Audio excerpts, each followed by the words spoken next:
Getting close. Oh, first song. They're going to try and get this. Static Storm. Good arena and Spear. Bushwhack combo. Not able to use that Static Storm, but they'll go for the TP out. They've got an amplified damage onto Sumail, so he's going to throw out some hard right shifts on his Sacred. Yeah, what? He's going the other way. Kaz?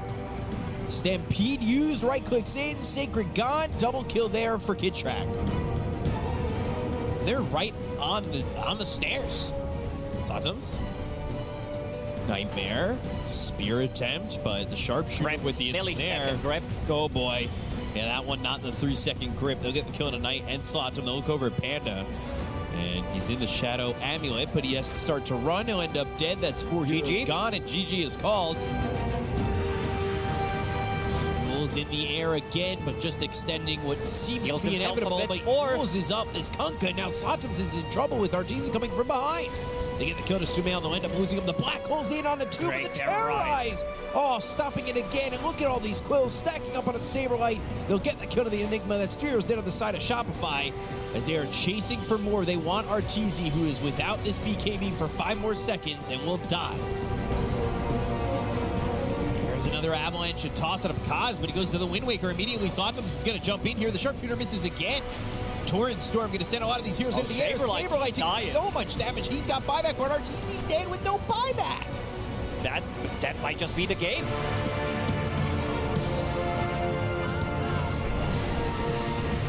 Sumail, no fear. Jumps in, the Torrent on a 2. Disruption onto Sumail, and that's going to try and save him, but the Eclipse, the Meld, it doesn't matter. They both die. They still try to fight this. Torrent, Lucid Beam, Bushwhack, the damage on Arteezy. One time. Aegis is gone. They already used the clips, though, so maybe this fight doesn't go as well for Boom the second time around with Arteezy back up. And they've got the Sun, they've got the Lucid Beam, the damage with the Con. They go to the Fiend Scripper, they've got themselves the Disruption. Sunray right on a little bit of Torrent hit him. The Torrent Storm's going to hit him as well. They're going to get the kill down twice. He never is able to do anything in that fight.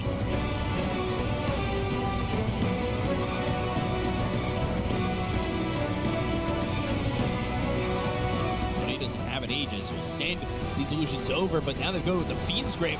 Monet, pop of that BKB, goes to the Eclipse. They get the kill to save. They'll look over at Nightfall. They're trying to get the damage out here. They've got the bash coming out from JT. The chase is on. BKB will run out, but there's GPK coming in with the Timber Chain. They've got the Torrent with the X onto Nightfall. He's in some trouble. GPK goes off to Monet, and the right clicks from the Impetus. They get the kill out of this Luna. They'll look over at Nightfall to finish off at least the Morphling. They'll get him, but nothing to save. Falls too. For a while, so there come out the illusions. They're going to go to the Primal Split. They're going to try and make something happen again. They go to the Eclipse. Waveform to the backlines. Nightfall trying to find anything that he can, but he doesn't quite have the damage. They got the kill to Toronto Tokyo. Pop the man to the Southern Crush comes out from JT. He'll finally eat the cheese. They've got the Hex through on a GPK. Blink Dragon Tail is going to be on X Nova, the third on the Fireball. They've got the Gleipnir on both these heroes. There's the Torrent to get the kill on X Nova to start. The Fiend Script, full duration should be. Nothing to say, he's in trouble. Pops the Reactive Arm, and the Torrent Storm doing a lot of work. They get the kill on a 3. Just about. There's nothing to say. Finally falls. Moonlight Shadows there. Godlike Spree for Nightfall. That's game. Yeah. X Nova's ready to go with Static Storm when need be, but they're going to go through. They'll find themselves the Zeus. They'll get the kill on another say. He doesn't have buyback. BKB was used. They didn't use the Black Hole just yet. JT now on the run. Toronto Tokyo here with GPK. Glimpse. Autonomy Arrow. Static Storm. They use the Black Hole, so it's still available to him with the BKB running out on JT. The God Strength on Sven is dangerous. They don't want to get right into his face, but Assassinate. He's going to go in, assassinate, a kill. They'll take out Miero. They'll lose Bobica. GPK gets a kill there. They're going to go after Monet now. The shorts block him in. Oh, the damage. They'll get the kill on a save. It's now he looks over at Nightfall. Oh, boy. GPK, Nightfall, still alive. X Nova has Glimpse if need be. He's got the vision on a Nightfall. They'll look over Toronto Tokyo. It's a triple kill now from Monet. Make it an ultra kill.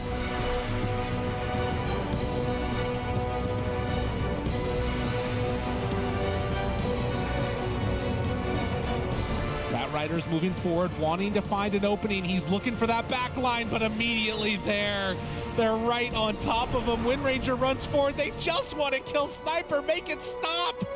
And I don't know if they're going to be able to. Mickey's got to run away. Oh, he's trying to cancel the blink of Chrysalis here. He's got to run. Chrysalis feeling it. Oh, Mickey. Gotta hide. Force out the focus fire, Mickey. You're crazy. You're crazy, and it's enough. They get the kill that they needed. Oh man, this is, it's unfortunate for Liquid. That Roche spawn actually destroys them.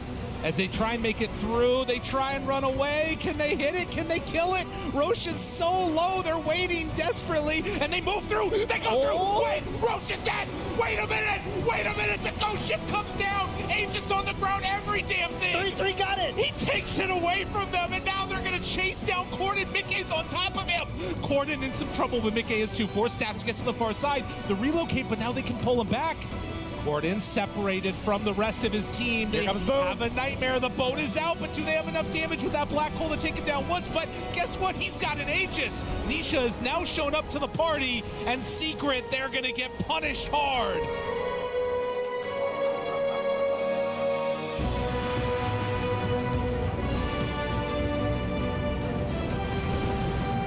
Mickey just barely stayed ahead of Boom. He's right on his tails.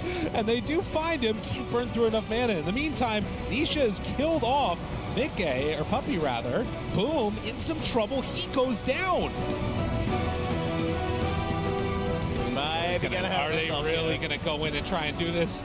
Nisha is very difficult to kill. They're TPing top to take the twin gate because it takes so long. They're coming through. I saw this last game. I know how it ends. Is it going to happen again, though? Nisha is still getting lower and lower. Do they have a target that can help him out in the infest inside to stay alive? And Liquid get Nisha out of there just in time. And now Mickey shows up. They're on to Chrysalis. They bring him down.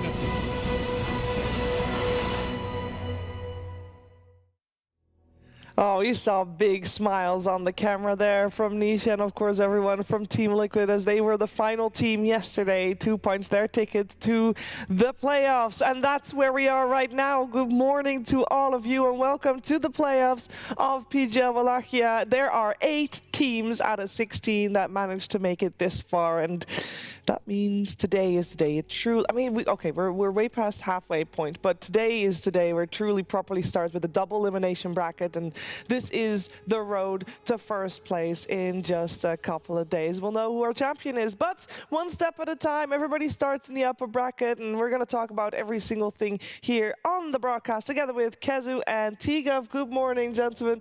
T, how are you doing? Oh, I'm doing great. You know, I woke up this morning. I was like, I fucking love Swiss format. It feels so much. I look at Reddit. They fucking love Swiss format. Everyone's happy. I'm happy. I've done 2 F-bombs in the first 5 minutes. I don't know. I'm just happy. First 20 seconds. 20 seconds. I don't know. I'm just happy. You know, it's just like everything's so cool because like we're on day 6, but it doesn't feel like I'm like emotionally drained from the first 5 days. I agree. I feel like it's refreshing. Like day 6, I'm still, you know, alive. I'm good, and the teams as well. Same thing. Great format. Love it. Playoffs starting today. I had the exact same conversation this morning where it feels like, okay, this is day 7, but it doesn't feel like day 7, Kezu, because every single game has been thrilling. Yeah, no, it's like every day just has something to show you. Like you're excited about the game, so it's not like, oh well, they're gonna draw again, and if they draw, then this happens, and then you have 4 days of tiebreakers. No, every day we have something good. We have matches that mean something, and the start of playoffs is always like, it feels like the start to like the end journey of the tournament, right? So this is always like what I'm looking forward to the most. Yes. The best teams are here. It's going to be good matches.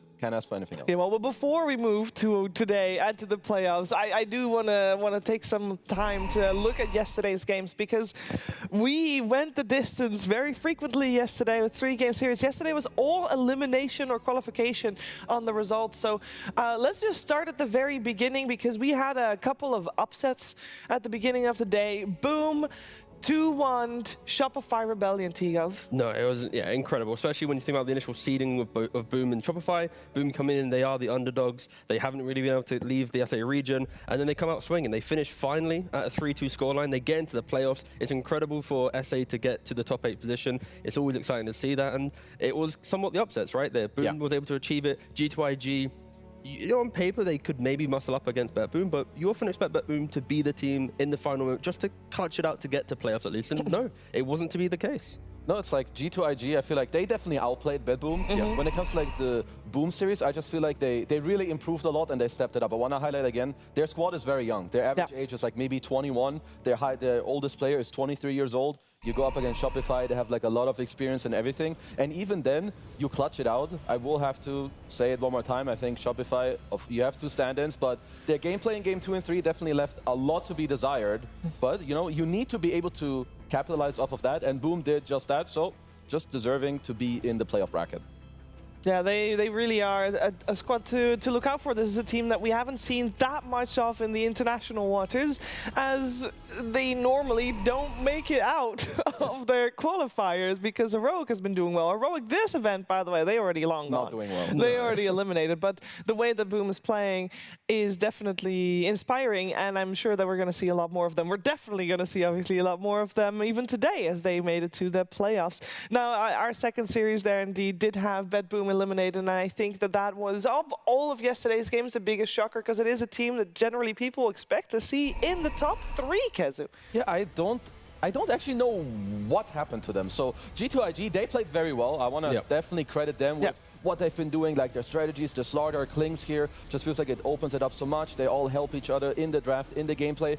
But BetBoom, I mean, there's no way anyone expected them to not make it out of groups. They literally just played grand finals like 15 days ago. Yep. They are missing their coach, so there must be like so many small things that came together that ultimately like held them back. They got baited by the Russian community. You know, they always say the patch is out. They did the Xtreme Gaming? Yeah, maybe a little bit, but they always get baited. They always think the patch is out like 2 weeks, a week earlier than expected. Patch is always tomorrow. Exactly, it's always tomorrow. It's always tomorrow, and maybe that was to be the case. But yeah, I think G2IG, Game 1, Game 3, their drafts, it had this like level of discipline required to seek the pick-off without going for like the additional fight after.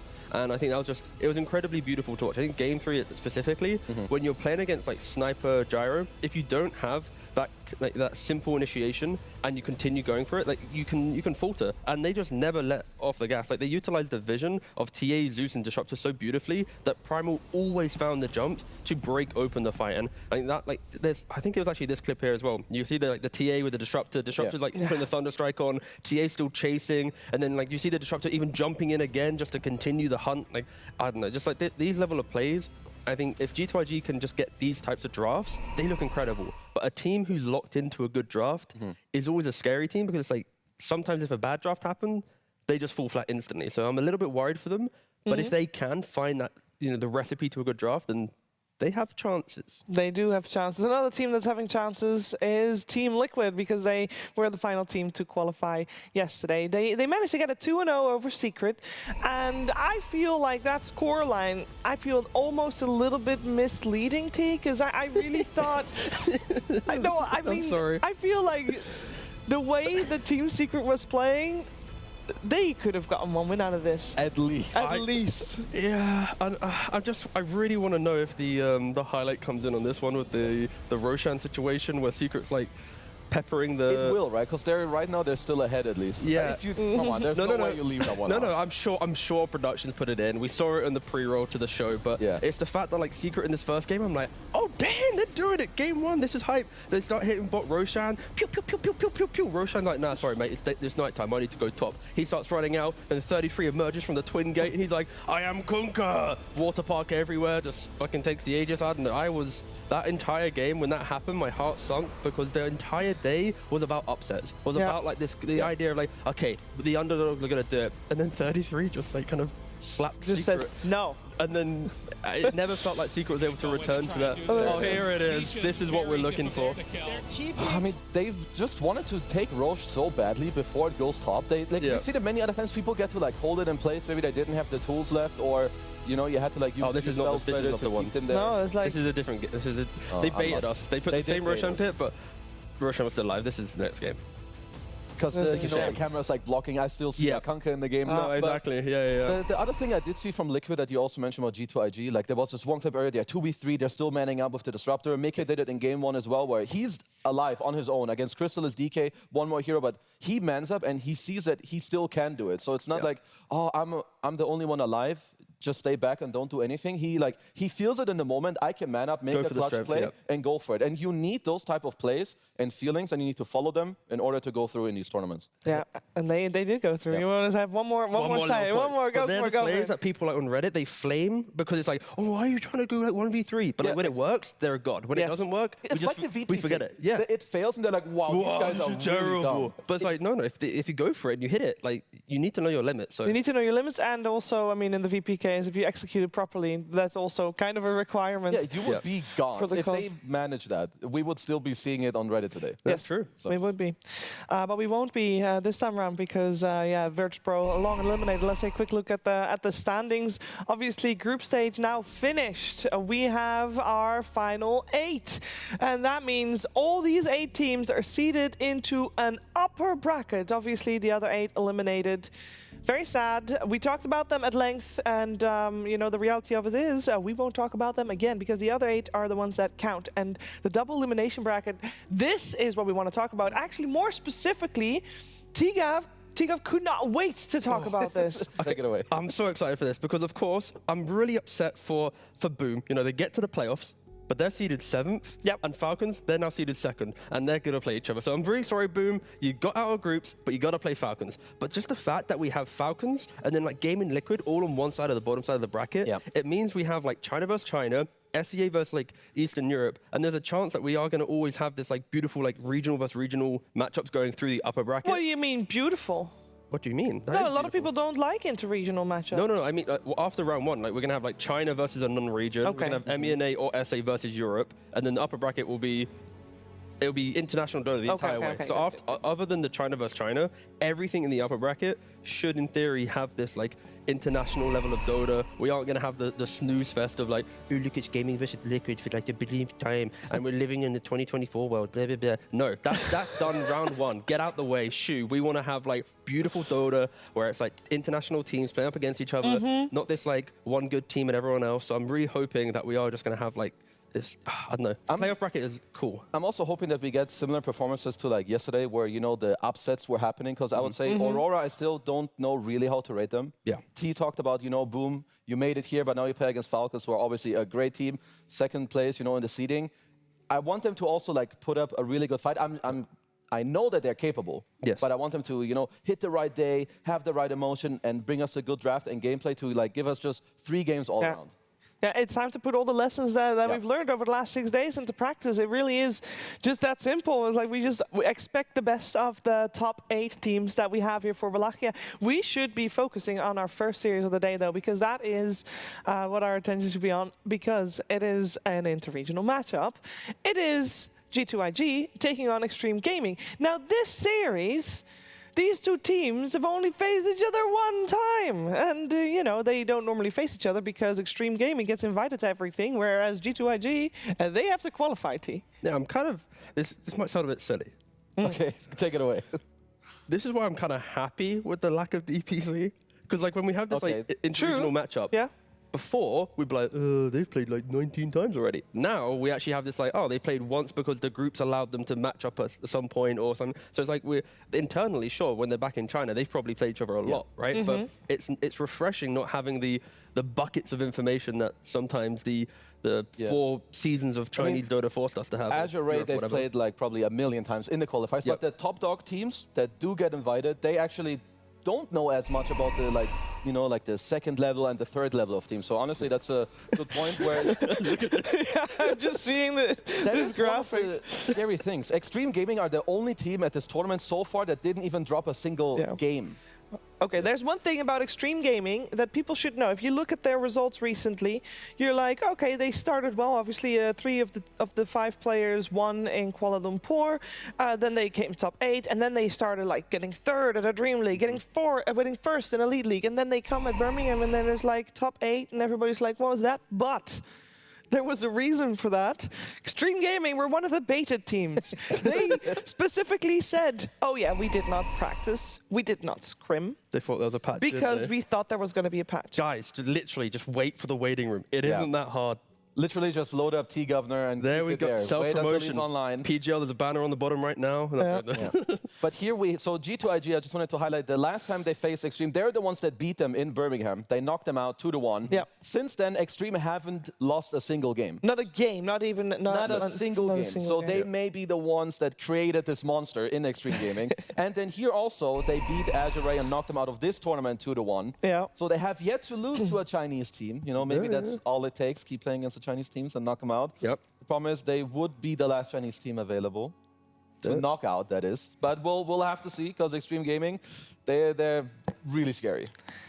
Yeah, they are the top dogs. I mean, if they come top 8 in a tournament without practicing, that is still very, very good. That's not bad. And this time around, they are definitely. I mean, this is gonna be a team that they're not gonna let that happen ever again. You know, that must have been quite humiliating because it's a team that expects the best. Yeah, I think that at least with Xtreme, obviously now we can focus more on the series a little bit. Their drafts are just providing this level of harmony that is really good for the state of the patch. I think a lot of teams coming into this tournament were trying to find what they really wanted to do. Even though we are on the same patch, it is kind of shifting. But every time I look at their draft, I'm rarely seeing a hole in it. Like they're having Grimstrope and ping up Slardars. They've got Earthshakers and Pangoliers and Enchantresses who can bring a lot of cheap fight and skirmish, but a Drow behind all of that. Like there's like every single draft, I look at it, and unlike other teams, I'm not going, oh, there's a big weakness there. It's just really level drafts from lane and scaling in the game. And that's hard to replicate every single time, but they seem to, at least 6 games in a row,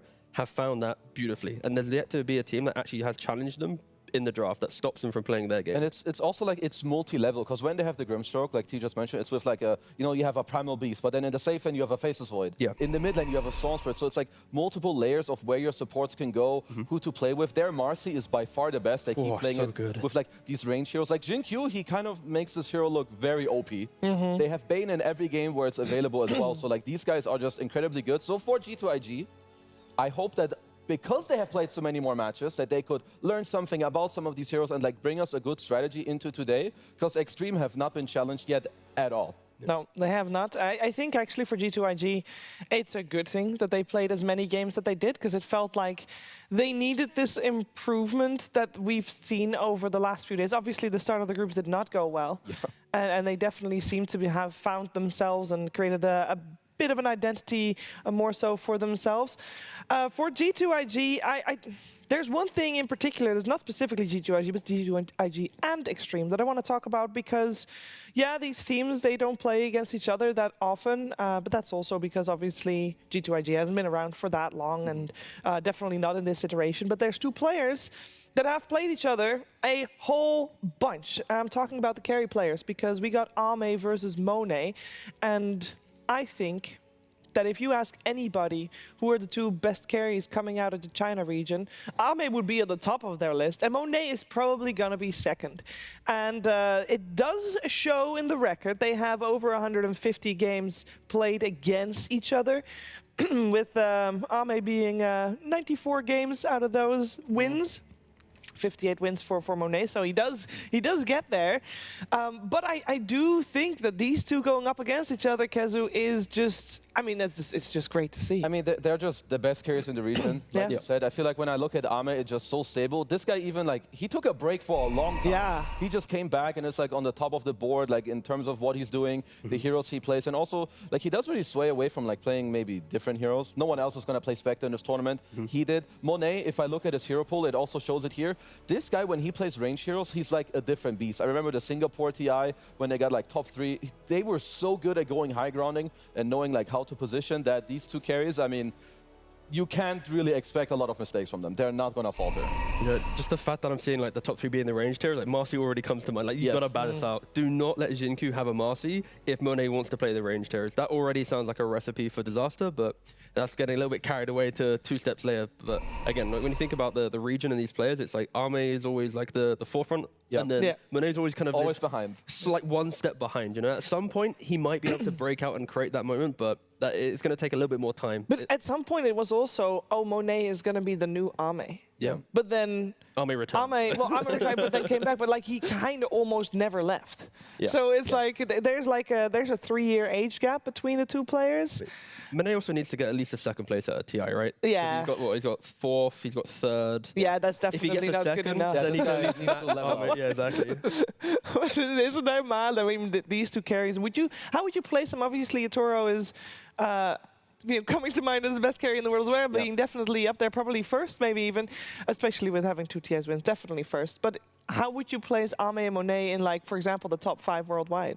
So I will put Yatoro first. Yeah. Most likely Ame is like right below, like some 1.5, or let's just put it second. Yeah. And then Monet, for me, he will probably share the 3rd slot. Yeah. He would share like, 3rd? Yeah, with like some maybe European carries. I'm trying to think. who? Like, All right, so in regards to carries there, you've got Skitter, Nightfall, Mickey. I'm just going to list some carries from some big teams. I would actually share Ame and Skeeter on the second role. I think Skeeter gets way too little recognition for what he does for the team. I was worried you were going to forget him. Yeah, no, he's really good and he deserves. He makes his team work. He will play the heroes that actually enable Marine and Amar. Yeah. Okay, so hold on. So it's Yatoro. Yep. Ame Skeeter. Ame Skitter. Okay. And now right below this, I will put Monet. Okay. And then where are you putting? So then is like Nightfall below Monet? Yes. Okay. And where's Mickey in all this? He's right there. How about you mention one or two? No, I am. I'm just. I think Mickey would be there. What's the right? And then not any other regions come to mind?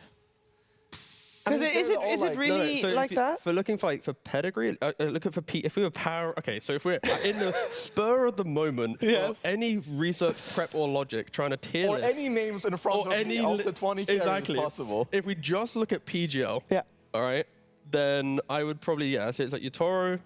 Sorry, Yatoro, Ame, Skitter, Monet, and then Gap, Mickey, Gap, everyone else.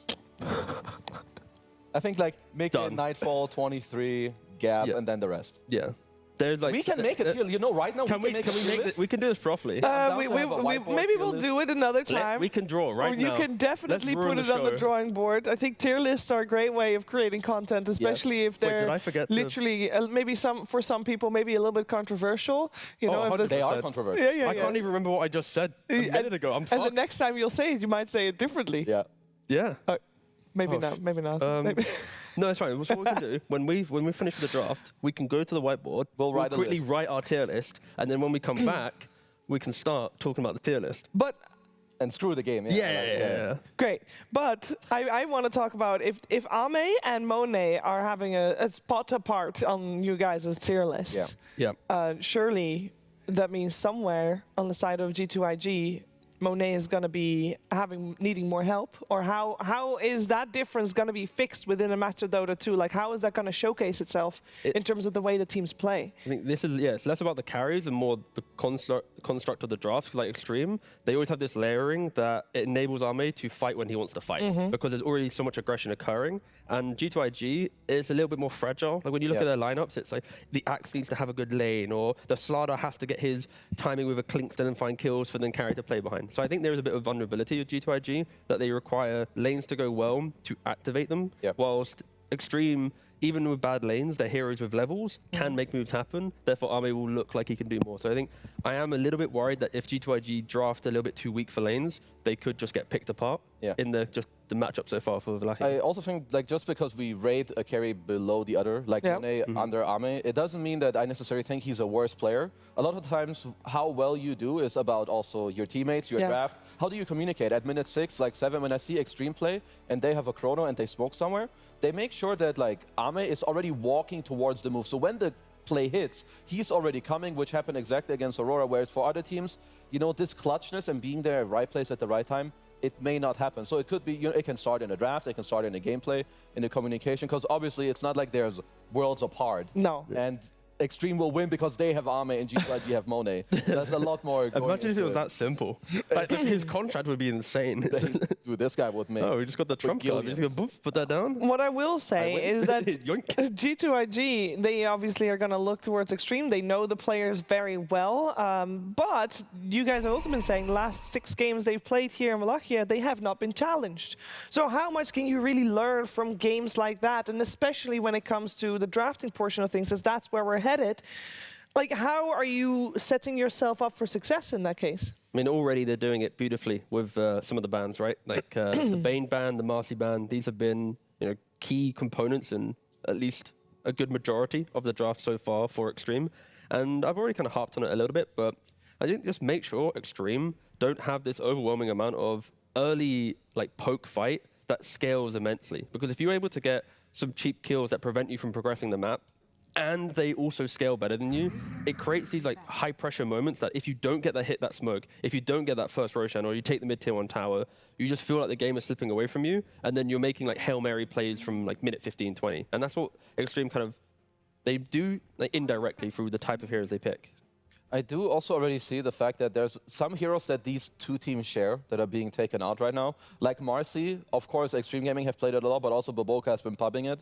Same with the Slaughter. There are actually two of the teams that would flex it like back and forth between their mid and offlane, especially G2IG. So, of course, there's a lot of prep being done. And T always mentions the Magnus when you are going up against G2IG, like the big quote-unquote 3. So we'll see if Xtreme take it out, which this time around they didn't. They will take out the IO instead. So I would assume that if Magnus' first pick comes out, they have some idea, right? Maybe, you know, your classic Rubik, you make it hard for him to like initiate, you break it.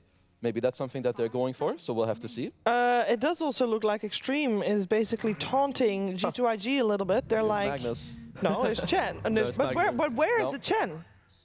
Well, it might be left in the pool. He's left in the pool potentially. Because they were like, okay, they left Magnus, we're gonna ban the That Rubik is so they pretty can cool. close the face and they take the mag. I like that a lot. Like Yeah. utilizing that final ban before your first pick. Of course, we've seen teams do Bloodseeker into Pango, but the Rubik into Magnus, we don't see it as much, but it's very cool to see. And now, we'll, of course, I believe Xtreme would have potentially prepped for this. Like Shiva mentioned, other heroes will now bleed into the first phase. Yes, they should also know, like, right? You know it when as the second pick team you leave these heroes open, they can protect it. You leave Pango in, they'll ban Bloodseeker and do it. So they must have known that. Well, if they do want mag, they're gonna ban Rubik and take it. So it can't be too much of a surprise. Yeah, and they make sure they just lock in a strong laner, right? Like if Mag is going to be the off laner, Magnus wants to be able to play. Like the best Mag lanes are when you have a strong ranged hero behind you, and you play on Shockwave Skewer, constantly hunting for the kill, looking for the.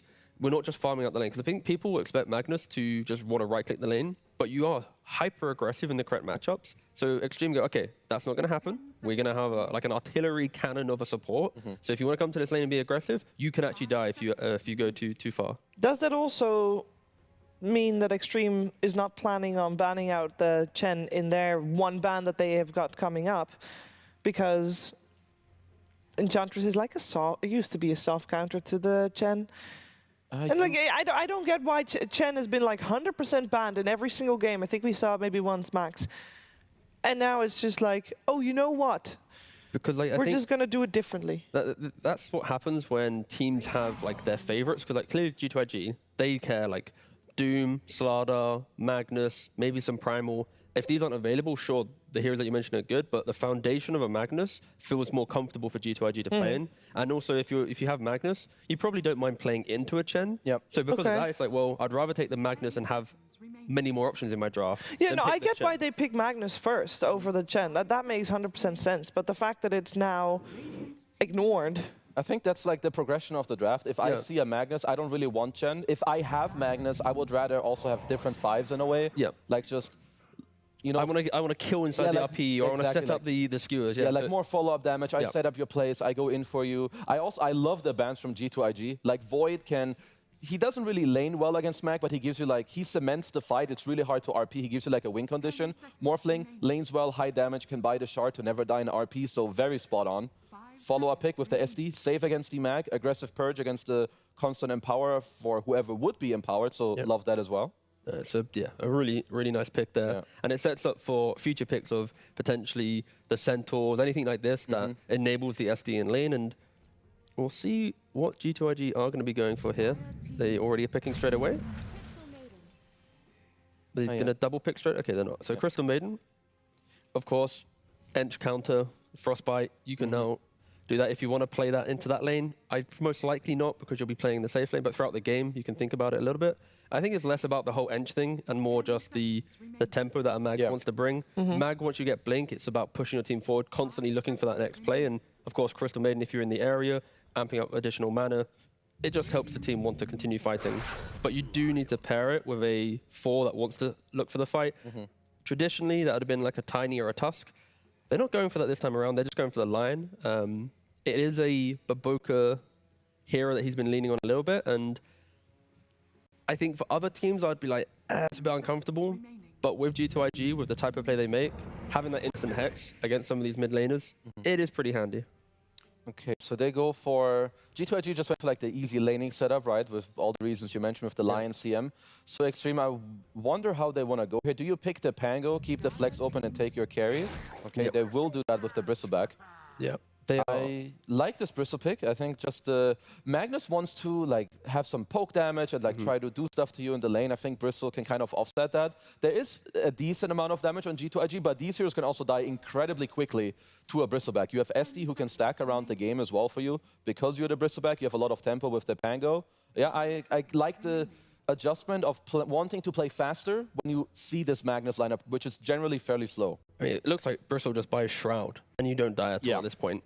I think that's mainly the pressure point that's going to come in. Like, the Bristle can run in with freedoms. Yeah, there's like, oh, but he can get mana drained and stuff, but it doesn't really matter, because maybe the SD comes in, the Pango can roll after, so that's something that's not too important. It's more the fact that right now, Bristle does not die. That's a very high win rate as well, 80%. Wow. Doing good. I wonder here for G2IG, because you see both the Pango and the Bristle. Like, is Primal banned? I think Primal mid could be quite nice. You can go for the Aghanims for the break, and then you have options or freedoms for any carry that can utilize the damage from range. Okay, they go for Timbersaw. Okay, so I assume, so they also want similar story, like the high damage. Yep. And you have the potential laner into Pango, even though I feel like the matchup is definitely Timber favored, but Xtreme could also still look to put it off lane. There are no strangers to doing that. XXS has played it many times before, so Xtreme on the very last pick could look to, okay, maybe we put a different hero in the mid lane. But G2IG are definitely looking for a hero that will abuse his empower, and I feel like you want ideally a high armor hero that builds a BKB in this mid game, because this Bristle Axe is still really annoying and people underrate how much damage it deals, especially if there's some Pango. He lucky shots you, -8 armor, boom, like people can just start exploding. I also don't think Timber into Bristle is as Timber favored as it used to be. Yeah, it's not that insane. Like, I'm looking at like pub games here, and Bristleback actually has a better win rate against Timbersaw. When Timber is a mid and an off lane, Bristle still has the higher win rate by like 52% and 55%. And that is because like the pacing that a Bristle sets, Timber of course is a little bit more explosive in his damage, but Bristle can, you know, with the Ags and the amount of damage he does in return, the lack of passive that Timber leans on, Timber can die in these kind of 1-2 combos that Bristle can play on. So yeah, G2IG need to be careful. It isn't as a simple, gotcha, Bristle, you got no game type pick. Okay, so they take out the Lifestealer. I was like thinking a little bit earlier, if they wanted like more answers for the Pango, you could be looking at like some Bloodseeker maybe, but I'm usually underwhelmed by it, and I would say that SD makes it hard, so I wouldn't be the biggest fan if G2IG went for a Bloodseeker. I feel like there must be better options.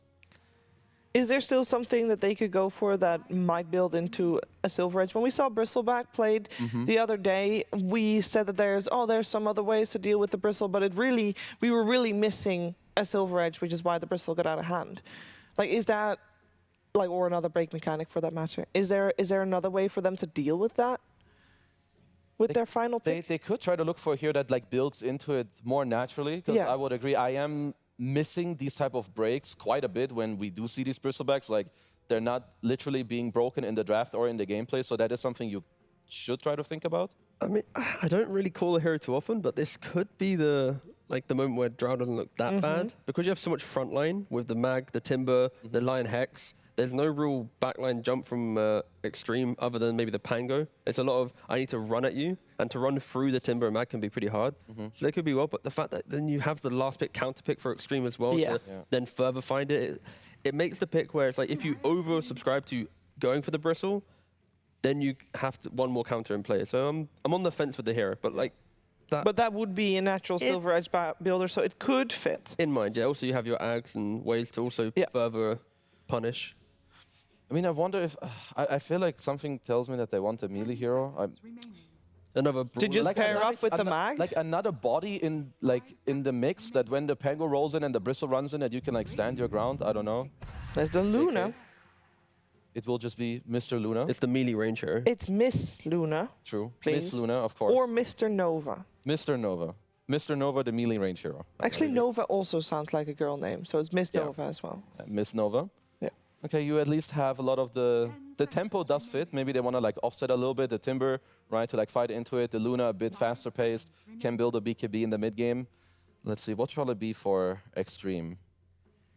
I mean, before in this position, they have. I mean, they went quirky with their Bristle when they picked like Shadow Fiend mid to counter the melee hero. Yeah. I don't know if they'll do that again, but I'm just trying to, like, I'm guessing it's mid pick. No, Pango's mid, and they need offlane pick, right? I got a little bit likely. carried They, away. I mean, they have a lot of flexibility. Yeah, the Pango what they go technically for. could go to multiple roles, but I think realistically it's just the offlaner that they need. So the mids I could see for them, but they're very high up on my volatility list. Would be like you just mentioned the SF, like the Viper into Timber. But these heroes, if the mid game is awkward and you get skewered in, you're just straight up dead. So you could win the lane and then have something happen in the game. Oh. Okay, they will go for the Lash. So it's a lot of the.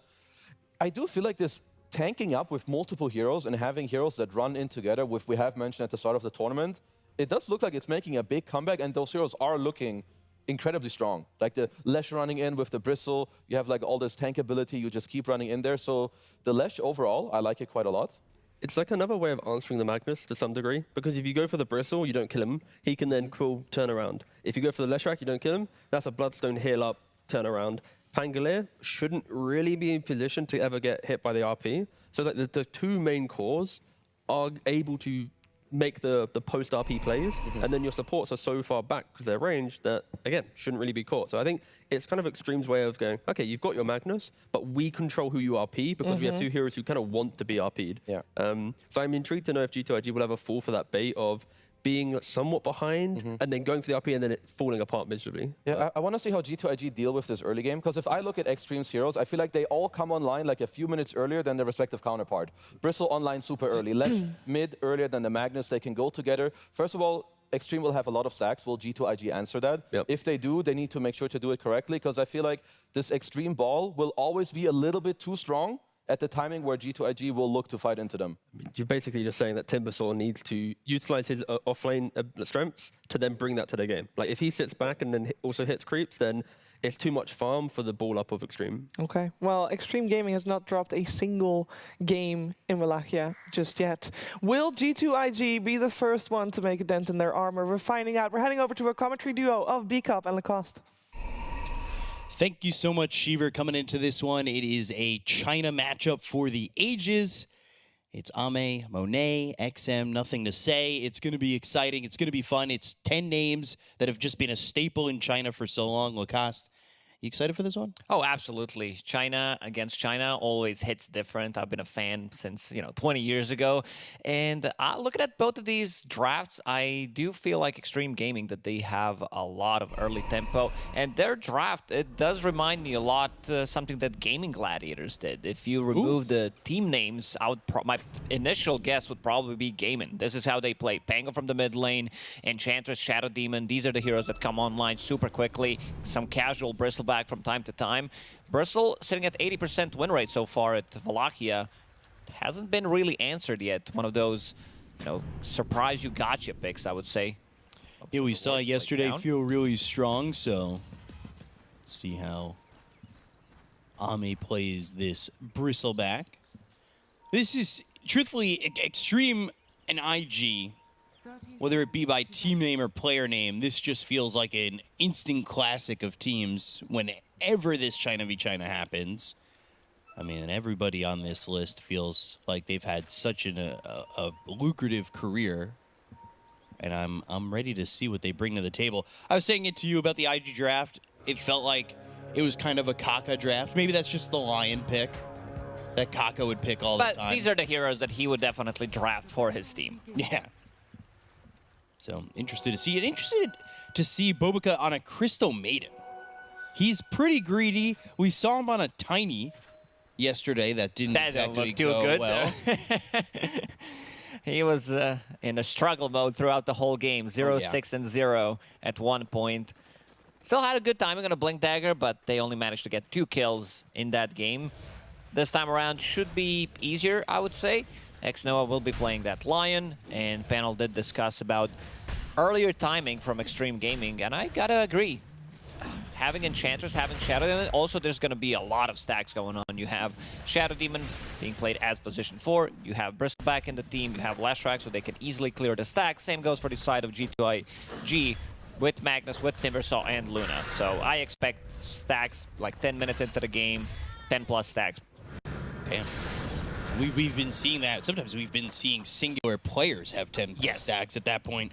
Stacking has really felt like the name of the game throughout this event, especially, like you said, with Luna in the game. Anybody who's really a stack taker, we've seen And Shadow Demon, of course, for their team will make Oh, those nice stacks well, stun. too. Catches him mid-air. Doesn't get the shield crash, doesn't get the damage. Look at these squads, and you see players like XXS and Bobica who own the most amount of games as a duo together, all time in Pro Dota, now going up against each other. Wonder how that feels. Like, do they want to beat each other so badly after playing in lane with each other for 1,700 games? They're probably still good friends, sharing some memes before the game starts. That's what I would do. This is me when I beat you in lane. Just memes like that. It'd be great. But Ame here with Bristle, with DY on the Enchantress. We've seen Enchantresses play aggressively and kind of become a pseudo-core, I would say, especially from the 5 position. You're not really getting that kind of farm, but as time goes by, impetus shots really do start to add up if you're not being focused in fights. Yeah, we also seen a new build coming up from Enchantress. No more Glimmer Capes. It's more about Eternal Shroud. Yesterday, there was a game we were talking about 3 cores, total net worth 60k plus. Took them good 15-20 seconds to kill Enchantress. Position 5 Enchantress with 1 item. And that was Eternal Shroud. Yeah. 60k against 6k. It really did take a long time for that Enchantress to die. It was kind of ridiculous. Taking a look at these lanes so far, and UDC Nothing to Say leads the CS marker, but it's pretty much even mid between Nothing to Say and XM. Nothing really doing just yet, but could see it pop off first night time for IG with the Luna on their squad. Zinq with XXS up in this top lane. Not exactly a killer duo, but if you do catch somebody a little bit low and out of position, a disruption into a swashbuckle with a shield crash might be enough. Also excited to see how JT plays this hero, because initially I thought the Magnus was for him, but they go to the Timbersaw and give him that, and it's a little bit less of that initiating playmaker. Like I said, you catch somebody a little bit too far forward, you might be able to kill them. Stacks, X-Nova gets a 2-man stun. The Earth Spike and the Shadow Poison wears out. Zinq unable to get that kill onto the Lion, so X-Nova able to survive just barely. Ame continuing to deal with Bobica's Frostbite bottom. As it continues to be placed on him, and he's sitting about half health, but to get this kill, again, it really feels like they'd have to be pretty out of position. Oh, NTS. That stun He's lands trying from to XM. square up. Only 1 point in Edict. Sometimes you'll see no points in Split Earth, maxing out that Edict, and he puts a second one. Just to have a little bit more pressure on the map, as well as, of course, tower damage. Lash picks up the Water Rune, refills his bottle. Magnus doing pretty well, CSing nicely. So the one who's struggling is Monet, who's sitting at only 15 CS as Luna. You're not really getting a lot out of this lane just yet, but I mean, it's Luna. How many times have we seen it? You come out of the lane, not the best. Fall back to the jungle. I'll see you in 20 minutes, and then I'm top of the net worth. So they'll chase DY, try to get this first blood. Bug grenade thrown. Bobica should have Frostbite in a second, but it's not going to be needed as Whirling Death is the killer blow from JT to DY. The 2-letter names, very popular in China. XM, DY, JT, all here for this one. And they love their X's. they really do X. on Xtreme. XM, XXS, Zinq, X-Nova on the other side. Just something about it.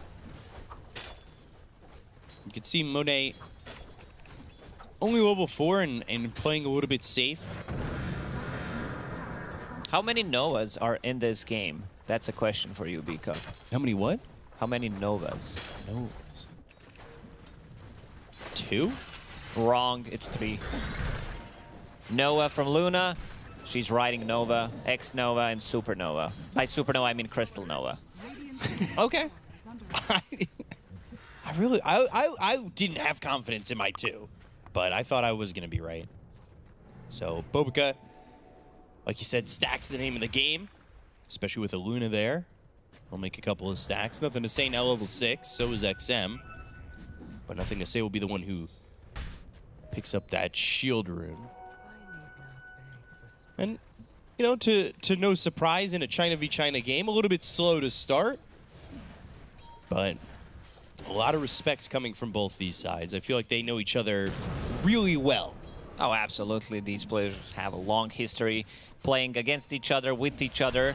Xnova was trying to make a move. So did Jin Q, who's going to be securing the XP rune. Radiant's courier has been killed. Trying to get back there and get a stack going.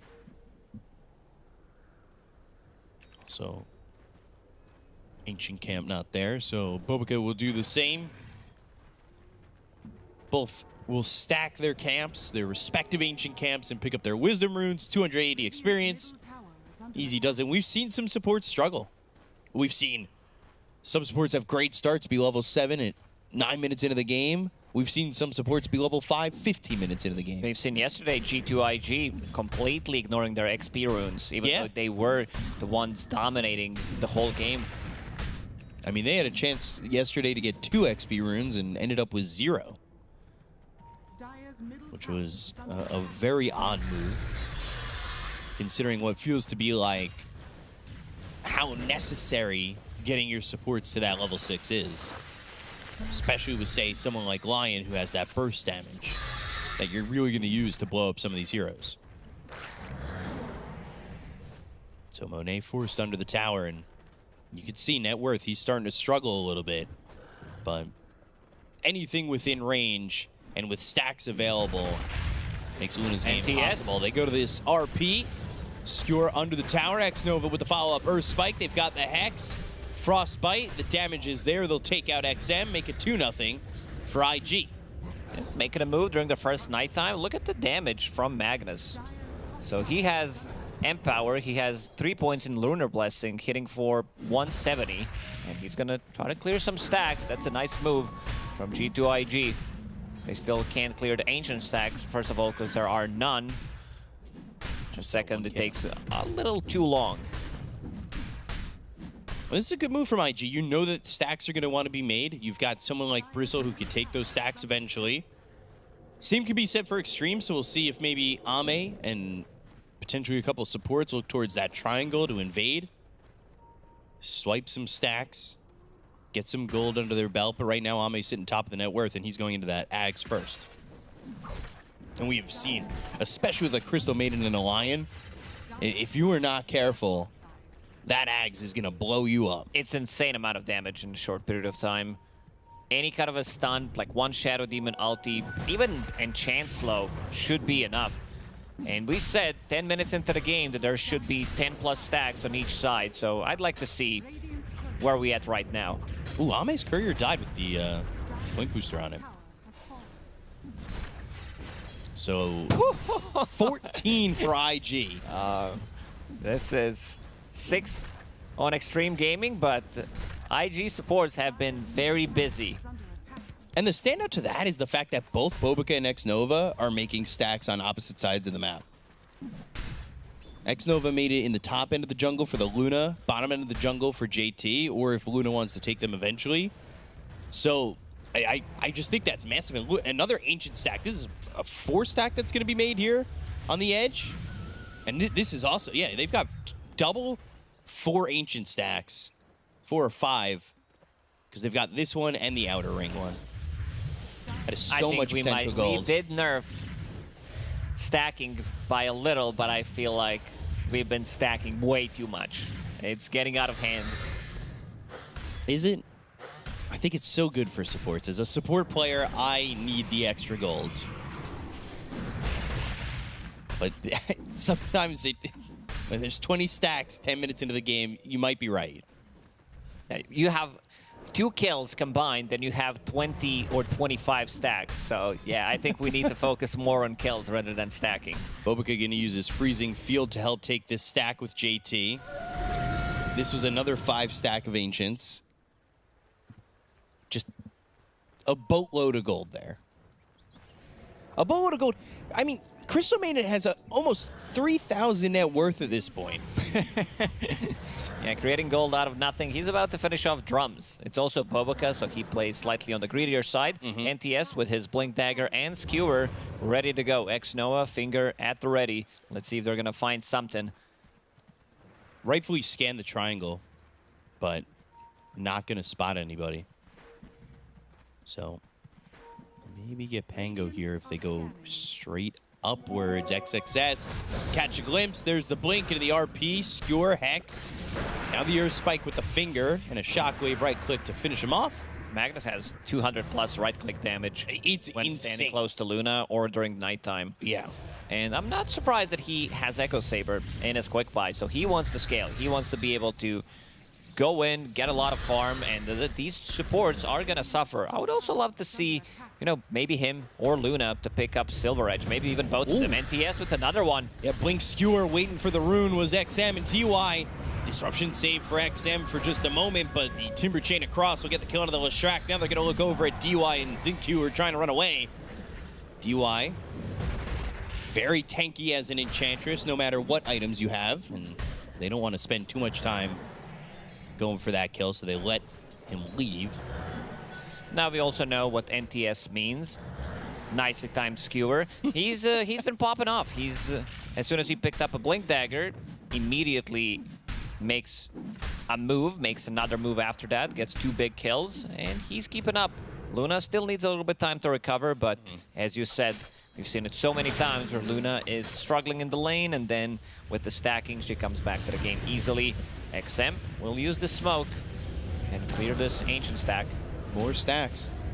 You were saying nothing to say is going for the Echo Saber. Is it straight Harpoon, or is it just Echo Saber, next item, maybe Harpoon later down the line? I don't even know if he needs a BKB this game that early. Sure, you are playing against Leshrac, you're playing against Pango, but yeah, I wouldn't mind seeing Harpoon immediately. See if he decides to do that. By the way, the Ags was picked up there for Ame. By the way, Xtreme Gaming, they still have 0 kills. This is something that they've been doing. The way they've been playing in the last couple of months, they either stomped the laning stage, but I feel like they're also a big troll team where they like to push themselves and see what happens if they lose a laning stage. They're like 7k gold down, and then they start to make a comeback. Oh my god, the Ags and Bristle. Yeah, there's that Ags showing up. Unable to do anything, and Ame just gets the first kill with ease. They also take a tower, so the timing's kind of right. And at this push, it's 14 minutes. Grab the Wisdom Rune. That's perfect. It's a perfect time move. He's thinking about maybe jumping in. Him and JT are super farmed. Thinking about going in. Choose not to. And you can see Monet again just farming some stacks. Manta almost finished. And it's Ame, then the 3 cores of IG. And Ame has spent a lot of the time so far over bottom. Skewer into the Hex, a quick kill there on a Xingqiu. X-Nova getting that one, Earth Spike on a DY. But Ame will show his face, and before he shows his back, IG will leave. I really don't want to walk into that. Love the sound of this spell. It's so good. It's not, you know, Anti-Mage burning mana. It's not Nature's Prophet using his ulti, but yeah, it's definitely up there. Smoke from G2XIG, managed by legendary Jack Chen. Let's see what they're going to be able to achieve here.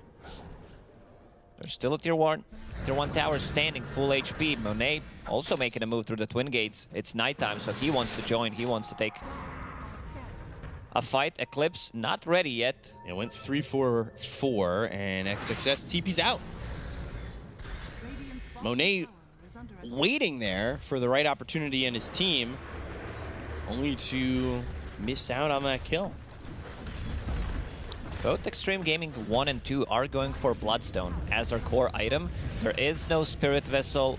There is no Scotty buyer on their side. Shiva's Guard can be purchased by Timbersaw, but yeah, you're not going to be reducing that healing. And like we were talking about, nothing to say is going straight for that Harpoon. So he's got that queued up. Radiant's XM, bottom tower he's getting a lot of gold. He's coming back. A lot of stacks being made. Truthfully, can we get an update to the stacks? Total, it's probably like around 45, maybe even 50. Okay, they stopped. They stopped. I had to lie. It's okay. Yeah, 10, So 10, 16 on one side and 20 on IG. So like 36. That's solid.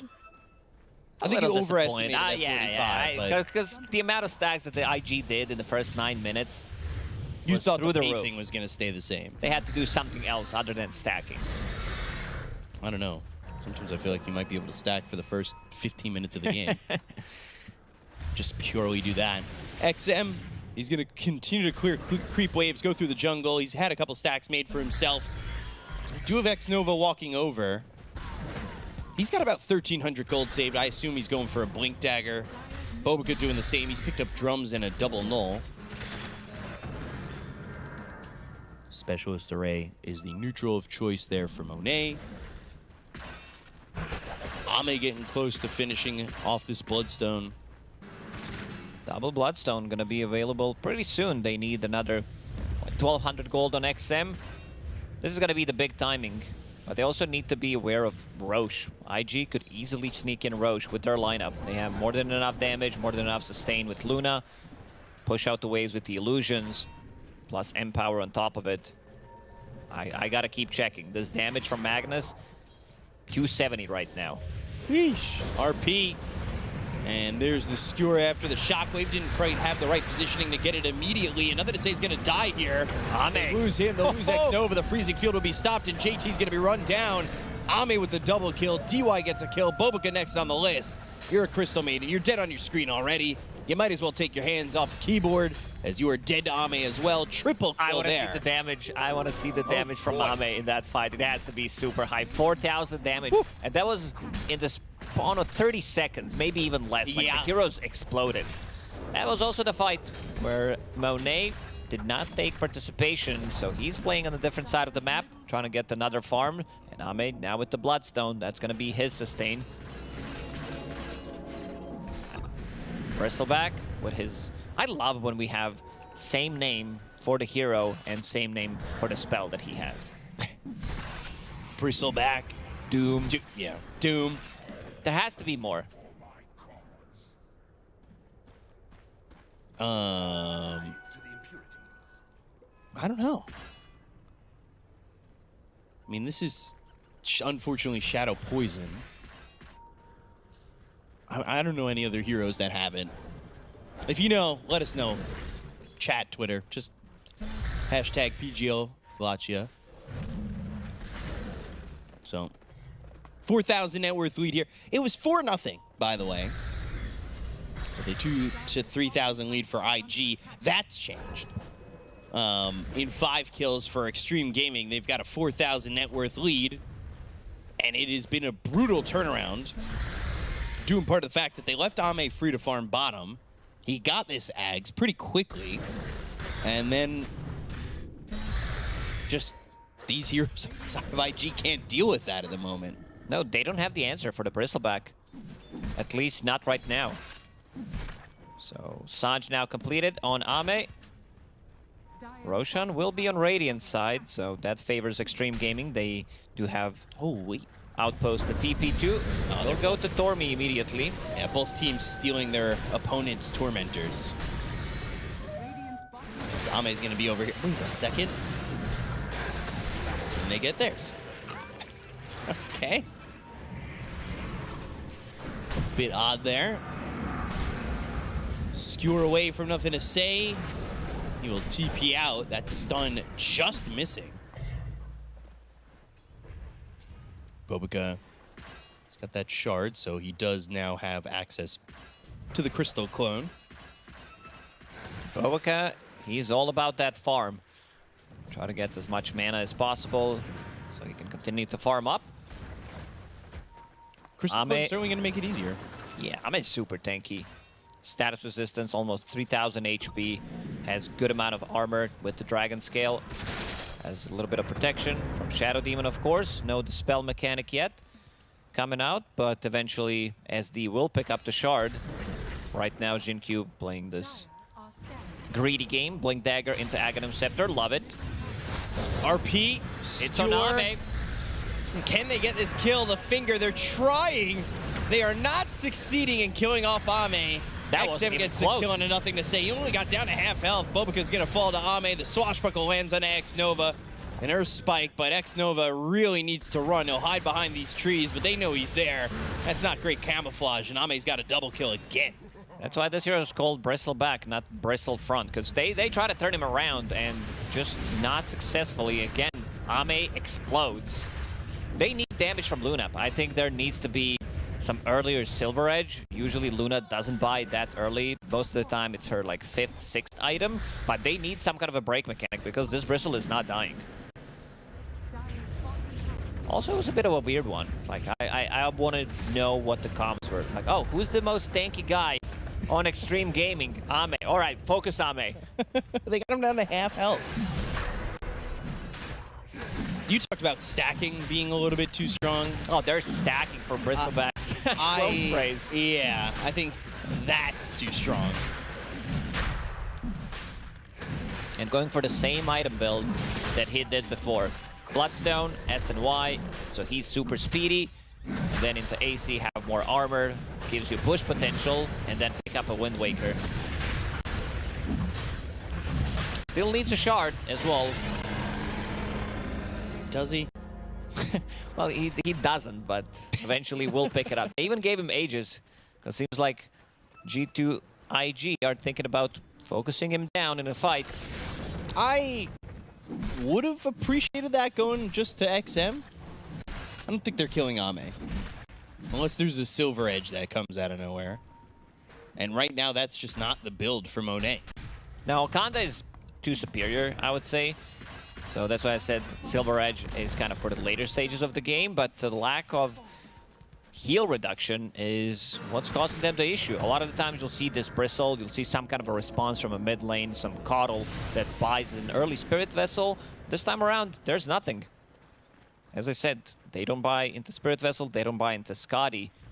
Shiva's Guard is on the menu as the next item for JT after he finishes off that Sanj. Jinkyu. Ooh. Surviving and thriving. Oh, wow, and blinks away. X-Nova's the one who dies, and now Xinkyu's got the disruption. JT really wants this kill onto the Shadow Demon, but at some point, I think you might have to not commit to this because you are putting yourself in a really rough spot. The stun lands, the Timber Chain doesn't go off, the Pulse Nova kills JT. Pretending to be with the Blink Dagger ready. Blink's out of the trouble, and suddenly almost a 10,000 gold lead for Xtreme Gaming. They were 4K gold down and still unable. This team is just so resilient when it comes down to losing a game. Also, I would like to see damage dealt by heroes, because Monet in 25 minutes, Luna does tend to join slightly later compared to some heroes. Yeah, there it is, 1.8K. I knew it was going to be super low. It's 10,000 for basically every core in Xtreme Gaming. I hear the howl of a freezing field happening. Yep, that's Bobica getting an Ancient Camp. Get that Blink Dagger. Also, we talked about Eternal Shroud Enchantress. Have you met Mage Slayer Enchantress? Yeah, it's been really popular in the previous patch when Mage Slayer was the item, but it was lasting for 6 seconds instead of 3. Great against Timbersaw. You hit him once, reduce his damage by quite a lot. Ame holding the Aegis for another 2.5 minutes. They can close out the last tier 2 tower in the top lane. There's not going to be any defense whatsoever from G2IG. They need a big skewer, but this skewer can't be on Ame. It needs to be somebody else. Also, towers are going to melt. You have a Bristleback who does have almost 250 damage plus Leshrac with the Edict. Yeah, keeping these buildings alive is not going to be easy. You say they need a big skewer and it can't be on Ame, but it's on Ame and he will show his back. Pop that Bloodstone, kill off that Crystal Maiden, and look for more. And it will be X-Nova. Might be it. I think G2IG, if they lose one more fight, they might just drop the G's in the old chat. I said this is a Kaka draft from IG. Kaka is like- no. Yeah. Kaka types the G's in the old chat pretty early on if he feels like there's nothing that can be done. The set of barracks. Kaka's done it before where he was up in the air mid-ravage. He knows when the games are over. So we'll see how much IG are willing to fight. As Ame, this might be the lowest he's ever been in health. 1,400. And that was because he started the game with less health. He seems unkillable. A minute left on the Aegis. Was it 2 patches ago? Ooh, hold that thought. Ame showing him his back, popping that Bloodstone. Monet trying to go in. Xinq's here. Demonic Purge that's the way. onto this Luna, and now they've got him up on the high ground. He still has an Aegis, though. JT's just dying. The impetus shots are coming through. They'll get the kill on a JT. They'll finish off Monet. He does not have buyback. They'll call GG. When it's over, and Xtreme made sure to let them know, as they will have a 1-0 lead over IG. G2IG, they had 4K gold lead in this game, but unable to get anything done out of it. They were unable to close out the towers. There was just a lot of farming going on, a lot of stacking, but they didn't really play Dota. Yeah, there really wasn't much. It was the stacking that was impressive. I think, truthfully, Ame had a free lane bottom. Nobody was down there, and it was an easy game after a certain point for Xtreme. So to break it down, we've got the panel. Take it away. Thank you very much, Big Cup on the Costa. That was a whooping, guys. This was not close. There was no answer to the bristleback, and that's where I want to start, Tigo, because we talked about it in the draft with the overall last pick. You're like, this could be one of the rare games we might see Drow Ranger. Maybe there is a better answer to the bristleback. But what was the answer? What was the plan? It didn't really feel like there was much a plan, because as soon as Xtreme got online, they just outpaced this Magnus strategy so well. Like the whole concept is Mag wants to find these like fights, control the narrative, Lion jumps in, but when there's a Leshrac running at you, the Bristle running at you, like it was like minute 17 and they're already in front like the tier 2 tower from Xtreme, already pressuring. And like this pressure, Luna does not like to play into this amount of pressure. She kind of wants like 15-20 minutes of her team doing stuff to then become the hero of the game. Timbersaw as well, like you need to lead from the front. Magnus, you need a bit of time. Like time is what G2IG need, and time is not what Xtreme allowed them to have. The problem is also, so I'm not sold that Luna was the correct answer in this game, but they did have a 1K gold lead. In the fight we saw where they're mid and they skewer in, I think, the Lesh to the tier 2 tower, Monet is close to BKB. They decided to take this fight without him. Like they're basically the ones that started this fight. It wasn't Xtreme Gaming, so that's also a misread. You take this 23 Luna, which is supposed to give you tempo and play fast. Look at his scoreline, 0-1-0. Monet didn't even ever get to hit any hero. So that either goes to show you that they had the wrong idea with the draft, or that they mis-executed. Because if this is what your carry ends up with, I'd rather him be something greedy, like a Drow, a Muerta, or a PA. If you're going to farm for 25 minutes to then join, at least do it with someone who can then carry the game, because Luna cannot.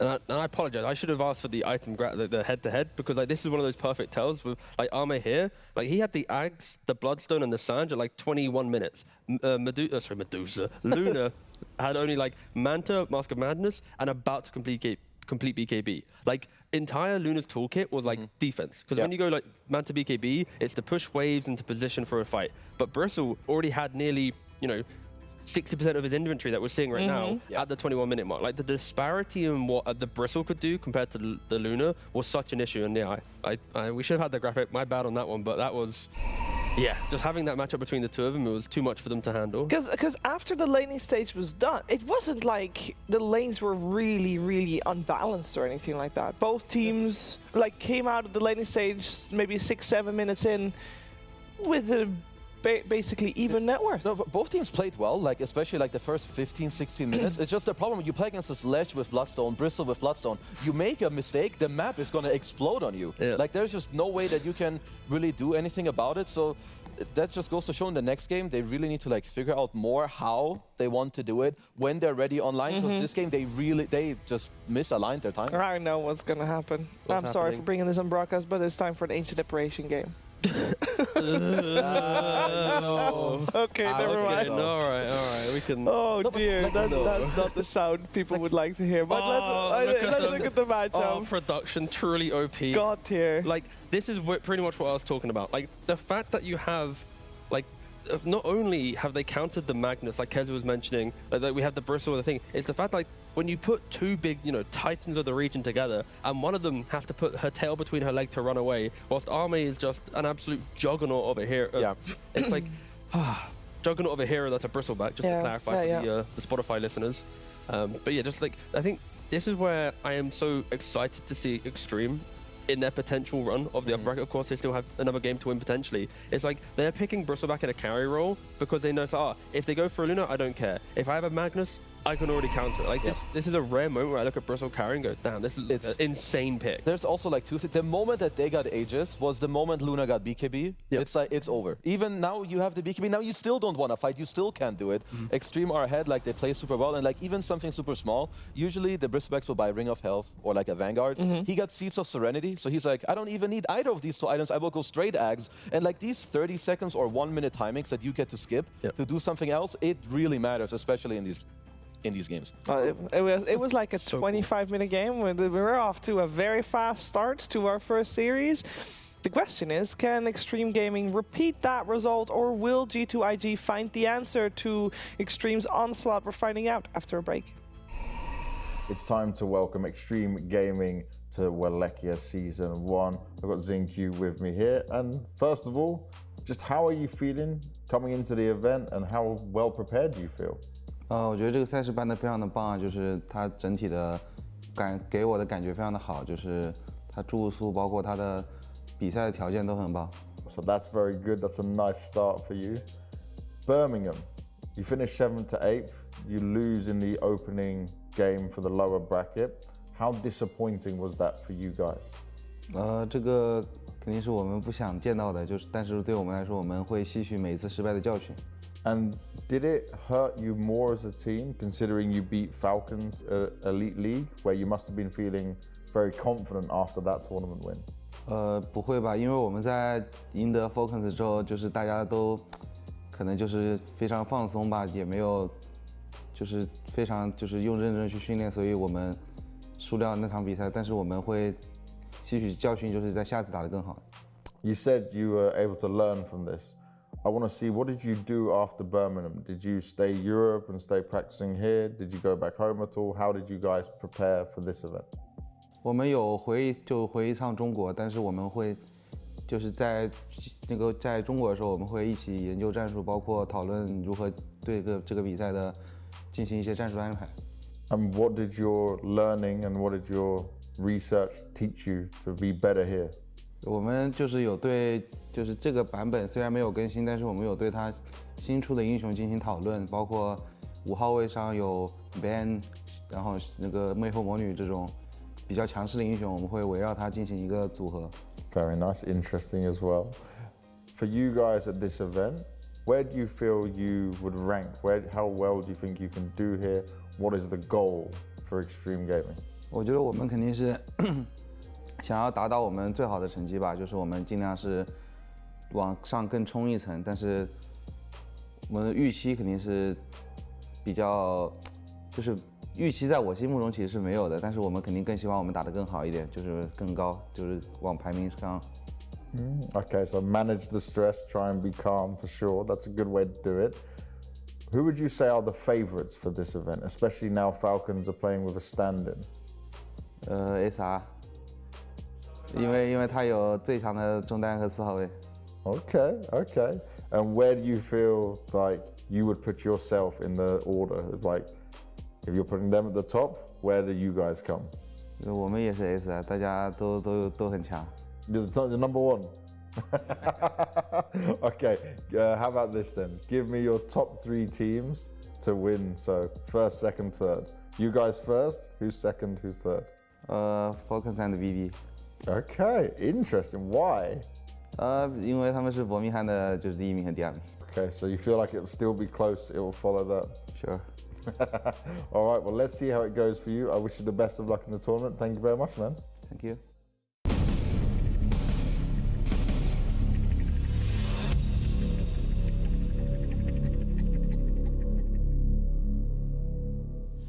That was a good talk with XinQ, and I want to touch upon something that he said, because he said they did specific research, the specific heroes, and he mentions Bane and Enchantress as support, of course, and Kezu did a little bit of extra research when it comes to the supports of Xtreme Gaming, Kezu. Yeah, so I think that the supports are often like overlooked when it comes to specific teams, and Xtreme, what we want to highlight here is the fact that they are either always picking Marcy Bane in the first and second phase, or it gets banned against them. You can see it. Aurora, they did their homework. They even first phase banned them. In the next game against Liquid, Xtreme had the chance, double pick both. They have a 100% win rate when they do have these heroes. Now, I do want to highlight that G2IG, they also did their homework, because in the game one, we did just see they banned both these heroes in the first phase.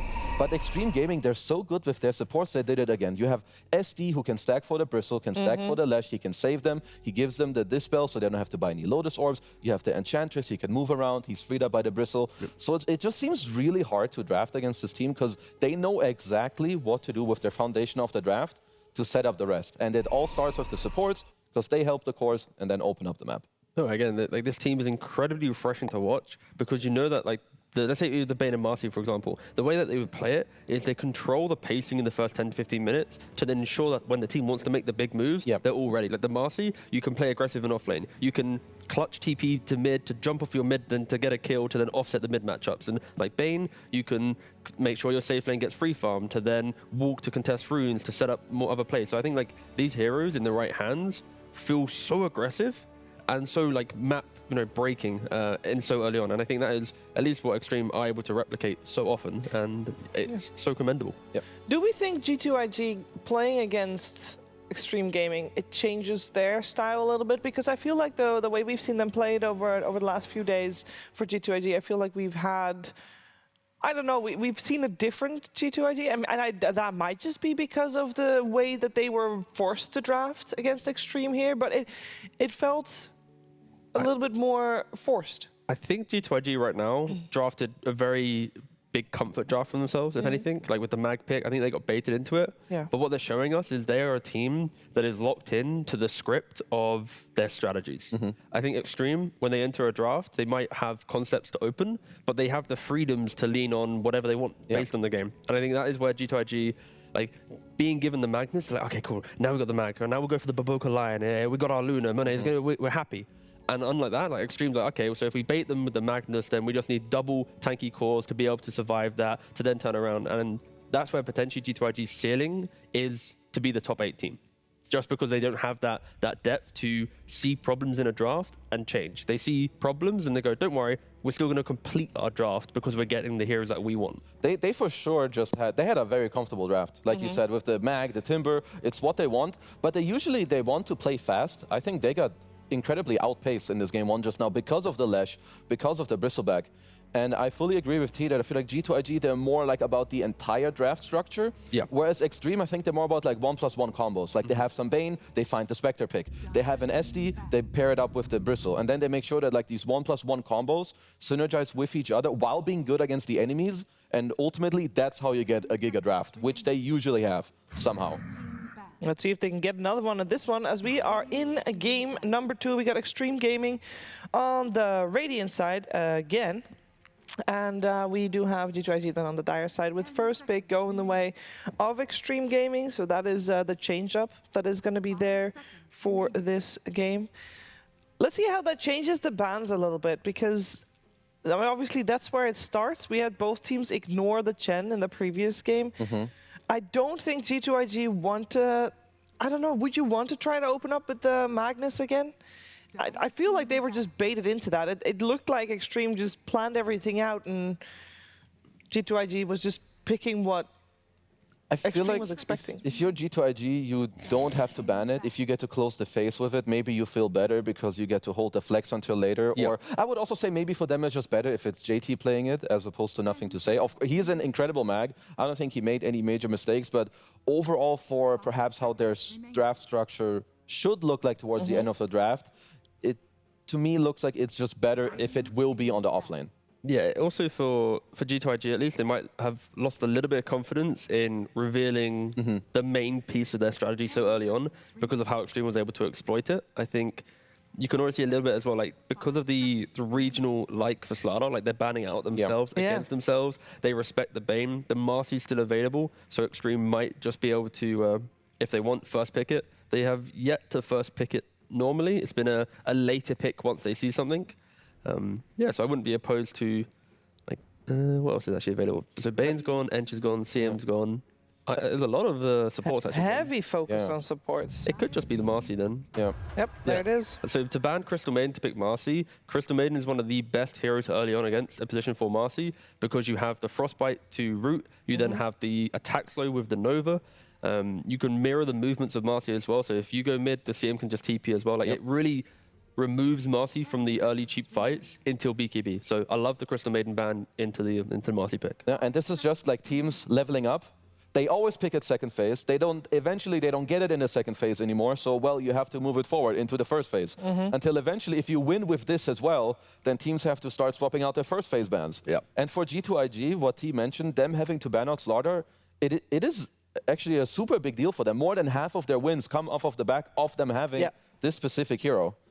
So I do want to see how they respond to this hero, because I will emphasize it again.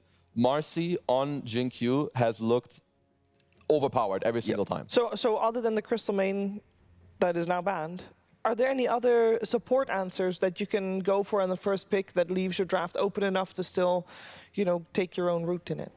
I think there's a couple options where you pick an offlaner who's a little bit more independent, so then your 4 position can rotate into the Marcy lane. I wouldn't be suggesting like the Tusks and those type of here. Like Tusk Tiny sets up for independent offlaners. I don't know if they'll instantly jump for that type of hero, but yeah, they lock in a Primal Beast instead. The other option, which I was going to allude to, was prevent Marcy from leaving the offlane and feeling good at trying to kill mid. Okay. So if this is a mid, like this could easily be the offlane Primal that's independent, or it could be the mid Primal that Marcy doesn't really want to jump, because if you do, you're just going to get trampled on. I would also say people have generally shown me that they want to play double range lanes against this Marcy plus melee offlane, but I actually don't like that way of going about it. Marcy is one of the few melee 4s that enables this dual melee lane to work. Because you can dispose someone backwards. It's like, hey, melee core, here's your target. Exactly, and that's why I feel like you should actually be looking for melee support, unless you have the CM, which you now don't, like some Clockworks or whatever. Like when they get pulled in, they can at least like fight back, and then it makes space for the range carry. Because if you're 2 range guys, you want to hit without threat. But I feel like Marcy actually is one of the few supports that defies this while being a melee support. Yeah, I kind of wish Undying was a little bit more in favor. Like having this year would slap. It would slap so hard. Like, but why is it not an option? Like, what's the weakness of it that makes it not be in favor right now? The hero doesn't, like, you need the perfect laning setup to be able to actually win the lane, and then to transition that, like playing into the fights and stuff, like you want Decay to push out lanes, and then you want Tombstone, and you don't have control, so now you're leaning on someone else to be the stun. It's like, it's a lot of emphasis on winning your lane, and before, if you win your lane in Dota, you could win the game in like 25-30. The fact that you don't win the game by 30, and then there's this whole high ground situation, the objective, how big the map is. Undying doesn't like running around the map the entire time trying to find stuff to do. He wants to play in like a very direct draft, which is win lanes, group, Aegis, end the game, we're good. Yeah, he's like very sluggish. He needs like this type of Luna, right? You like lane well, and then as he's saying, you like go together. It's like very straightforward where you're gonna go. But as soon as the game gets a little bit chaotic, like you are just, you got him, guys. You catch him. I'm gonna stand here. I'm gonna stay in. I'm too slow. Okay, so they go for the Primal, which is a good flex for them. But JT had an incredible performance on it yesterday. He did. So it's very likely that he will just be playing it again. They do take out the Faceless Void, which is a good ban. Ame has played that countless times. So yeah, I think here you can, for G2IG, you can go for the, or Enchantress already banned, but I just like, I like the idea of locking in the 5 position that is preventing Marcy from feeling good, or you just pick up your strong position 4 to at least provide a little bit more counter pick. Because this is a rare moment that the 5, if you hide it, will have more value once you see the offlane. So it's like Hoodwink available. It's available. Like Hoodwink, Lion, like any of the Baboka 4s that have a bit of range to enable the potential offlane Primal, I think I'd be happy to see. I feel like maybe, oh, okay, this is actually not too bad. We haven't seen it too much, but it is like an in-between of aggression, but can also offset the type of tempo potentially from like a Marcy in the mid game, even when she has BKB to like decrep your ally. So I don't I feel like this is a cool answer that I didn't think about that I kind of like. Like I can at least see it working out if you now build your draft around it to enable the Pugna even more. Yeah, just the thought of utilizing Decrypt so early on is exciting if your positioning enables it. But I think Primal Beast is one of the better aggressive melee heroes that gives positioning, if that makes sense. Yeah, no, for sure. Because like a Brewmaster is the same concept as a Primal, because Brew gets so into the fight that you have to react to him, and you never think behind that hero. Primal's the same thing. Like once he's in the middle, there's no way just to get around him. Like he's going to be pulverizing a guy, creating like this, like the mini stuns around him. So yeah, I like the idea. Now They take the Magnus themselves.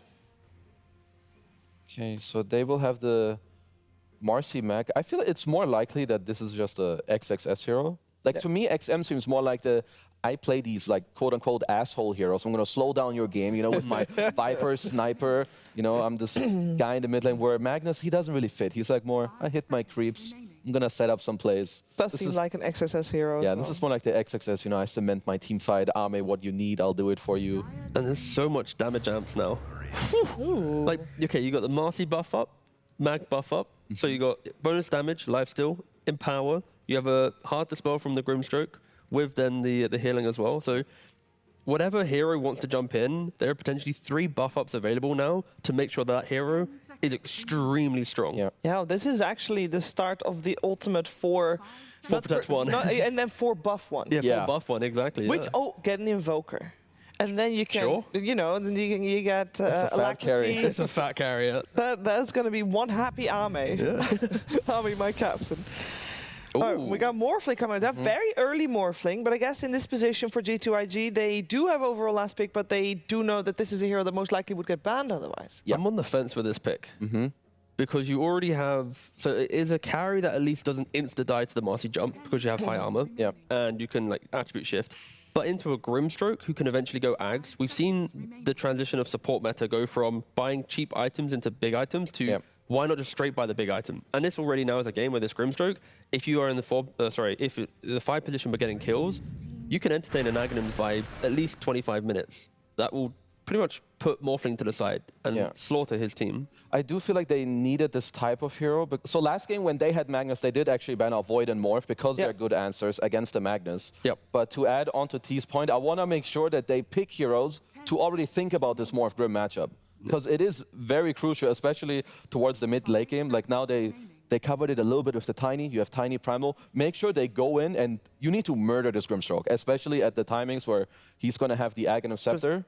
At least in the first 20, kill him so his game's not good enough that he can entertain it. Like if he's got 3-4 deaths because he's been found, he's got a problem. And we're back. They go back again and it's now oh boy.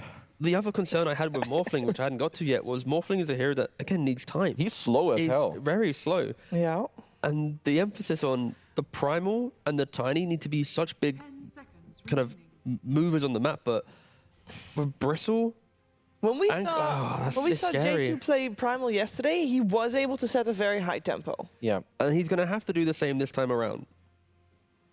I mean, I'm just like these Bristlebacks that I've seen so far, they are very high tempo. G2IG's draft, I wouldn't necessarily say it's slow paced, but they're going to be missing a carry, just like last game. So they need to know that they need to make it happen with 4.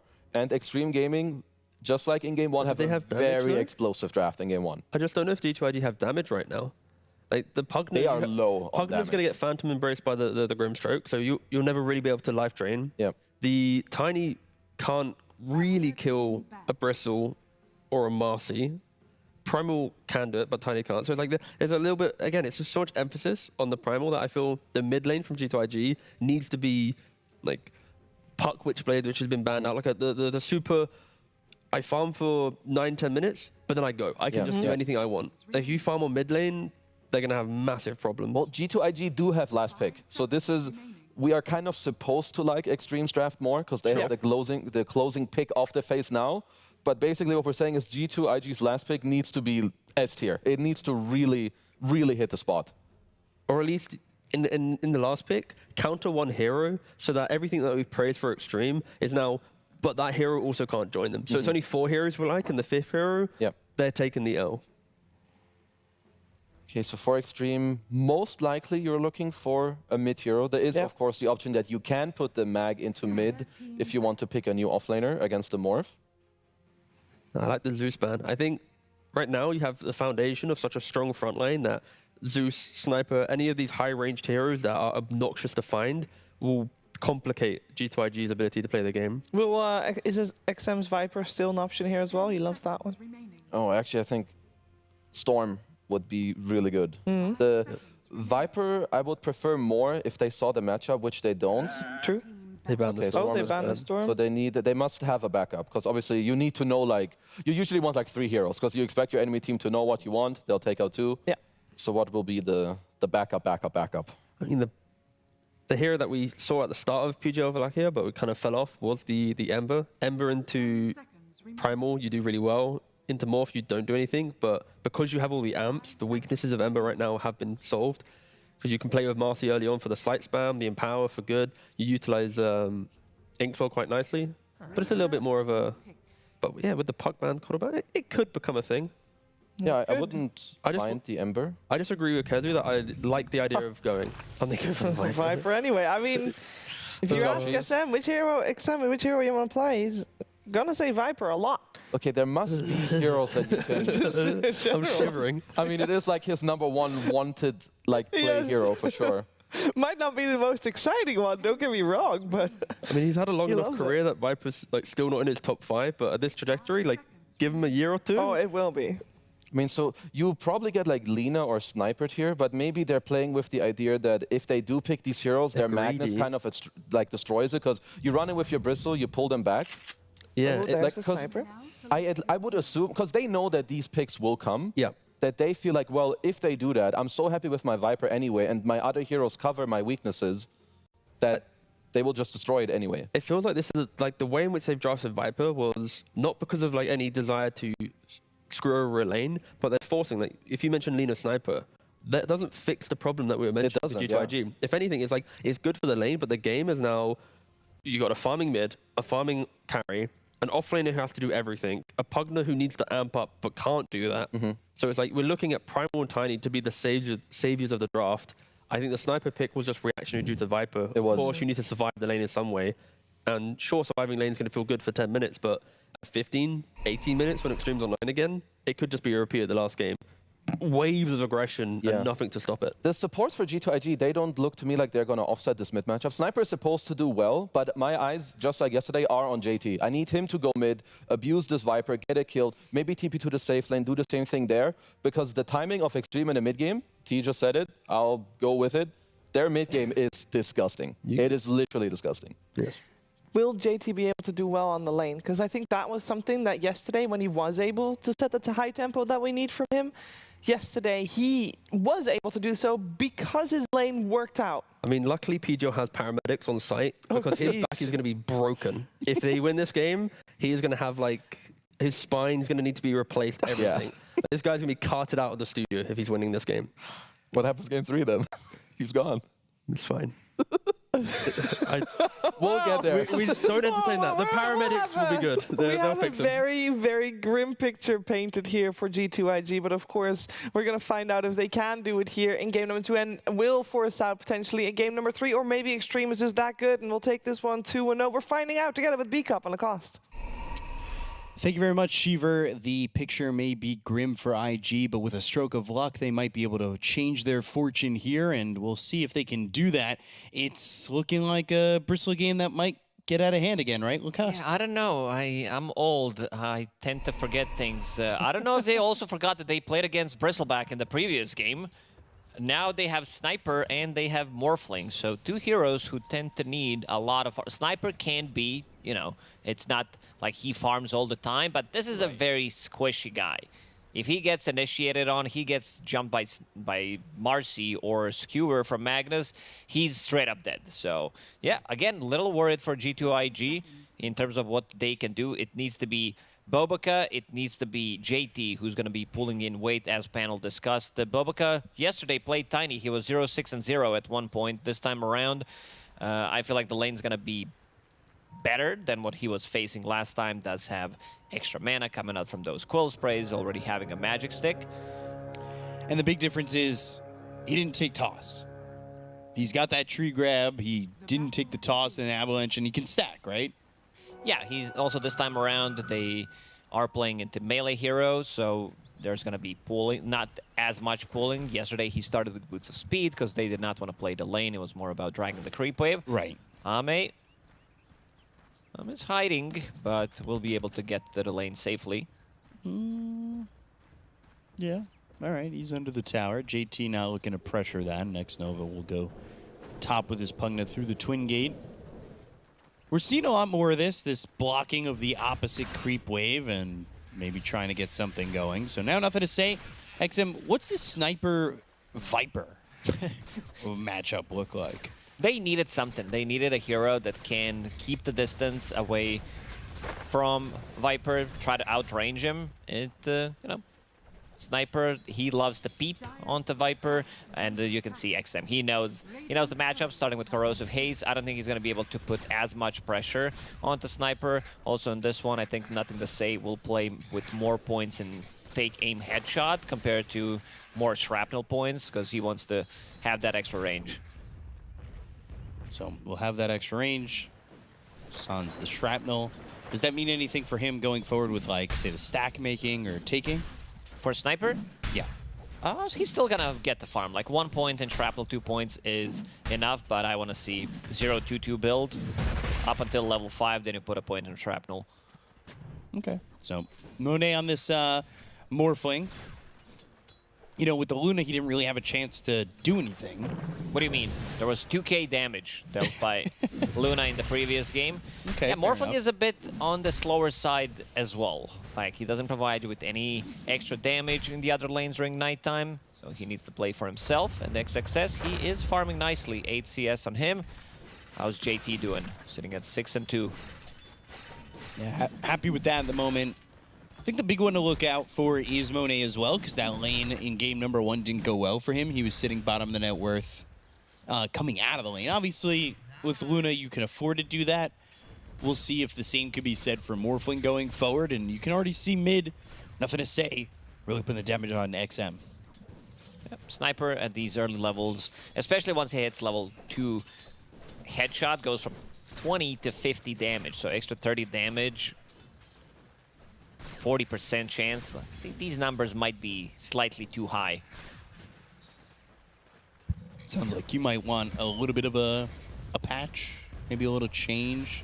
Yeah. But you're speaking small changes that are letter patches. No. I want to see the big patch, but Yeah. I also want to see some of these numbers tweaked.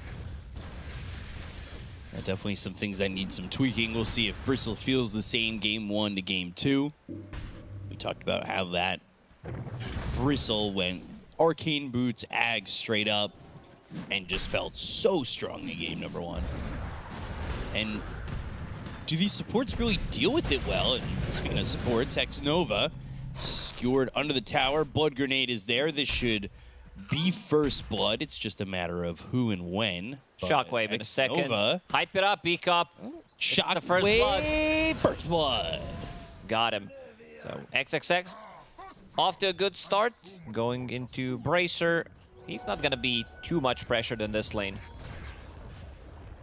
So first blood there for the off-lane Mag. And Nothing to Say, still doing really well in this lane.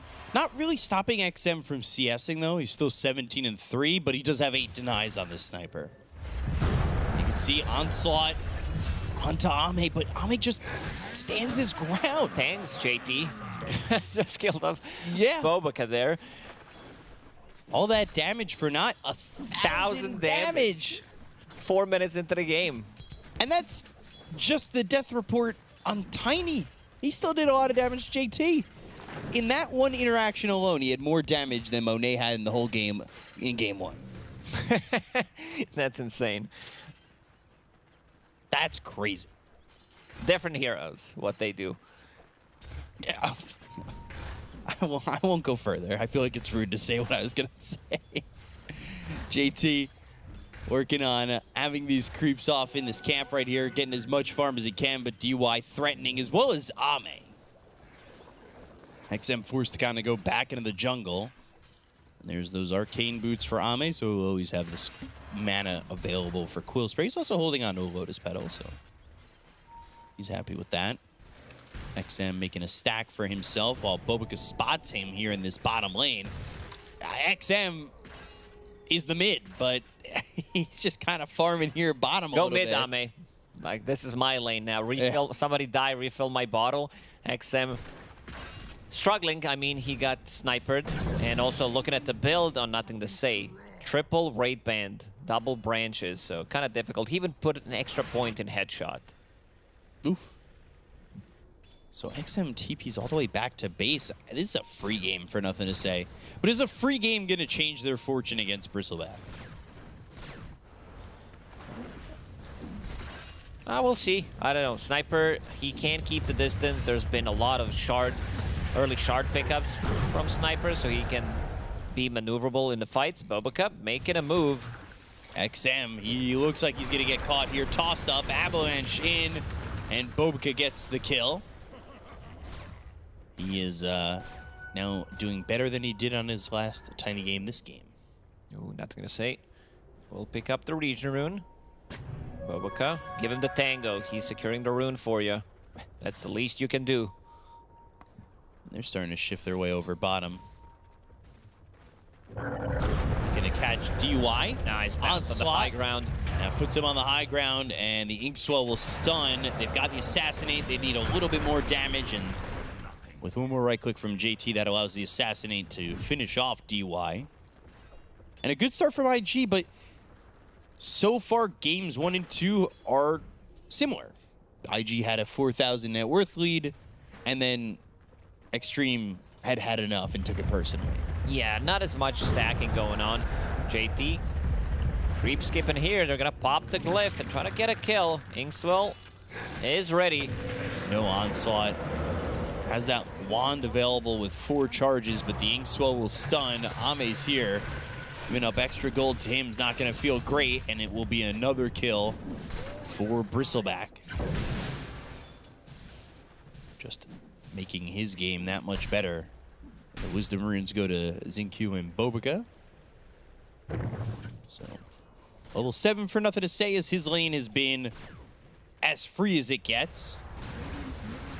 The question is, how is XM going to come back into the game? Because I see 2 points in Nether Toxin, needs to keep doing that. Problem is they can't really defend the towers. Xingqiu, as Marcy, doesn't provide you with much. You want to get that jump. Bobica is also around the mid lane. So is Xnova. This should be the tower, maybe even a kill. Oh, man, XM.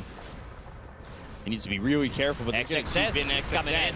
Shockwave, RP, skewer back. That's how you do it. Nothing to Say is in trouble, now broken. They get Bobica and Nothing to Say. And the deny. Oh, gosh. I mean, this is similar to that first fight that Xtreme had in game number 1. This is why XXS is one of the best out there in terms of his rotations. This guy sees the whole map. DP's to the mid lane, and this is how you equalize the game. And now, Bristle seeing the stacks as well, so might clear those.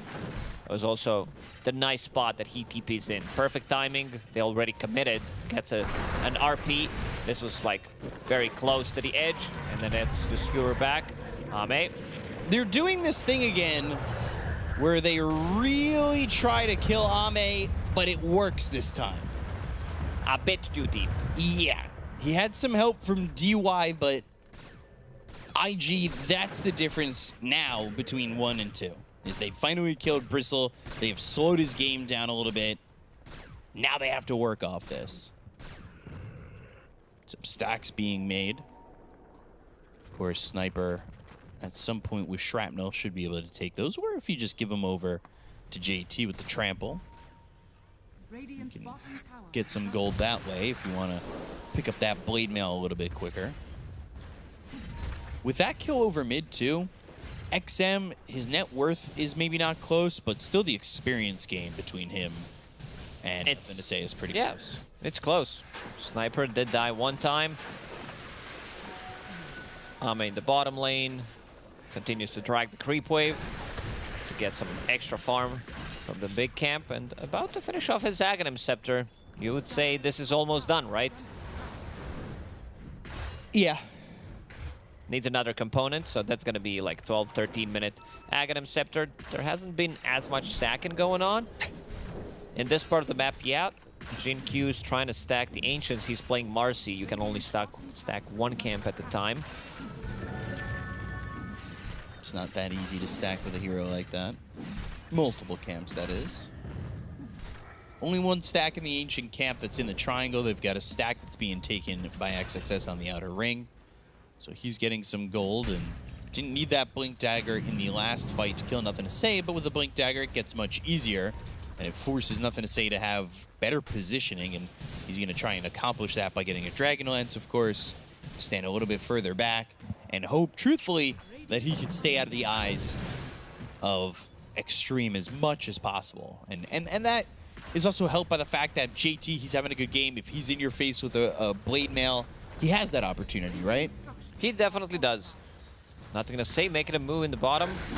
I don't know if they can play this bottom part. It's time to go back to farming. Ame is a pretty difficult kill to get. As we said, he's getting close to that axe. Things are gonna change. Good thing for G2IG is that Monet is getting a lot of farm. He's almost on top of the net worth. Going into Manta style next. And in terms of lockdown that they have for him, they don't have much. Sure, you have some extra magic damage from Viper. Leash mechanic is nice. Silence, but he kills that Phantom off immediately. Right. So Monet not going to be the easiest target to go for. There's that Blink Dagger for XXS. I would assume might be time to back smoke and go. Oh, look what Nothing to Say has in his quick buy. That's his second item. Shadowblade, good old times. They were lacking break mechanic in the previous. I would not be surprised if he just gets Silver Edge immediately. Great against Viper, great against Bristleback. Yeah, they really need something to get that break out there, and Ags is flying out here for Ame. They intercept that courier, which Bobica is coming south, but I don't know if he's going to catch that courier. Bobica is just being Bobica. Very annoying here. Stealing some of the XP. Stealing bounty runes. Yeah, and he's free to leave. Gets out. Nothing to Say, going to take the stack, so he's sitting close to the top of the net worth. Or getting ahead of Ame. That Ancient stack not finished off, and you can see now Nothing to Say had only had 1 point in Shrapnel for a while. Now it's 4. Yeah, because he had 2 intake aim, as we said. It's the matchup against Viper, wants to keep the distance. Did put a 3rd point in headshot, just to have a little bit of extra damage. And then Shrapnel is your tool. This is how you fight. Radiant's top tower is under attack. Looks like Nothing to Say going to try and take that camp and stack. They found themselves Monet, though. Everybody's here for the side of Xtreme Gaming. Getting that kill on Morphling is huge. Getting the first and the jump. Tower, too. He was sitting at 700 HP. Silence, and also Ame making a move, going through the Twin Gates with the Aghanim Scepter. That is really good for Xtreme Gaming to get that kill. Anything that pushes Ame to the top, slams Moday's farm down, and slows up his game is going to be great. So, on top of that, now they're using the Empower, they're stealing these stacks in the jungle. It's really good gold for Xtreme Gaming, and their moves are so calculated on the timings. They grab a kill and turn it into something. This is going to be a huge timing for them, where they can keep the pressure on the map. Bristleback is pretty farmed. You know, the most farm hero in the game, pretty similar to the first game. They still don't have the answer for him. And it's going to be a while, right? Because this is gonna just take time. Shadowblade. Blade Mail is an okay answer. JT does have it. And they will smoke. Scan connected. That was onto XXS. And he blinks away. No Blink Dagger on Tiny. It's on the courier being delivered. Okay, pulverizing Ame is a choice. Monet's there, and they're going to try and get this kill. They go to the Soulbind, though. Now they're going to connect over to the Morphling. Uh-oh, JT's dead. The Viper Strike hit both. The Soulbind is connected. ready. XXS does not want to commit. Rest of the team didn't feel too comfortable taking the fight. No Inkswell, no Phantom, and also no ulti from Grimstroke, so they can't control Morphling. But again, going for Ame. This time he yet is not as tanky as he was. So they have magic damage to kill him. Life Drain, Tiny's combo. It's only level 6 right now, but they could still get a kill here. Bobica. Blink, Avalanche, toss up into the air.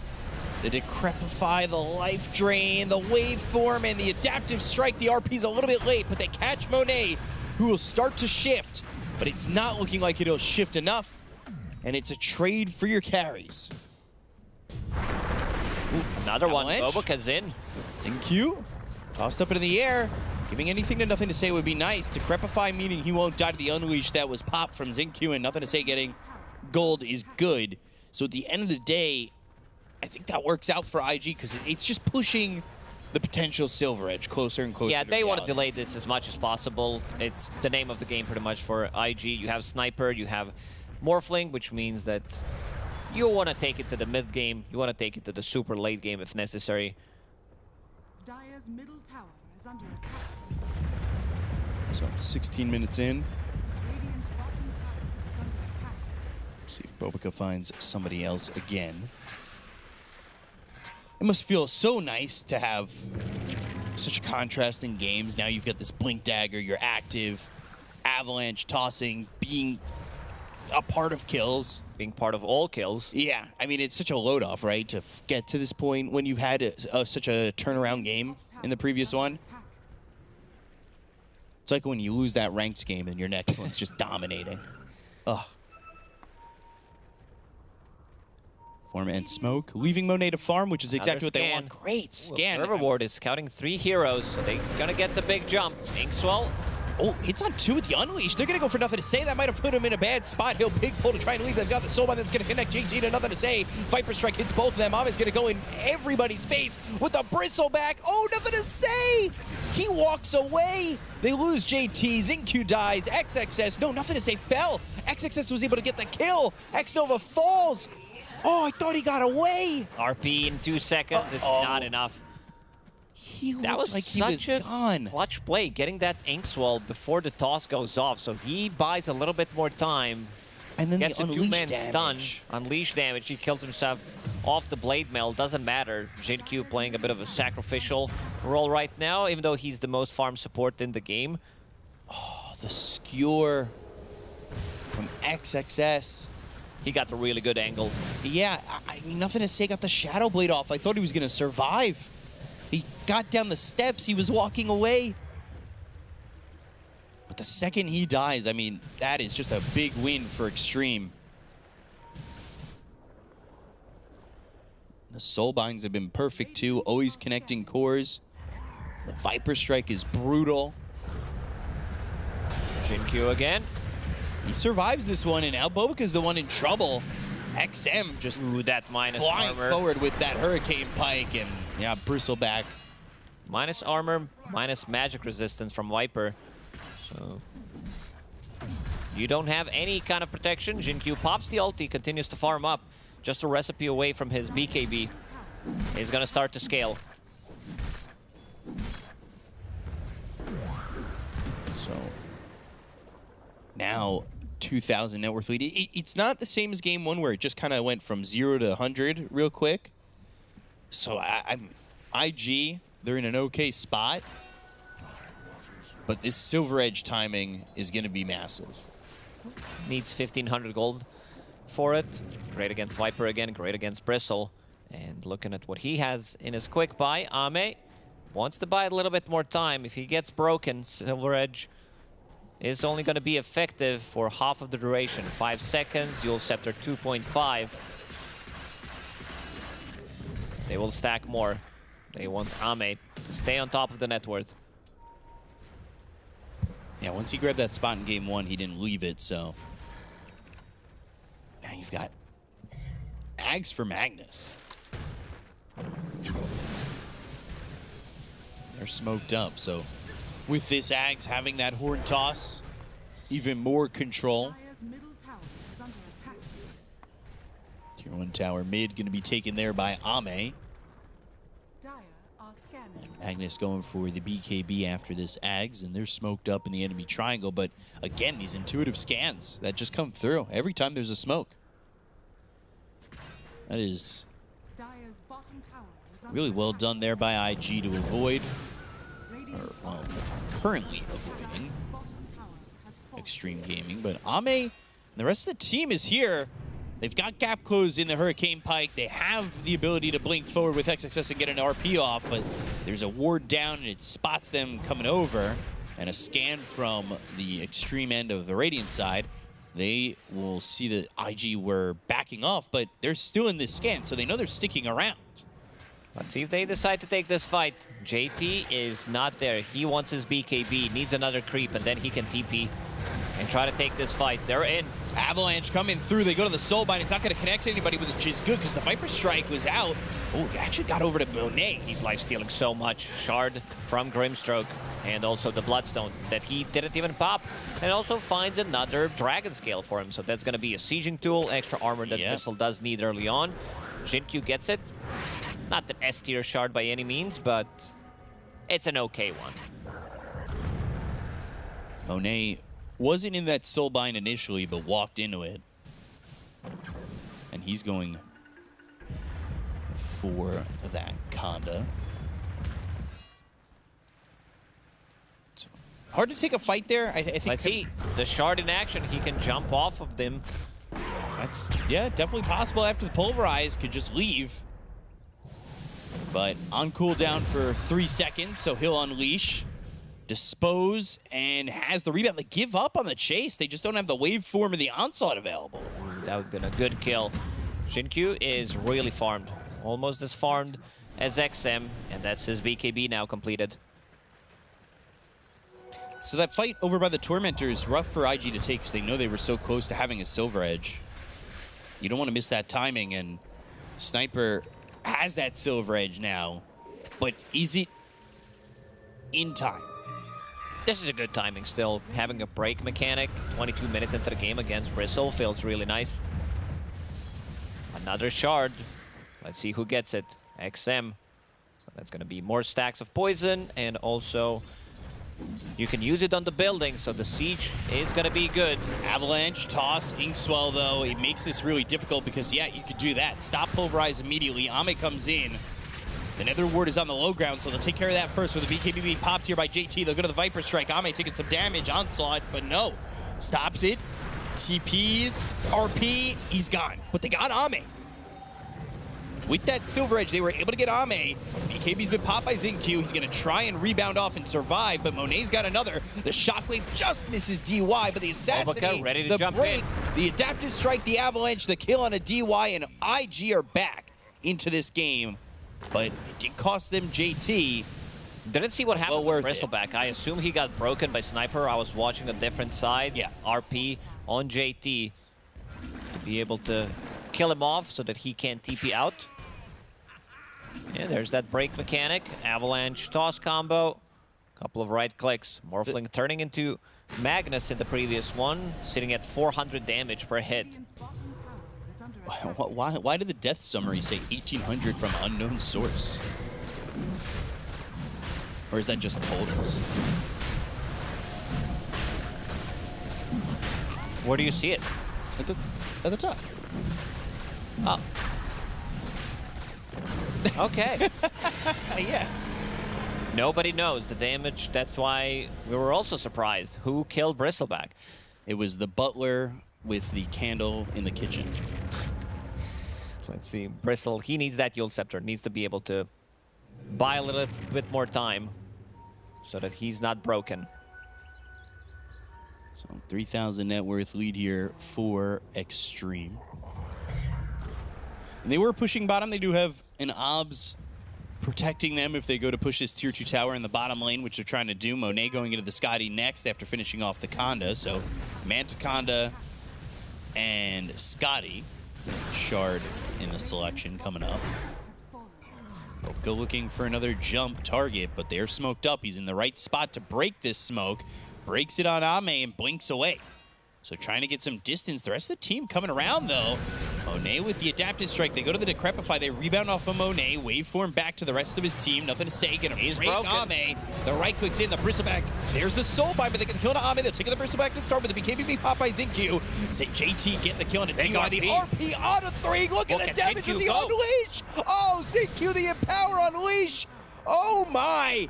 You thought it was going well for IG, but you forget Marcy with Unleash becomes a core, and you just get obliterated out of existence. 3.5k damage dealt by Xingqiu. Oh this hero is insane. With Empower, I mean, Bristleback is not the hero that utilizes Empower anyway.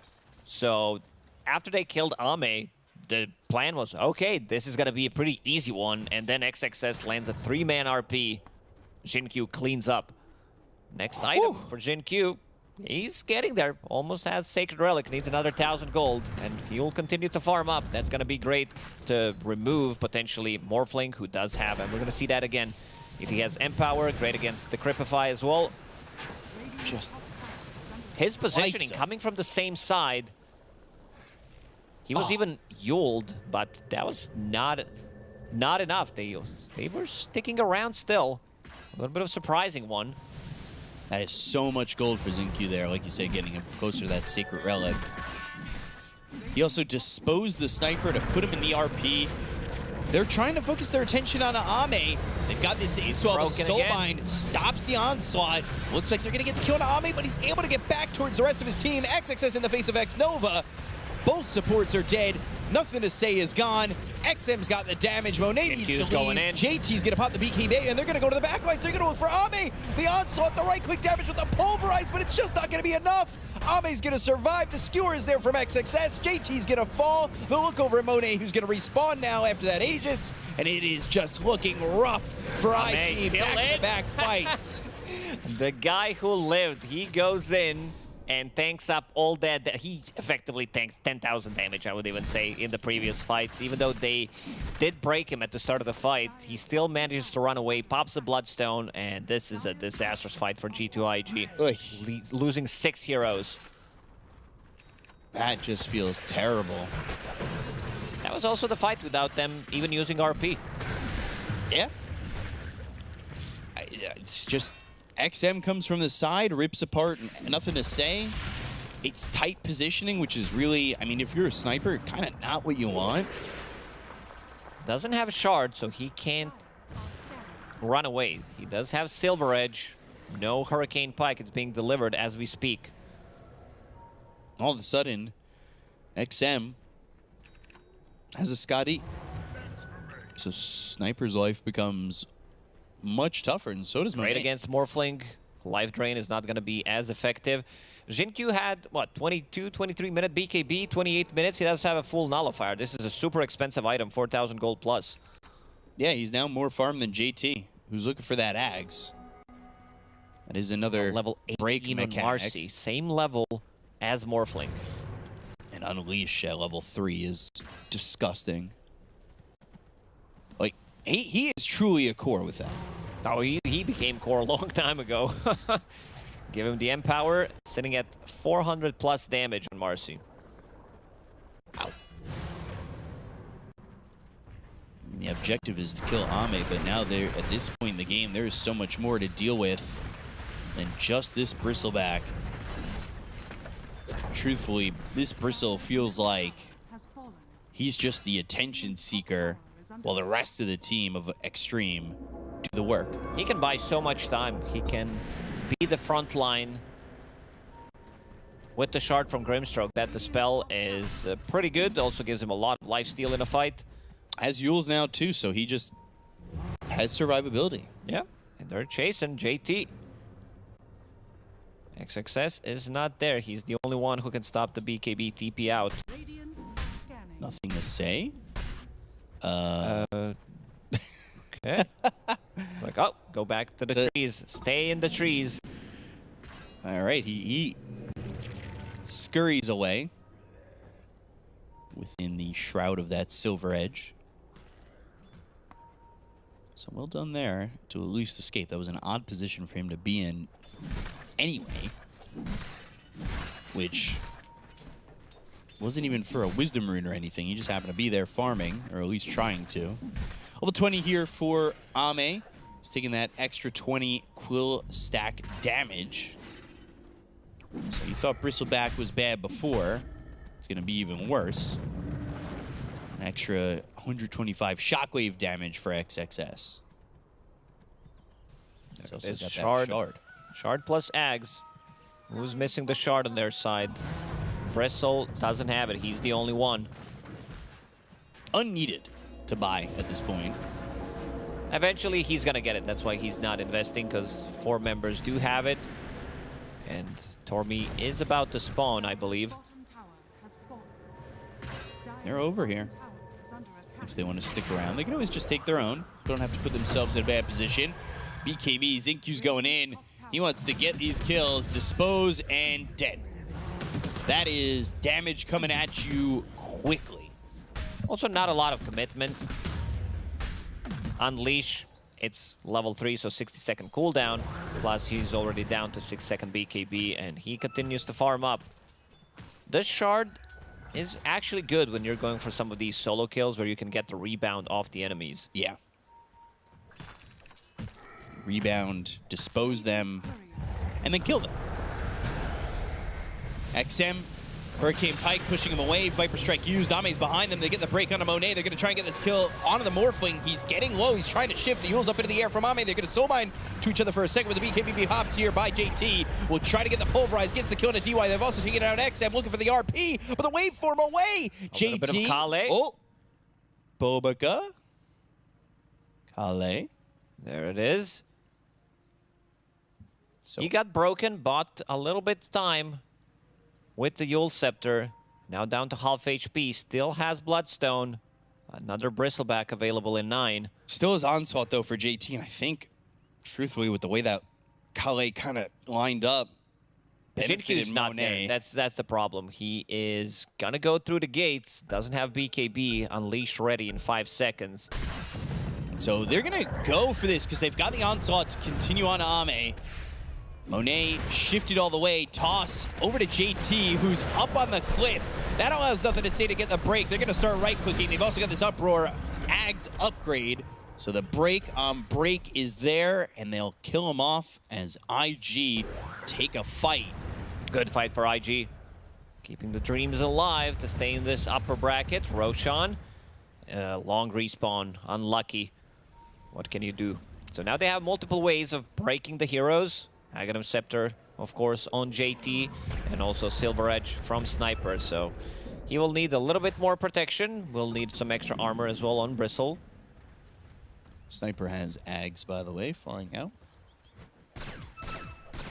So, quick assassinate. Good stun duration, too. Gotta like it. Nothing to say. He's had some tough spots, but that last fight was pretty good from him and Monet. This was the fight where Jinkyu wasn't there, and I'll even say that he's dealing the most damage after Bristleback in a fight. They will get that shard for Ame. 12,000 in the recent couple of minutes. You know, he hasn't been dealing as much early on. He is playing Marcio after all, but yeah, he's definitely popping off. Now going into Daedalus, level 20, so having extra move speed with the Unleash. That's insane. This Daedalus, he's just gonna... Truthfully, you kill Ame, Xinq's the problem. And both fours, I would say, for these teams play similarly, where the greed is very in your face, but greed is sometimes good. And it might work here for the Marcy. 7,000 net worth lead, but they're wrapping around from behind. They've got the onslaught. They're going to go after the assassinate and DY kill. Do they have the damage? The adaptive strike. There's Grimstroke gone. but can they get the rest? BKB pulverized on XXS, who will pop the RP, but it's only going to be on to JT. Is it going to be enough? They've got the skewer. It's going to be on 2. Ame trying to do some damage to get the kill onto the Magnus. They'll take out JT. Bobica falls. Bristle back onto Monet. He's got the shockwave, continuing with the empower, the damage with Xingqiu nearby, though. Oh, Yule They need to Scepter. be careful. Dodge is adaptive. Grimstroke coming back to the fight. There's the rebound. Assassinate the stun on Ame for a moment. They've got XM off to the side. Inkswell, DY now in He's trouble. gonna die He bobbed again. back, TP'd into a really bad spot.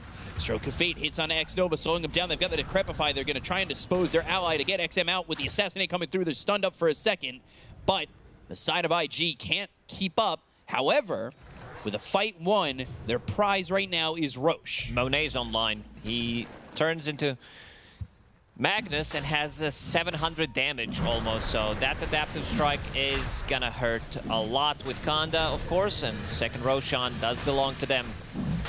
Ame is the one who's getting isolated. I love that JT's also playing very sacrificial. He goes in, he doesn't care if he's gonna die. He goes in, gets the job done, kills off DY immediately. Here's where the game changes. Roche's banner. Yeah, that's day one, basically. You stake your flag, you stake your claim at the win. And you're going to try and use this Aegis now to get more done. Down about 5,000 net worth. You know, you talk about JT playing sacrificial. He takes so much attention when he's got the BKB pulverized, taking somebody out of the fight, forcing XXS to use RP on him.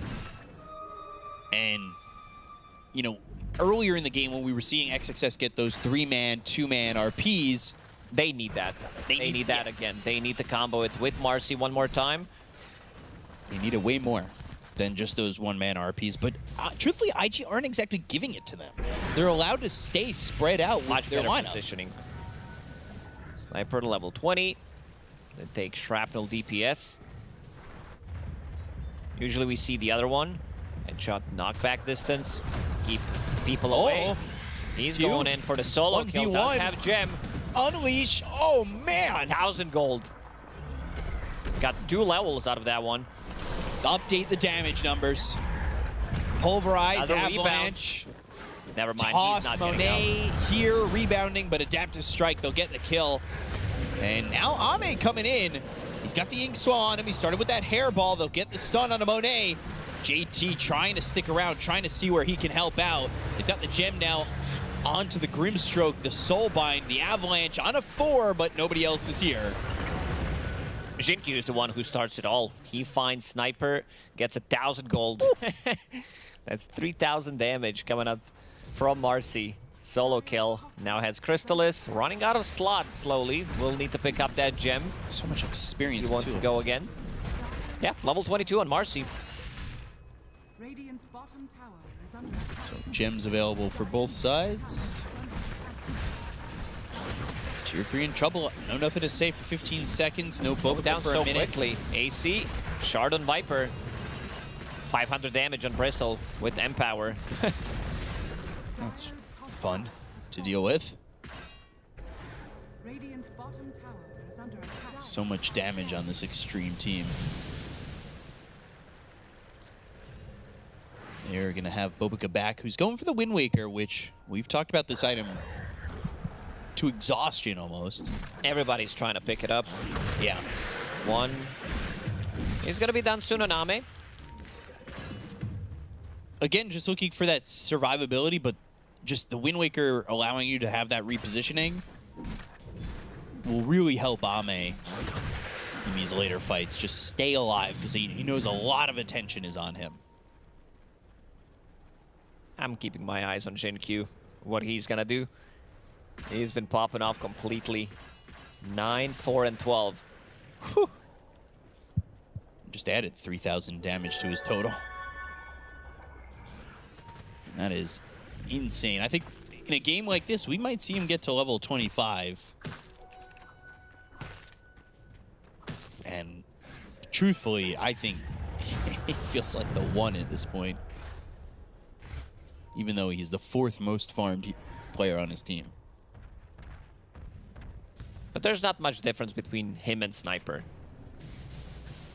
One fight. Let's see what he's going to find. Rattle Cage, some extra armor, extra tankiness coming out.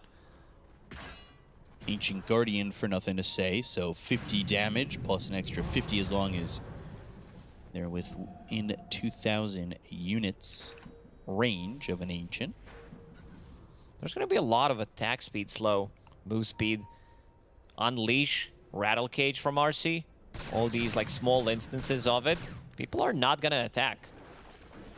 Also, by the way, Sniper shifting the build to that Conda build, that Ags Conda. Yeah, going for Tank Cardell build.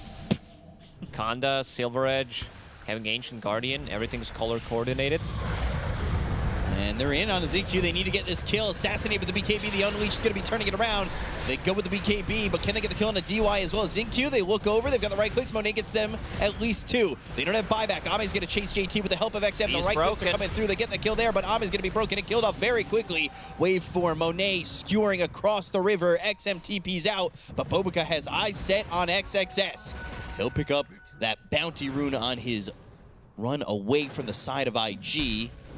Also farm a camp. Small camp, by the way. Yeah. They realized what they need to do. They need to kill Jinkyu. He's the one who's causing the most issues. Oh, so he's yeah. going to be the one getting jumped. Ame They don't have doesn't buyback have on any of buyback. these heroes. None of them do. That's concerning. Morphling still has Empower for another 15, 20 seconds. 650 damage on him with all that agi. Damage, yes. Blink as well. Bottom set of racks are going to melt here.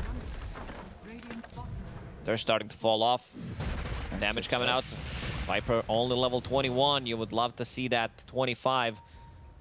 One of the most ridiculous 25s in the game. Suddenly Minus 50%. become universal. Oh. Yeah.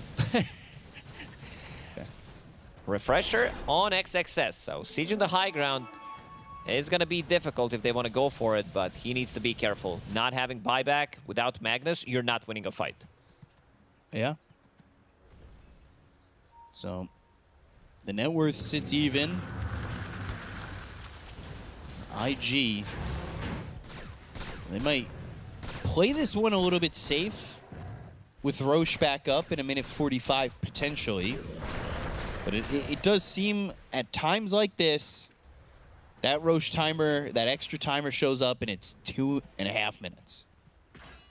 So without actually 4 minutes from now, it's going to be some like long spawn, which will allow Xtreme Gaming to farm their buybacks.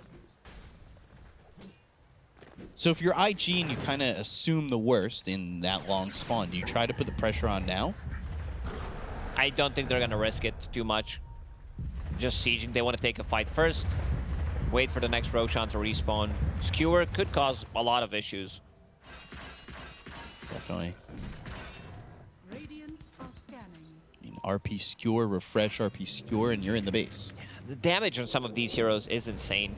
Like Bristleback has 700 damage without Empower, without Marcy's sidekick. So that's going to be like 900 damage per hit. Yeah, Warpath is kind of a broken, very strong broken skill. It was even worse previously, wasn't it? When Bristleback was a popular carry? Yeah, that damage is insane. Let's see. The jump. Who's going to get the first jump? Xinqiu is smoked. BKB ready. Radiant are scanning. Can they get the proper positioning? They do have this ob, so they have the information. Shiva's onslaught going in to start. They've got the silence. But the Phantom's Embrace, the BKB's been popped by XM. They're trying to chase, but the BKB coming out from JT so early means he's not going to have that opportunity to pulverize anybody without it being stopped. Trying to look for the jump, pop the BKB to get out of shrapnel. And now mid lane is being pinged out. They want to go, try to finish it off. Creep skipping as well. Is under attack. Roshan, 2.5 minutes without There we fail. go. Telling you. Tier 2 is going to go down very quickly, and they're waiting for this Roche. Now they're all realizing, hey, it may not come for a while. We need a TP. They took a tier 2 quickly. XXS, Horn Toss. Oh! Whose Force Staff was that? I believe that was Bobica's. Yeah, he's got that 4-staff. Good save. So, huge save there on the horn tossing what could have been double RP madness. And now they start to scurry their way over to Roche. So they're going to try and hide, put themselves in a good position to fight again, but still 18 seconds without this BKB for JT, which is something he really needs to hold that pulverize. Otherwise, it's just not happening. Yeah, Daedalus now being flown out on the courier for Jin-Q, I believe. Yes, it's coming. There it is. So that's going to be a great damage item.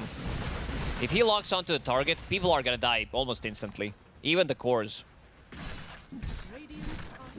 That's scary. Showing Ame for the moment, and again, Xtreme looking for that wrap around, but XXS in a great position up on the top of these steps. Smoke's gonna break. XXS, BKB, it comes through, but they've got the pulverize. This is without the BKB from JT just yet.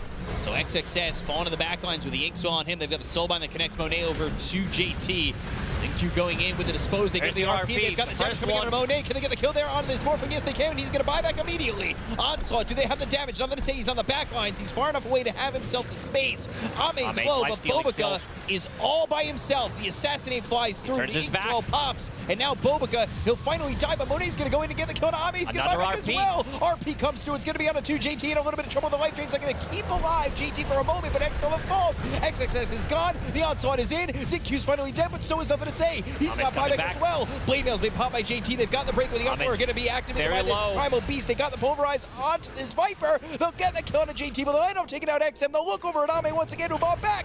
Bloodstone going to be popped here. Wait for it forward. Still trying to go for this. They've got the Assassinate. They'll stun him up and take him out. Let's see what G2IG wants to do. I think it's time to go in and finish this game. 2 minutes without Ame. There is buyback available on XM. Sure, potentially that can come out. Yeah, Morphling's going pretty ham. Multiple Assassinates, 4 of them. And 15K XP change going Morphling's way. What level is he? 29. They need to use those buybacks. They don't have one on Xinq, which is the huge damage dealer here for them, and Top's pushing in a little bit. They're gonna back away. They tried to go for the finish. Wanted to check who has buyback available. You can see that Ame is dealing a lot of damage, but if he gets isolated, he's gonna drop. Morphling focuses him down with Scotty, reducing that healing coming out, plus the Shiva's Guard as well. This time around, they do have tools to deal with all that lifesteal / spell lifesteal. Viper has done it. He's become universal. Nice. This is the big timing.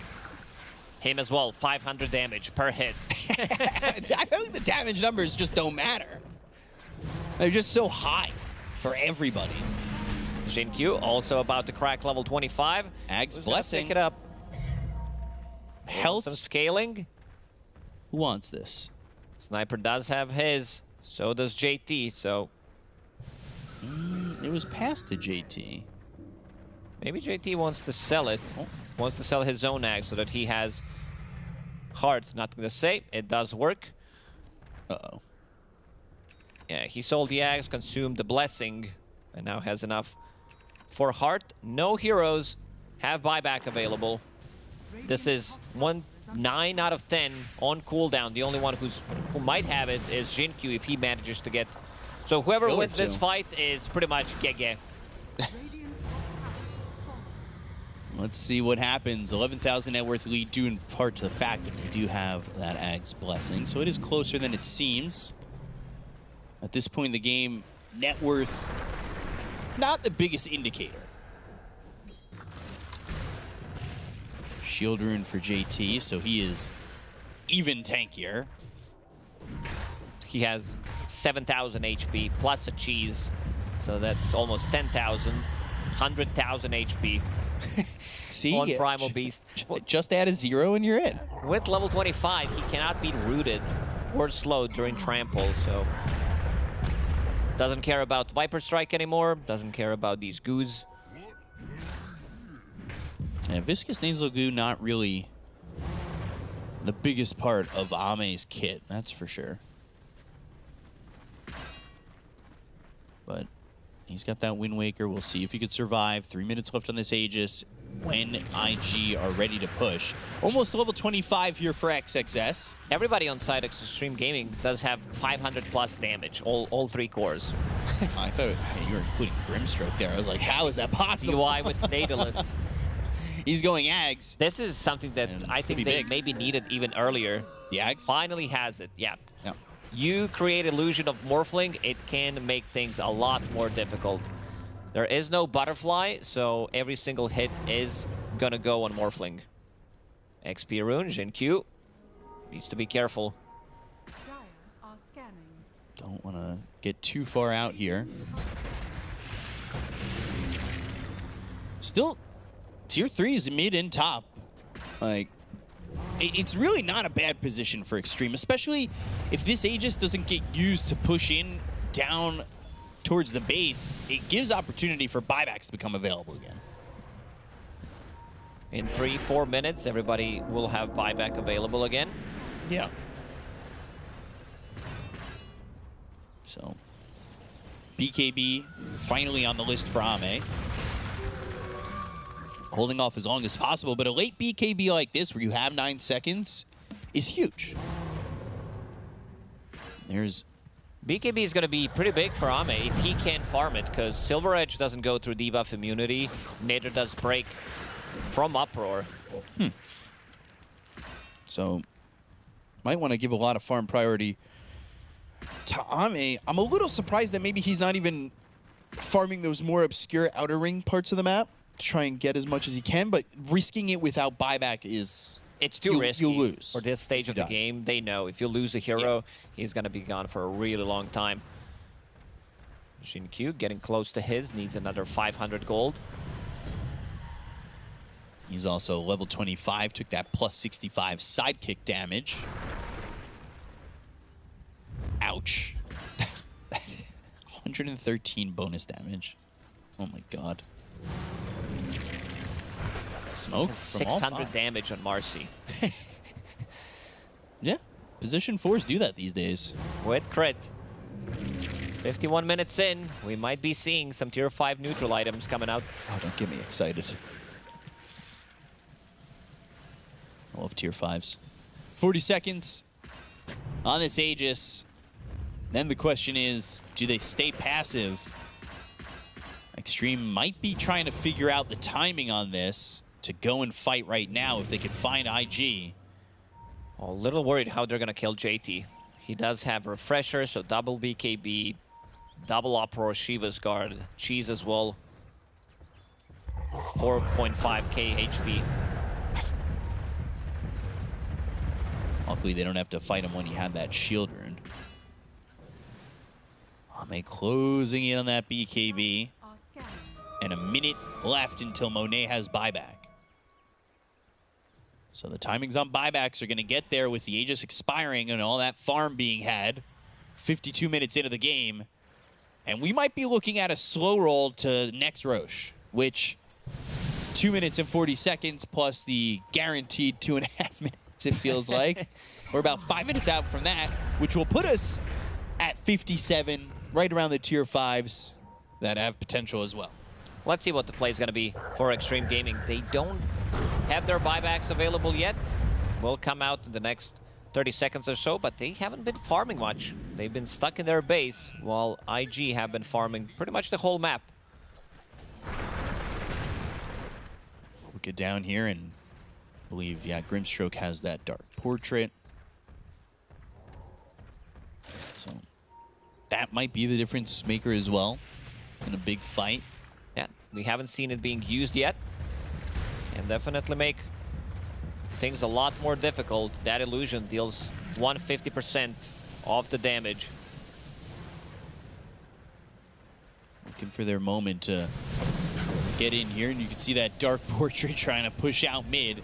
Probably means Grimstroke's kind of getting a good amount of farm. He's already got 1,000 to his name. He's trying to get back to that buyback gold. He's 260 short of it. And the buyback timers are starting to hit 0. You've got JT's that's 35 seconds away, but he's 1,500 gold short. 30 seconds on XXS. Level 30 here for Monet. And we need level 50. Yeah. Start adding more levels to the game in the next patch. Level 30 complete. Like that his level 30 is not as impactful because 35 strength, sure, it is a lot of strength, but it's not, become universal or anything like that. Is that the best 25 in your opinion? Become universal? Definitely has the most impact, I would say. There are some. Let's check what changes things a lot. Faceless Void. Backtrack. Backtrack is the big one. That one's pretty big. 7 refraction charges. That's also nice. It's not, you don't see the full impact of it. It's not like, oh, this hero cannot be killed or whatever, but... I will say that the Sniper 25 plus 6 shrapnel charges is kind of wild. It is, and I'm really glad that he took that one. Allows you to stop blink daggers. I think it's going to be super important. He's going to pop those shrapnels immediately so that XXS can't get the jump. Ame also closing in on 30. And there's that plus 0.8 seconds reverse polarity stun duration for Magnus. 42,000 net worth for Monet. And without fail, the extra timer on Roche. Is it 2.5 minutes? There we go. We've had, I don't know if we've been blessed or cursed by some of these long Roshans. I'm starting to think I have control. Next time I'll say 30 seconds. It's a lot of stun that can come out from XXS. With that level 25 talent, 4.3 seconds times 2. So almost 9 seconds. Going in, jump. BKB, they've got the pulverize, but there's the Inkswell to stop it. The BKB wasn't popped by JT to start this one off. They got the kill on the DY immediately. He's going to buy back. They go to the Viper Strike. They've got the right click damage on the Bobica. They get the kill of the Tiny. Now they'll look over at this Pugna, trying to get out of this one, but X-Nova's going to be disposed of. Both those heroes have buyback. They start to run away, but XM as well as DY are going to focus their attention there, while on the other side of the fight, they're trying to get the kill on ZQ. They've got this as the RP. Monet now in trouble. They use the refresher. They're going to use that second RP. They'll get the kill. 4 heroes gone to the side of IG. That is rough for IG as they waited so long after that Aegis, and it ends up benefiting Xtreme. Again, Xingqiu is the damage dealer in these fights. He's the one, like, all you need is a setup. Give him a couple of seconds so that he can deal the damage. DY was the first point of contact, immediately blown up by Morphling. Exactly what Morph needs to do. He does not want this copy. He does not want to play against himself. A stronger version, and unfortunately for Xtreme Gaming, it is a long Roche. So everybody will be back up. Actually, Morphling's not going to be up immediately when Roche spawns. They're going to poke. They're going to see what happens if they go for the high ground. Who buys back? Nothing to say. He already did. And him buying back, he needs to be careful about his positioning. It's either he's careful about his positioning or everybody buys back. Because they are taking these buildings quick. When they were taking the top set of racks 30 minutes ago. Bottom again, somebody needs to defend. XM had that shard that was pushing the buildings even quicker. So they don't force the buyback from Monet. They cut the net worth deficit down to 3,000. Roshan will be up in 10 seconds. Now Basher available on Xingqiu, so even more control in these team fights. You know that Bash is going to come out eventually with the Unleash, all that bonus attack speed. All right, I want to see who gets it. Marcy, I think they give it to Xingqiu. That silence, 1 second silence, having a... Let's see if he picks it up. Oh, he's earned it. Yeah, he's in. So giving up Roche like that, and Zag's blessing. Morphling's going to be in a lot of trouble. I mean, he does have 2 ways of dispelling things with Manta and Satanic, But yeah, you use one of those and you get hit by 1 second silence, might be enough. Now, unless another Roche happens and Xtreme pick up the Ags and give it to XM, I don't think we're going to see what be everybody having Ags and Shard on a team. We're getting close. Let's see if they want to go maybe before a 60-minute. Bottom lane is in a good spot. Now with Aegis on XM, who is universal right now. A lot of mischance coming out from Aviana's Feather, Butterfly. What is that? That's like 50%. By the way, Asian 51. XinQ 4th on the net worth list now. 32,000 worth on a Marcy. DY almost at that level 25. And so is the Pugna. Not sure that'll make a major difference. Definitely not. Inksoul radius is pretty big if you can get to that. Yeah. And also DY, considering that he doesn't have buyback, he did buy out on Glimmer Cape. Something that can cause a lot of issues. Having Invis heroes at the super late stage of the game, you're running out of slots. You can't hold the gem. The one who's holding the gem is Xnova, and he wants to keep the distance. He does not want to be in the middle of a fight. So if you lose vision... Bobica's got one too, though, to be fair. Okay, then they're fine. I think they need to be able to get the jump on Grimstroke. They need to get the initiation on XinQ as well. So 60 minutes is upon us. Apex for Bristle, Giant Ring for Bobica. He's now the Mountain. Uh-oh, XXS. Oh, that missed. The model starts to get confusing. He does have TP. He is here alone. But he does have buyback, so I guess he can play around a little bit.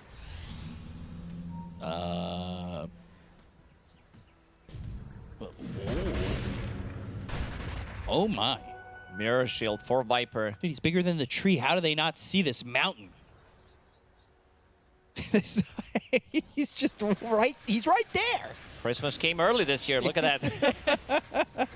Force boots for XinQ. Oh my god, with a swift blink? Can people get away from this guy? Stygian Desolator from Monet.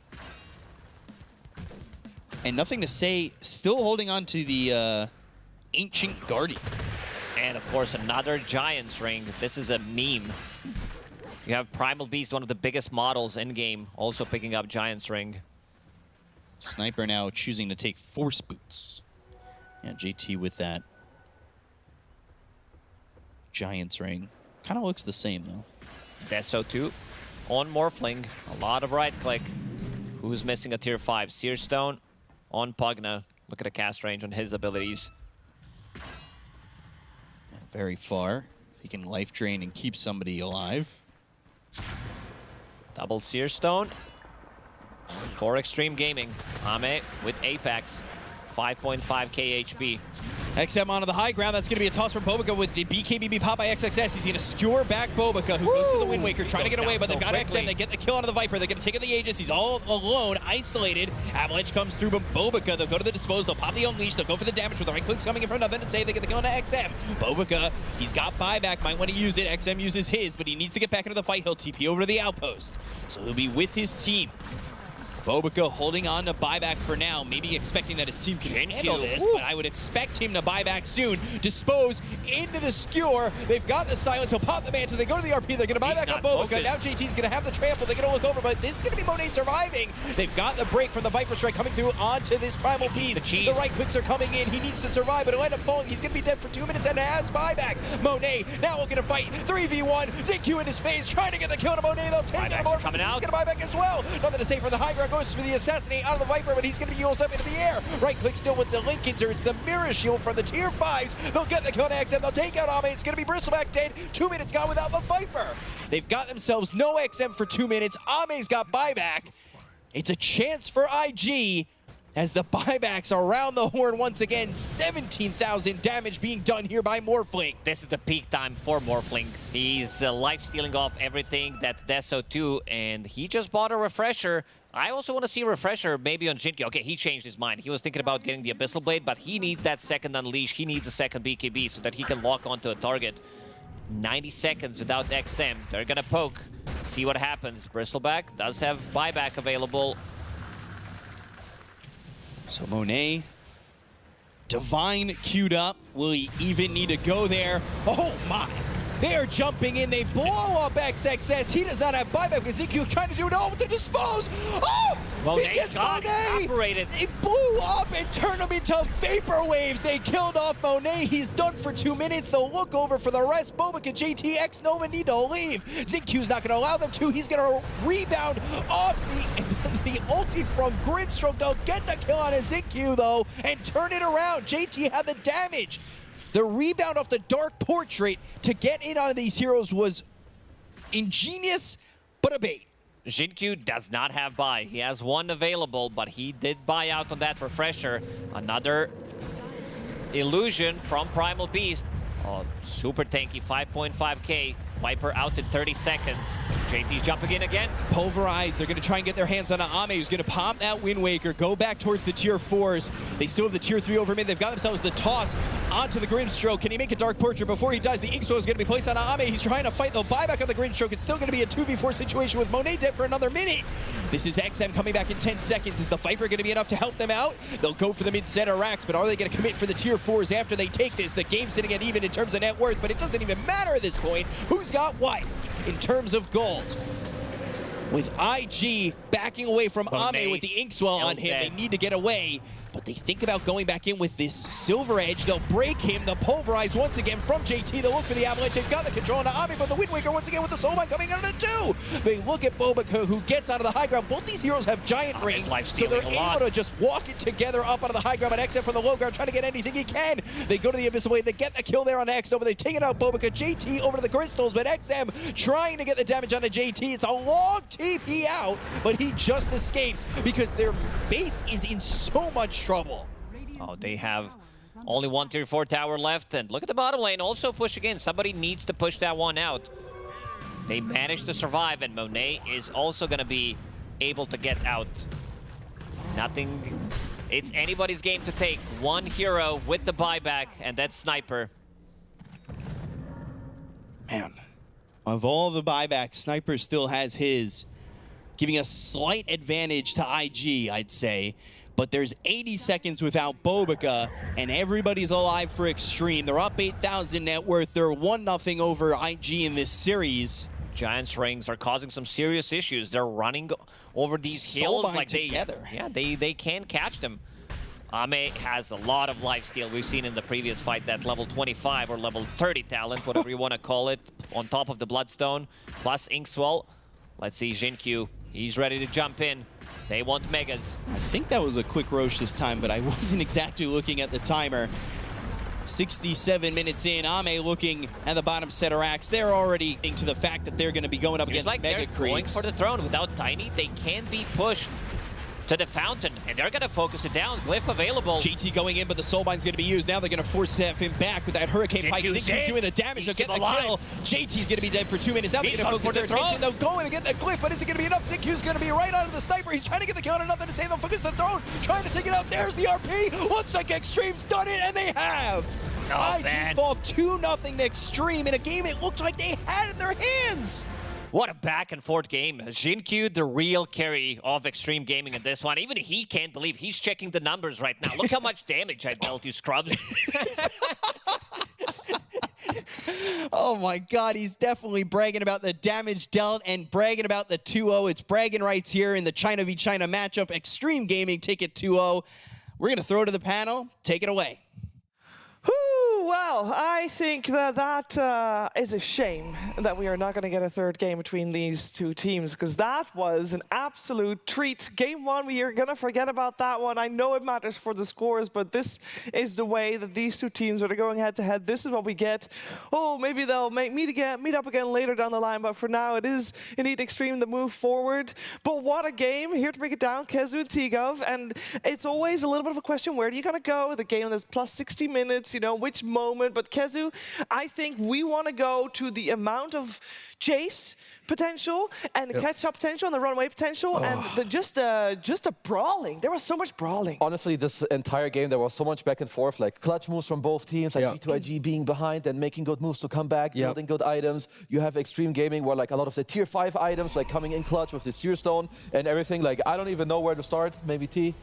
Hop in? All I want to do is hype up DY. I think that as chaotic as this game is, you can talk about like any minute moment of like why a team did well, why a team did bad, but DY consistently throughout this entire game, he was so on point with his Grimstroke. Having the Phantom Embraces multiple times, there'd be initiations where he instantly silences a Tiny, he prevents maybe the Primal from getting his ultimate off post onslaught. And then on top of that, like even just a game-ending moment there where Monet steps up to the high ground, he goes up into a Soulbind with the Marcy jump, the Aghanim's from the Grimstroke, plus the Marcy, the double supports, killing off Monet to then break open the game once again for Xtreme. This was a absolute banger of a China versus China game. If only it was like you were saying in agreement, if only this was a game one, because I kind of want more of this level of Dota between the two teams. It just makes game one look like, I don't know, it just looks like G2IG wasn't fully woken up yet, and then they decided to play Dota in game two, and this is what we get. And this game could have gone either way until the very, very end. I mean, honestly, I thought G2IG had it. They made so many good moves, like even here. They're like actually quite far ahead in the game.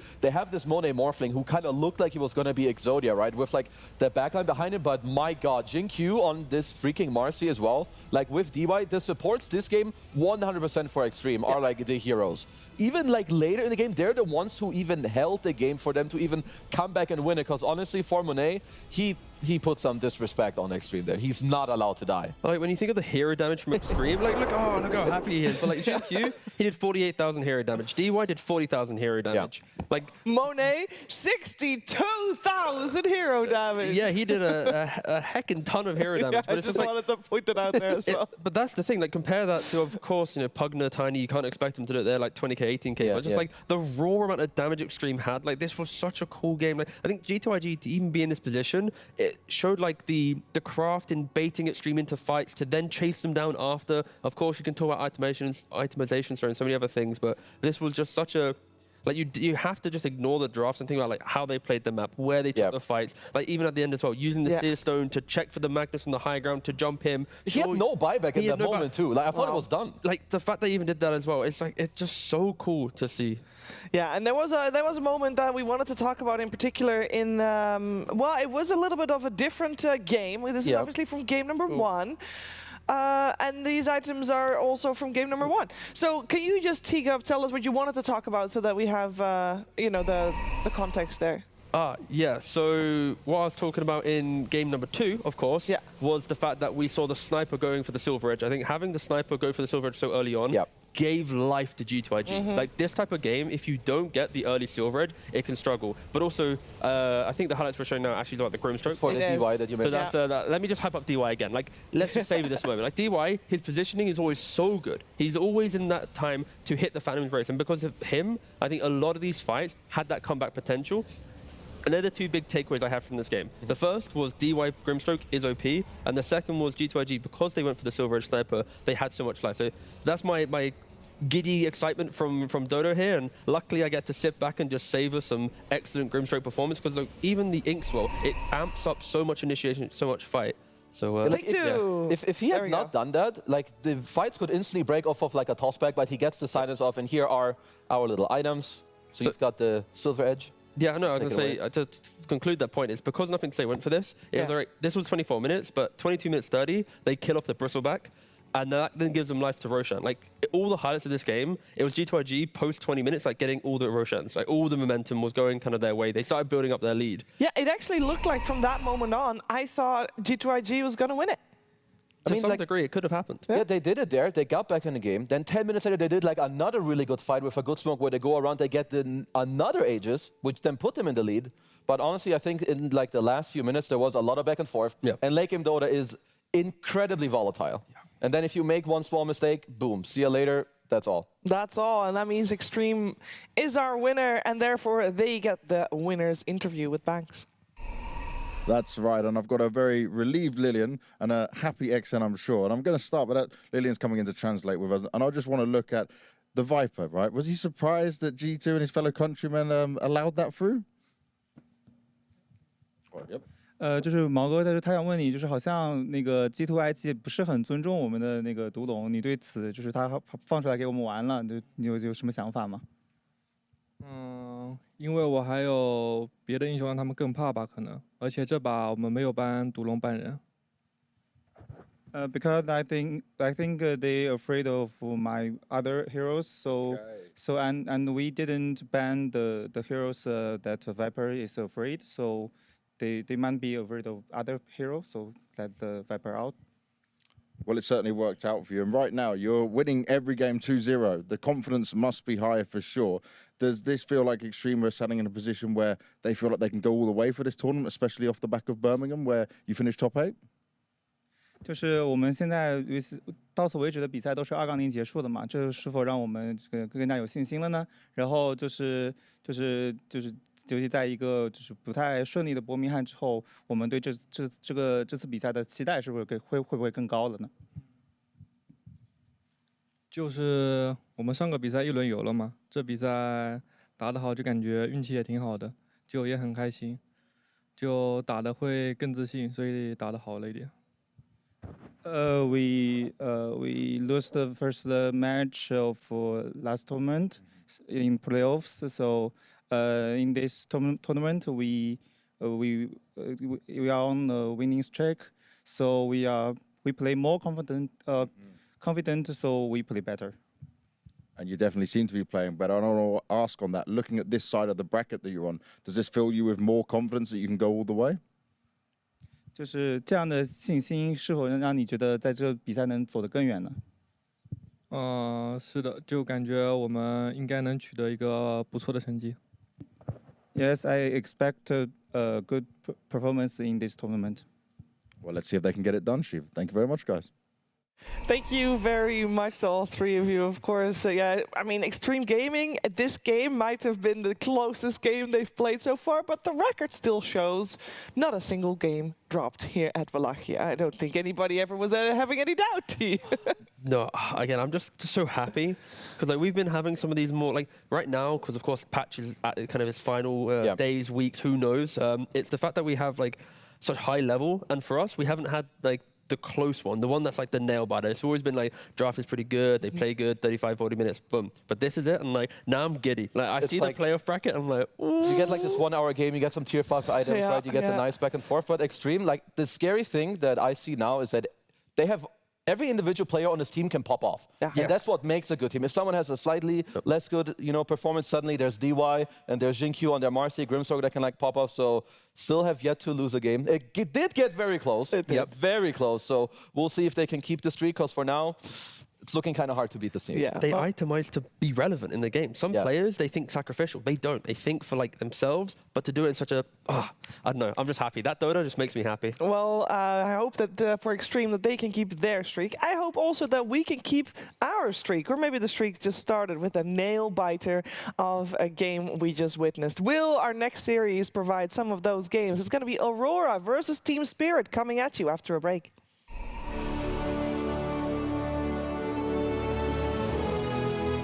It happens to be with sound.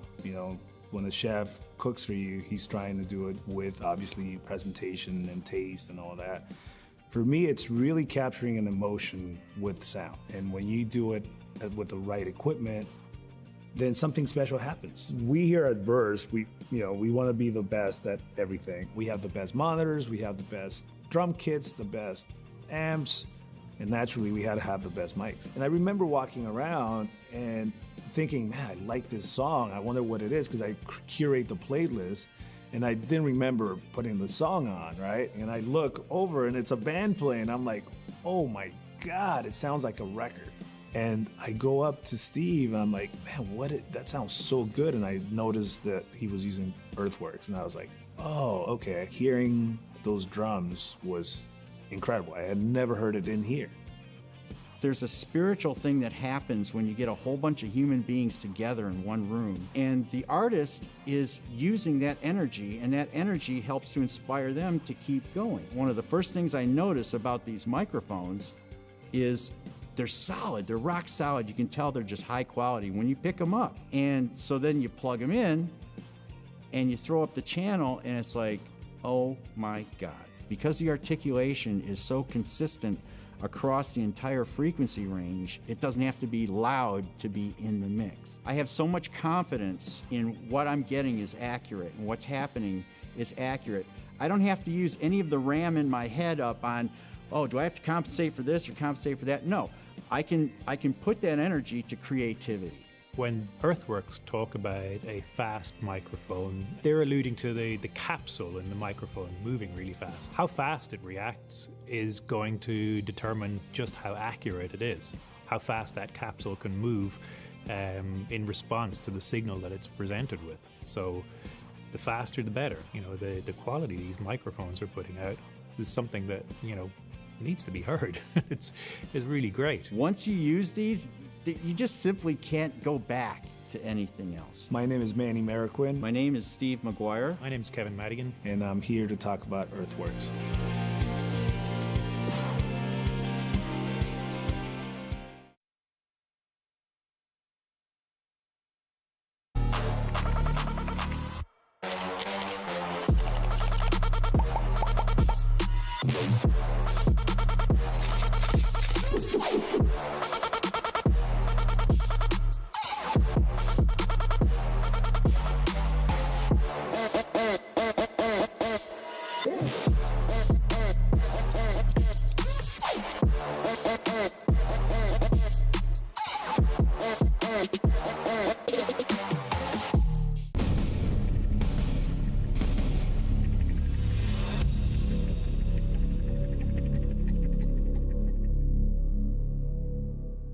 Welcome back. You are watching PGL Wallachia, and we are in our first day of playoffs. That's right. We've had one series so far.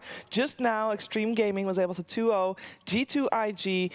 Nobody's eliminated today. It just means that G2IG will be found in the lower bracket, whereas Xtreme Gaming guaranteed top 6 and will be in the upper bracket. And they're waiting for their opponents. It's going to be one of our upcoming 2 teams. Whoever wins this will be moving forward in that upper bracket. Aurora versus Team Spirit. That's what we're here for. And I'm joined by Kezu and Tigov. And Kezu, for this series, I want to start by focusing a little bit on Aurora because I feel like this is a team that not a lot of people were expecting to do as well as they have. And we have seen, can we call it that they have had a little bit of a glow up? I would definitely say so. They look better in their games. I feel like Lorinov, again, we talk about him many times, but for good reason. He does well. They pick him the right heroes. They play around him pretty nicely too. They look very good against Shopify, both in the drafts and in the gameplay, as we can see here, how they did kind of get here. So I would say that they have already exceeded my expectations. There's also something that they could take away. They have already played Xtreme, so it depends a little bit on how much could they learn from there. But overall, I think they're looking good. They're looking solid, good drafts. Yeah, I'd argue Aurora right now look to be like a top 6 contender, where this series is going to be difficult for them. But I think they are the team that will bounce back from the lower bracket. Like when you look at the teams they've beaten, BB, underperforming, they're out. Shopify, underperforming, out. MOUZ, out. They already lost to Xtreme. So they've only really had to play teams that didn't make it to playoffs. And then play up against potentially a Spirit who has refound a lot of form. I think Spirit only lost to Gaimin, who now also looking to be potentially a top 3 contender. So I'm already going to set the scene where I think Aurora is, of course, I think the underdog in this series. They're the underdog, but they have said that they learned from their series against Xtreme. The question is how much. This is a team that I think we talk a lot, when we talk about the squad, we talk a lot about Lorinov because this is a player that when you talk to the team, they're all speaking so highly of this guy that came in with good vibes and obviously good play as well. It seems to be working out well. It was starting off as a stand-in situation where their initial... Come on, boss. All right, win your mid lane now. Okay, here we go. Don't worry, okay. You could have been on the mid lane for Spirit, but it's been working out. Yeah. No, I think, of course, I think they sing the praises of Aurora so much, and I think he brings, like, again, I worked with him for like a week or two back in like last year. It was very brief, but like he is a really level-headed mid laner who doesn't get too emotional with things, and he's always ready to break down a problem through communicating it. Like, he's not one of those mid laners, which Give me one of those. Like, he doesn't hide away. He doesn't shy away from an issue. He likes being able to like actually break it down with people, and having that from your mid lane, especially in a team where you're culturally, you're going to an SEA team from like a Ukrainian culture, like the cuisine, everything's going to be different, right? So like having that level of, I don't know why I went to cuisine first, but you know. It is a big change when you go there. That was part of the interview, why it came to mind. They spoke about it in the interview, but like having that level of maturity is so important. I remember like playing with him in pubs, and he, to me, instantly seemed like the complete opposite of like a GPK. You know, high skilled, but not an ass. Basically, communicates a lot, is nice, as T said, it's gonna work through problems. And that's really good, especially in like these younger players that you do see pop up on like the scene right now. So with him, I do think he fits in very well. I would also say, you know, the SEA players are often maybe a little more, like they're not as outgoing when it comes to problems, so maybe bringing someone who voices a bit more of that is very important for a team like that. It seems very important. At the same time, touching on Team Spirit, this is a team that many have said, ooh, are they back in their TI form, which is the most scary form Team Spirit can be at. So we'll see if that's going to be still the case. One thing that we wanted to focus on for this best-of-3 series, T, is their support heroes. Yeah, so I had a quick look at the most played supports from both teams. So of course it can be 5 and 4s combined. And the glaring difference with Spirit doesn't really care too much about Hoodwink. And there is obviously the overlap between the Shadow Demon, the Bane, and the Batrider. So there's some similarities which they might be chasing for, but just the fact that like the Hoodwink was so important for Aurora, but Spirit has somewhat ignored it. Yeah, I would also definitely look towards like the Batrider that we do see overlap that you just touched on. I feel like both teams use this hero very well. Like Q's Batrider is insane. Also in the prior match that Spirit played against BetBoom, where they made him look like absolute fools. Mipochka on the bat, like they were just playing this game of we farm, because you're not going to make any moves, we're dodging all of them. So Mipochka had like 100 CS at 15 minutes as a +5, which is unheard of. So I'm not too surprised to see it being taken out. I also like from Spirit, like their big 5 supports, all kind of ranged heroes that want to amp up the melee frontline. Yeah. Like a lot of times, like teams are trying to utilize MOUZ, but they're somewhat failing. But every time I see Spirit utilizing this hero, there's an Ench or an SD behind, or the Willow. There's a way to say, hey, this is our fight, and our supports will provide a large amount of contribution because the positioning advantage of a MOUZ needs the supports to thrive. Like, for example, let's say an Oracle. If you have no frontline with an Oracle, you're going to fail. That's an XD hero then, right? But now, like, the logic is, like, let an Oracle play on Spirit's lineup because they always have that way to, this is my fight, this is my damage, and now if you want to kill my supports, you've already been caught in the frontline team fight, or you've blundered somehow. So yeah, I think it's really cool to see how Spirit has maintained this level of draft, and we'll see if Aurora can find some ways to get through that. This is also why, like, the one-to-one matchups, like how your heroes work against the enemies, or just, as you're saying, Mars needs like the right of heroes to really benefit him. We saw Shopify play Mars look not as good because he doesn't have to follow damage, where when you have these Falcons, you have your Spirits, like you have Amar and Collapse, they know what their hero needs. They make sure it happens in the draft so that it also shows in the game that they can actually make the moves in order to actually be good with the hero and take off when it comes to the network. Well, we do go back to the banning Chen meta. I mean, the previous series just felt like maybe there was a gentleman's agreement. Yeah, there was. That Chen wouldn't be touched, but banned again. And so far, in terms of bans, not too many surprising heroes, but they do let the IO through in the end, and that's what Aurora will go for them. When we saw Aurora with it last time, there was a bristleback, and it was unkillable. And the question is, if Team Spirit is going to try to ban it, or potentially steal it, but which I doubt, is going to ban it, or if they are willing to give it a gander, see if they can deal with it. I mean, it will depend a little bit. The heroes I do like the most with IO currently would probably be, I would say that the Bristle, I don't know the hero in mind. Marcy, support. I like Marcy support with IO, not in okay. IO, Razor, IO with Razor, IO with Bristle, and like IO with Flash. Like all these heroes that really keep going in. You use the IO to like amplify the speed it gives you. Like it just looks like that teams are, with some heroes, they know that they can change the game a lot. You prefer more like the spell amp aspect of the IO compared to like the raw me click fast. Like maybe more the like what you can do to the game. Like, let's see, like some. Because you don't like IO gyro, then. Yeah, because that farms backwards. Yeah, right? like unless gyro, you invade jungle, right? Exactly. Yeah. Like you are going forwards on the map, whereas IO gyro is more like, oh, I'm gonna get my 4 items and then I go in. Okay. Whereas fair. Bristle, IO, I don't care. They're just going. Bristle, just going in. IO Razor, they're just going. Yeah, and Spirit's reaction to the eye, of course, the signature Magnus. Repositioning is always going to be fundamental against it. And yeah, nothing too crazy to read into. Skewer, RP, high-value spells against an IO. I mean, let's see how Spirit want to go about opening the next phase. We always want, you have Mag already, you want some type of like more follow-up team fight when it comes to the fight. Also, IO relocates, so heroes like ET always come to mind. Also, I remember always like TI-10, there was a lot of like LGD, you know, they had a lot of this Magnus ET going on when it comes to being against IO. You always get a good Spirit, you have a good Stomp, you have Earth Splitter with the Magnus, so any team fight follow-up damage for Spirit would very likely be very chill for them.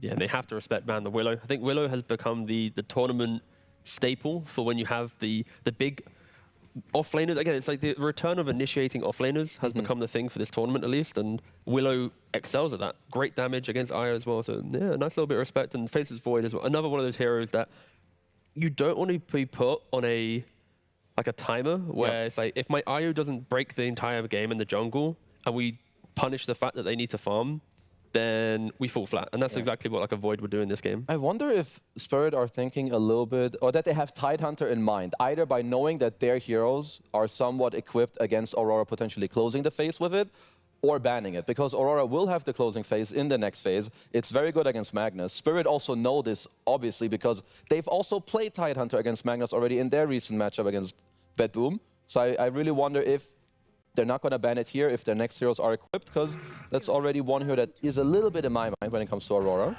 Yeah. Now they go for the Bane. Another, again, it's another good anti-IO hero. Yep. Nightmare the IO, good. You can grip the target that IO's tethered to. It's a lot of like control available. Yep. Not a lot of damage right now coming out from Spirit, but they will be able to dictate at least how the fight will look, because one guy will get RP'd, one guy will get Nightmared, one guy will get Fiend Script. Control is now not a problem for Spirit. Yep. They need to now start drafting the damage to utilize the toolkit of their opening. It's also not easy. When you're second pick, you only have one ban. They found one ban, which is Rubik, which covers both Bane and Magnus, so that is great. Like, they use their ban like very S-tier-like. Now, I just want to reiterate on the Tide, should be something a little bit in your mind. You need to make sure you cover your heroes with the bans, and then make sure that the heroes you pick aren't too open to being countered when they close the phase. But as T said, damage is going to be the name of the game for Spirit, and it looks like Aurora did pretty much identify this. Yep. Yoink. IO, Bristle, fast, you like damage, good luck. And interesting enough, I just double-checked, but Lao's never played a competitive Magnus game. And also, he's not pubbed it as well in the last 8 days. I kind of thought with Spirit, of course, having Collapse, that at some point Lao would have gone, you know what, I'll take it mid just for the game. You know? Yeah, just use it. Because use the flex. Exactly. People don't see it coming. But maybe Collapse told them, bro, don't bother. We don't need to flex. Don't bother. Yeah. This is my hero. And clearly, based on Lao's history on Spirit... But it's in his contract. If Magnus gets picked, it's mine. Me, brother. Yeah, of course. Yeah, the Magnus clause. Yeah. Okay, so... All right, so we got the IO Bristle. Now, I know we saw it win in the previous game, but we did see how incredibly effective a Silver Edge buyer was for the game. So my question would be, do we feel like Team Spirit is gonna fix the Bristle by that way, or should they try to go for a different way? Obviously, there's some heroes also that can provide a break, but we did just see that they're not a hoodwink team. I mean, they played it a little bit, just not as much as Aurora, right? I would assume that hero should be on their mind, at least a little bit. You're also okay against Clock. You can always ulti out. Is this not like potentially a Lifestealer game? You already have the Magnus to buff you up to fight a little bit quicker. Great. You don't care. Like, sure, there's a hook shot for your TP, but whatever. Just don't be in a position where you have to leave. Just keep winning the fights. So I like Lifestealer. I don't know if they'll go for it right now, but... I think Bristle already being picked is somewhat of a tell of it being a carry. Yeah, Lifestealer plus range 4, really aggressive damage dealing 4 with a last pick onto mid lane could be really cool. Yeah, like here it's they're already low on reserve time. They need to figure out the support plus what's the most valuable core. Oh, damn. Oh, well, we talked a lot about Drow Ranger. She pops up every once in a while. Yeah, sometimes with her shard, she pops up on a glacier that everyone hits. That's true. Which, I don't know why, it's such a good shard. It's an incredible shard. It's super giga underrated. Yeah, giga underrated. We'll see if Yotoro agrees. Oh, my bro, no. He knows. He knows. He knows. Yeah. Okay. I mean, If I have faith why in Drow anyone. here? See, Governor, take it away. Anti-healing aspect that you can kill through the big tanky boys, and a rare Treant. I have seen Tree once or twice in this tournament. I believe Puppy and Miposhka may have And both played Celery it. as well. And Celery, okay, so even more than that. Also, 2 of them did play it. So you have the armor, you can try to slow down the game. Of course, you lane great with Drow, just like you run in, you have the frost arrows, you get the slow up. So honestly, very interesting approach. Drow would not have necessarily been on my top list because you can get collapsed on by a relocate, by the hookshot and whatnot, but it's going to rely on really, really supreme positioning from your Toro. Yeah, it didn't really answer the question, but going back to the Drow quickly, you naturally itemize very defensively because you can go for Hurricane Pike, you go for a Silver Edge, you then go for a Manta. And there's like every single item you buy is a way to reposition and control where you want to then stand your ground and get the kill. Not only that, your Aghanims with Hypothermia, very good. So it's like you have a Silver Edge build naturally for Drow that can break the Bristleback. If you need to down the line, you can get the Hypothermia as well to mitigate the Bristle IO. And you now have a strong lane because you have the tree to enable you. Like if they were doing Bane Drow lane, it's a little bit susceptible to getting run over. But when you put a tree into that lane, I'm hoping it's a tree 5, or at least tree laning with the Drow. That is now, Drow, you're protected. So in the entire concept of Drow, there should be life to it because there's no hero right now in Aurora that goes, okay, I'm taking your tier 1, I'm taking your tier 2, I'm living in your jungle. Like it really is the Io and Bristle that need to do all of that by themselves at the moment. Okay, I need to look at what Aurora will want to go for, because at least for now, Spirit in the mid game, they can play the map with like Tree can run around, Bane can set up kills, but you're trying to do that against a Zeus, Clock, Io, who are very good map play heroes. It's not really that easy to take them out, which means you're gonna have to fight this lineup of Aurora in the mid game, and it will have to come down to good positioning. You like get the Silver Edge. So now if you're Aurora, I'm looking for another team fight type hero for them.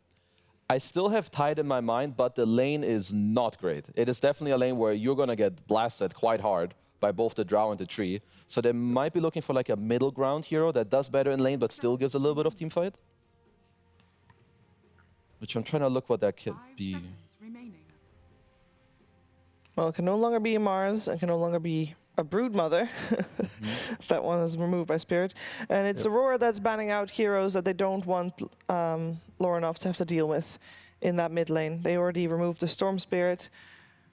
And they will now look for another hero to ban. What does very well against Zeus? That is still in.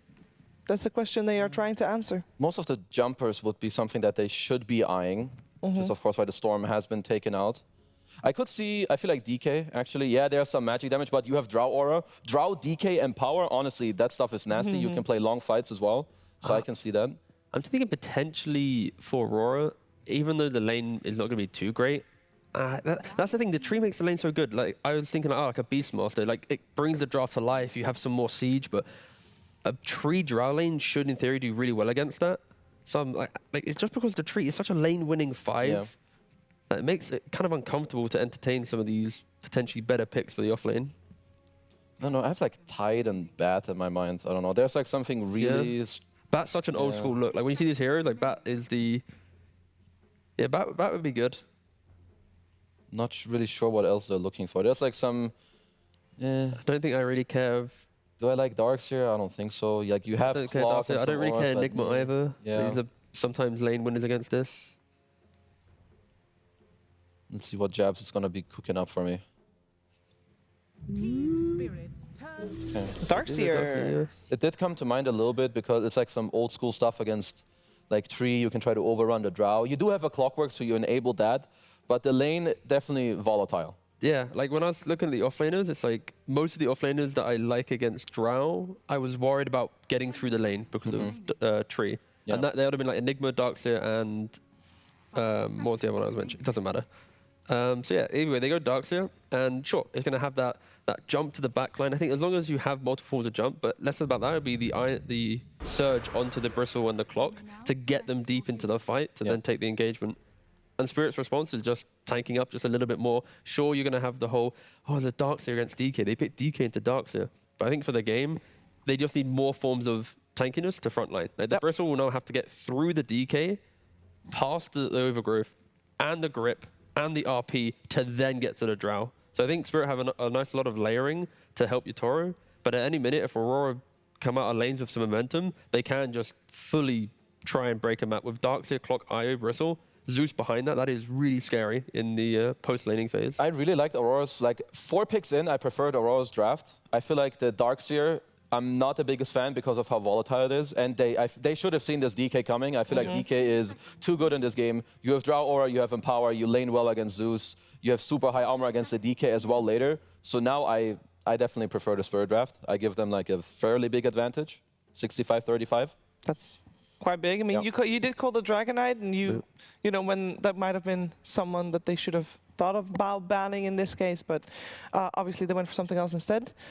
They can do it with like very high tempo, but I feel like this bottom lane of the Darkseer Clock is where I really have my eyes on. If that one breaks apart, I feel like their entire like tempo from minute 5 to 15 is really hard to execute. I just hope that because we're in the top 8 upper bracket playoffs now, Aurora's draft, like they need to win lanes. They need to show us, like, if they're drafting this style, they need to control the game. And if they lose it, it's because Spirit have like made that comeback play, utilized vision nicely. But I really want to see Aurora just at least show us that, like, if they're drafting this style, they can at least execute on the style. Okay. Execute your draft. Seems like that is the test for game number 1 of this best of 3. Let's see who does it better. Heading over to B Cup and Lacoste. Thank you very much, Shiver. Coming into game number 1 between Spirit and Aurora, looking like it's going to be a fun one. Darkseer, last pick coming in here for the side of Aurora. What are you thinking right now? What's the real standouts of these drafts for you?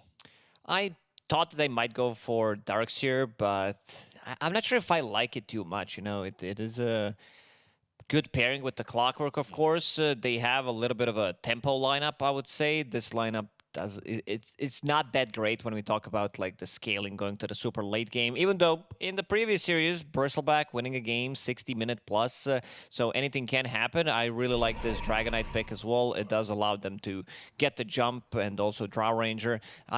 This has been a super popular lane maybe a year ago. Time flies quickly, so I might be wrong, with Drow Ranger and Treant Protector in the front lines. Does allow you to soak up a lot of damage and then also collapse on his signature Magnus. We've seen the power of Magnus in the previous series, what the hero can't do. Yeah, Magnus has been one of those playmakers throughout the entire event. The one thing I will say is, you know, you had Bristleback kind of struggle after there was a break mechanic for the other team. And I don't know how much there for Aurora is on the rest of the squad to kind of pick up that pace, the way Xtreme had other heroes to kind of pick him up when he was falling, right? They do have some early damage-oriented draft. You have a lot of sustain coming out from Io and Bristle, and then having Clockwork to set things up. So Clockwork needs to be the one setting things up throughout the whole game, pretty much. Zeus wants to keep the distance, not going to be that an easy of a game, I would say, playing into Magnus, playing into Dragon Knight, and also not having too many abilities to stun this. Either Fiend's Grip, Treant Protector, they can set things up easily. They're also countered to Io with the, you know, the relocate play, Nightmare into Fiend's Grip, so you're controlling both of them. Also Treant Protector, if he's the one scouting things out with his Shard, Overgrowth onto 2 of them, could cause a lot of issues. Now, is the Drow gonna have to do what Nothing to Say did and get that Silver Edge, as Mira getting chased here by 23 and Ollie, and this is looking like first blood for Ollie. You're naturally building into all of these items that are countering Bristleback and Io. You want to stop the healing with your Aghanim Scepter, so great against the Ags on Bristle as well. He, like Bloodstone Ags, of course, combo, and then you can't keep the distance. You build into Hurricane Pike. Great against Clockwork. So itemization, like items are really important for Yatoro, because I think he has a pretty clear idea what he wants to buy, and of course the Silver Edge. Now, Ollie got that first blood, and I feel like normally I'd say, oh, you know, support getting the first blood doesn't feel as great, but when you've got an IO who kind of wants to get to the wand and the mech early on, getting him quicker there and having that early sustain with the tether is going to feel great. Absolutely. He's now bringing Magic Stick, Healing Salve, another Blood Grenade. Yeah, so anything to get Io quicker to that sustainability feels pretty good overall. And I'm interested in this Darkseer Clockwork lane. Something, I played this with Lyrical, this lane. How did it go? It was turbo, it went well. I bought Radiance on Clockwork, it was fun. Nice, you guys owned. We owned. Probably not going to see Clockwork with Radiance this time around. Not at all. Not at all. Yatoro, he's keeping a point for now. Did put a point in multi-shot, but could get an early point in Gust to push them away. Clockwork goes in so that he can get the cogs off. Great against the Darkseer as well. Stop this aggression. A little bit of protection for Miposhka. So I want to see if he gets that on level 3. So, let's see, 9-1 there for Yatoro. And 8-2 for that DK. Things staying pretty close. There's definitely opportunity, I would say, if the Quills stack up. There's not much control up in this top lane for Aurora. Maybe if, like, Clockwork comes over, you know, you give him an Ion Shell, he TP's top or goes through the Twin Gate, run at them, Battery Assault Cogs. With Quills, you could get a kill here, especially on, say, Mira. Not going to be so easy to get a kill onto the Magnus that could just skewer away. Mid feels pretty non-killy at the moment. Definitely. As Yatoro looking over at Q. Miposhka's helping to give that vision. The right clicks are coming in. The TP attempt. The right click damage with the blood grenade even committed, but not going to be enough to get the kill on the Clockwork. Battery Assault stopped Twin Protector's attack for a second. Yeah. And to go back to the mid lane, Lorinov last game that he played at PGL Wallachia was against Shopify, and he popped off completely on that Zeus. He was involved in 38 out of 39 kills, which is insane to think about. Didn't die a single time. That is some high kill participation that is not that common. Zeus, easier with him, of course, having global presence, hitting all 5 heroes, but still very impressive. Yeah, very impressive. And then, you know, Lorinov, for me, and I don't know if it was the same for you, but my first experience seeing him was with Level Up, and now Miposhka caught in the cogs. Blood grenade coming in, battery assault used by Q, and that will keep him close to get this kill, but it will be a trade for the Drow, so not all bad for the side of Team Spirit. Yatoro pretty happy about this one, getting solo XP for the kill. Now is level 4, and this has been pretty standard nowadays for most of the Agi carries to pick up that Null Talisman, have extra mana regen. You don't need to get the Ring of Bassi, no Falcon blade anymore needed. So Boots delivered, Miposhka cosplaying a courier there. Bringing it back as he TPs into the lane. And they're able to get that kill on Miposhka. He's hiding within these trees or trying to stay in the right position as Bristle even getting really low here, but going after Mira. They've got the Quills. The Skewer connects from Collapse. They'll take out 23, and Ollie's in trouble.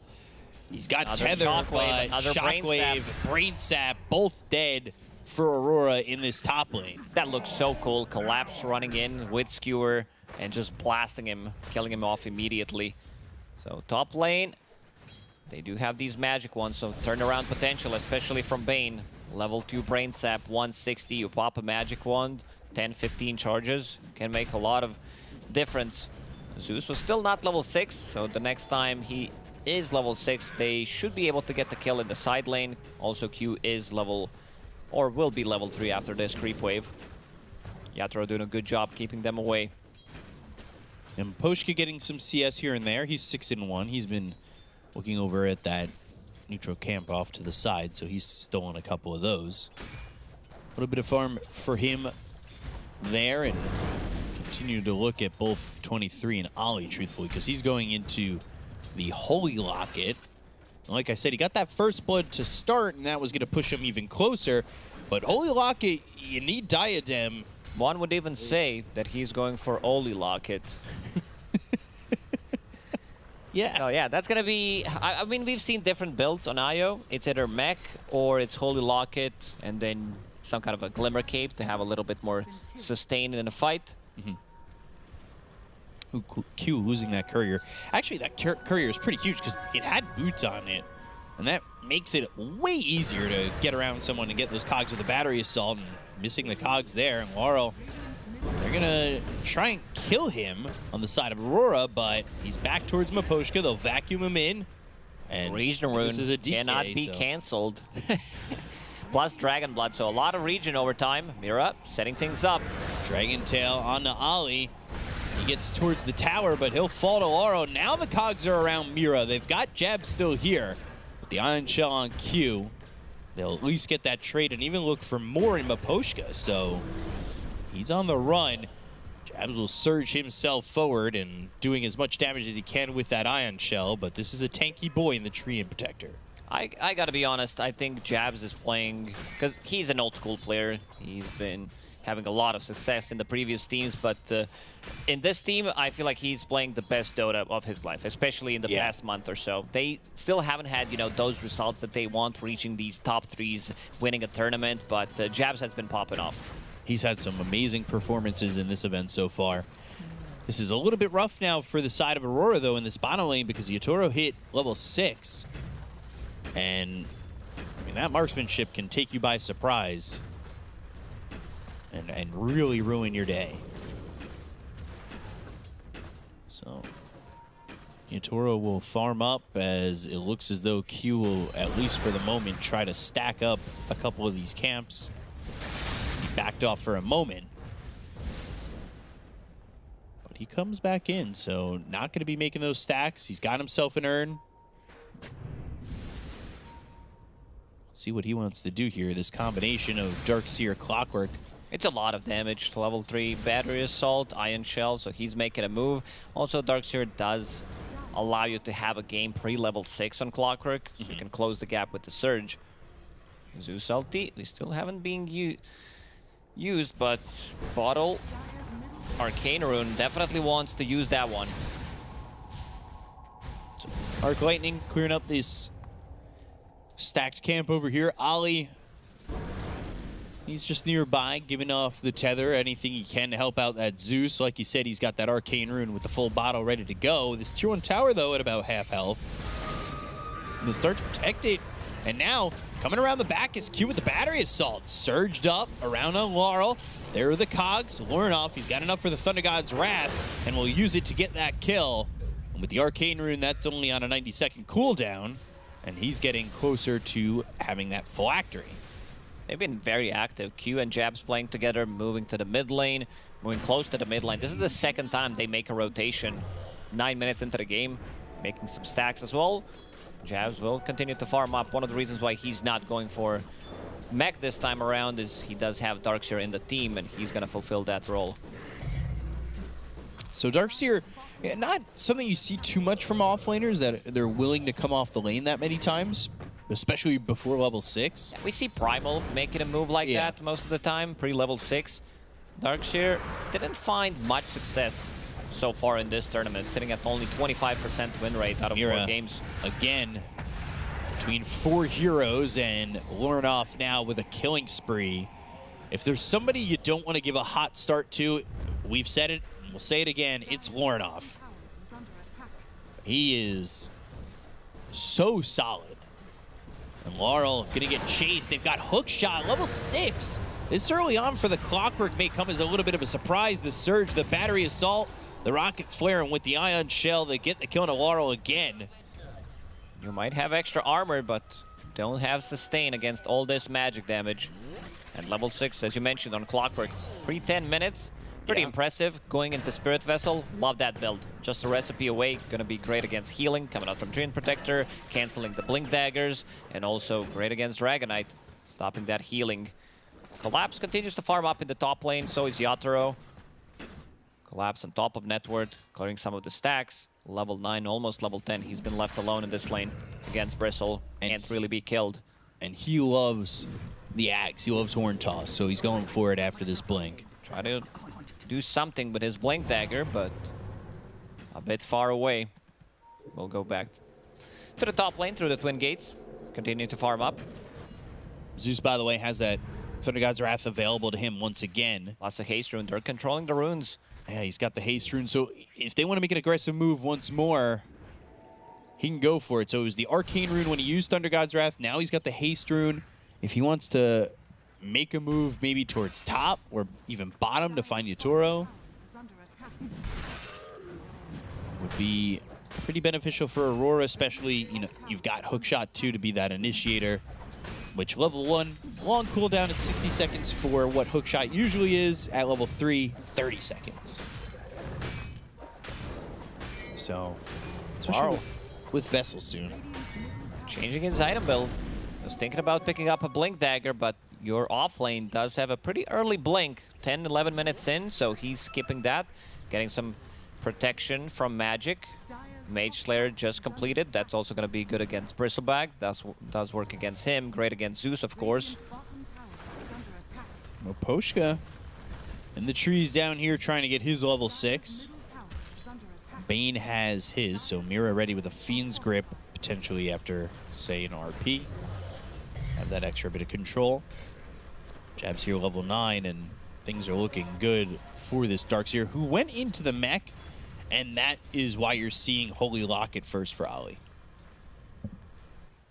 So he doesn't need to be getting that mech. He could get that Holy Locket. You'll have multiple ways of sustaining here.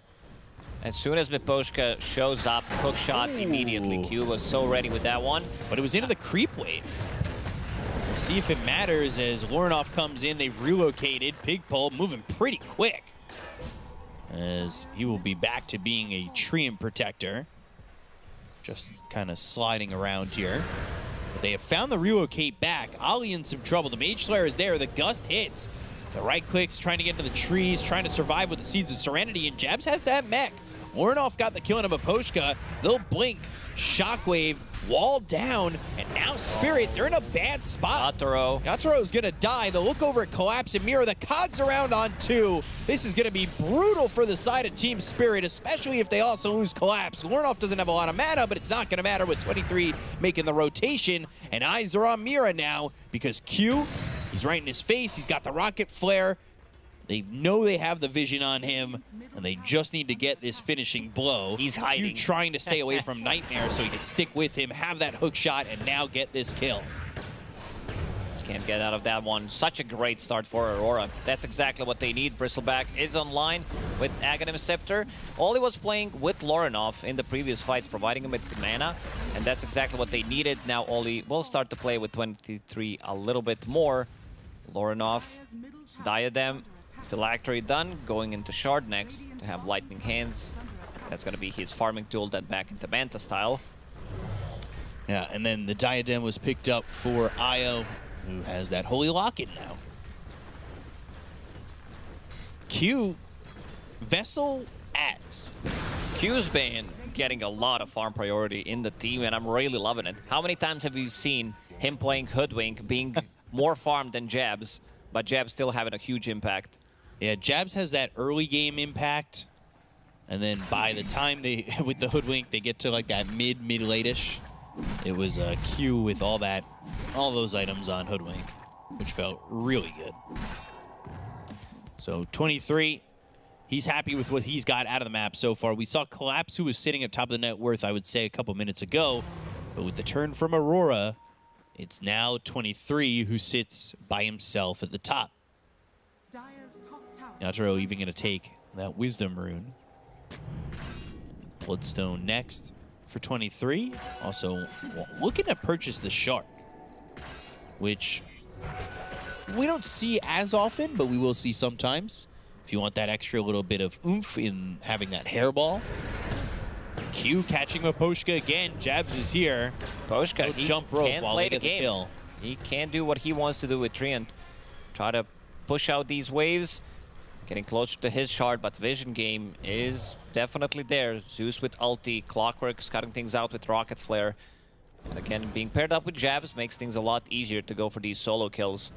They've got Vision here. They know where Mira's at. Nightmare using that Bristleback, but kind of missing a couple. Viscous Nasal Goo at 2 stacks. But the Viscous Nasal Goo not sewing him enough to get Miposhka again. Miposhka, uh-oh. He's invis this time. Do they have any sentries? There is one on Q. But we'll need a dust. Yeah, has that shard. Now, Yatoro has the Hurricane Pike. Not an interesting build from Yatoro. I thought that he might change it, but a lot of the times when Yatoro puts something in his quick buy, he finishes that. So Butterfly, it's not like he's playing against many right clickers in this game. It does increase your damage by quite a lot. Maybe he's afraid of Wall of Replica, because Bristle doesn't care. Cold Spray, Zeus as well, mostly magic damage. Same goes for Clockwork. Want to see if he actually commits to that. I was thinking it would eventually be Silver Edge. But right now, Aurora sitting with a 5,000 net worth lead. We'll see if Spirit can itemize to get their way back into the game. As Ollie going into, like you said, when you usually see the Holy Locket, it's Glimmer Cape afterwards, and that's what he's going for. Yeah, the protection that he needs and the rest of the team. Roshan's going to be on menu, I would say, for Aurora, maybe even in the next, because they want to probably kill it in the next 3 minutes while it's on Dire's side. They have the damage. 23 continues to farm up, staying on top of the net worth, about to finish off his Bloodstone. And he gets Whisper of the Dread. Oof. You're so willing to take an item like Whisper of the Dread this early on. And that extra mana, an extra daytime vision. Or that reduced daytime vision, I mean the extra spell damage. Oh, gosh.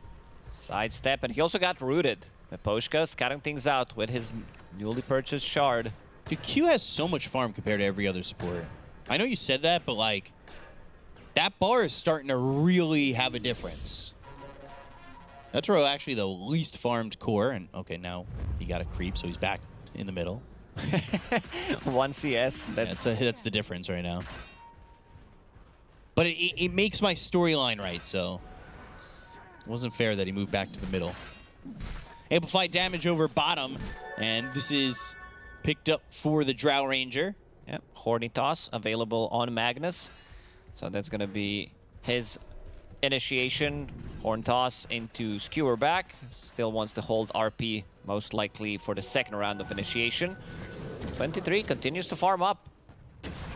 Getting closer to his next big item, which is going to be Sanj. We've seen the same item build from Ame 2 times in a row in the previous game. Yeah, Ame made it work, and then Aurora saw it and was willing. They got inspired for sure. Oh yeah. Miposhka here, Invis just looking at the enemy companion cube. If they want to go for some type of a relocate play, he can easily stop it with Overgrowth. Team Spirit not finding any openings so far. Not very like them.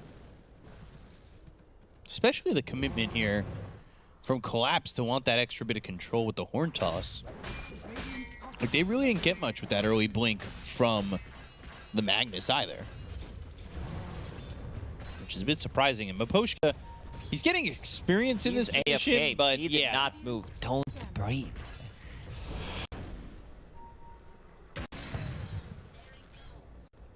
So he'll move over and go to the triangle, tether back up to 23, who's level 15. Very far ahead of where Yatoro is, a full level. Miposhka trying to scout out as much as he can, and actually in leaving that spot, doesn't see this smoke. So Aurora, 5-man smoke looking for an opening here. As Q looking for a hook shot. They'll use that Thunder God's Wrath to get a little bit of information out of it. They know that Collapse is moving to the west. But they aren't going to be able to catch up just yet, although he stops and TPs back to base. So they've done that, and 23 is going to try and take that top tier 1. Meanwhile, Miposhka, Soon trying as to he take sees out some him. vision. Yeah, he sees him for a second. Hook shot, battery assault. That Jabs is a gets very the dead kill. Treant. Thanks, Jabs. Holding on to Philosopher's Stone, Q's going to be pretty massive. He's catching up with Magnus even. Like, he's not there yet, but with another good fight, 2 good fights, he's going to be definitely close. Laurel also changing his item build. Instead of picking up a Blink Dagger, he thinks there's going to be way too much damage over time. So we'll skip that for now. Finished off Manta. Going into Hurricane Spike. Blink Hortus. Oh! Uncharacteristic miss on the skewer. They're thinking whether they want to go or not. Might need to sacrifice one of the guys. Oh, he relocated off to the side. He didn't tether because the Nightmare. And the fact that they backed away, didn't need to pull him out. right over to the side. So he's fine anyway. Mira gets the shard, so as we always say, it's time to farm on Bane. Time to farm up. Needs to put more points in Brain Sap. Yep. Definitely so. Clockwork, 600 gold away from this Ags. It's so annoying to get the initiation. Maybe that's one of the reasons why also Larl is not picking up his Blink Dagger. There it is, 4 staff on Dragonite. Might be one of the few times I've seen this happen. All of that's going on though.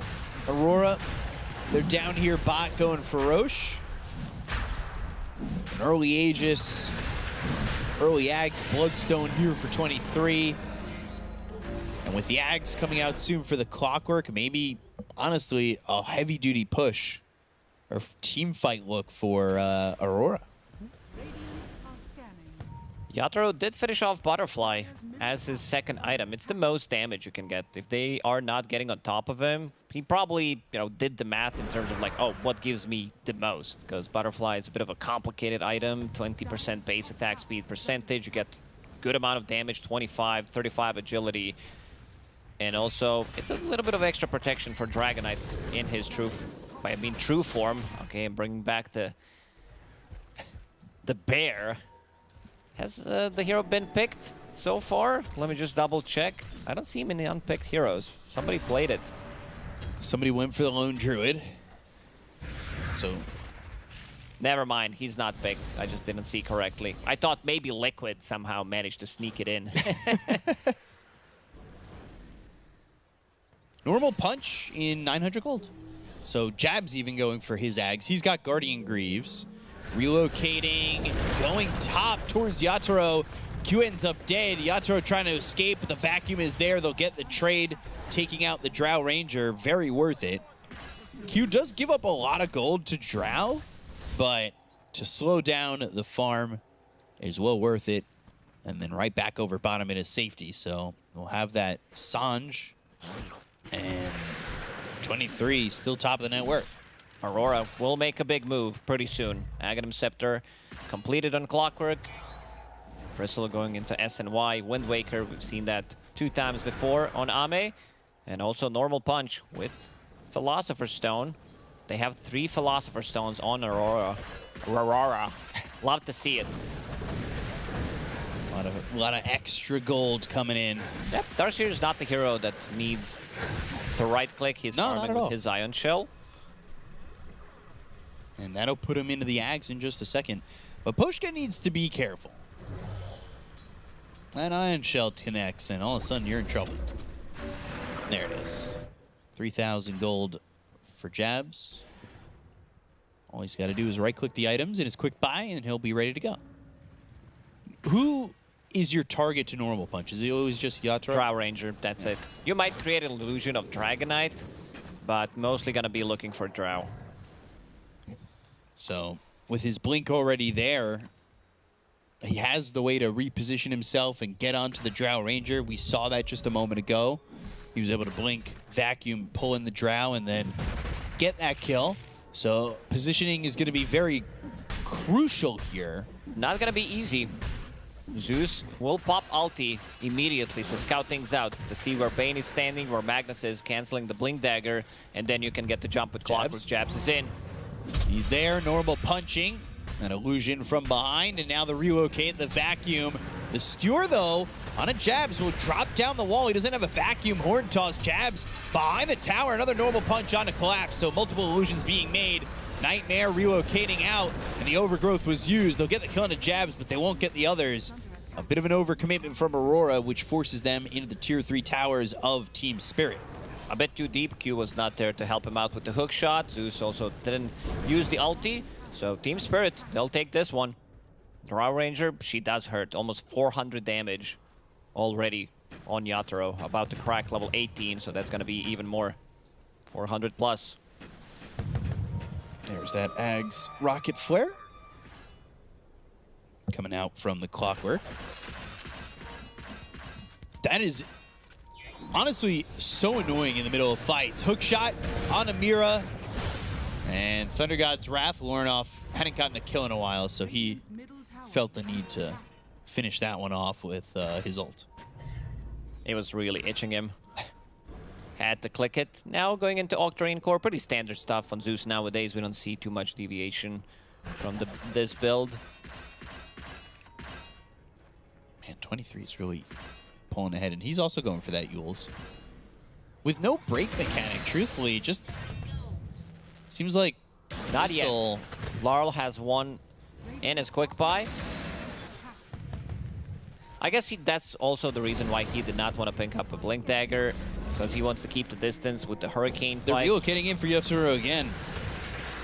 He's in trouble. The Bristleback Quill Sprays and the Viscous Nasal Goo at 4.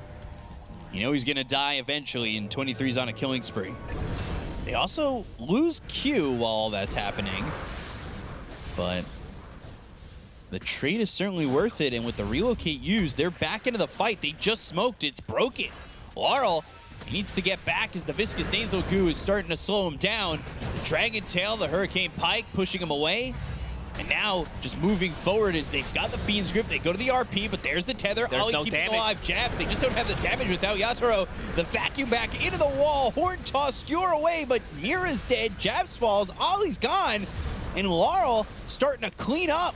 Collapse. He'll fall to 23, and 23 is going to have to come to the aid of Lornoff.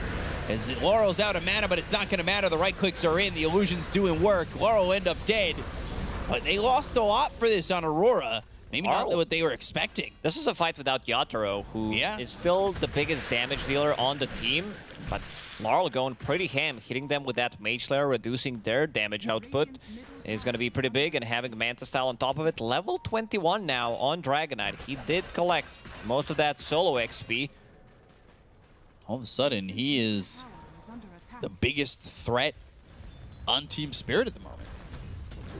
Yatoro needs a little bit more time to farm his BKB. That's going to be his item of protection. Hurricane Pike, BKB. Love this build on Laurel.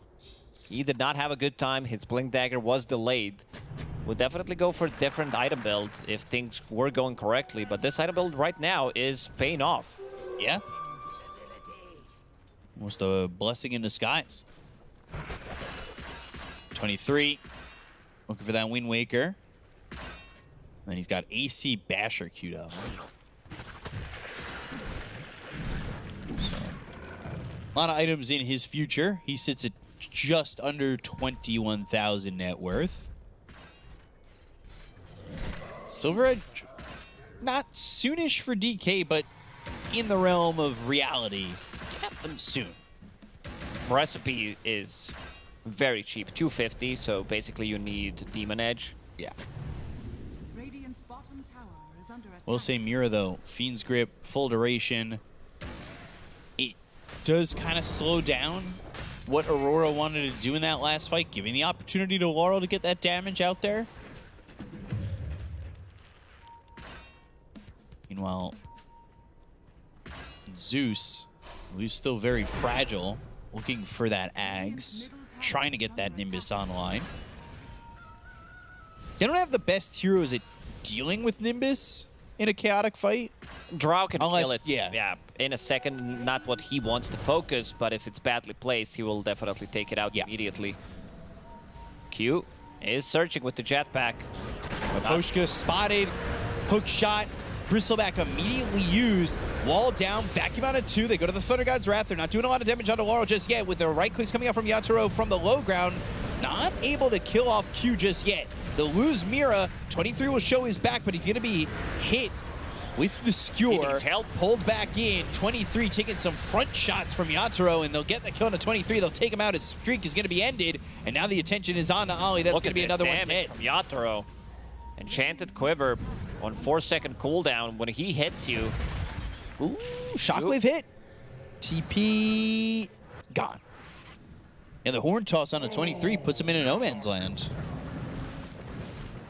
There was only one buyback committed from Miposhka.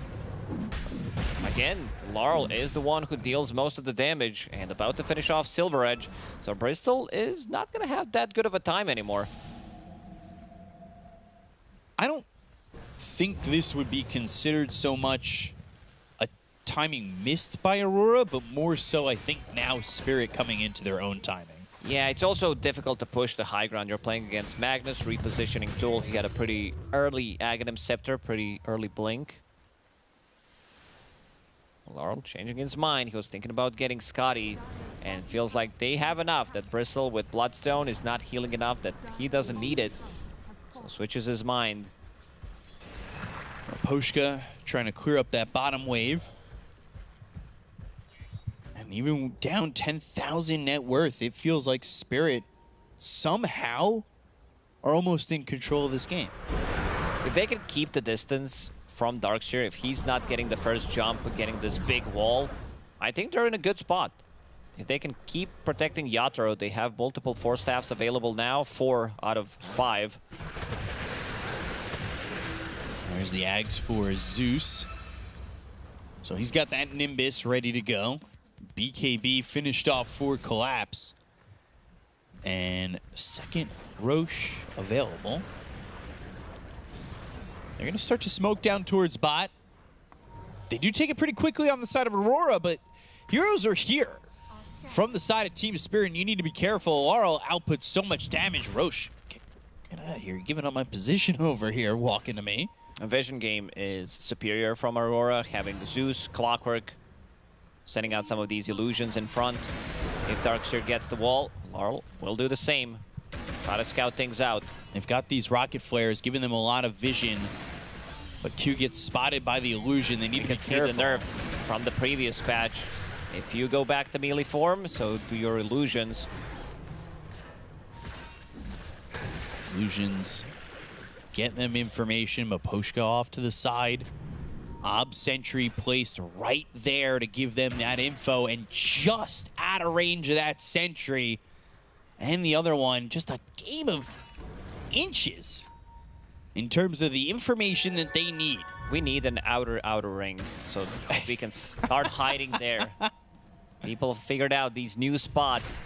Well, Horn Toss on the 2 with the RPUs, but Yule's up into the air. 23 safe for now. They go to the BKB. Yatoro trying to do the damage, but Ali now be rooted up. It's not enough. From Laurel on the high ground. They look over Yatoro. They get the kill on the Drow Ranger. Collapse now looking for another entry point. Laurel was doing damage from the high ground, but it's not going to be enough with Drow now dead for 80 seconds. 23 can chase, but he can also back off and know that they truthfully should have Roche in their pocket. I don't think they're taking the fight without RP, without the Drow Ranger. Going to be super difficult. Everyone going back to full HP, and also Q is respawning. And Bristleback sitting in the middle of that fight. Things get pretty difficult, and looking at the numbers, 7,000 damage from Yatoro, but it's still not enough. He's not life-stealing, even with the level 15 talent, 20%, and that's why he's going for more damage. Daedalus, Satanic, next on the menu for Yatoro, if he can farm that, but 11k gold lead for Aurora. I'm pretty sure Bristle got that Yules off before the RP. Like right at the end of Horn Toss. Now they go for the Tormentor. Wisdom Rune, fill up the bottle, and get the experience. Double job there. And Shard for Ollie. All right. So getting that overcharge upgrade. Always nice to get a little bit more out of your IO. Yep, Spell Lifesteal, pretty good when paired up with Bristle, Miposhka, Nimbus. They don't even need it. They have Yule Scepter. Now they have the Nimbus. Just in case. I think Lornoff's really trying to sneak in a kill steal without making it obvious. Oh, I thought you said he was TPing. Oh, you said he was invis.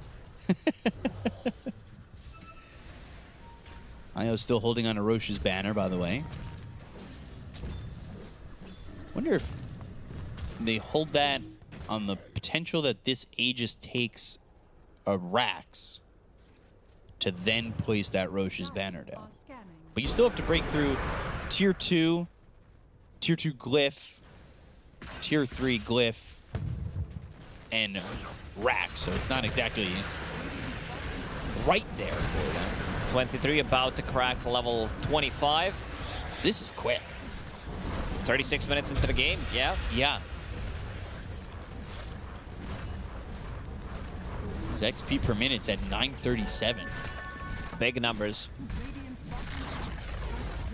934, but you get it. It's shifting. There we go. So, once that Abyssal, once the Wind Waker as well, 2.5 minutes. They get a tier 2 tower, but now can they get more out of this?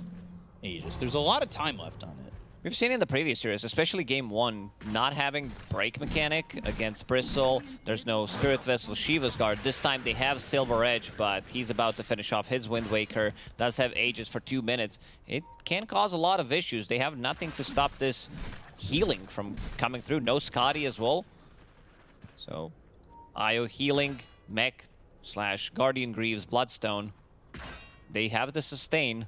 They don't necessarily need to commit fully immediately, like Team Spirit does with Overgrowth, Fiend's Grip, and mostly RP. Collapse, he continues to farm up. He is at the bottom of all cores, but still having, you know, huge impact on the team, even with the farm that he has. For a second, I thought he was second to last on all cores because of Q's net worth. Q's getting there. It's 15,000 net worth. When nothing's happening, putting in Philosopher's Stone. He's got Ags, Shard, as well as that Ghost Scepter, the Vessel he had early on. And there's that level 25, so Bristleback will take the 18 Warpath damage per stack. That's when you start to see those real high numbers come out from the Bristleback. That is a Skewer, that was 4 Staff, and an Ogre Seal Totem, all to get away from 23. Ooh. And he also does have Rattle Cage. This item is... combined with your toolkit, it makes things even more difficult because you're going to be soaking up a lot of damage. This item also has no cooldown, no internal cooldown. Seems strong. Yatoro. Always need to be careful about showing yourself like that. 1,300 crits from Yatoro already. You show like that, maybe they drop a Nimbus down, scare you into popping your BKB, and that might be just enough for Aurora to wait and then go. Yatoro has 270 agility on Drow Ranger. Whoa. It's pretty good. 280. Almost 300. And the Ninja Gear giving 20, having that Butterfly, level 24, almost level 25. You can take that marksmanship chance or the +1 multi-shot wave. He has so much attack speed with this build. It looks like his arrows are shooting in each other.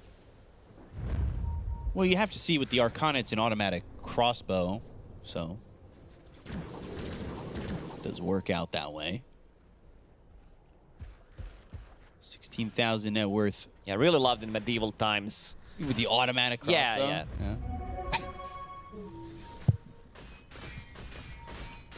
23. Knowing Miposhka's nearby, maybe cracking a shot at him with that Bristleback, clearing up the wave pretty quickly. Setix cap for Io. For Ali. But things, I was going to say, pretty quiet for a second until they relocate. I almost want to say that was unnecessary with Thunder God's Wrath getting the kill. But with the relocate, they've got Yatoro in their sights. Wall down, slowing them up again. Vacuum even deeper into the wall. Glacier. BKB, Glacier, Wind Waker, back up onto the high ground, off to the side, and now they're able to go with the break. RP, Thunder God's Wrath, Guardian's Grief. Yatoro's gonna die here. They go to the Fireball, they drop it down with the BKB, Popeye jabs. Warnoff dominating and moving forward with Q, going for the hook shot. It's gonna be through on the Dragon Knight right by this gate. Overgrowth used by Miposhka, locking in these heroes. They can't get over the gate, but they can get the kill on Miposhka. They'll take out 3 on the side of Scary. Q needs some help, does have Jetpack to get out of the trouble because he got stuck inside of the base and not losing a single hero in this engagement. Difficult game for Yatoro. He needs to choose when he's using the BKB. After that, he is getting punched, getting controlled. The Zeus had another ulti available, cuts him down in almost half, and And this game looking very difficult for Spirit. Q. Yatoro might need to buy back here. Guardian Greaves, hook shotting back to the creep wave, able to get away from the hands of Laurel, and he is dead for 100 seconds without buyback. That's a long time. There's still a tier 2 tower in the mid lane, which is down to half HP, but look at the overwhelming damage that they have. Bristleback, 800 damage. There we go. Just destroy that Rax. Backdoor is on this tier 2, but not for long. He doesn't care about living armor or tower having 21 armor total. He goes in and he takes it. Yeah, you hit for 700 armor. It doesn't matter at that point for the tower. But living armor, slowing down the push. 50 seconds now without the DK, throwing this Nimbus down just in case there's a blink. In onto 23. Didn't take the full set of racks over top. Only half. And Aurora, they back away. Next Roche. Let's see the respawn. A minute and a half. No, this is a quick one. 17 seconds. Oh, okay. On Radiant side, they can go through the twin gates. They can use the relocate, come to the bottom lane. Someone will scout it out. Jabs is in vicinity, so he can be the one doing that. But decides to connect with the team. And then walk it down bottom. Rocket Flare will spot Roche now. So they know what's happening, by the way. Yep, thank you. Plus 150 Thunder God's Wrath flat damage. Yeah, the Zeus is massive. Timeless Relic on him, Arcane Rune, so he's gonna pop that. Has almost infinite mana to cast his abilities with Arcane Rune. I don't think they take this fight. Taking the fight outside of the base is gonna be pretty difficult for Team Spirit. Ill-advised, to say the least. Say the least.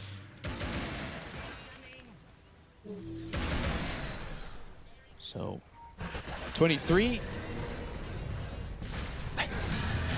Might need to show yourself to keep Roche in the pit there. He's got that heart. And 23 will get this Aegis, Roche's banner, and Refresher Shard. He's too farmed. Has AC in his backpack, needs to eat the Ags eventually to open up the slot. Doesn't want to lose the stats for now, so it's time to go. Refresher ready on collapse. He needs to land some 2-3 man RPs into Skewer, horn tosses into tier 4 towers where Yatoro is going to be. He's got Refresher, so the idea of Blink, RP, Skewer, Refresh, RP, Skewer is a reality. But it needs to be perfect because they've been protecting themselves with Nimbus where they're pushing to stop him from kind of getting that combo off immediately if he were to blink on top of 23. So you need to be very careful. Let's see with Scotty now how the fights, if they're going to be any different. 40% lifesteal reduction. Spell lifesteal on top of it. Every time they think 23's in trouble, just Nimbus on top of him.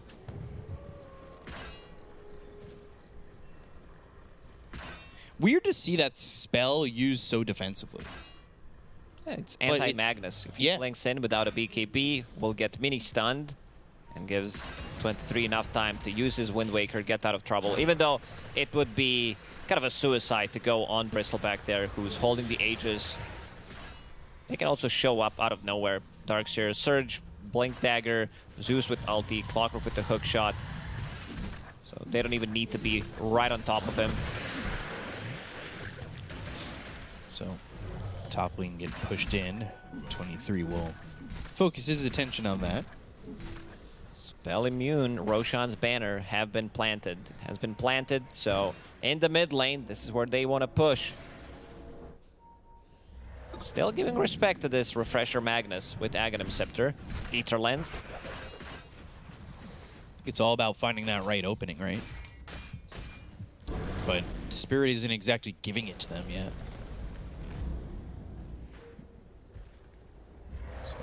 30,000 net worth lead when you have all of the map to farm and heroes that do quick work of farming it. That net worth lead is only going to expand when you're stuck in your base like this, the way Team Spirit are. So, right now, Jabs, he's top of the map. He's so far away from the rest of his team. He's also about to crack level 25, has Refresher from 30 Roche. Double wall, double BKB Shivas. Fights are going to be super difficult unless they can isolate the target. RP Skewer. Jab now picks it up. Even more damage on the ground. With that shard, leaves a trail. And could take AoE Surge with the shard at 25. So he's just working on getting that other Tormentor. Everybody's got their shards, so gold for everybody. And this Aegis, a minute 40 remaining on it. We'll see if it's used to fight. There's that 350 AoE Surge picked up by Darkseer. A lot of AoE things on level 25 in this game. Dragon Tail Stun, AoE Surge. Zeus with his level 30 also going to have AoE Lightning Bolt if the game drags on for another 15-ish minutes.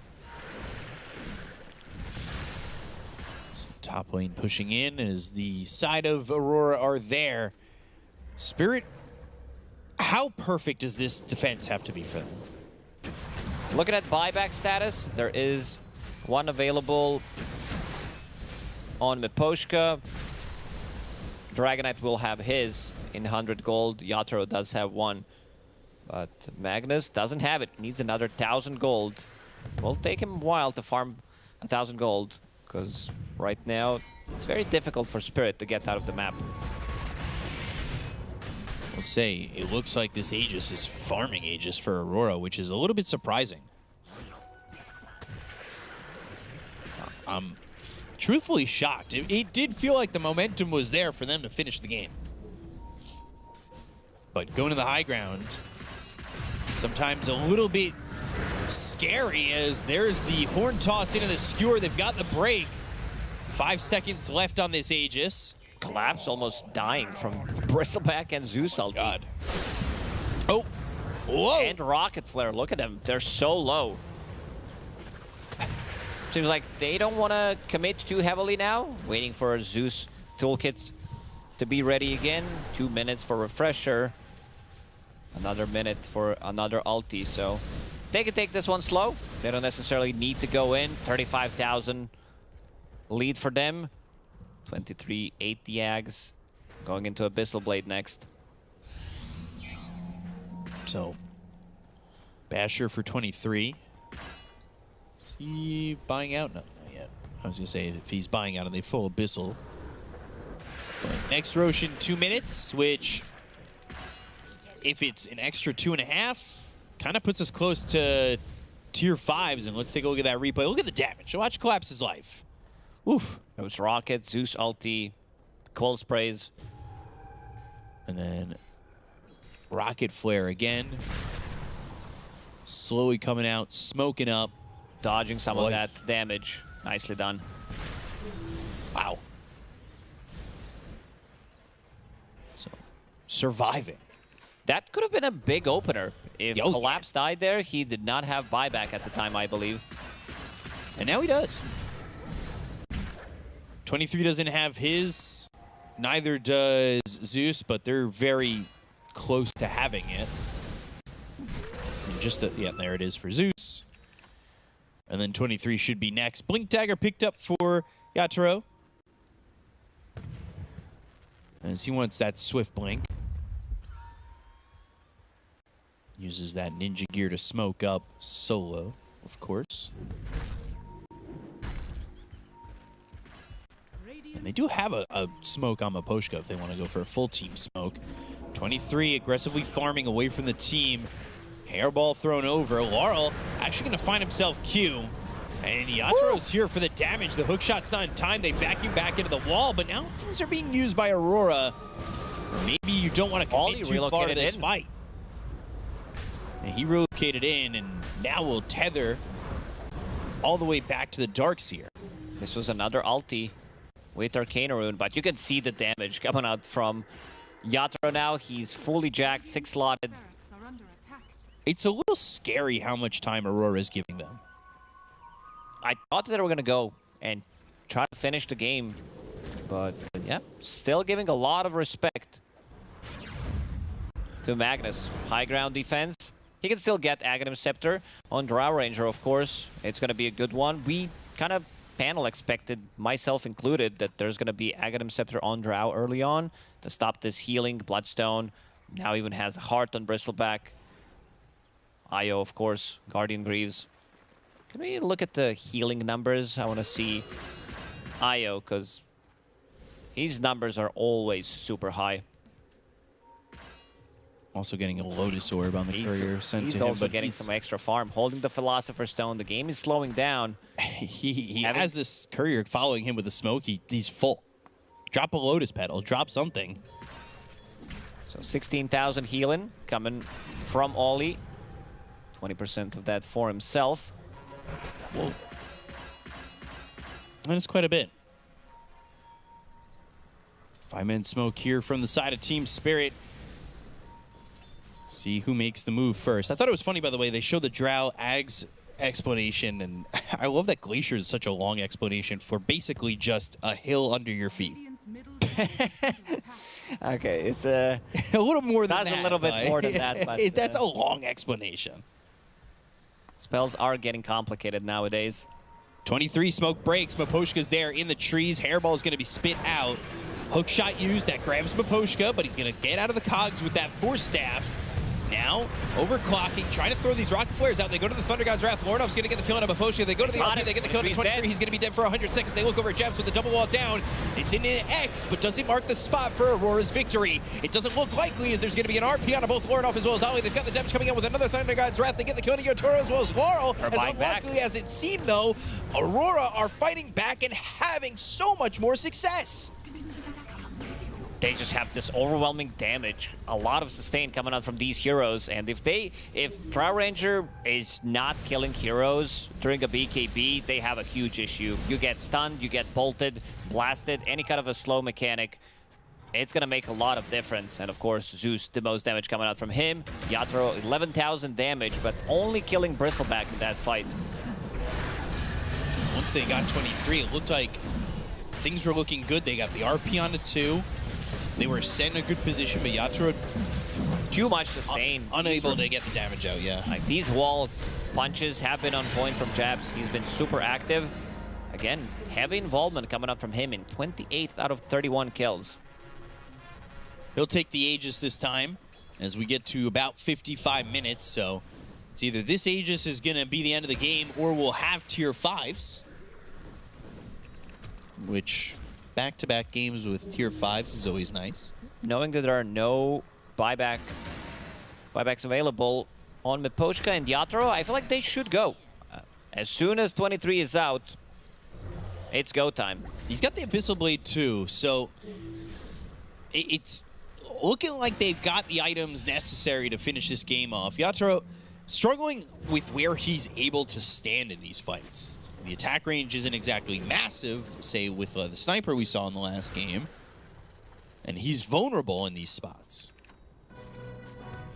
They have 4 Force Staffs, but it's still not enough. They have so much better vision. Darkseer blinking in, Shiva's Guard, Zeus with the double ulti, Clockwork, triple rockets. Flares. Yeah, every couple of seconds. So things are super difficult. And now Cube also having a buyback. He does have buyback.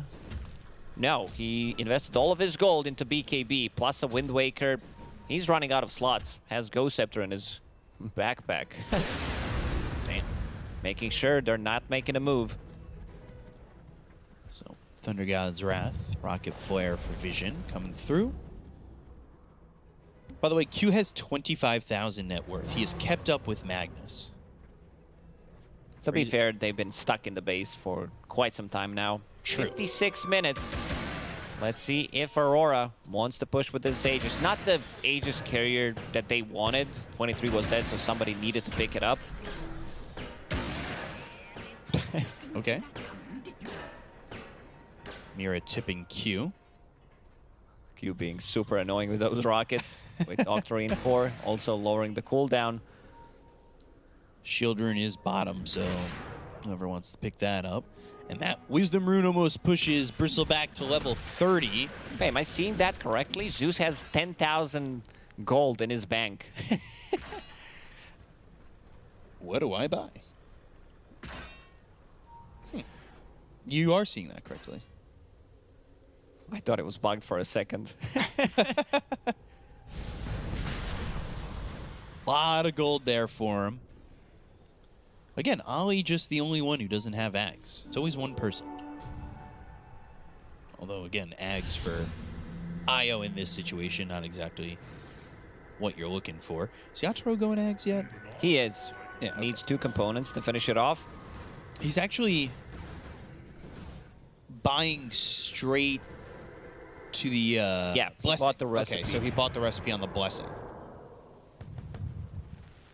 So it makes it a little bit more expensive for him. But again, Aurora, like, they're not near the base. They've got this Aegis, and maybe because Jabs has it, they don't want to push and potentially lose a fight with it. Yeah, this is Southeast Asia for you. They've been molded in the late game. They know how to take you to that 60, 80, 90-minute game if necessary and break you. Don't say 90 minutes. Don't do that. Another Tormentor. 280 gold for everybody. And Team Spirit. Shard for collapse. Okay. Rocket flares fly through and don't see anybody in the base but Laurel. So maybe thinking they're making a move, but also seeing that Mira Collapse got that shard. Observer ward. We'll try to TP out. He's out. And I Nimbus came late. He's getting Midas, I assume in anticipation for tier 5. Yeah, wants to have that secure tier 5 neutral item. In 1 minute and 30 seconds. Because I don't know if I'd call a 60-minute Midas farming Midas. So, minute 15 seconds till tier 5s are up, but this is the time that Aurora have chosen to start to pressure the bottom lane. Ags finally finished off for Yatoro as it's an Ags Blessing, vacuuming a wall on Laurel. Just kidding. We'll back up. Seems like they want to wait until minute 60. Pick up those tier 5 neutral items. Make sure that Spirit is not going to be able to pick them up. You can see Lorenov drawing on a minimap where they want to farm. They do not want to have any entry, block every entrance that Team Spirit can get their neutral items from.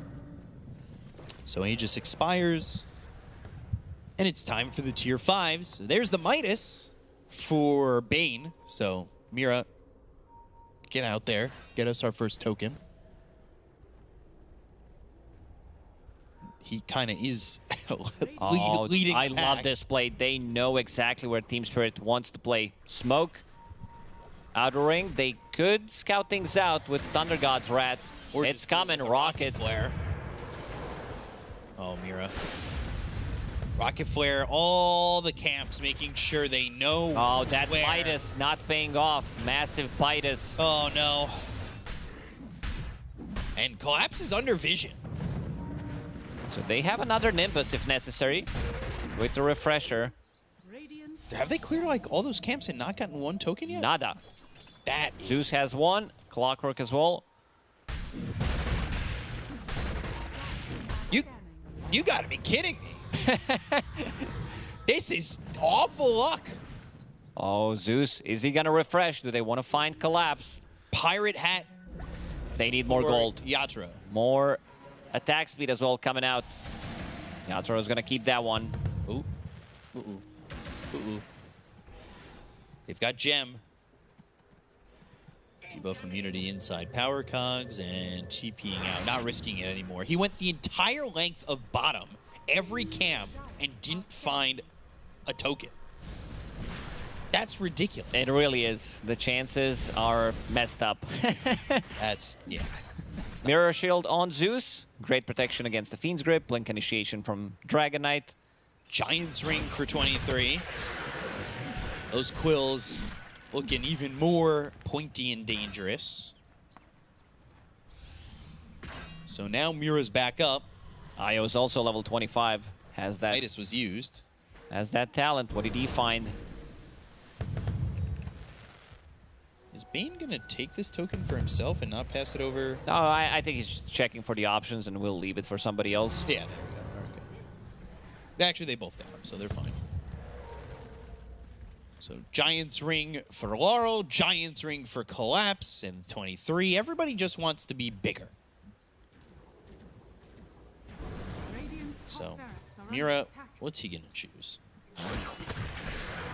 Jabs takes did magic. go for the magic lamp. This is the item that got a little bit of a buff. 1200 heal. And a hard dispel. Now has Hex available. Thunder God's Wrath, just making sure you guys are paying attention on there for Team Spirit. It feels like it's just been coming out in weird intervals now. Laurel hook shot. Relocating. BKB has that Giants ring. He is a huge dragon. And will leave that fight. But now he doesn't have BKB. Jabs does have Hex available, so needs to be paired up with Hookshot. Have that little bit of extra control. Force boots for Mira, by the way. Mira is using Trusty Shovel. What's he gonna find? Healing Salve, the efficiency, 60 minutes into the game. What? A lot of green, a lot of Force Boots, Giants rings. Also, Book of the Dead, Book of Shadows. Yeah, the books.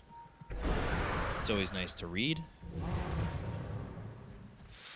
Every book a helping friendly book for you. And maybe the two on the side of Aurora are the ones that get it done. Zeus is maxed out. He can't get anything other than this. Has Shard, has Aghanim Scepter, did buy Moon Shard on top of it. Sold his item, Phylactery, bought a BKB, and now sitting on 9,000 gold. So, Roche number 5 for ya. And this one, surprise to everybody's going to Aurora. And they'll have another Roche's battle. It's crazy to me that it's 64 minutes into the game and Aurora has been up so much, but they haven't even taken a full set of racks on any side. Yeah, we're about to finish off the early game for Southeast Asia Dota. Now we're entering the mid game slowly. That is the truth. The top melee racks were taken at 41 minutes. Never mind, they almost died instantly. They'll go Vacuum for onto Mira. Q. EKB pop by Laurel, Nimbus down, Maposhka backing off. 23 starting to take the bottom tier 3, and will do so with ease. An illusion fight is breaking out bottom. Nobody wants to fully commit. Zeus with Manta, Dragon Knight, illusions from Wall. More toss, skewer, Q. Dead, almost instantly. He survives, but dies after the Wind Waker is done. Yatoro on this Glacier, trying to make Aurora his Titanic. So Yatoro standing his ground. They get the kill onto Q without this clockwork. Vacuum. They're going to go after Collapse and get the kill. They'll refresh. Vacuum on the 3 from Jabs into the wall. They get the kill to Mira. Now they'll look towards the rest. Yatoro's going to pop the BKB. Top is, in fact, pushing in. The range racks are vulnerable. 23 working on Barracks, but nightmared for a second. Buyback available on Collapse. If they make a move a little bit deeper into the base, don't be surprised to see him go RP and try. There's that Axe Blessing coming through for Laurel, but this bottom set of racks, how hard is 23 hitting for? Oh my. He just took that racks in 2 shots. If you're watching this game, hook shot, Dota. In on the Mira. 4 staff away. Mira taking a lot of damage from the Bristleback. Thermia stacks are gone. If you're watching it from Dota Client, you needed to buy your PC in 2024. Otherwise, good luck. It's going to be very low FPS with all these illusions, Nimbus. multiple times. But yeah, let's see. They did manage to kill 2 sides. And now Refresher bought on jabs. He did have Refresher a couple times in a row already. The shard from Roshan. Seems like they don't have enough. They can go in, reset. Io with level 25 talent. If he's tethered up to anybody, he's gonna start to slow siege. Here comes the book. Book of the Dead.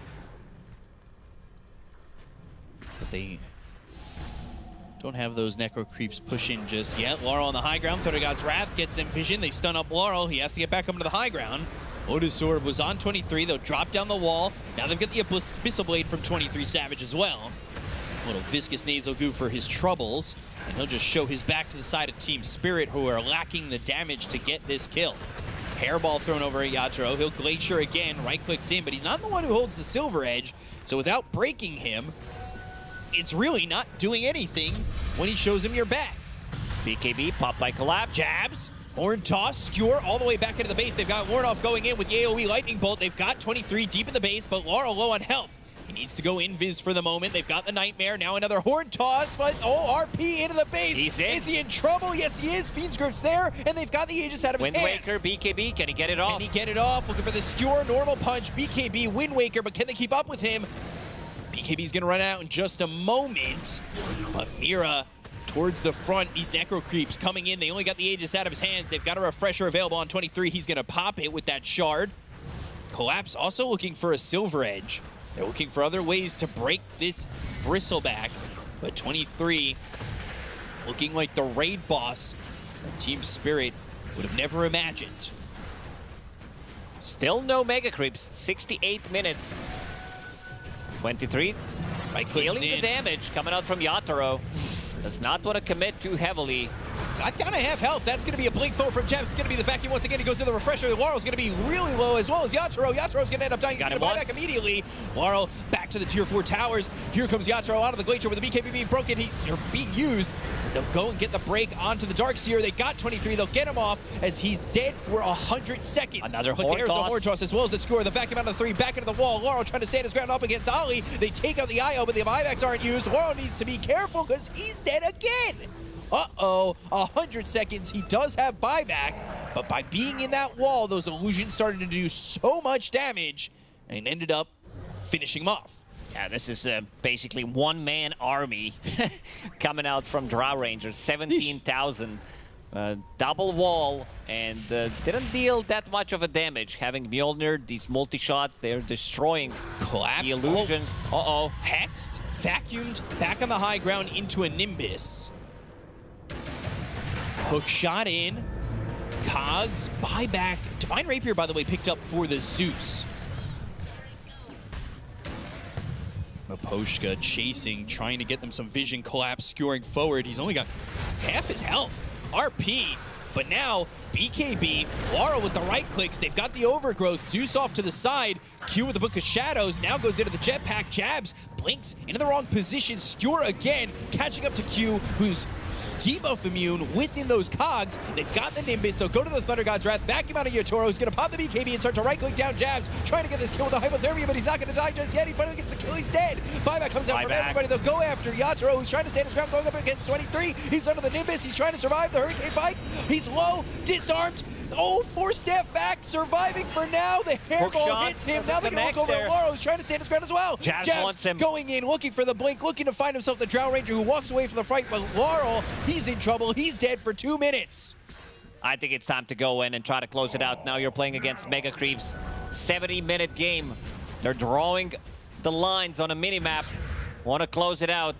Amplified damage available for Lorinov. He does have Divine Rapier in the spell mode. Ooh, the blue spell mode. 23 now just dealing with tier 4s, but we saw how quickly he could take some buildings. They just need to find the right positioning. Mira, he's got Fiend's Grip, but he's going to be able to keep it off. Without Magnetar, they can't really reposition them. Mira stands his ground. Nibis is going to be there. Force boots off to the side. Now they've got the glyph, but the tier 4 tower taking so much damage. The throne is exposed. Yatoro trying to do all he can with the back into the wall. Now they're going to go. The throne is low. It's at about half health. They go into the well. It's not going to matter. Game 1 goes to Aurora 71 minutes in as they take down Team Spirit. I feel like this could have been a game that doesn't last the 70 minutes, but yeah, 5, maybe even 6 Roshan coming out from Aurora, and they do secure the dub in this first game. Very long game. Team Spirit, they have been stuck in the base for the last 30 minutes or so. Yeah, and they were stuck for so long, and it was a rough game for Spirit, but Aurora finally break through and get game number 1. We're going to send it back to the panel to hear their thoughts. Take it away.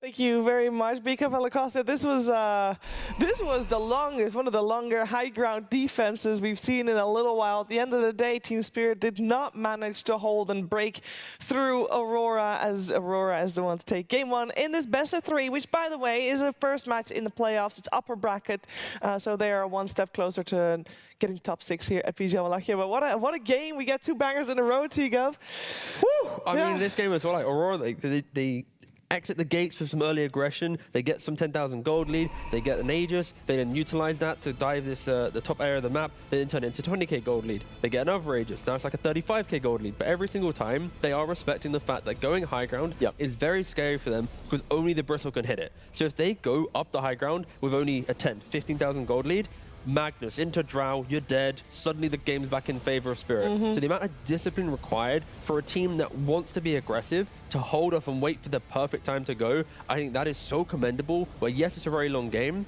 but at any minute, this draft could falter to the lineup of Spirit. So it takes so much execution and just understanding to pull this off. And that's why it is an incredible victory for Aurora. Like, the keyword for sure for me as well from this game for Aurora is absolutely their discipline, what you just said. Like the fact to just make sure that you know what you need to do, what you are not allowed to do to like kind of throw this game, because they played so well from start to finish. Like Jabs on this Darkseer and Q on the clock, I really feel like this duo, they did so much in this entire game. I wasn't too sure about the Darkseer pick, but looking at it now, like all of these players have had some standout performances, and Jabs, I feel like he's really like climbing up the ladder. I feel like he's been a lot of a 50-50 type, but in this tournament, man, he is really spot on with his gameplay and his spell usage. Yeah, I think at the end of the draft, we said, Aurora's draft can work, but only if they, you'd have faith in them in this playoff bracket. You said if they were able to execute the draft in the way it's meant to be executed, and this just speaks volumes. So beautiful. Like the fact that Jabs on the Darkseer as well, like in some of the highlights, he's finding the Drow to set up for a relocate. And then like Yatoro respawns, goes top, guess who's there? Jabs again finding the Drow. And it's like there was a couple, like 2 or 3 key deaths on the Drow Ranger that really prevented her to scale into the game. So I think, an incredible game from Jabs. Yeah, and like this is where it kind of starts in the game. Like Spirit needed their DK to do well. At 9 minutes already, Clock and Darkseer, Jabs and Q, they're together, killing him a first time. 9 minute 50, they do the same thing. Q is already level 6 because they have this combo with the Darkseer Clock. They're playing so well, they're getting these kills, get an early vessel, they do all these nice things, and because of this, I feel like it forced Team Spirit to like problem solve, which is why Mr. T Governor did some homework as well on the items. I did. I got my little peepo notes out and I had a little look at the items, and I think Spirit, they tried to answer what Aurora's bringing by changing up the classic itemization between the DK and then enabling Drow to go for a bit more damage. And I think maybe this was also an issue that they faced in the mid game, because the DK fully subscribed to being the front line, the Bristle counter, right? You got the Nullifier to prevent Darkseer buffing up the Bristle. You have the Silver Edge as well. It's why Yatoro didn't go for the Silver Edge himself and went for the pure damage, right? He's going for Daedalus, he's going Butterfly, BKB, Hurricane Pike, like all the I'm gonna do the kills because of Lau and how he itemized. And unfortunately for Spirit, it looked like it could maybe work in some moments, Bristle 100-0, but in some of the fights, you kind of needed Lau to have that Aghanims. Sure, with the Darkseer, he wasn't rushing to go Aghanims because he doesn't want to give the wall away. Eventually he does, but I think it was pretty creative to see Spirit have this level of communication in the game. Like, okay, Lau, you're the Bristle counter, let me do this. It nearly, it could have paid off in a different timeline, but it's the small things like this which allow Spirit to have life in games that other teams would have just been 100-0'd by Aurora. Okay, so Jabs, Q, and Ollie, obviously the veterans of the squad. How much, Kezu, do you think it impacts? Obviously, these are SCA players. They know about late game. They've played many late games. How much do you think it plays a part to have that extra experience? I know Team Spirit's played a lot of long games as well. Do not get me wrong. But being able to keep a cool head, and we know that Spirit can do it, and for Aurora, the question just be answered, they can do it too. I mean, it helps a ton, and you need people to step up in these games. Yes. It can be as easy as, guys, we're so far ahead, they have Magnus, let's not throw this game. Don't give them the horn toss You into just the need one RP. person to say it. And you need to be very adamant, because then 23 Savage goes, yo, but I'm Bristleback, I have hard, I gotta go. Suddenly you're in the fountain and you can lose the game, but they didn't do that. They did very nicely, understand their timing, so, you know, very good job for Aurora. Sorry, I gotta say the communication as well. Like, in this type of game, like having Laurenov as well. Again, like coming into an SEA team, like in some of these fights, like he's sending up the Thunder God's Wrath to then have a hook shot from a Clockwork, or there's a rocket flare that then leads into a Nimbus. Like in the heat of like a 60+ minute game, to still have that highest level of communication of we found a Bane. Like the Bane's out to go Midas, and it's like one rocket flare into then Nimbus hook shot. And it's like, what the, where did he go? Like if you weren't looking, if you blinked, he dies. It's like that is the type of stuff that you need to see from this draft. And I'm so happy they executed the draft at like the level it needed to be. It's like this best of 3. I'm hoping it's 3 games. I do have one thing about Team Spirit. We're not going to stop talking, Shiva. No break. We got. Well, no, there will be break at some point. But Kessie wants to say one more thing. We mentioned the thing about the items. They were all great for Spirit, but Laurel needed an axe. I think it was a huge mistake to not do it. He was dying to the Zeus. You need the movement. You can replace it with the pike. It does the same thing, but better. So that one, I hated. Okay, well, thank you for that. I mean, maybe he's getting a stern talking to right now because we're getting a break. The players are getting a break because everybody is preparing for a game number 2. See you soon. We're having our emoji fun here, and we're finding out what our Dota players think of which emojis could represent which players or teams. I've got Laurenov with me here from Aurora. How are you doing today? I'm doing good. You ready for the emoji challenge? Yeah. Do you use many emojis day to day? Not really. I don't use so much in life. Okay. Well, let's see what emojis you think represent either players, talent, or even teams when it comes to this all. You ready? Alright, yeah. Okay, first one, trophy. Team Spirit. Team Spirit. Okay, you've gone for this. I like that. That makes sense. Next one, scared face. Shocked face. Who? Why? Sometimes I see how he looks. That's good. That's what you see his face like. Okay. Next face, then. This will be interesting to see what you think. Angry. Nightfall. Nightfall. Because? Sometimes he feels like he's angry, so I think it's good for him. Next one, bicep. Nice and strong. Fly. Everyone's saying Fly. Fly is going to have a very big ego on his biceps after this. He's always in the gym. Malrin. Who? Malrin. Why? I mean, he writes every time in pubs, in chat. Ah, okay, so they all chat again. So. A baby face next?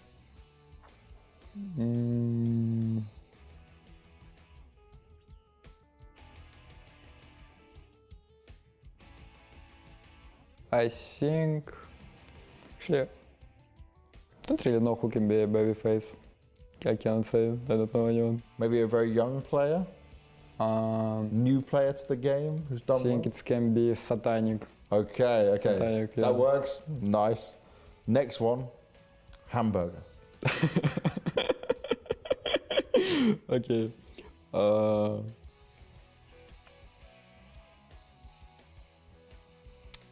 He will be our game. Yeah? Yeah. He have like he owner the hamburger. Ah, okay. Next one, cool with sunglasses on. GPK. Oh, okay, easy. I can get that. And lastly, like a boom or an explosion. I think it will be Falcons. Falcons? Yeah, Falcons. Okay, well, because they're just exploding in the scene this year. Yeah, dominating. It's pretty fast. Okay, I like that. That's a good effort in there. Do you know what? 23 Savage said you were the explosion. Aye? Yeah. He said it represents your game style very well. Okay. Would you agree? No, I will not agree. Okay. See, different opinions on the teams. That's how it goes sometimes with emojis.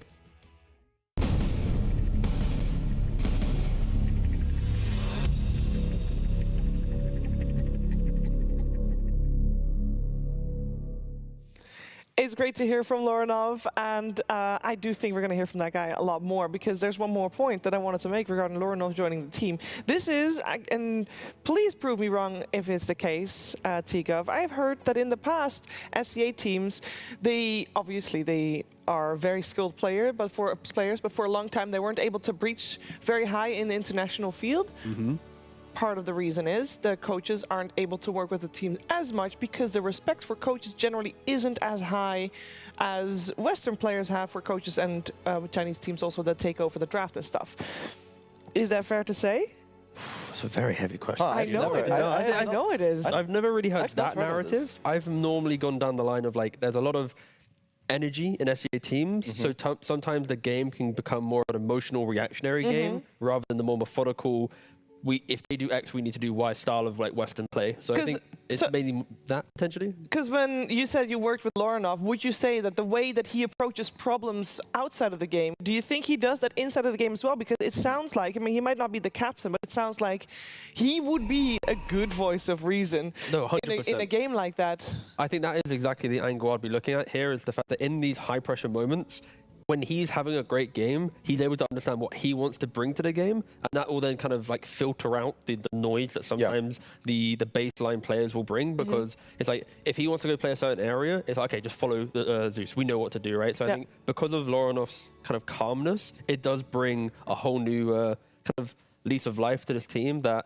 in the games where they can be chaotic, let the SCA players stand up. In the games like this, where you need a bit more discipline, I feel like Lorinov probably has contributed quite heavily to tone down that desire. Yeah, judging by the gameplay, it seems like he's very much in control of what happens to his game, which generally means so he's controlling his own gameplay, but also like what happens with his teammates around him. Come to me now, I'm strong, let's do it together. Oh, let's take, a step back, they're strong right now, let's chill. So I think he's doing a very good job at like fitting into this team, because need to remember, he's very young, he's like the new guy on the block. It's a whole different type of region that he's like slotted into. He's the youngest kid in the team. Yeah, 21. just honest props to him. Like, because this is not easy. Yeah, they play with players that have experience. It's a bit different. So slotting in nicely, having this confidence, just S tier. At the same time, I do want to talk about team spirit a little bit as well. They also have someone that's 21 on the team. It's two-time TI winner Yutoro, by the way.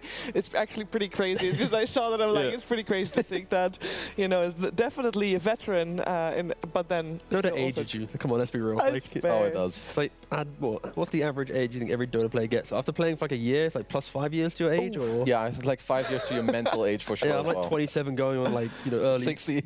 Yeah. Oh, that could be. But I do want to talk about team spirit, because obviously it was great how they staged that high ground defense, and they could do a very good job and, stretched out maybe for another 20 minutes. But they got themselves into that position, and I don't think they're going to be very happy with just the way that the game was set up. So how are they going to fix it? Was this just the product of letting IO bristle through? Is it that simple? I think it's a combination of giving away such an aggressive concept, but also drafting very... Like, you're trying to solve the problems in a really creative way, right? Like, you're going for a DK that isn't going for Ags because of the Darkseer to then get, like, nullifiers and new options. And then when he's falling off on damage in the early to mid-game, you got a Tree, a Bane, they can't kill anything. So you've got a lot of sustainability. But meanwhile that's happening, your Toro's being picked off 2-3 times in a row, right? So it's like, because the Drows died from a Darkseer pickoff into Relocate, the rest of your draft does not really come to life because your Drow's already dying, right? So I think it's more on Aurora finding your Toro in his farming patterns away from his team that made the mid-game just feel so dominant. The Drow is also very creative. It can work, but I wouldn't put it on like, after seeing it now, I wouldn't put it on the top of my list. If I play against IO Bristle again, I'd want to try something else. Like the Lifestealer, for example. Like the Lifestealer was available, but they opted to go for the statement Drow pick rather than some other drafts. Like, they probably would have gone for the Lifestealer. And I want to credit Aurora too, like in this mid-game, usually when you play against Team Spirit, they find this one moment where they can fight back, or they team wipe you, or they steal Roshan, or something crazy happens. Aurora had a lot of chaos within their draft too, right? The rocket flares, the Zeus ult, the positioning, and I feel like they just made it incredibly hard. So for Spirit, they need to look to make the game a little simpler, and maybe look at different angles on how to clutch it out in the mid-game, which is not easy. I'm sorry, Kazu. I don't want the game to be simpler, because we wouldn't have then had like the skewer, refresh, skewer, into Spirit wanted. Yeah, like into Horn Toss, into RP at the fountain. Like as much as I we wanted don't, Spirit do. Spirit do, but for the viewer, we need it to be the highest, most complex way of winning a game, because then you see like the little magic moments that the players bring in the game. Yeah, that we very much enjoy watching. You don't get those, yeah. So Aurora at least put high respect on this IO. This hero is rising in value, especially when we see these combos, right? Especially this IO bristles. The Stongs seem to be going very high up. So banning it out when Spirit is first pick now is a nice adaptation to just make sure you don't have to play against it. And first pick now. So yeah, SD was banned as well. Is Batrider still available? Yep. Yep, it is. So is Keeper of the Light has been banned out a lot. And Enchantress. So it's Batrider, Enchantress. Well. At least for opening, I'd say Bat and Ench are the big two for Spirit here. Yep. There's the Batrider. I mean, I'm very happy they go for this. Last game, it was banned out.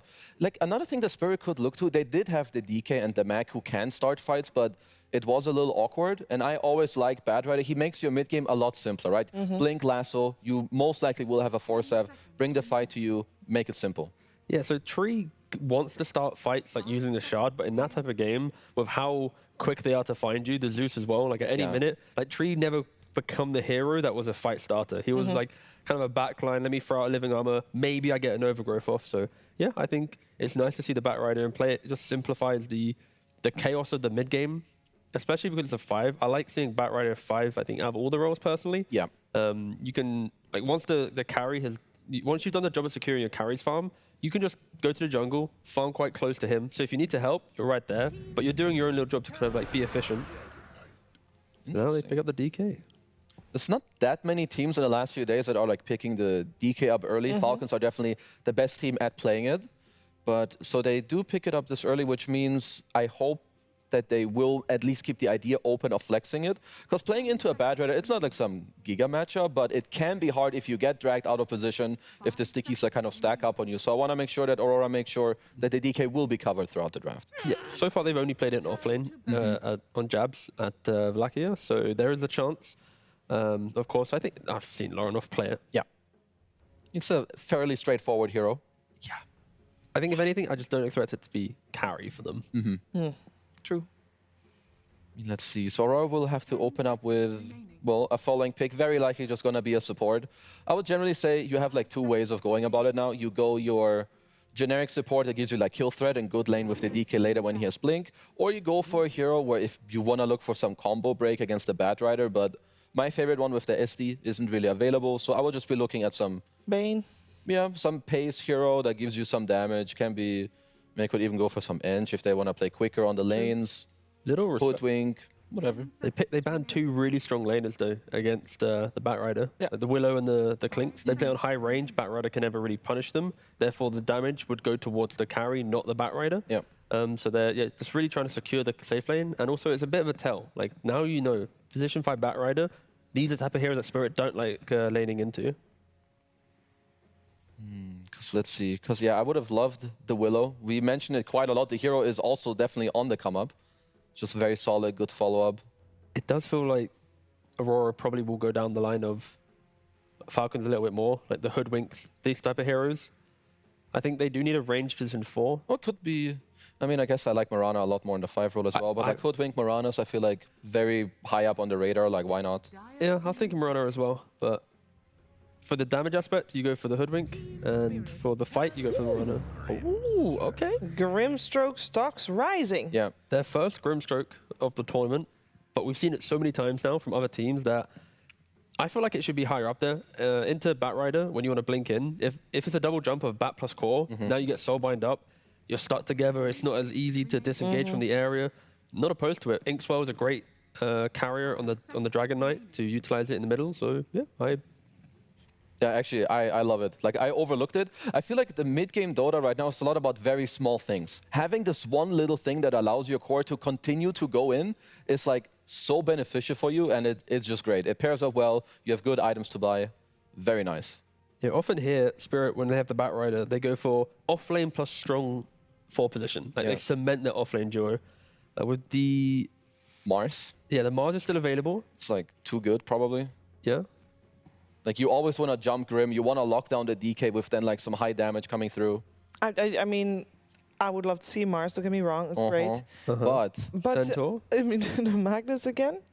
Or is that just not an option against the Grimstroke? This is the part of the draft where whatever Collapse wants to play is kind of what you might go for. It's like, hey man, do you want to play Centaur to run away from the Soulbind? Do you want to pick Mag for the team fight, or do you want to pick MOUZ for like the laning plus team fight, right? Like personal flavor. Yeah, exactly. But all three options I think are very viable. It's kind of hard to pinpoint, but I would say that MOUZ is just the least volatile of the three. Like last game, remember they banned Rubik to like kind of protect it, and there's like other heroes now as well open for Aurora that they could go for. Whereas MOUZ, I see DK Grim, I want to lock them down, I want to help my bad to make his game easier. I go in, I build a BKB. MOUZ snap, go.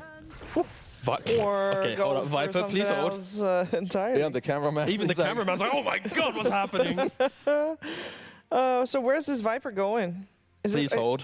Yeah, please hold. I have also seen Aurora. There, Ollie was playing at POS 5. I'm not going to say that Spirit will do it, but there's some weird shenanigans going on. You know when the Twin Gate patch first came out? Yeah. I was a big advocate for POS 5. Like the attack speed on your Toxin is so annoying in early fights. When a carry jumps to your carry, you put it down, it's like wrecked. But let's not get too carried away. We'll see what the next pick is. And they've got three flying heroes. I was going to say another bird. They've got the wings. I wish they could see what we could see, because the draft looks so stupid when you see the actual heroes just flying.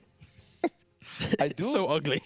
I like the Phoenix a lot, at least. When DK like started creeping into the meta, the Phoenix also kind of came back. Like the Sunray is great. You have this big team fight, you force him back. Also against Grim, so I like what Spirit have going for them, but there's a lot of room that needs to be covered in the next two picks. Like Bat, Viper, Phoenix, it's a little all over the place, and it looks weird. And when it looks weird, there's a lot that still needs to be covered. They are screaming for like the MOUZ now. Like they really need that one melee hero. Oh that yeah, they localizes the fight for this, because they've got. Look how dumb it looks. I will say, I normally never see Viper picked this early, so I don't normally see him fly so far. Like, he's flying into Batrider. What happened? What's happening This here? is a scuffed bird formation as well. You're like Viper up front. It is. I just can't take the draft seriously. Thank you, production. That's some top-tier value right there. Some Weavers, maybe? Okay, they go for Sniper instead. I mean, there is, other than Batrider, this entire... Okay, so if we actually try and put our serious caps on, like the Team Spirit lineup has nothing to do about finding the backline. Batrider can do it by himself, but there's still two picks that need to do that. They've got potentially strong lanes, because Phoenix can enable a lane, Viper can win his lane, depending on what matchup it is. Batrider can secure. But like, there's no glue. So it's really hard to comment on what all the flying birds are doing. And for Aurora, it's solid, right? The Sniper can lane into Viper. You've got the DK Grim. Like, at the moment, it does look better for Aurora, but I think there's the next couple picks for Spirit will bring it together. But where does the Viper go now? It's kind of like going mid, but then it's going mid against a Sniper, which you don't really enjoy. It's not like you're going to play DK like Viper carry into the DK.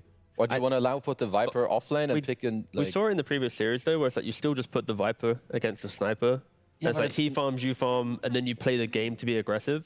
I'm really intrigued to, again, to mirror that, but I would like to think there's got to be some creativity that we're missing right now in what can flex. And is this glue?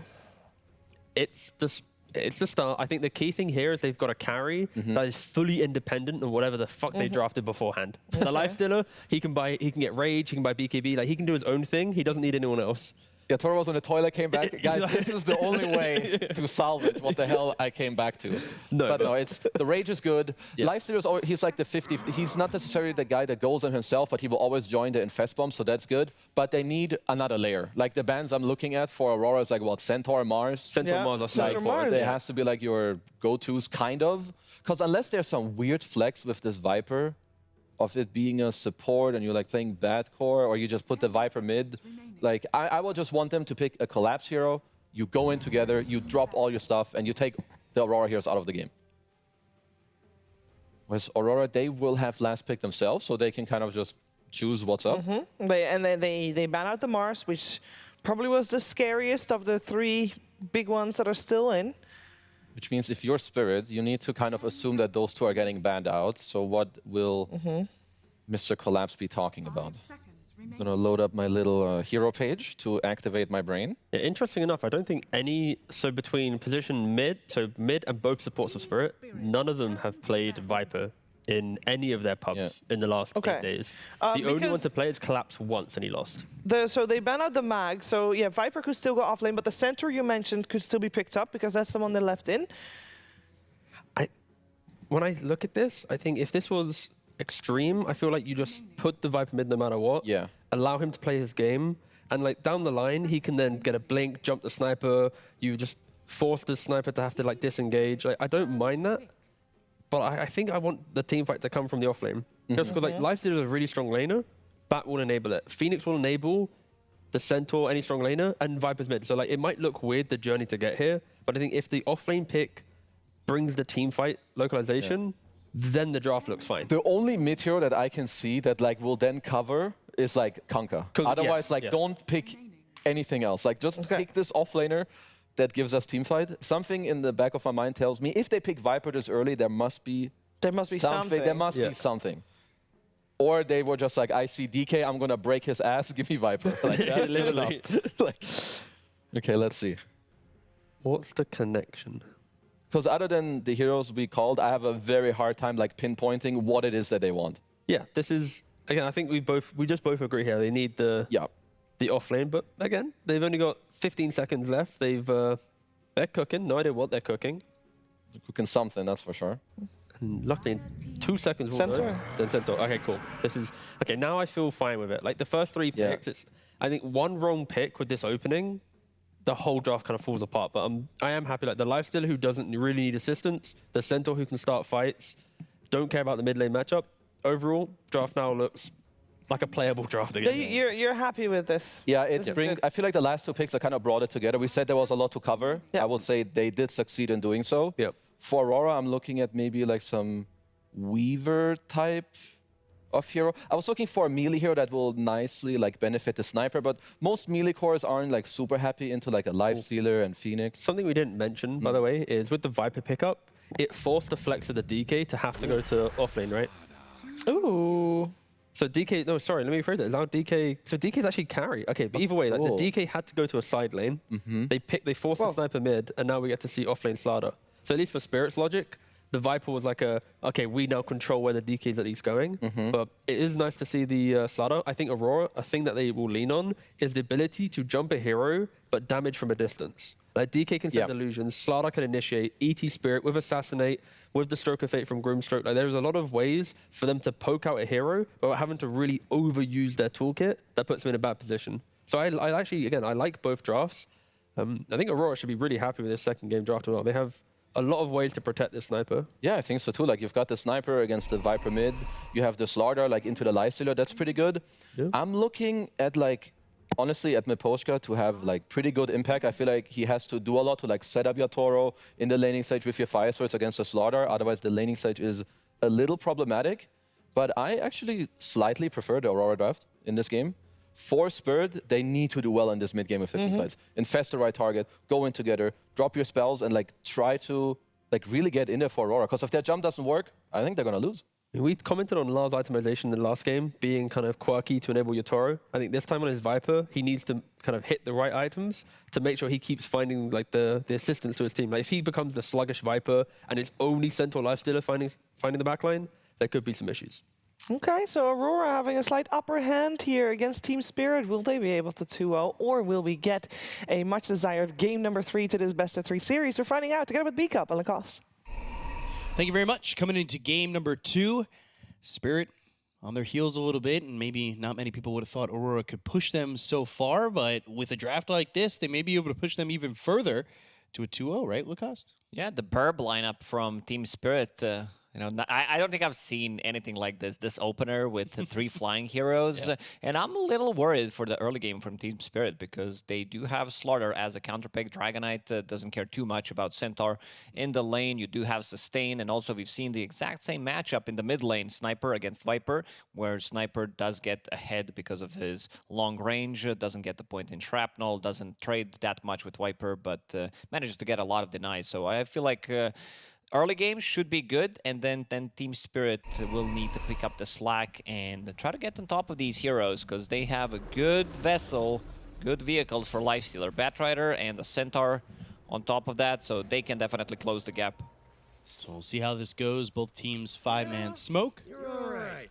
See who gets first blood going off right here, and I'm interested to see how Lornoff does on the Sniper. It feels like he's just had great game after great game. with nothing stopping him at the moment. I don't really remember last time this guy, at least the games that I've been covering, a game where he doesn't have the impact. Yeah. And I'm also, you know, when I see him on Sniper or Zeus, I'm still always also wanting his puck, which we've seen dominate in the past. But when he shows me something different, waiting to see how the performance will be on that and how Laurel's going to adjust in a matchup like this. So we've seen this matchup already today. Nothing to say, played it against XM. And it did feel very Sniper favored for that one as it sent XM out of the lane. He was actually farming this area of the jungle at level 5. It was a difficult game for him. So if Lorinov can have the same start, it certainly seems like maybe Aurora can be on their way to a 2-0. They have one stun if Centaur is not there. So even if you make a rotation on Sniper, if Lorinov doesn't feel like he needs to take the fight, he can easily TP out. We're talking about 2 support rotation. They do have a lot of slow, but nothing to stop the TP with. And the difference here, Laurel going aggressive instead of playing defensively. Yeah, we've seen the same matchup. As we said, XM did go for Corrosive Skin. Laurel opting to go for a more aggressive build, putting in Poison Attack as his first ability. Wouldn't be too shocked if that works too, where you could play aggressive. Sniper, not exactly the tankiest of heroes.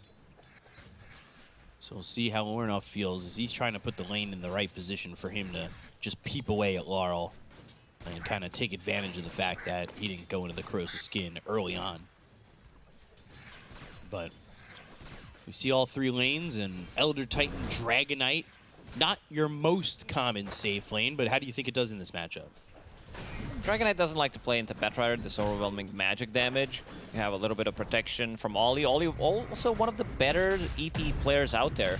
He's the one who needs to be careful in this lane.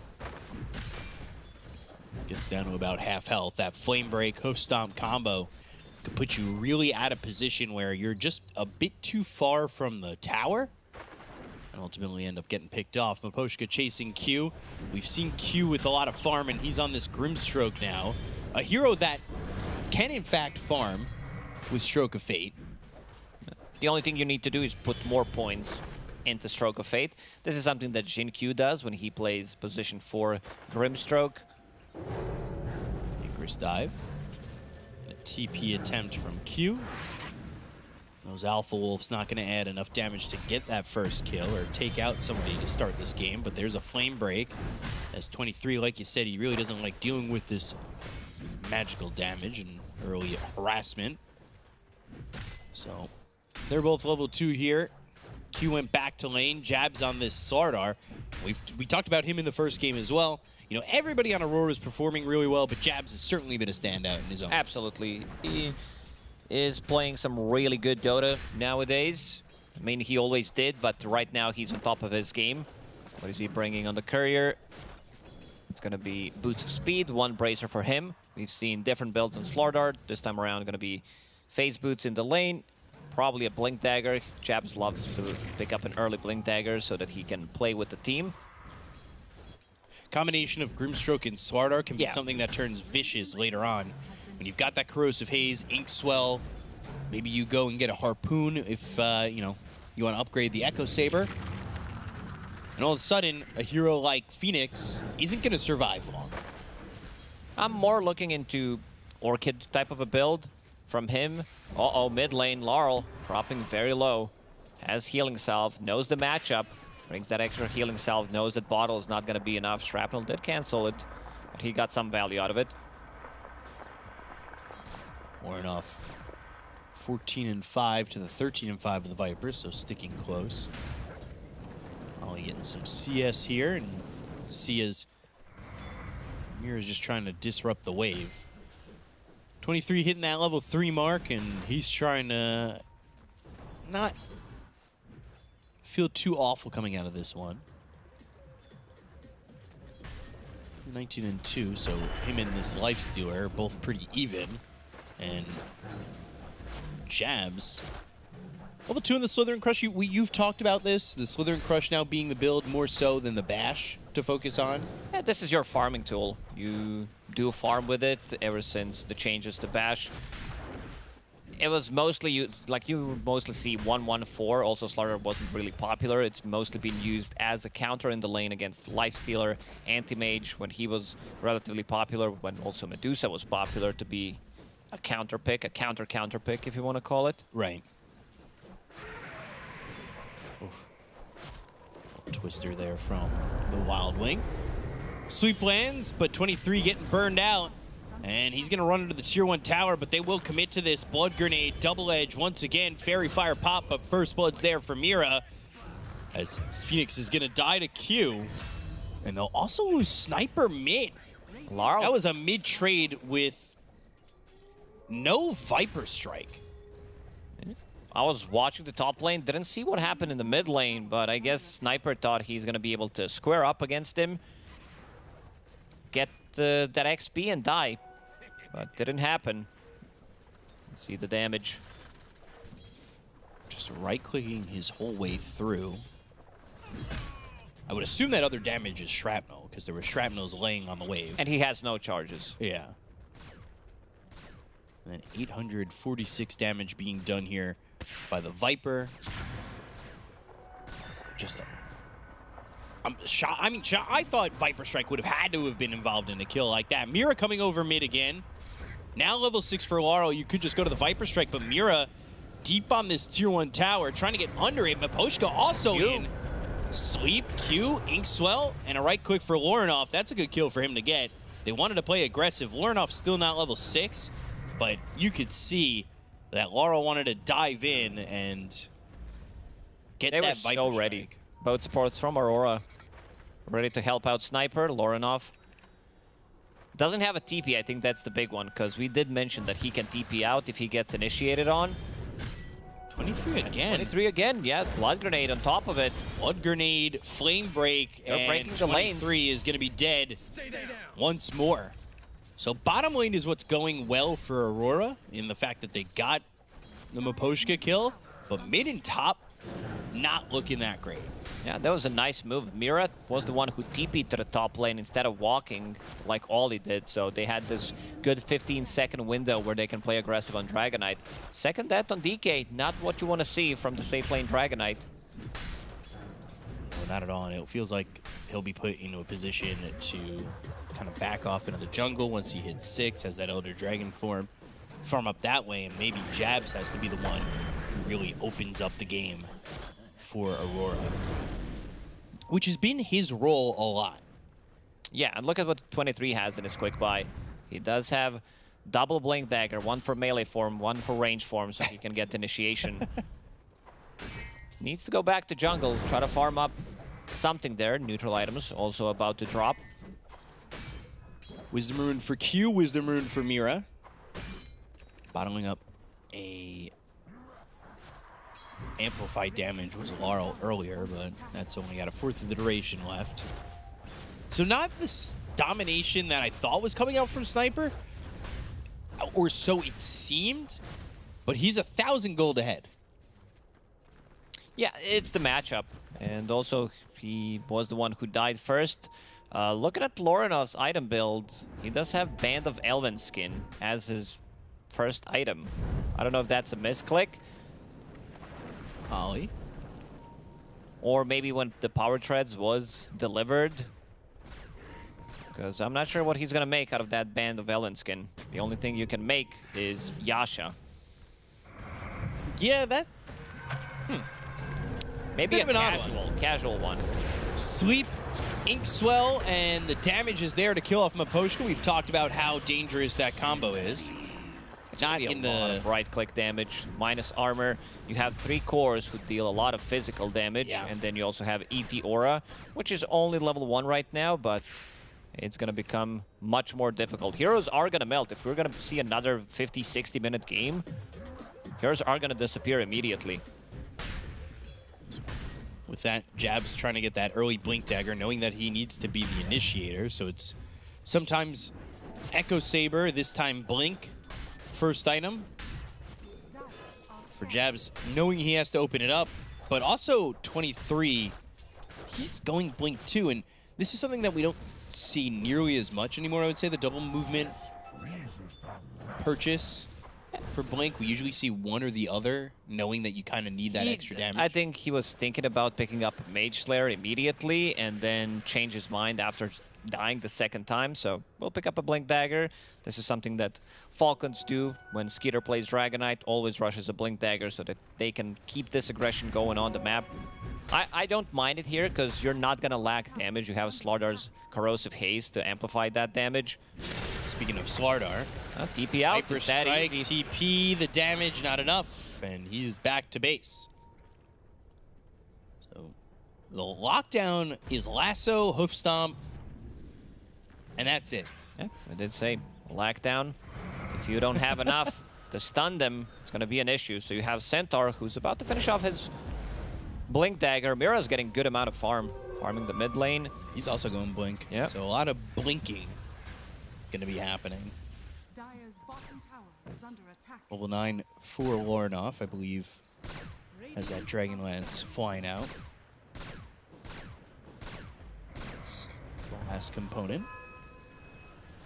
So he'll pick that up, a 1,000 net worth lead here for Team Spirit, but potentially an opportunity for Aurora to go when they pick up this Blink Dagger from Jabs. But in that same vein, Blinks for Batrider and Centaur will allow them to have their initiators too. Yeah, I want to see if they make the move instantly with this Blink Dagger on Centaur. It's being delivered on the Courier.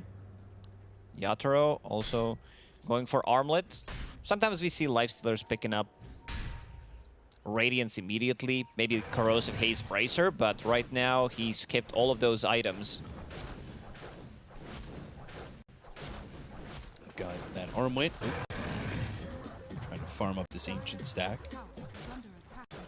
Meanwhile, Grimstroke going straight Shard.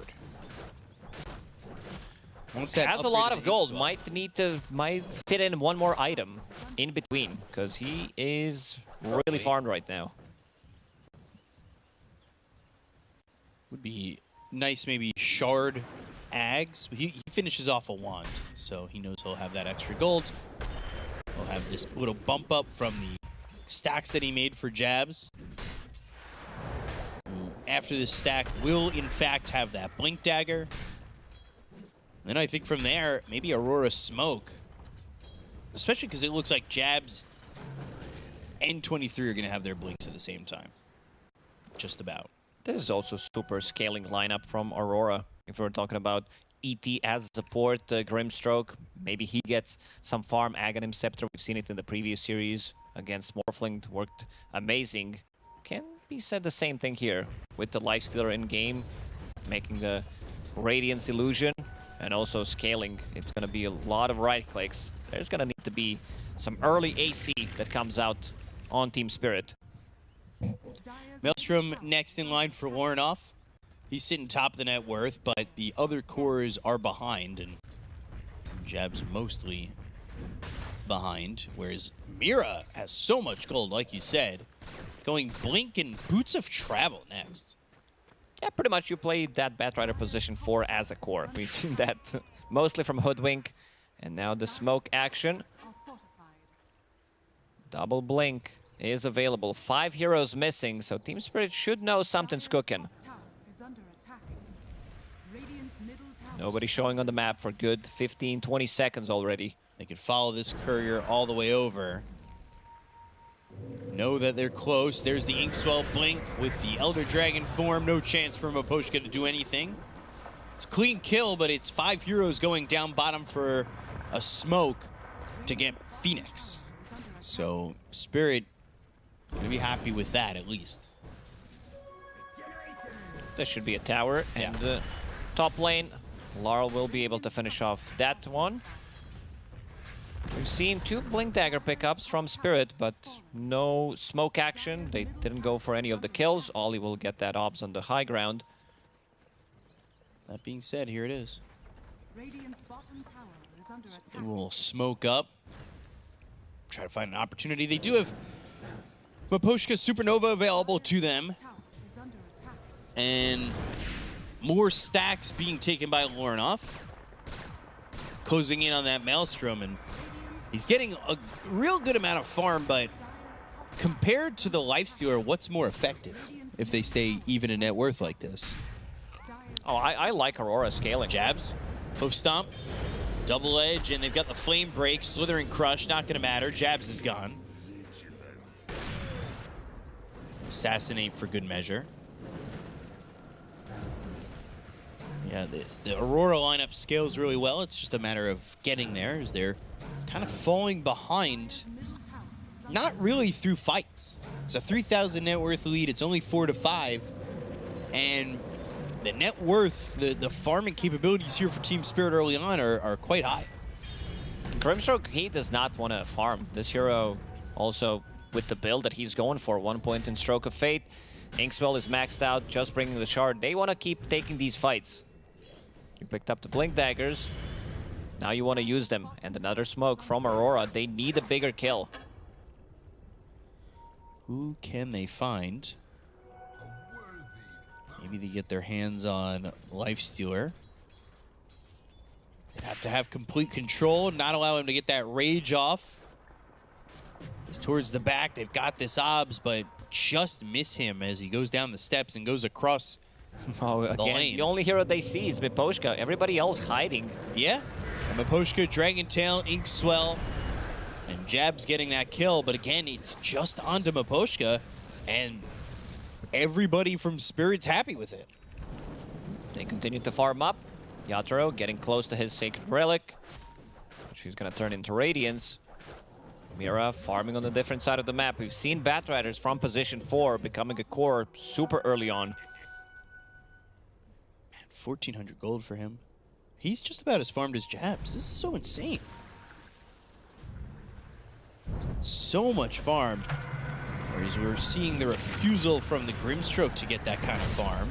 Assassinate out, but it woke him up from his sleep, and the Firefly able to get away. Inkswell won't land. So not well timed. I believe they were trying to get the Assassinate into the sleep. Yeah. Get the Inkswell and get the kill, but the timing just a split second off. So Miro will continue to farm. The net worth lead will continue to expand for Spirit. Inkswell searching. Miro, with the amount of gold he's got, would be a good kill. Oh, he just TP'd. But TP's right in front of Ollie. They've got the Earth Splitter, the Slithering Crush, and Ollie gets the kill. So something showing up there for Aurora.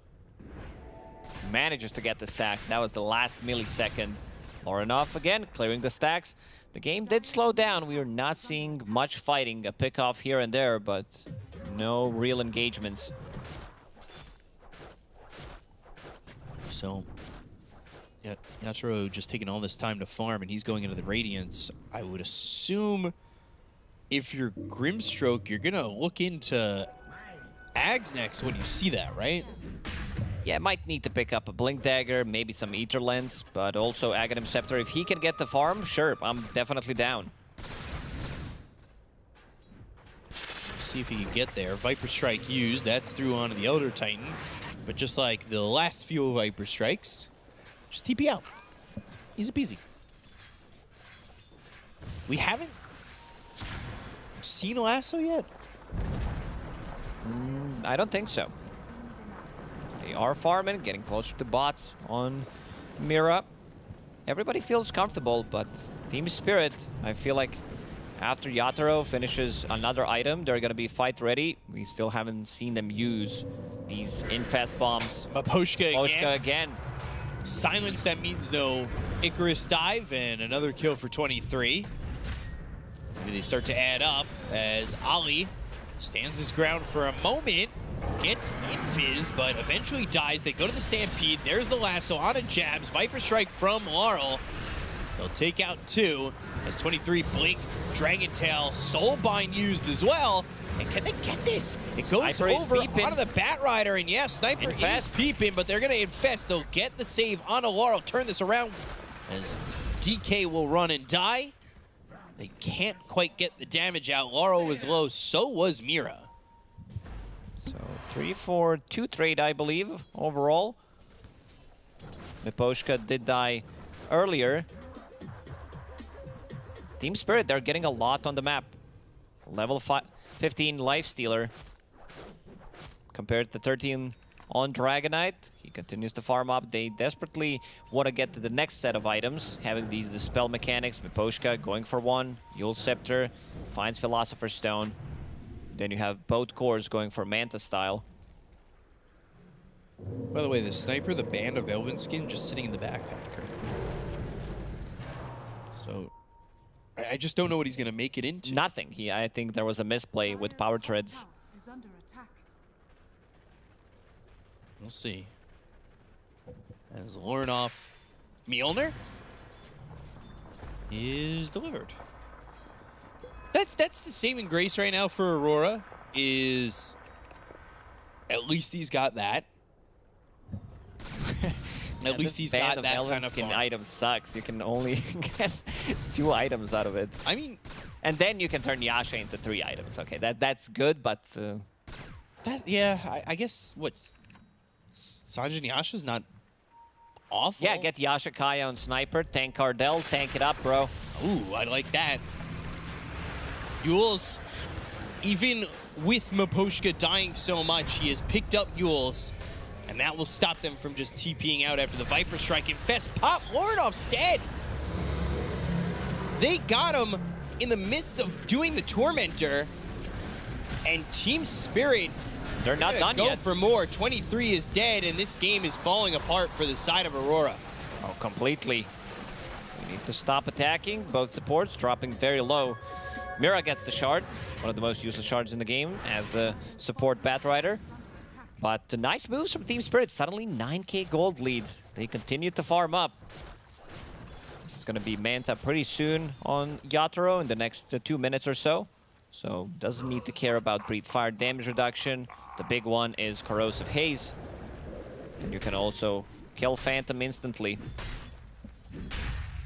So recovery starts now for Aurora, as it really feels like they are just in dire straits right now. If they were playing the other side, Mira will die. The cube is stronger than the hero. Cube is a hater. 1,400 damage being done there by the Tormentor. And Collapse gets it. Yeah, Miposhka is fine with that. Having Philosopher's Stone, continues to farm up, stacking in a triangle. I guess, but if a support dies, it should go to a support. It's still 50-50. That's how it works. Lornoff with amplified damage, they need to make something happen out of this one. Can they get it to... Can they get to go on is the question. This amplified damage, the shrapnel is down. Laurel showing mid. But everybody's here for Spirit. Jumping in might be a massive mistake. Sending out the Spirit to get some information. They do have this obs there on the cliff, so it sees Collapse going for the bounty rune. Not the easiest hero to kill, and especially with Mira kind of shadowing him. Yatoro's Giga farm. He's been farming these stacks throughout the whole game, pretty much. Manta style, Armlet, and Radiance. 22 minutes. Wow. 14,000 net worth. It's pretty insane. That really is ridiculous. 224 CS. So, there's that Manta you were saying. Shard next down the list. I did mention early AC. I love to see it being picked up, because most of their damage is physical. Sure, Sniper deals some with the Mjolnir procs. We also didn't mention that it's a full Mjolnir B-Cup. Yeah, I purposely said Mjolnir. I was thinking, it's still in my brain. I don't overthink for nothing. Yeah, he got Mjol only. Now he has a full thing. Still tier 1 towers standing there. They're ready to take the fight. Mira, infested. Working and finding. Oh! No dust. No reveal. Glimmer Cape escape. So, almost. But Mira just not quick enough on the jump. I think they saw each other for a split second. If he had blinked immediately, probably get something out of it. But this is still Spirit putting pressure on, and it is daytime for another 50 seconds, so they could go for Roche. and get this first Aegis, and truthfully, potentially threaten the high ground if they're confident enough with it. Oh yeah, they only need to get a pick off with some Stampede play or Blink Lasso. Mira, TP's to the mid lane. So far, Aurora, they didn't manage to kill a single tower in this game. 25 minutes in. There is the Aegis. Inkswell, Blink, Slithering Crush. Inkswell is unneeded to be popped. But Stampede gets used, and they find DK. He's in a lot of trouble. Viper Strike breaking him, and once you're broken on DK, you're very easy to kill. Natro will get that, as he's still got hands on that Aegis, and like you said, they get a pick off. It's pretty easy for them, and they can go for more. He's also broke. Doesn't have much gold to work with. 10,000 net worth only on Dragonite. Now, obviously, it's still pushing into a sniper, but it just seems very easy for them at the moment. Yeah, high ground defense, you still gotta respect it. They have no ways of pulling you into these tier 4 towers, but damage from ET, his spirit, where he can set things up, Slaughter blinking in. Net worth difference keeps getting bigger and bigger. Team Spirit getting the most out of the map right now. Mira bottom. TP, ooh, thinking about just going to the lasso with the TP coming through. Inkswell will help out Ollie for a second, but this time they have Dust. Glimmer will only work once if the other side learns their lesson. Mira bought 2 immediately, being ready for the next jump. Javs is invis, but you do not want to fight into Yatoro. Do you? That was so quick. That was Yules, and now he gets the TP out, but the jump, that was so risky. Soulbind's there, which seemed to pull the lifestealer a little bit. Get him closer to getting that kill. Quick reaction time from Miposhka. The guy still has it after all these years. Yule Scepter immediately onto Slardart. A little surprised that Jabs decided to go on instantly. Maybe he didn't see Lifestealer there for a second, but definitely you do not want to take a fight into him right now. 2.5 minutes still left on the Aegis, level 20. There goes that tier 2. You called for this AC. He's getting there. Normally I'd say he's almost there, but he really is almost there. Scotty completed on Viper. That's going to be a lot of slow. Dragonite is not going to have a good time. They have Scotty. They have Break Mechanic as well. Top lane is Laurel as well as Collapse. See if they come to join as they're going to take this last outer tower. Still 2 minutes left on this Lifestealer Aegis, and we'll close out all tier 2 towers with first Aegis. Not too bad. It's still enough time to do more if they really want to. So let's see how much they're willing to go for it. XP rune will also be stolen. Yeah, the 28-minute rune. Yatoro, is he going to take it? Or will somebody else, maybe a support, Mira TPing, will go bottom, and they pick up the Wisdom rune. The other one's still available. Collapse, meanwhile, looking for the Lotus Orb. He's got Eternal Shroud as well as the Blade Mail. He TP's back, he picks up that Wisdom rune, and now he's almost level 18. Radiant's top tower is under attack. So, solid spot. 23 is the one who's really struggling the most. And now with Manta style available, he can push out some of the waves much easier, not needing to commit. The question is, can they delay this game without losing too much of a map control? Jabs. Spotted, lassoed, and everybody TPing over. Ogre Seal Totem, TP, and out. All right, somebody buy a Basher. Miposhka has Yule Scepter, but seems like it's not enough. Need a little bit more control. Still lacking a little bit when it's just the Bat Rider. We've seen Bobica yesterday with the Basher on position 4 Hoodwink, or position 1 Hoodwink, the way he plays it. Did we see that come into play? No. Maybe some like bounce from the Acorn shot, but never really used it. Why he bought it to cancel the Black Hole. Yeah, because he had that Abyssal Blade with the extra cast range from Scurry. And I don't think we saw that thought actually in practice. So Aegis expires in 2 seconds. As they're here mid, they've got Illusions pushing bottom. Aurora forced into potentially defending and not being out here on the outer rings to farm the entire time. But Team Spirit also in a position where they don't have to fully commit and wait for next Aegis and then push the high ground. Yeah, seems like that's going to be the plan. We've seen a lot of these games that look very one-sided early on, and the other team is unable to get stuff done.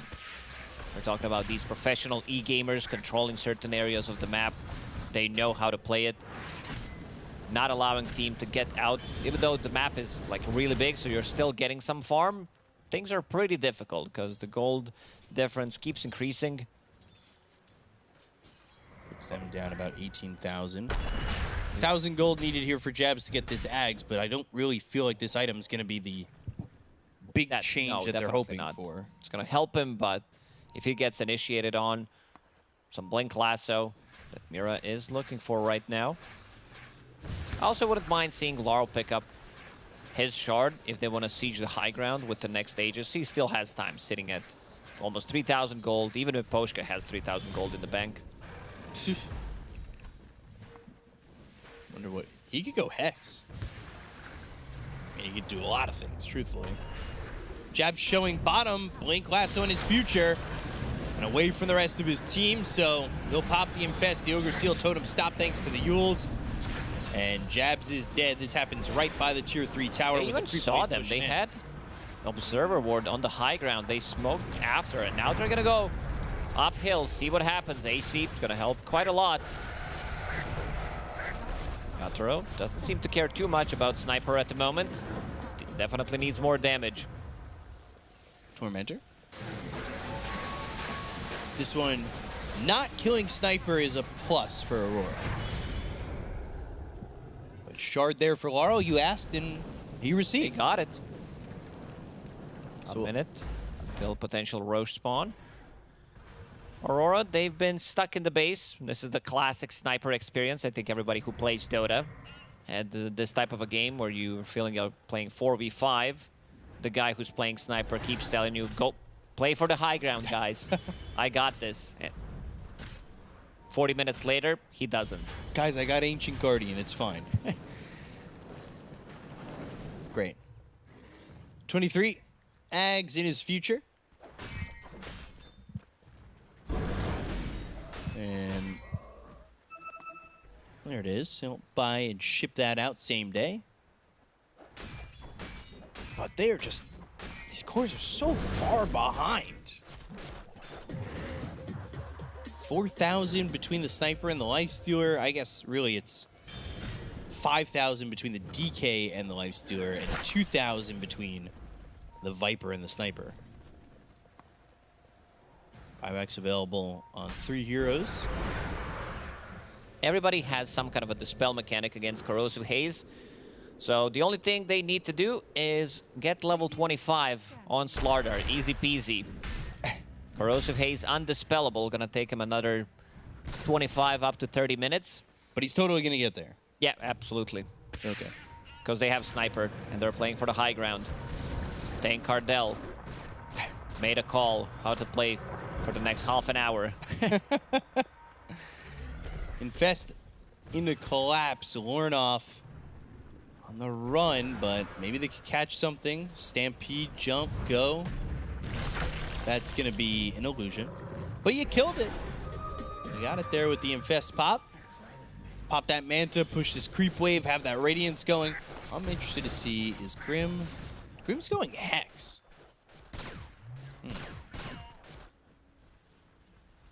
I don't know if I'd rather see that or Ags. Sitting at 2,000 gold, eventually we'll get something. Might need to save buyback for now, because you want to get your spells in the fight. Jabs, Aghanim Scepter now completed.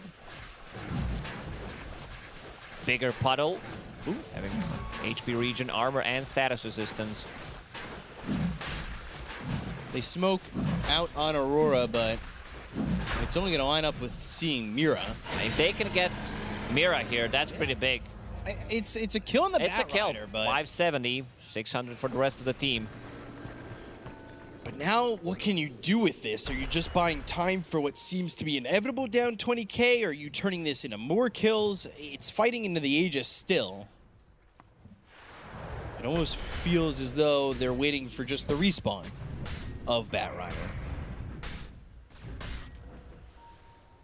So, 4.5 minutes with that Aegis. And Collapse building that Shivas. Collapse has been in the farm mode. I don't think... Haven't really seen him. Yeah. Plus 45 retaliate damage. 23 Ags, Mindbreaker, Mage Slayer. I can't really blame him for taking the retaliate damage. Sorry, over Ags. Stampede cooldown. Man, when was the last time you heard Stampede? Maybe just now. Maybe I'm wrong. Maybe they tried to save Batrider, but no, it's you got the green triangle. I haven't heard it in a while. Maybe in my mind was the last time. Naturo, smoke behind him. There's the Rage, Inkswell, jabs, making some puddles. Come into the pool if you want to play, and Mira in. Uh-oh. Soulbind connects. They've got the sleep. Can they close this up? Earth Splitter comes through, and now they go to the Supernova.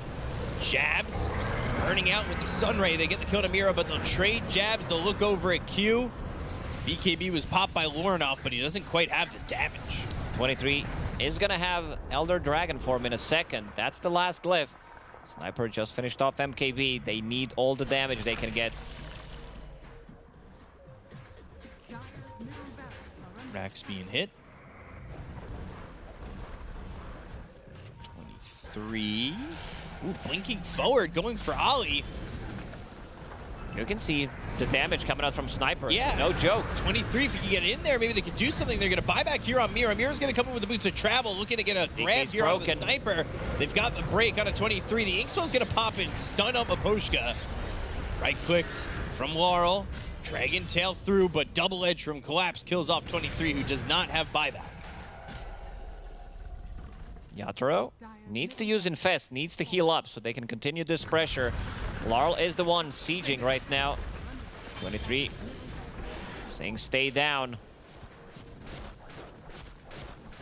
Thanks for Yatoro being delivered. And rinse and repeat over bottom. Fainting the assassinate. Inkswell once again. Blink, Dragon Tail off to the side. Mira who bought back, but the Lotus Orb, 4 staff away. Yatoro gets the kill on a Q. They'll look over at Jabs. Yule's up into the air. Sleep on a 2. Stampede used from Collapse to stay on top of Jabs with the right clicks coming through from Laurel. This is a Viper with an Icarus dive help that will get the kill on the Jabs while the bottom set of racks is being taken here by Yatoro. Ornoff and Ollie just can't do much of anything. 60 seconds without Slaughter. He's the guy who needs to amplify the damage, but with all these dispel mechanics, things are going to be pretty difficult, and you're going to be playing against Mega Creeps who have 1 fight left in the tank, potentially. Your heroes also don't deal that well against Mega Creeps. Slow siege is going to start. Laurel doesn't have much mana to work with. They start to back away. It's not even a slow siege. He took this tier 4 tower down to 1500 HP. Aurora start to look. And Team Spirit will reset before sieging with Megas. Elder Titan went to the Refresher. He's farmed. He's been holding on to this Philosopher's Stone for quite some time, so double ETLT, double Echo Stomp. Seems like they're lacking damage, and if he can pull that off, this also has to be one of the fastest, if not like the fastest refresher on ET, because this is also not the item that you usually see on the hero. Yeah, it's not your first big item. You got Glimmer, but this is his first real item. Ornoff, Divine Rapier is the call, which I don't hate at all. He's been able to sit back and survive, so why not, right? If he can get it, still very far away from it. I will say, if Team Spirit back off, which it doesn't look like they're doing now, going in on Ali, who won't have buyback if he dies, he will fall dead for 50 seconds.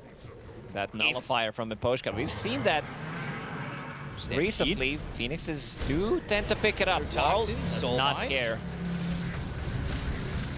I was going to say, if they back off and wait for this next Aegis, it does give time for Lornoff to actually get to that Divine Rapier, so... Better sooner than later would probably be the call if you see Lornoff going for that last-ditch effort. Obviously, they don't have the know-how that we do right now, what he's got queued up. But Spirits start to invade the base. That's right clicks from Lornoff are continuing to be thrown out, dealing with these illusions, having to deal with mega creeps. Shivas gets popped. They go to the Viper Strike on a jab, so will Ogre Seal totem away. 23 blinking in. Pulls up into the air. Supernova comes out. Do they have the right clicks? No, they don't. Never seen one. That is just going to be Supernova popping. They go to the sweep. It lands out of a Miposhka. Lornoff is dead. Jabs falls. Both these heroes have buyback, but they'll just call GG. And Team Spirit will take game number 2 and force us to a third.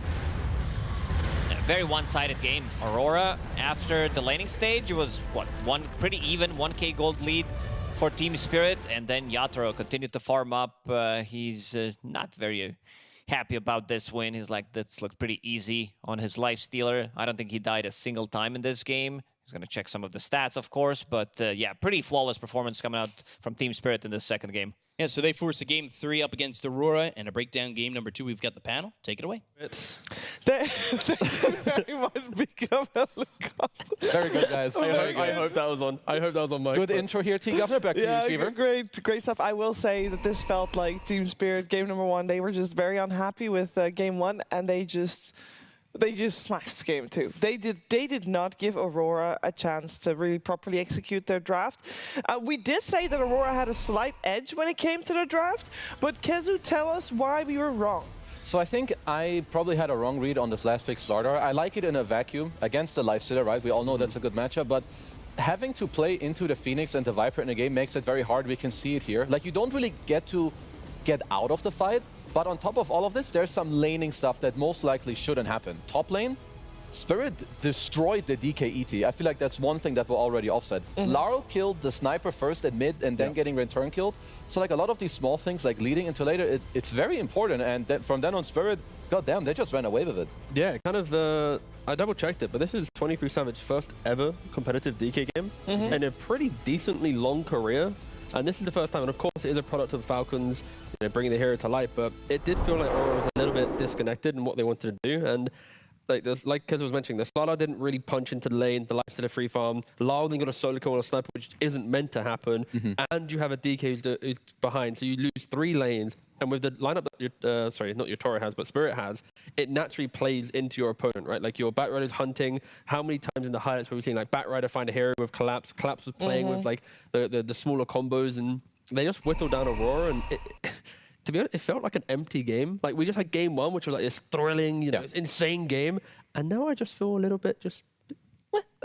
I'm just okay. I mean, after 15 minutes, it was very hard for Aurora to come back because the way that the 2 drafts work is that sniper drafts, they fall flat very quickly. The moment that you can overpower them, jump in the backline, he kind of breaks apart, and I feel like that's just what happened. They have a lead, they have Centaur, they have the Lifestealer with the Infest, Phoenix, even a Batrider. Like there's all these layers that when you make some mistakes, which Aurora did, the game just becomes very, very, very hard to play, Cheever. Yeah, it was pretty hard to play. They also didn't have as long of a high ground defense as Spirit had in game number 1. That was just not, they didn't have the same tools for it. One thing that also stood out with that was that Yatoro, for example, wasn't dying at all. And I do want to show a little bit of a highlight here. I believe Kezu, this was yeah. So we need to remember that Slardar is the last pick of the game. The last pick. And that is the 24th. Absolutely. And did he show the impact of a last pick as a counter pick into the Lifestealer?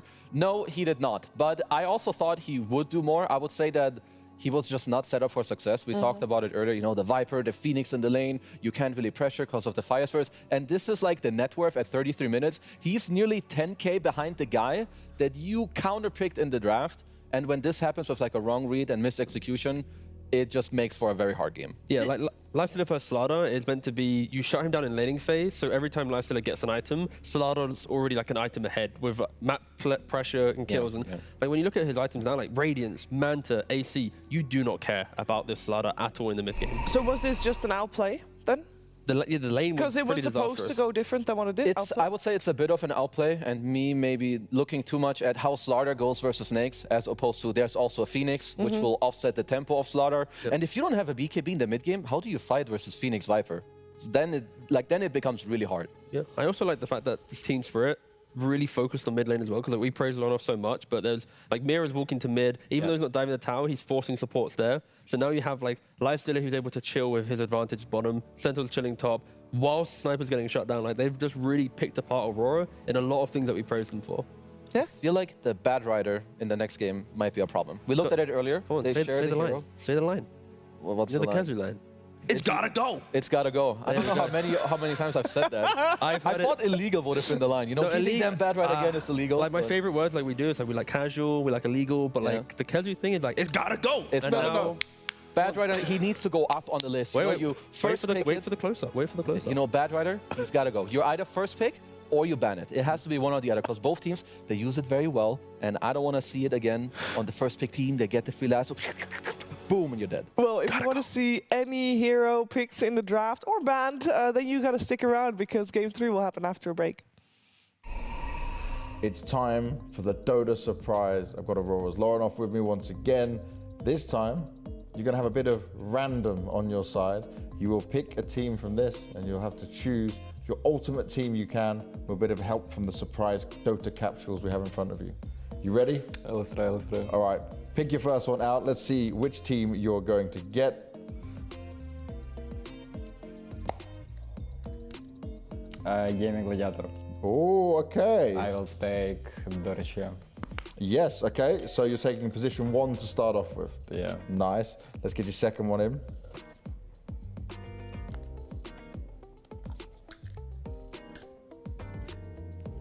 Shopify Rebellion. Ooh. I can take stand-ins? Yes, it's the teams they have here. So you could have Samael or GH. Okay, I take Samael. Instantly, very easy. Yeah, one Samael. Big fan of Samael? Yeah. Okay, so far, position 1 and 2 has been filled. You're going in order, but let's see who you get on this. Maybe your mind will be changed. Team Secret. Team Secret, okay. Papi. Everyone's choosing Puppy when it comes to Team Secret. I like that. I mean, I don't like him. Position 5 chosen. Okay, so we've got 2 more to find, a 3 and a 4. Aurora Gaming. So, who do you want from your team then? You can have yourself at this point if you want. Oh no, you play position 2, so you can't have that. I can't already. I'll take Jabs. Jabs, yeah? Yeah, okay. So now, you got to find a really good position for. Only plus 4. Okay, let's try.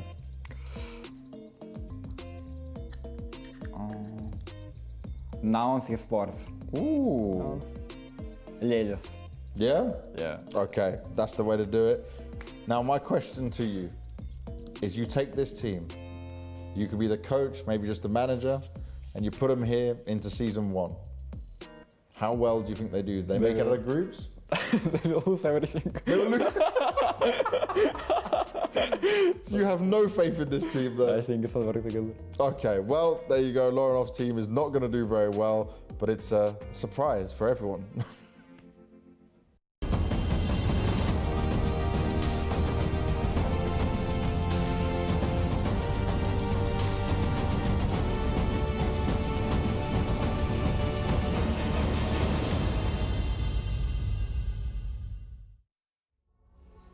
Welcome back. You're watching PGL Wallachia, and we are here with a best-of-3 series in the upper bracket of our first day of playoffs.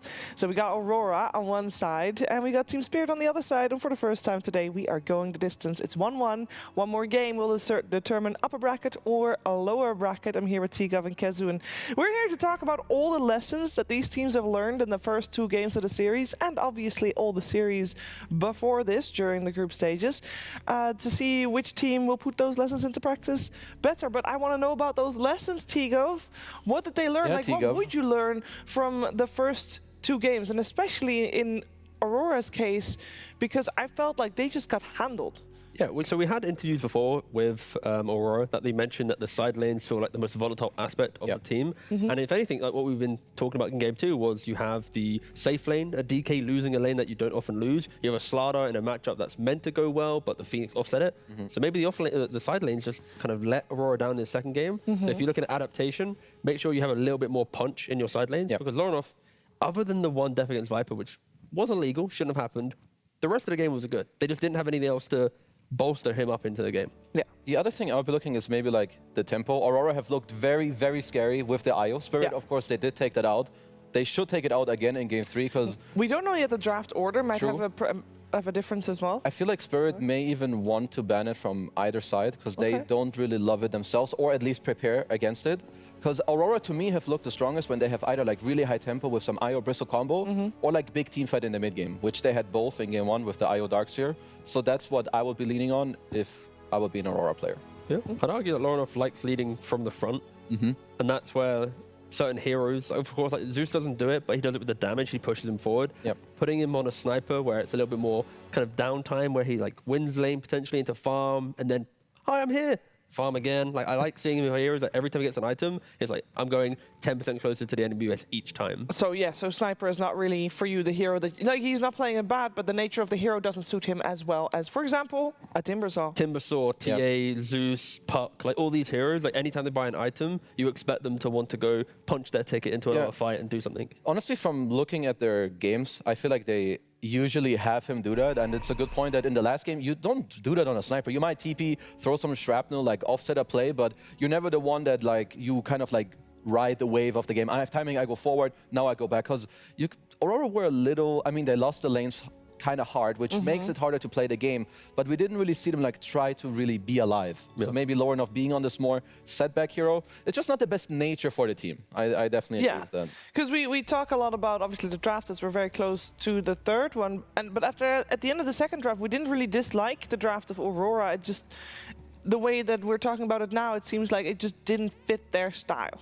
Yeah, I think, of course, like in hindsight and like understanding them a little bit more as a team, it does feel a little bit off to what they have been doing. But I think when you look at their lineup, like, it does look beautiful, right? Having multiple forms of jump, having an ET to buff up the sniper damage, but the Grimstroke to buff up your double initiations. Like the draft on paper does look really good. But now when I think about the team a little bit more, I want to see like 23 Savage on the hero that Sniper was meant to be in game 2. And I want to see Lorinov on the DK type hero where he takes his first item and makes a statement in the game. Like 23 Savage, he got some item, he didn't make a statement. Like if this was Skidder playing the DK, you know that Blink Dagger is connecting with a smoke move, with the ET, with the sniper making an assassinate play behind, you kill a hero 100-0, you're taking it out. Like none of those big motions occurred. So the whole concept of DK carry fell off because it just become a farming DK. Yeah, it's like a very timing heavy hero. Like you're not supposed to die in lane, you free up your 5, you know, he goes through the gate, he helps bottom, you farm until you blink, now you join your team. There wasn't really any of that. And I don't mind that they tried that. It was game 2. He had never played DK carry before in his career.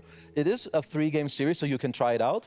Now you kind of shelf it, next game, back to comfort and clean gameplay. And it is in the upper bracket, of course, as well. So if you want to at some point be able to bust out a DK carry, this was the point to do it in. And that seems like a very easy brush off and just, you know, go again. And this time they'll not use the DK on the safe lane, or maybe it requires a little bit more polishing. I just can't get over Lorinov posture right now. We just moved to I missed it. There's some players where their posture really just baffles me. Like mid-fight, like their knee is like inside their mouth somehow. Their like arms like underneath it. Did you watch at the end of Liquid versus Secret? yesterday. Is it 3-3 or what? It was 3-3, but there was a team fight highlight with the audios of the players, and he was indeed during the fight. Like I can't even copy it, but his knee was up, but his face was also 10 centimeters away from his monitor. He perma sits like that too. Like that's a permanent motion for him. I mean, luckily we're not to like CS level posture. Like we have still some form of etiquette at the PC, but I mean, the only thing I know with CS is that their heads are in their monitor. Like they're immersed inside of the video. They need like a neck brace. Yeah. No, I will say, I mean, there's hits and misses in terms of posture, you know, and I think the most important thing is being able to be comfortable in a setup that is not one that you have at home. That is true. So I commend any player that is able to play the same level at home as they are, or sorry, same level on LAN as they are at home, because to me that is already seems like a skill on itself. So if that is the way that Lorinov and 33 get themselves comfortable and whatever are able works to recreate for you. the vibe, exactly. you know, whatever works, works. Whatever works for you, you do it. We enable you. Play some good dotes. We'll be happy. I mean, Ice used to, when he got into the booth at TI, used to take his pants off. And that worked too. You know, like. Sure, that worked. Thank God that means something different in England. That statement, I'm like, what the? Oh, wait, international. Yeah, okay. Yeah, his jeans. There we go. Not for the 4% of the British audience. Boxer shorts. There we go. At least for now, here pants have not yet been dropped on the panels or in the game rather. Yeah, no, I didn't mean to say panel, but no, we did get there. So spicy post-game. Before we get anywhere close to regretting what we're saying, let's focus our attention on the draft. We got Team Spirit going in the Radiant side, Aurora on the Dire side, and it is first pick going the way of Aurora. So we'll see what they go with. That is a similar pick order as the one from game 1. Yep. But I will say, indeed, Team Spirit this time around, they do ban out the IO, as we expected that they would. Which heroes are still left into the pool that normally does not make it? Well, let's make it the Shadow Demon. Yeah, Shadow Demon's the big one there. Like, when you think about the heroes, I think there's, what, 4, maybe 5 supports that we have to think about for Spirit. Yeah. Ench, Batrider, Phoenix, SD, Bane. Yep. So the 2 available were the Bane and the Shadow Demon. Aurora now take away the Shadow Demon. And now for Spirit, it's like, oh, do we want to pick the Bane, go for a free script on a hero that can get disrupted? So for at least Aurora, it feels like the most logical at removing 5. Yeah, it's pretty cool. Picked a counter to the Bane at least. I'm not too surprised. They have played into this exact opening before. Enemy team picks SD. They go Centaur, just good jump. Again, you don't see the matchup. You're overall very happy. You have the Stampede. Yep. So not really too crazy of an opening here. Aurora could even look to ban more supports. Like, there's already so many banned out. If you feel like you can really make it hard for this follow damage to come through, it's one way to go about it. Yeah, I think Aurora now need to think about banning the Dark Willow. We've seen both teams think about it in the second phase. But I like the fact Spirit take the Centaur straight away. It would have been very easy for Aurora in the second phase to pick Centaur themselves, pair it with the Shadow Demon. And also against Shadow Demon, yes, you might argue, oh, well, when they're running away, you just disrupt the Stampede target. But I also like the idea of, if someone's getting disrupted and they want to go on, you can Stampede your allies in to go to that disruption. Yeah. Make sure you're in position, so when your ally leaves that, maybe getting stun comboed, you're also in position to utilize your toolkit, maybe to force-staff him back out, or just in any way enable whoever want to go on. Okay, so the Viper ban is kind of interesting. I'm not sure if it's more for them protecting like one of their follow-up heroes, or if they're just like, okay, it was actually incredibly annoying last game to draft against it. We counterpicked, and then it was still like somewhat uncomfortable. So I'm not very much opposed to the ban, but this would be like lovely to just hear one of the players in the future to like kind of pick their brain on it. It does feel like the type of mid-hero that it forces the draft narrative to become less about what you're doing and more what can we actually play against it mid. Because if we can list Sniper, Lina as 2 heroes, and not many more, having to even draft one of those 2 heroes into your lineup and feels those very heroes uncomfortable. Like, are hard to play against Centaur too, because he naturally like jumps you. So yeah, I dig it. The Willow also gets banned out that you talked about. Don't forget, like, we just disliked the concept of Lorinov having to play Sniper. That too. I think Lina is also in the same vein as a Sniper, that you can't be as forward-thinking. So for Aurora, if they want Lorinov to play any other hero that we're praising him on, you need to ban the Viper. Which could become a big issue in Aurora later down the tournament if other teams think about this concept as well. Because, I think it's actually very smart to ban it out from Aurora. Yeah. Let's see if it's going to pay off for them. There's one more ban coming out from Team Spirit before we're back to picking in our second phase. A single ban. It always makes me chuckle that it's just one ban. It's just one ban, and obviously they have the choice. Do you want to preemptively protect something that you're going to pick?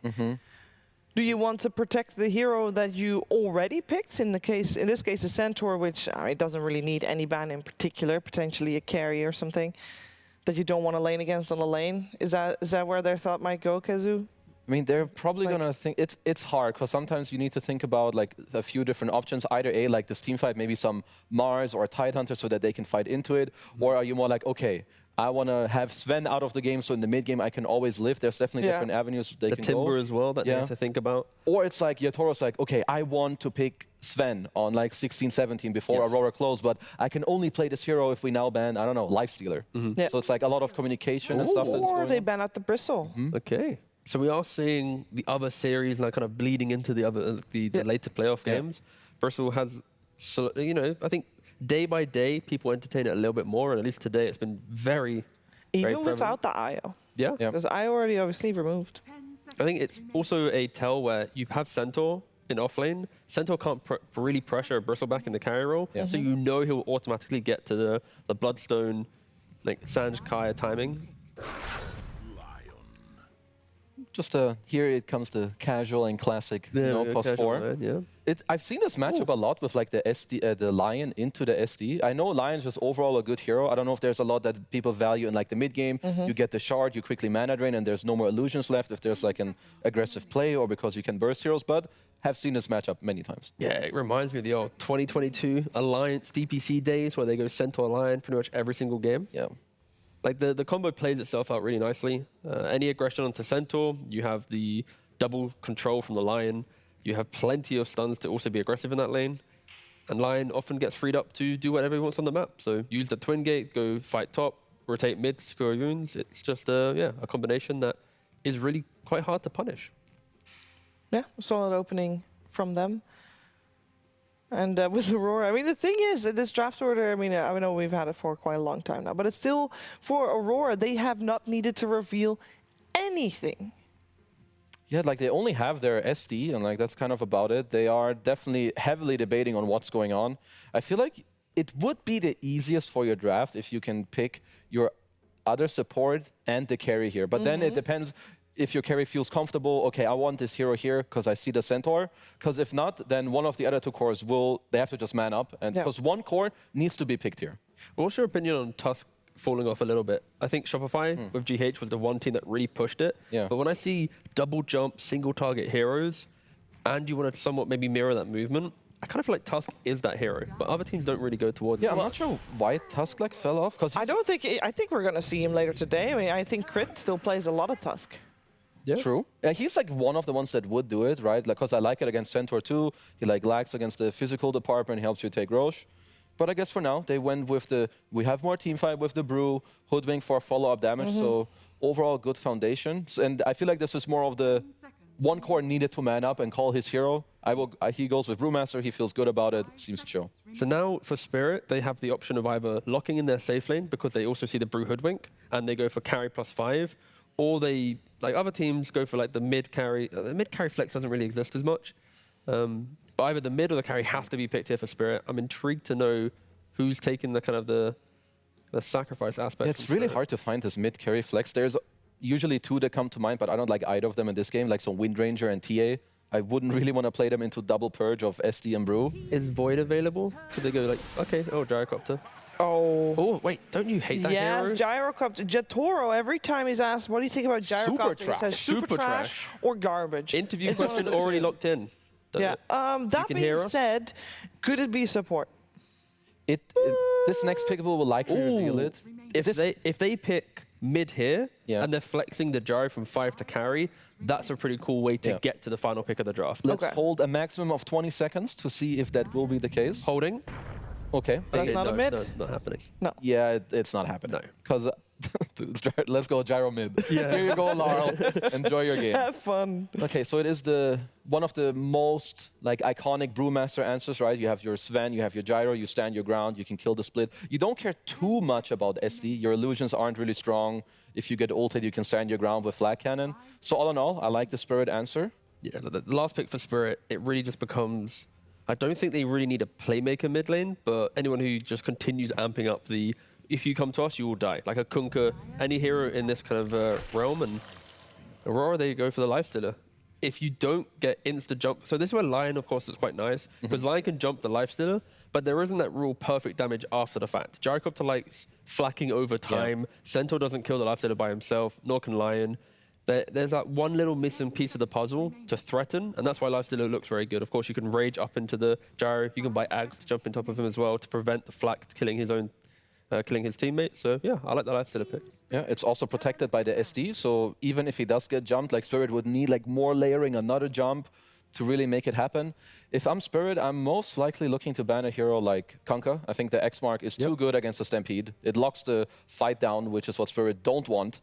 And just more team fight as well. Oh, so you're saying because, of course, Aurora have to pick out a phase, Spirit have to ban it, even though it looks both for both teams, but I can see them having to respect it themselves. So let's see, because Aurora already did ban one hero with the sniper. So Spirit take out the Lesh. I mean, yeah, for Aurora, I would be looking at like some team fighty type hero, or like maybe not high team fight, but like Pango. Do you want stuns from the mid lane, or do you want a hero that just is chaotic? Because, like, for example, like the Timber's still available, where he can go for the Blink to get involved. He can later go for a Hex if they need control, but just setting pace. Yeah, honest, I'm happy as long as this mid hero and the Brew can connect. I want them to help out the Brewmaster with the split, that they can go together, like maybe kick out the Gyro, go bottom, or Brew goes mid to this hero. So I can really see any of them. Could be Kunkka, could be Timber. Yeah, I feel like they're not they're not locked in. I would say their last pick it feels quite open. Well, the TA is the one that gets removed by Team Spirit together with Leshrac. So the Timber Saw you mentioned is still in the pool. Yeah, Spirit had a larger focus on objective-based mid laner, The Leshrac and TA both can either secure towers, TA can then secure Roshan. Yeah, I like the idea, especially because I think early on, Spirit are going to have to play reactionary quite heavily. ET needs to use his Spirit, Centaur needs to farm Blink, Gyrocopter only wants to farm items. So I think Spirit going to really sit back on their side of the map and wait until they're strong. The puck is removed on the side of Aurora. Does that tell us anything about which route they're taking? If they want to... Is Kotl still available? They could mid Kotl and just really amp up the aggression from Aurora. I don't mind that one. If they want to answer the Gyro more, which I wouldn't like, is Razors in the pool, but I feel like it doesn't really do what I feel like the last pick should be doing. It can work. So you want more control from mid lane? Like a little bit, yeah. Okay. Yeah, I think anything that's tempo-based is fine for me. And they do go for the Razor. Yeah. So it does fit the bill of super high tempo, but they are lacking a lot of that control that we're mentioning. And I will have to wait just to see what Spirit come up with the response, because the pick in itself, like, it's okay. I feel like there might be this type of pick where Spirit could make them somewhat regret it. But they did ban the Sniper, which is a good, like, cover. Is Kunkka not normally pretty decent against the Razor as well? In lane, not... He can be somewhat annoying, but I think the lane is good for Razor. The BKB timing is good for Razor, and when he gets Refresher, he has another, like, Giga timing. Fair enough. So there must be something else. Any storms or something? Well, there must be something else in 1 second. Here we go. It is Lina. Yeah, the old standard. I need to play on range. Sniper's banned out, so I get a Lina. It does also push out. I feel like, again, Spirit's entire concept is just after laning phase, keep farming, wait, and then eventually your Aurora's going to run at you. And at that point, it's like you have the Lion initiation with the Centaur follow up, the big burst. You have number advantage, then you take the fight on the items you farm. So for Aurora, they need to utilize every time Brew has split. Try and sync up to actually progress the map, because if you don't, Spirit will inevitably become very strong. But that means that everybody at home will just have a timer. It's like, okay, when Brew splits up, there should be a fight. There should, but we've also seen games where somehow that doesn't happen. Yep. But so for Aurora, I'm not the biggest fan of the last pick Razor. I would say that Spirit did find a good answer with the Lina. And overall, like the way fights go, Lina with Stampede can run away, kind of play long fights. And I would assume if Spirit take prolonged fights, they will win them and beat Aurora. So in my opinion, Aurora have to play very, very well and execute their draft to like 99% perfection. Yeah. The BKB on Razor is a big tell on how Aurora wants to play this, because if the BKB leads to more fights, they want to be aggressive. But if he farms BKB and then doesn't want to fight, this could just become a farm fest where both teams are just farming. Farm. But Game one. Back to you, Shiva. Game one, we had the same question. Can Aurora execute? They can. They can? Yeah, because we saw them do it. So, you know, they should be able to. So does that mean that we're giving a slight edge to Aurora here? I'm giving my edge to Team Spirit. Okay. I'm leaning a little bit Spirit, yeah. I'm leaning hard on Spirit. Is it 65-35? This is 70-30 Spirit. 60-40, because why not? Just random numbers just to progress the panel. Okay, well, that's fine. We're moments away from hopefully getting a couple of words in from one of the coaches, and they do like to, you know, give or take as much time as they can, because obviously they have to leave the players at some point, but they'll try to give as much words in every time that the game goes. Ask about the Lina Razor. Whoever the coach is, ask him about Lina Razor. What is the question about Lina Razor? You gotta give a question. Like, okay, if it's Silent who's answering, if he's very happy that they picked Razor because now they got Lina, if he feels like they're gonna win the game, and if it's Zombie, why Razor over a different mid hero who could have traded Chaos? Yes, it's true. We want Chaos, but we didn't get it. Okay, well, we don't know which coach is going to be. Well, I don't know which coach is going to be ready. And so far, the coach is not ready just yet. But now he is. So let's head over to Tsunami and see if you heard the question that Kazu had. Great, I'll do all of that and more because I got Silent standing by with me. I've been asked to get your thoughts on the Lina versus the Razor. Were you pleased that they end up getting the Razor because you're like, oh great, now we can pick Lina now? Honestly, we wanted to play other hero, but we was thinking about Lina if we go Razor, and we had some hero better than Lina, but it was better against Razor. So it's like I'm still okay with Elder, but I preferred better hero, but Razor just didn't let us to pick him. Okay, then it seems like the Razor was a good idea on Aurora's part. How about the gyrocopter? Because Yatoro, famously not a fan of gyrocopter, yet you convinced him to play it carry. What was the discussion behind that? Yes, he don't want to play gyrocopter, but we hate him as a team, so we decided him to play gyro. That's why. As a punishment? Yes, as a punishment. Okay, makes sense. And then my last question is, your second phase ban, the Bristleback ban, took quite a while from you guys. You took a lot of reserve time. So what was the discussion during that second phase? We was thinking how we're gonna draft second phase, and was most discussion was about Bristleback. We lost previous games against him, so this time we wasn't sure we're gonna beat him. So we just decided, okay, just ban it and play. Well, let's see if banning out and playing will work out in this game number 3. Silent, best of luck as we pass to our casters. Thanks so much, Tsunami, as we are back for game number 3. And taking a look over mid immediately with an LSA landing on Lauren off. But Lacoste, I want your thoughts on this game. Just a little taste of what you think. Yeah, I'm really excited to see Yatoro play this trash hero. It's been really popular. I mean, Gyrocopter has been flexed. A lot of people, something that the panel discussed about, maybe keeping this flex open as well, but they decided to reveal that it's going to go to carry mode immediately. Leicester this time around, he doesn't have any kind of vehicle, so going to be, I would say, a bit of a different game. You need to have some kind of an amp for your lifestealer, and also not much lockdown. You have Bushwhack, Disruption, but not a real stun in this game. Yeah, that is going to be a little bit difficult, especially if, say, the Hoodwink has a slow start, right? Like, Hoodwinks, we've seen find their farm, even though they're in the forward position, especially Q. He's very good at finding the open spots in the map to get something out of this. And it makes me wonder, we've seen so many times the Maelstrom before the Rod of Atos for Hoodwink, if we're going to see it the other way around this time, because they need that extra lockdown.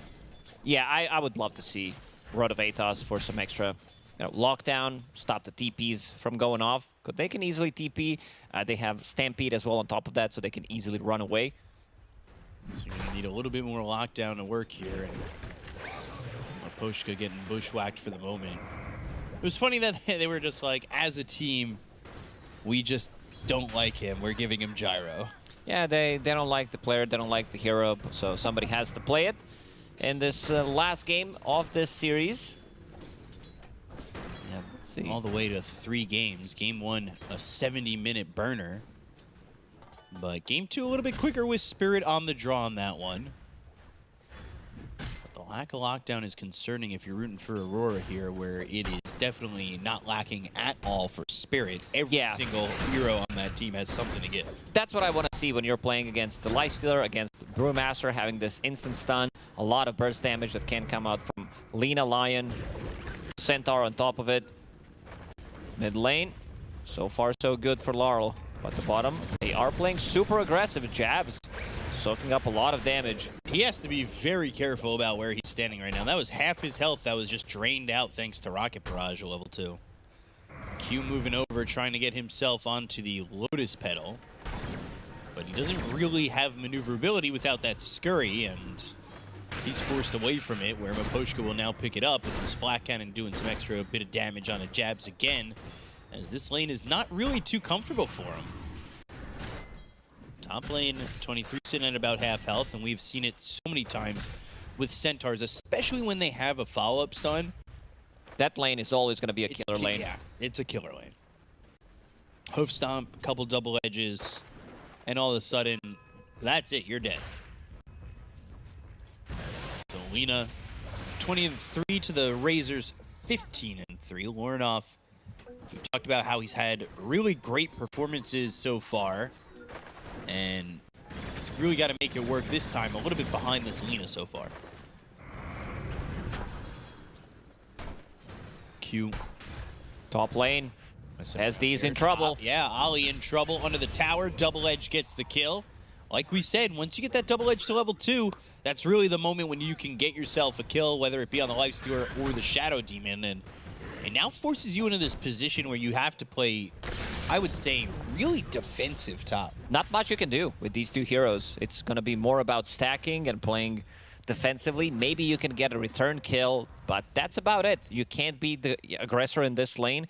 Matchup for a Centaur against Lifestealer can be difficult sometimes if he's paired up with another like super strong support, something that does provide him with a stun. And speaking of stun, 23 is dropping low, collapse. Oof. Again, didn't time that correctly. Could have been another kill in this lane. He tried to stun him off Rage when he was going off, but didn't do it. So far, so good for members from Team Spirit. Yeah, not too uncommon would be Q going to top, right? Yeah. And helping out, because we've seen him, especially with Bushwhack, a little bit of extra control. That could be the difference maker in this lane early. But right now, Miposhka is just mirroring him a lot and forcing him to move away. As Lornoff maybe could have gone under that tower if he avoids an LSA. Gets that kill, but Q's going to be showing up and needs about 10 more mana to have the full combo of Acorn Shot Bushwhack with a good static link and a plasma field. Let's see if we'll get he's the gonna kill with the courier. Kill the courier. You. Right. No, he's going for Lina. Yeah, Lornoff's We'll get dead. a solo kill. Laurel gets the kill. I get another turns one. Around to Q. LSA. LSA Got lands and he's got both. Oh boy, Laurel, what a move. Whew. That's easy 400 gold for Laurel, and also he will be able to refill his bottle because these heroes are not going to come in as fast. What a play. Wow. If we could get a replay of that, I'd be so thankful. Because that was just, to have the wherewithal that's coming, Laguna commitment, and there's Collapse dying to Ollie with that Shadow Poison, but to get both and land the LSA was great. Laurel is making a move. Yeah, he comes over and his game is online already. He has come over, he's got another kill. Oh boy. Alina Lion, it's going to be a lot of damage. Yeah. Finger plus Laguna Blade. This is Harry Potter against Gandalf. Remember the scene when he was fighting Yoda? Just kidding. That might be one of the funniest things for me. I'm a very pop culture reference crossover guy. I like that. I like that a lot. Miposhka will steal the enemy XP rune. Team Spirit, they are cruising. Yeah, but Collapse now starting to take a lot of damage. Disruption, raging, hoping not to get hit by that hoof stomp immediately. 3 stacks on the Shadow Poison. Needed another to make it a potential for that kill. And 7 minutes comes around. Mirror's going to back off, go to that Wisdom Rune, and that will put him close to 6. Like you said, burst damage from both Lion and Lina. Good rage, but here comes the Lina. Earth Spike, LSA, they got to kill good luck killing the catapult. Yeah, very tanky catapult. 1300 HP. Mid lane is being pinged out. Razor Not having a good time. This Lina pick did catch them off guard. Looking real good, too. Miposhka going to take this solo XP, and this is big for him. We've talked about supports getting to 6 before 10 minutes. He gets a couple of creeps, and then he'll back away from the lane. But he's level 4 while Lion's about to hit that 6, and with Laguna Finger, just about anybody's. Yeah, pretty much. You can burst any of these heroes easily. Miposhka has been very active, very efficient, stacking while making the moves around the map. And speaking of stacks, Lorinov will clear those. Definitely needs a way to come back into the game. Let's see if he's going to buy another Band of Elven skin. This time around as Razor, you can upgrade it to something. Yeah. So it wouldn't be a mistake this time around. He's got that queued up. Miposhka walks over, sleep. But Q is here. Acorn shot, bushwhack. No level 6 from Mira, so no burst damage. The static link from Lorinov is taken away. And an LS Lina with your Arcane Rune. Ball down. Yataro's here. They go to the Primal Split. They've got the Cyclone onto the Gyro, so that'll stop him from chasing.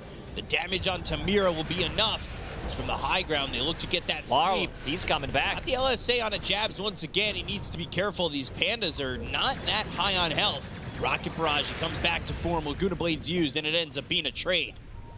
Oh, didn't also dispel that Arcane Rune from Lina. So we'll have another ulti available. Laurel, there's a massive difference. Almost 1,500 gold between two mid laners right now. Level 8 has bots available. Mira will refill his bottle one more time. Stampede at the ready if they need to close the gap. Man. Finger as well, pre-10 minutes. They did pick up those XP runes. So Laguna Blade, he can TP to the bottom lane. They can try to outnumber. TP's available for Larl. Question is, who do they want to double tap? Bushwhack. He's coming in. But the homie missile comes through. Her spike, as well as the finger, Jabs is dead. It is back-to-back deaths for him. Mira will soak up some of that mana from that range creep, and the tier 1 tower over bottom is going to take a lot of damage. Spirit are on the move quick. You know, the panel talked about what this BKB is going to be for the Razor, but he's I don't know about the BKB. I think it needs to be, you know, something cheaper. I would love to see a Mage Slayer potentially coming out, just that you have, you know, something, some kind of a magic reduction against all of this spell damage. It seems like he's going to build into one. 3,000 net worth lead, and Laguna off cooldown now has that to pop someone again. Just needs the mana to work with. Ollie's sitting mid trying to get that level 6. Razor's going to pause. Lauren off. Disconnect. Hope he connects soon. Come back. So 23. Lauren on. Compared to the back online. compared to the Gyro, he's also 1,200 gold behind.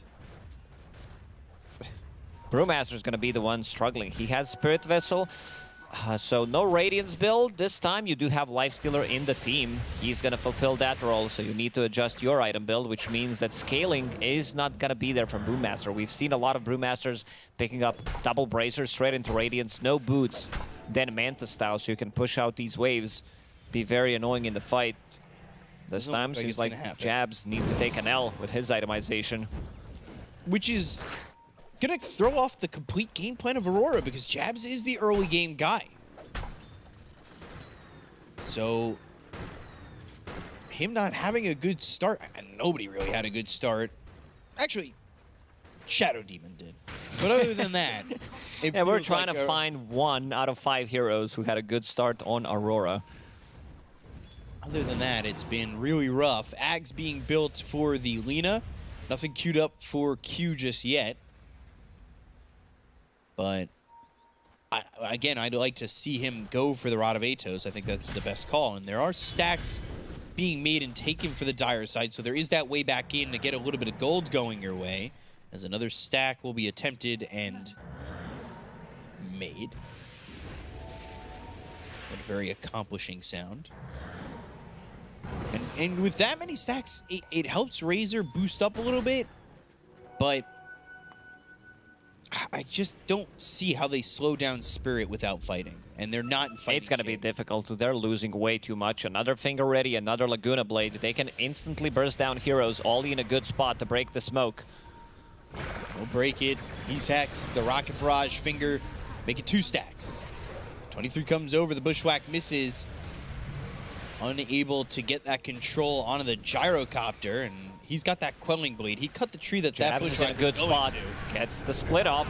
Goes to the Primal Split. They've got the Sharpshooter to get the kill on Amira. They'll at least get 1 in return. And they also defended the stacks, so that's what matters. Yeah, that's big gold for them. They need it. And Q's going to go top lane. Or not. He got slept. Interesting. Stop that from ever happening. I mean, they infested. They were ready to make a move, and then bedtime. Centaur also not the easiest target to kill. If they start with a Shadow Demon, Disruption, there's still Blink Dagger available, or you can TP out. They have very limited amount of stuns. We mentioned that Q might go for Road of Aetas, not getting... Just kidding. Maelstrom wants to scale. You could scale, I just think you scale later. Or Splitter, or Spike, but Disruption's there. Well done by Ollie. LSA still connects. Going into the Sharpshooter. Level 1 ulti would not kill him there, not enough damage. So Laurel doesn't want to even use it. Yatoro continues to farm up. Ags on the horizon. Jabs, meanwhile, he is going on that Radiance. He'll pick up the Wisdom Rune, get close to 10. So the idea and the game plan is still... Oh. The idea and the game plan is still there. This hurts. Oh, plus Observer Ward that was just placed. Another Flak Cannon. They can't defend the stack unless they bring the numbers. Map is getting smaller and smaller. What's going to be the next item for Jabs? It's still going to be Radiance. Yeah. Double Radiance, apparently. We've seen double Radiance at last TI when Raid King was meta, so people were buying double Radiance and still getting the value. Later on, you can disassemble it and get Nullifier, so maybe Lifestealer wants to do that because Brewmaster is not a good hero to, utilize the... Yeah. Utilize that Nullifier. Sharpshooter misses there. Demonic Purge from Holly coming through onto the Lion. And Yeah, there's that Ags finished for Lina. And it has a haste rune. Okay, somebody's dead. Level 2 ulti, always low on mana on Lina. Might be Atro. Pochka trying to be nearby to help out with a sweep if need be, but goes to the Earth No Splitter. stampede. That'll split up Q and Jabs and give a little bit of time to Yatoro. They'll go to the Blink, Hoof Stomp, Double Edge, get the kill on Jabs instead. And didn't commit to the split. I think they were hoping to catch him without it, but that Earth Splitter didn't have to have impact in damage. It had impact in splitting them up a little bit that gave the extra time for the TP. And that worked out. Spirit protecting Yatoro, who's still sitting at 0 deaths. You'd think after the interview where they said they don't like that guy, they gave him Gyro, but they all come to protect him. They want to get a dub in this one. Laurel controlling every single rune in this game. Arcane, Bottle, had a haste. Continues to farm up. Now Gyro taking over the top spot. Aghanim Scepter completed. 16 minutes in. Falcon Blade, Crystallis, Aghanim Scepter. Damn. Lifestealer really struggling. Does have Armlet, but is not as impactful as that Ags. Spirit Vessel or Spike to stop 23 from getting that kill. It's Q who gets credit for that one. I think Jabs could have just taken it and then get a little bit more gold going the way for his Radiance, but Q is only 800 gold away from this Mithril Hammer, meaning he has the Maelstrom. So the scaling can start. Yeah, so he can farm to get to the point where he's going to get more farm. Yeah. That's how it works. The rich get richer. So 9,000 net worth lead. A lot of the map being farmed here by Spirit while you see all these heroes together on Aurora. Trying to take a tier 1 tower, but even that is seemingly a little bit too difficult for them at the moment, even though it's uncontested. Gyro, we said, has that Ags. He's going into the BKB, and Lornoff was building his own BKB, but is going to need stacks. He's going to need maybe, I would say, a kill or two to boost this up, because it is not happening quickly.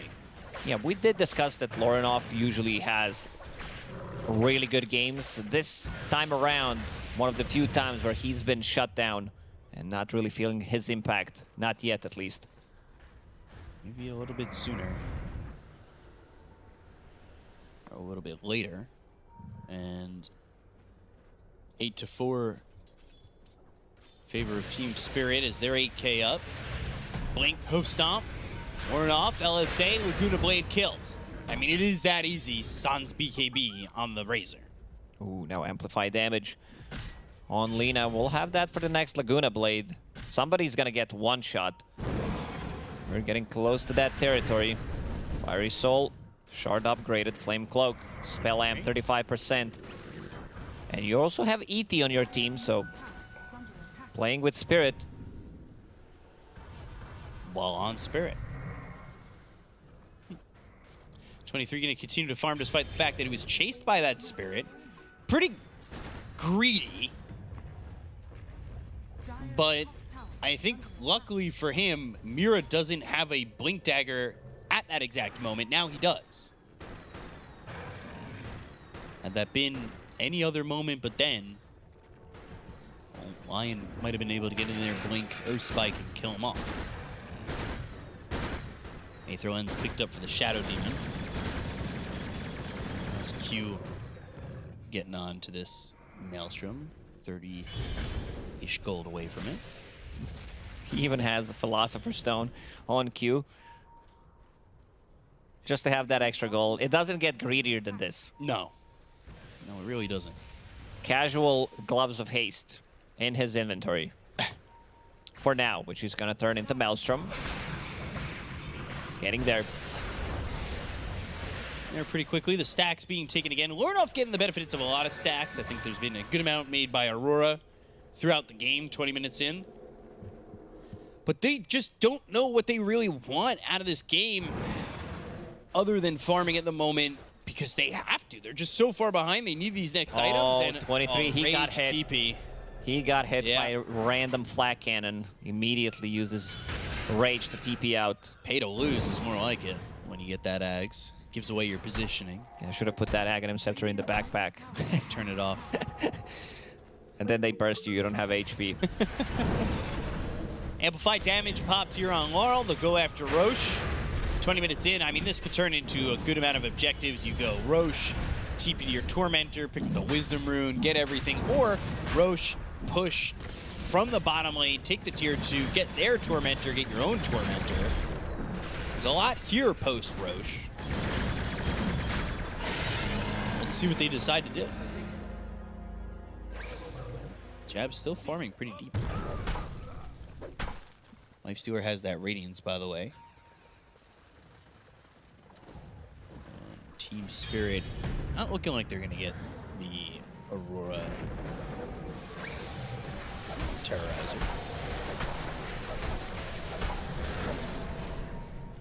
So Brewmaster, Jabs is like, okay, 1 Radiance is enough. I'll try to boost up some armor and give more damage to the team. Okay. Or survivability. Picks up Vlad's. That means no pushing with illusions. He's not going to be going to the Manta. Different build overall, and single Radiance it is. Who just left this Kobold in the river like that? That's not cool. Laurel's the one with Trusty Shovel. He's been digging, scouting things out. If you're checking going if there to are any bring runes. a Kobold into the world like that, and you need to keep him close, because Yeah. this is a baby Kobold. yeah, it's kind of like messed up. Shard picked up there for Mira. He also dug up this healing salve, just leaving his trash on the ground. Stop littering, bro. That's what Hoodwink says. So Radovatos next here for Q.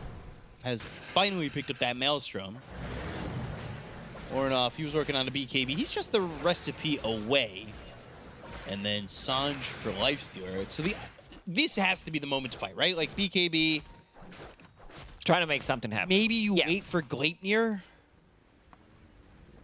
But that's very far away. Yeah. It's tough. It's tough to want to wait. It's tough to really, honestly, get the time either. Aegis here, and now Earth Spike. LSA. Not even needing the Laguna Blade to get that kill. Ollie's dead, this tier 2, joining him. Still coming after defending this tier 1 tower. I don't know if 23 is going to expect this one. Uh-oh, Mira. Rage, TP out. Everybody abandons ship on Aurora from that bottom lane. They're not even going to deny it. I don't even think they're going to lose that tower. One more attempt to defend it. Somebody needs to sneak it in. Try to backstab the tier 1 tower. 10k gold lead for Team Spirit.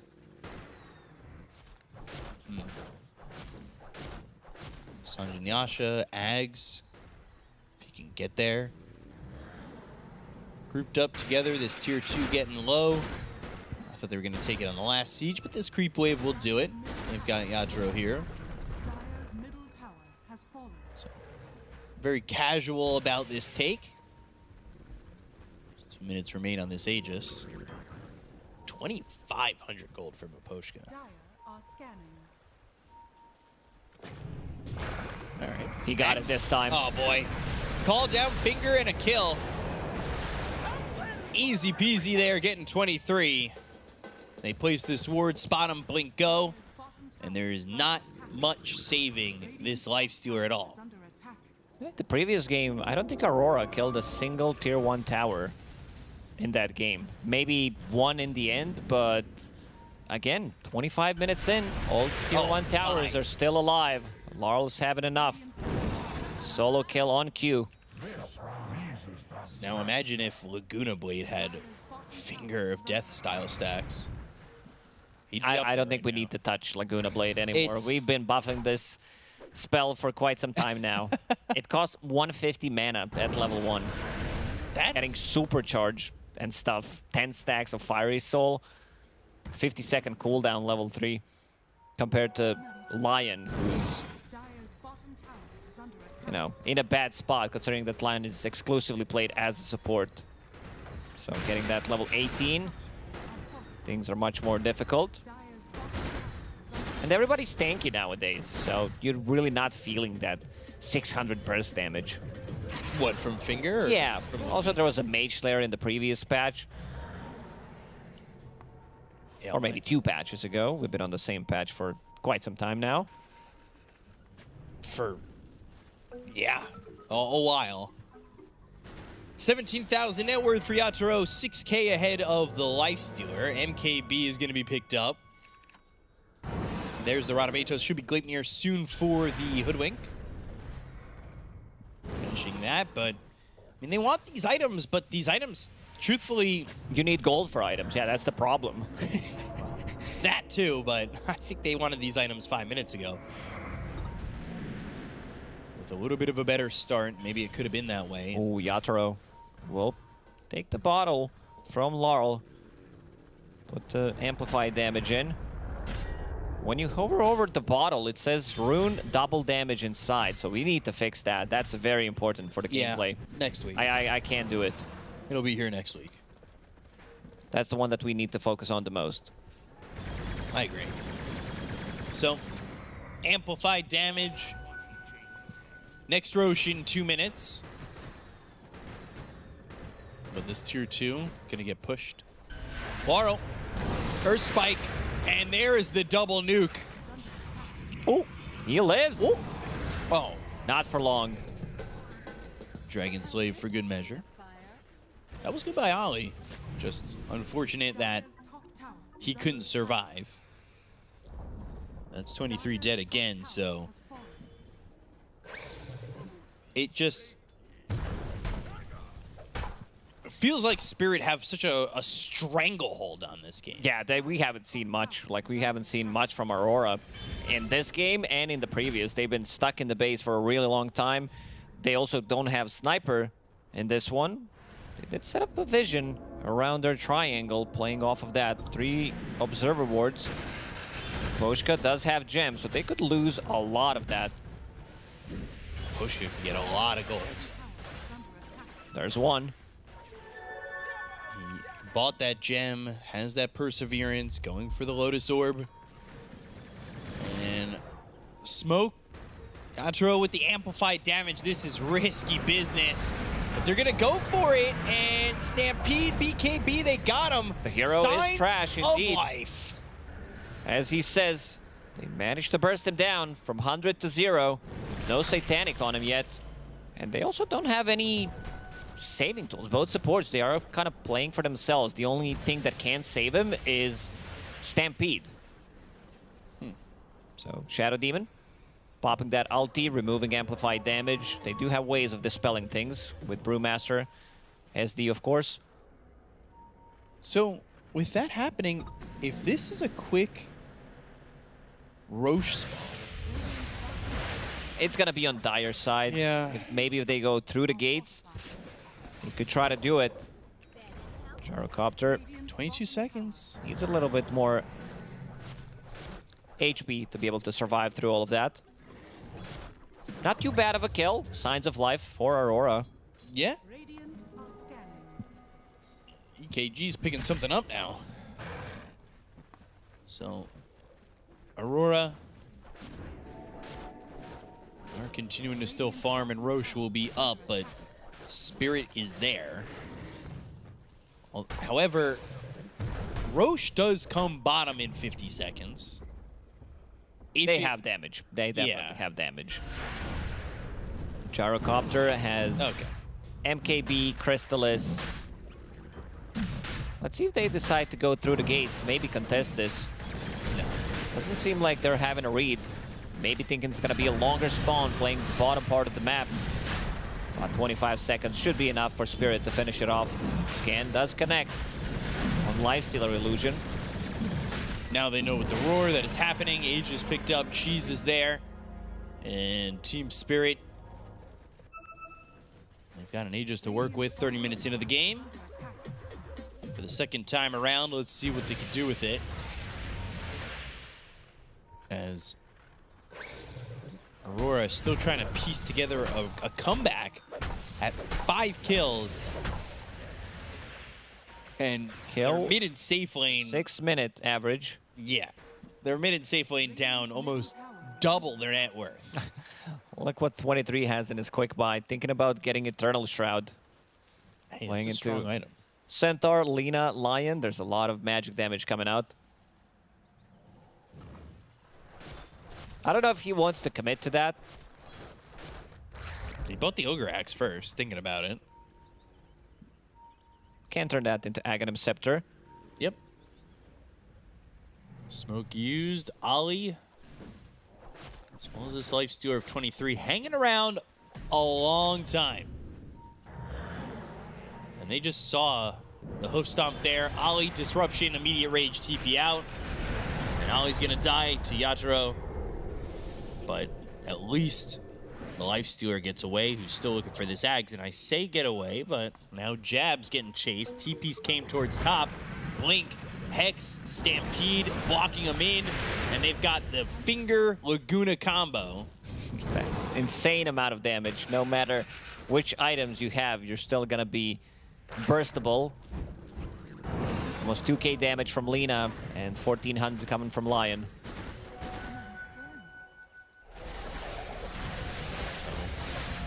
Tormentor. Not gonna... I was gonna say not gonna terrorize them, but these heroes got low. 23 needed to use Infest. Yeah. On Q to save him. Q, this time, needs a little bit more protection so that he doesn't get one shot by Lina. Almost having Aeon disc ready. 2 minutes and a half left on this Aegis. Still a lot of time to go to have that chance to jump. They were hoping to get a kill in the Lifestealer, and that's probably what their jumping off point was at that point. Yeah, we still haven't seen that one big team fight where both teams are committing to it. Last fight was Gyrocopter dying and them running away. A lot of pickoffs, but they need to test it out. Who's stronger right now? Seems like Aurora, they want to farm, they want to wait. I love that Laro's still using Trusty Shell. Yeah, that item's too good for a tier 1 neutral item. You're getting way too much value. Because when you think about it, it also scales. You're picking up runes later on, you're getting more gold from it. Healing cells, mangoes, always going to be good. Cobalt to scout things out. Maybe we need to have a treatment the way we did to the tier 4 neutral item.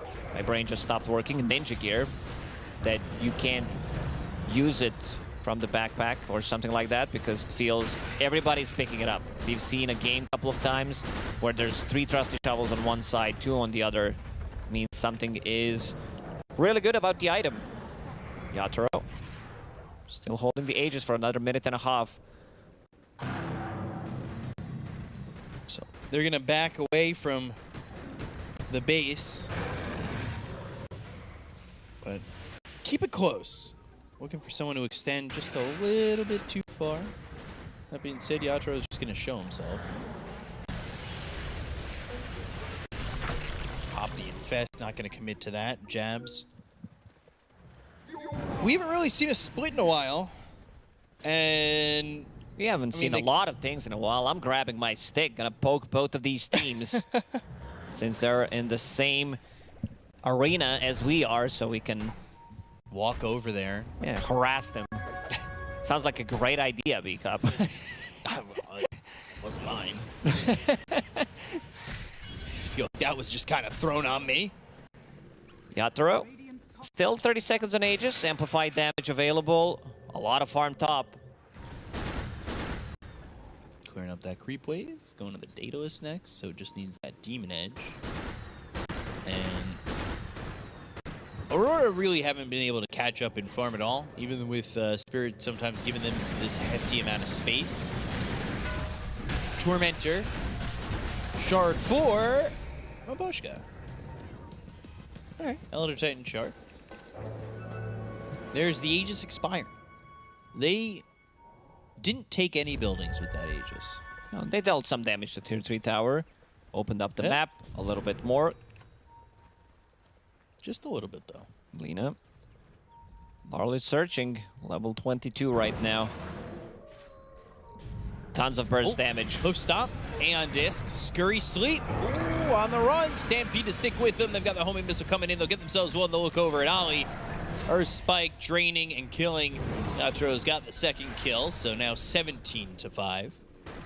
A little surprised that they decided to go into triangle without checking some of these casual spots. The most common ones, the high ground ward that they have in a triangle, providing them with vision, getting 2 kills out of it. Both supports, they do have buybacks available, but Team Spirit, they're gonna poke. As they should. Although how much are they willing to poke without the Aegis? They'll go for the Earth Spike as well as the Finger, the LSA, the Laguna Blade. They'll get the kill on Lorinov. 70 seconds, no buyback. Buyback from Shadow Demon a little bit too late. Mira with the voice line. Come to TI. This has been a very quick kill. Zip, zap, gone. 1-2. And also forcing 1 buyback. They can continue to go in and siege these barracks. Homing missile. Won't land on its target. Mira waiting for another jump. Bottom tier 3 now. Go for the racks as well. 23. Infesting, disarming, but being force-staffed back into the rest of the team. Good bushwhack. They've got the Satanic, though. Yatoro popping the BKB, and he's going to start to turn this around with the help of the Stampede. They'll miss the hook stop on a Q. Pop that Shivas, and the chase is on to try and get a kill on a collapse. Bushwhack connects. There's the Lotus Orb, but Mira coming over. Another good Force Staff from Mira. They've got the Force Staff, but there's the Primal Split. They'll stun up Mira, trying to at least get something out of this. That's just the Lion. Now it's Maposhka. 2 heroes dead. Gem on the floor.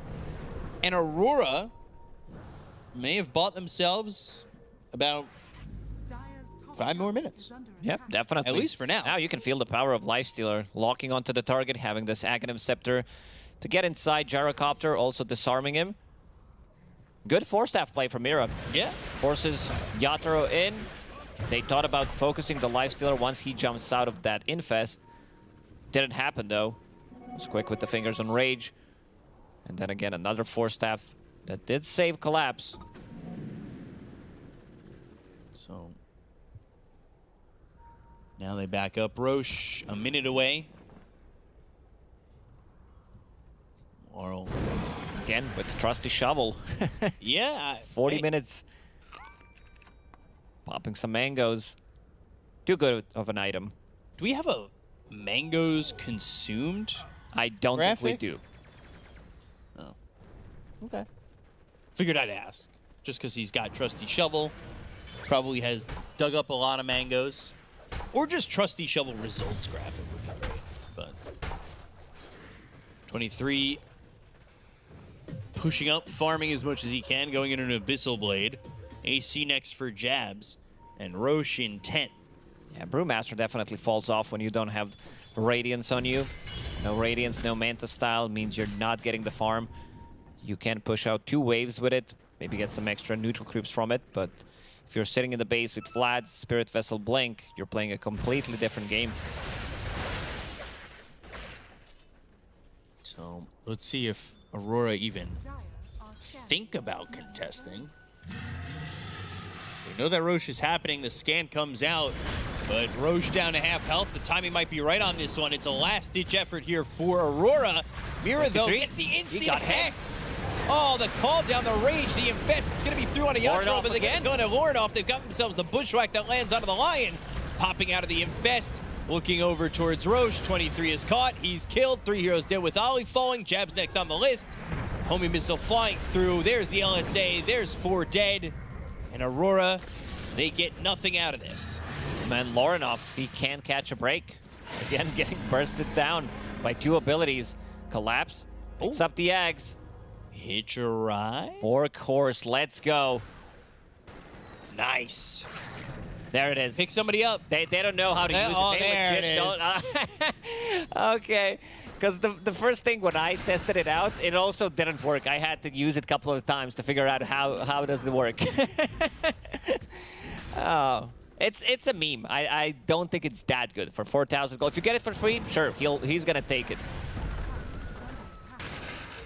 Man, I love Worker, of course. 5 seconds till it's up again. Maybe you want to pick up Yatoro when they're all up. And just... And there it is. They saw the workhorse. Yeah, they saw the workhorse. They were done with that. They'll call GG. Spirit takes the series 2-1 over Aurora as they take games 2 and 3 to win this series. Yeah, not the kind of a series that we expected. It did go to the 3 games. First game was, you know, super hype. Second game, not as much in terms of, because the flawless performance pretty much from Team Spirit, keeping them inside the base for a good 40 minutes. Same thing happened in the third game, and they just finish it off. These pickoffs into another objective, into pick off another objective. Yeah, so to recap this series, we've got the panel. Take it away. Thank you very much, Bika Pentecost, and this was a thrilling end to a series for sure. Now it was it was a little bit of a fizzling out. We're flying. We're flying. Okay. We're back. There you go. Why? We were just trying to warm up on the panel because normally it goes to your camera. So we were trying to do some warm up, and now we just got called out by production. I wanted to remind myself of game 1 where we had all the birds, which was very exciting. Because this game, it was not. You know, it wasn't really that exciting. I would say again, I flamed the Razor after the draft. I will flame it now again because it's just not what they needed. No. You're most likely going to lose your game.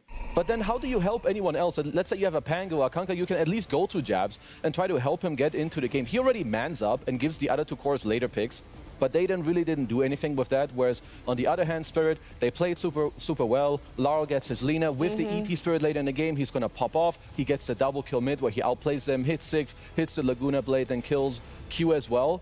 because this game, realistically, after 10 minutes, I don't ever see Aurora winning this game anymore. I warned you. I said if the Razor doesn't get like the BKB and they make plays, this will just become a farm fest. And Spirit, they have 3 cores that are some of the best farmers in their roles. Yep. Centaur can sit in his lane, get farm, you can't push him out. Lina pushed out her wave, goes to jungle camps. Gyrocopter flax and farms as well. He also went for like Falcon and small crit to then go for Axe as well. Like Spirit, they identified the fact that Aurora could make 0 moves. As soon as they see the Mage Slayer and the Razor, not only can the Razor as a hero not really make moves, he itemized to go a little bit tanky to then delay his ability to make moves. I honestly think that even if Aurora played with the Razor with a super active mentality, they probably would have fallen short anyways, failed a fight or 2, because there was just so much farm needed for Aurora to play that Spirit just thrive in this. And yeah, unfortunately, this Razor pick, it just felt like it wasn't the solution to the problems that they were facing. No.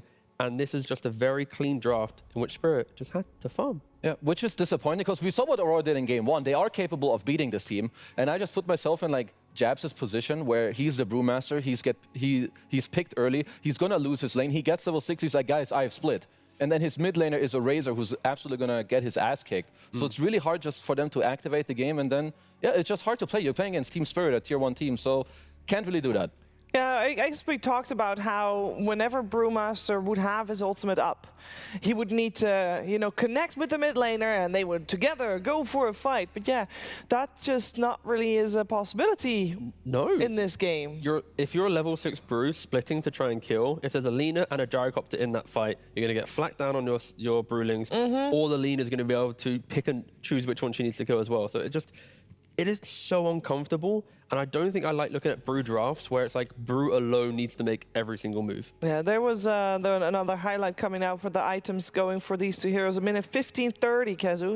Yeah, because like, if we look at Lara's items, no, I won't go too much into, but if we just look at Lina's item build, this is a nasty timing, right? He has travels, he has Ags, he's going to activate the game, and Lorinov is supposed to lose this matchup. It's absolutely okay that you lose to Lina or the Sniper. Maybe you also had to ban Lina, but that's a separate problem. But it's more the fact that it's really hard for this hero to then later on help his team. So not only is it hard for you to help your team, Lara has such a good timing that he will help his team.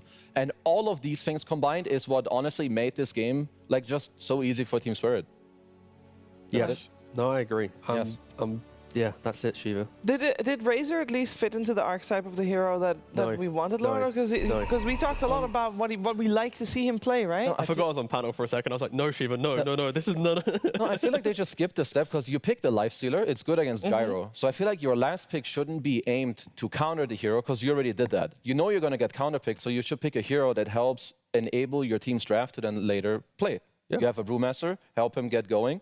And you have good team fighting. Like, I think Gyrocopter, why Yotaro hates it, is because he doesn't like the pressure of like that gets applied on the map. Like Gyrocopter wants to farm, you don't really want to fight as much, you're not this mixed damage hero. So in this game, he might have just had a fantastical time because he did not really get pressured. He was able to farm. This game probably convinced him that maybe he loves to hit. No, that won't happen. But like, you want the mid laner to sync with the Brew and kill, to like punish the Gyro. You're not close to your BKB. You need an Ags first. You need this. None of that happened. There was nothing. Well, a lot to learn. There was a lot to learn for Aurora, and hopefully they'll take all of that and put it into practice in the lower bracket, because that's where they are ending up after getting knocked down by Team Spirit, and that means Team Spirit indeed are winners, and every winner gets a winner's interview. That is right. It's time for the winner's interview, and the panel was talking a lot about the Gyro coming in, and I want to just tell you that Silent told Tsunami that everyone hates Yotaro, which is why you gave him the Gyro, because he doesn't like to play it. So, did he enjoy this game at all? I mean, we changed our mind, and Yotaro also. And after we played some clone wars and games on Gyro, now he likes this hero a little bit more than previous time. And in that game, we also saw Brewmaster, and we decided that Gyro would be good against Brewmaster, and we also didn't know what we could pick before because they didn't show their carry, and we decided okay, Gyro will be fine against Brew, and that will be enough. A necessary evil for Yotaro in that one. Looking back to game 1 though, what do you feel you could have done in order to take the win there, because it was oh so close? I think our route was good enough to win, but when we got our items like Blink on Magnus and some other timings, we didn't realize it well enough, because every time we tried to kill someone, they survive, and after some mistakes, the game become much harder because there was Darkseer and he counter our draw so hard. But we still believe that we can win, and that's what we try to do full game. Like we sit at base and just hope that the enemy will make some mistake. But we believed in our draw, that draw will anyway could kill anyone in any phase of game.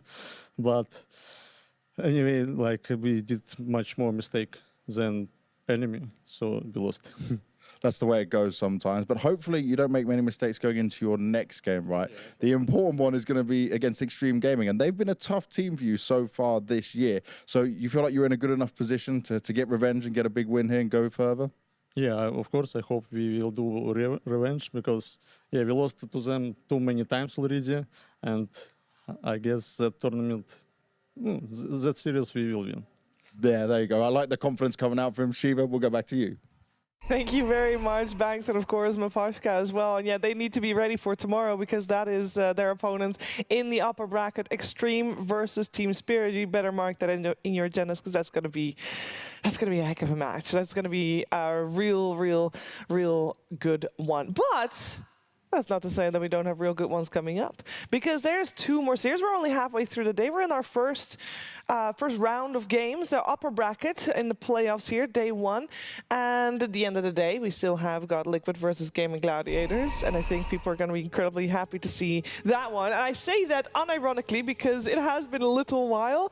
And also, we know that Gaimin has been fantastic this event so far. They've really leveled up, and they could be back to their previous year form. And Team Liquid also stepping up their T. Yeah, I feel like PGL Wallachia is the tournament for some of the teams that have fallen off in previous tournaments to step up. Of course, like Spirit's doing really well. Xtreme, of course, some bad tournaments. Gaimin, Birmingham, they don't remember that one, sorry. So I really hope that Gaimin's in some good form because you can't predict the grand finals right now. And that's perfect. Like we've had that a couple times where it's like, oh, here we go. But like, this time, there's at least 3-4 teams that easily could be in the grand finals, and I hope it stays that way.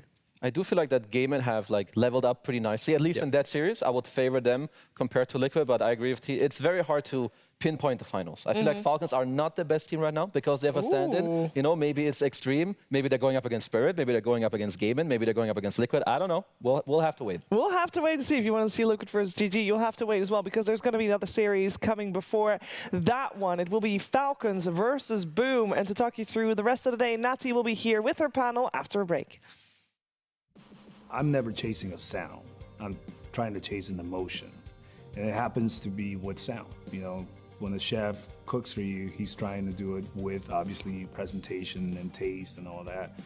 For me, it's really capturing an emotion with sound. And when you do it with the right equipment, then something special happens. We here at Verse, we want to be the best at everything. We have the best monitors, we have the best drum kits, the best amps, and naturally we had to have the best mics. And I remember walking around and thinking, man, I like this song. I wonder what it is, because I curate the playlist and I didn't remember putting the song on, right? And I look over and it's a band playing. I'm like, oh my God, it sounds like a record. And I go up to Steve and I'm like, man, that sounds so good. And I noticed that he was using Earthworks and I was like, oh, okay. Hearing those drums was incredible. I had never heard it in here. There's a spiritual thing that happens when you get a whole bunch of human beings together in one room. And the artist is using that energy, and that energy helps to inspire them to keep going. One of the first things I notice about these microphones is they're solid, they're rock solid. You can tell they're just high quality when you pick them up. And so then you plug them in and you throw up the channel and it's like, oh my God. Because the articulation is so consistent across the entire frequency range, it doesn't have to be loud to be in the mix. I have so much confidence in what I'm getting is accurate and what's happening is accurate. I don't have to use any of the RAM in my head up on, oh, do I have to compensate for this or compensate for that? No, I can put that energy to creativity. When Earthworks talk about a fast microphone, they're alluding to the capsule in the microphone moving really fast. How fast it reacts is going to determine just how accurate it is, how fast that capsule can move. in response to the signal that it's presented with. So the faster the better. You know, the quality these microphones are putting out is something that, you know, needs to be heard. it's really great. Once you use these, you just simply can't go back to anything else. My name is Manny Mariquin. My name is Steve McGuire. My name's Kevin Madigan. And I'm here to talk about Earthworks.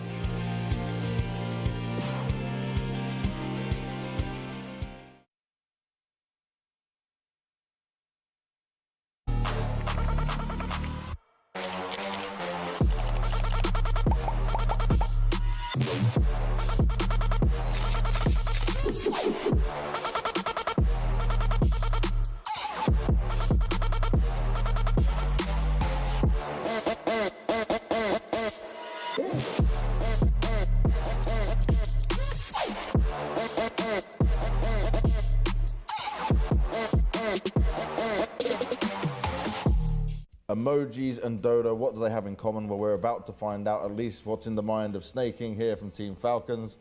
Are you much of an emoji user? Do you spend your days typing this away? Well, I don't use much of the emojis in-game, but on Discord, I have some fun with it. So I'm not an expert per se, but I'm ready to dabble. I trust in you. I trust in what you're going to give me here because this is just association. And to start with, the trophy. Okay, a trophy, definitely. I think everyone can associate with this. Sebastian Debs, Seb. Yeah. Everyone knows he's a two-time champion. He also constantly reminds other people about the trophy, so I think it's appropriate to give him as the GOAT. Okay, I like that. Second one, more of a scared and shocked emoji. I mean, this one is, not many people know about this, but it's definitely MR. He's a very calculated player, but oftentimes when things don't go his way, you can hear him very loudly gasp for air. He's like, ooh! He's like suddenly like panicking, and then it's like even in the middle of a series at a big tournament when we're winning and stuff, these things will happen, and it's just so funny every time it happens. Okay, some nice insight into that. I like it. This one, angry face. Angry face. Ooh, that's a spicy one. I mean, this one is most recent. So, Toronto, Tokyo, and Skitter recently had some, beef in the ESL Birmingham. So I think this mad emoji would probably reminds me the closest event. So that would be it. I don't know, so you're gonna have to fill me in. What was this beef? So what happened was, in the grand finals of ESL 1 Birmingham, we were playing against BetBoom from Toronto, Tokyo, and our team is a little, all chatty. They like to use the chat, especially when we're winning, which is a little cringe, but it is what it is. And then we were typing BKB TP. It's time to BKB TP home because it's a meme that BetBoom has. Is their carry player always likes to BKB TP. So we make a joke beforehand, and it's not in the best taste when we're winning in the third game and we're up 2-0. So we say it to the BetBoom team, but Toronto Tokyo took it very personally, and he felt very attacked. So he had like a confrontation with Skitter during the game. Yep. And afterwards. So. It was real spicy. They're friends now? No. Okay, that didn't go well at all. No. Now this one, I've seen a few Dota players in the gym now, more than I saw my last little Dota adventure here. I even saw you in the gym yesterday as well. So biceps in here. Who does this remind you of? I mean, it's not a Dota player, but I think when I see this, you're from the CS background. I think you can exactly know who I'm talking about. Yes. Pasha biceps. Okay. I like the guy. I've watched a lot of CS because I used to play it when I was younger and growing up, and I follow a lot of CS. And Pasha Biceps has always been an iconic person for me. And whenever I see like big biceps in the world of esports, I always think of him. I like that. I'm going to let you have that because I'm a CS guy, so we don't need to have a Dota relation with that one. On to the next one. I'm hoping you got something good for me here. This is a clown face. Oh, dude, that's the description of our team. It's like a clown show nowadays. Like I don't know what's happening, but our younger players really like to be vocal in our games, and our games have, instead of serious and boring, have become more of a clown show that people are talking about. I'm not sure if it's a good thing or a bad thing, but we'll see. We've got a cool face here. A cool face. Sunglasses. Who wears sunglasses and cool face?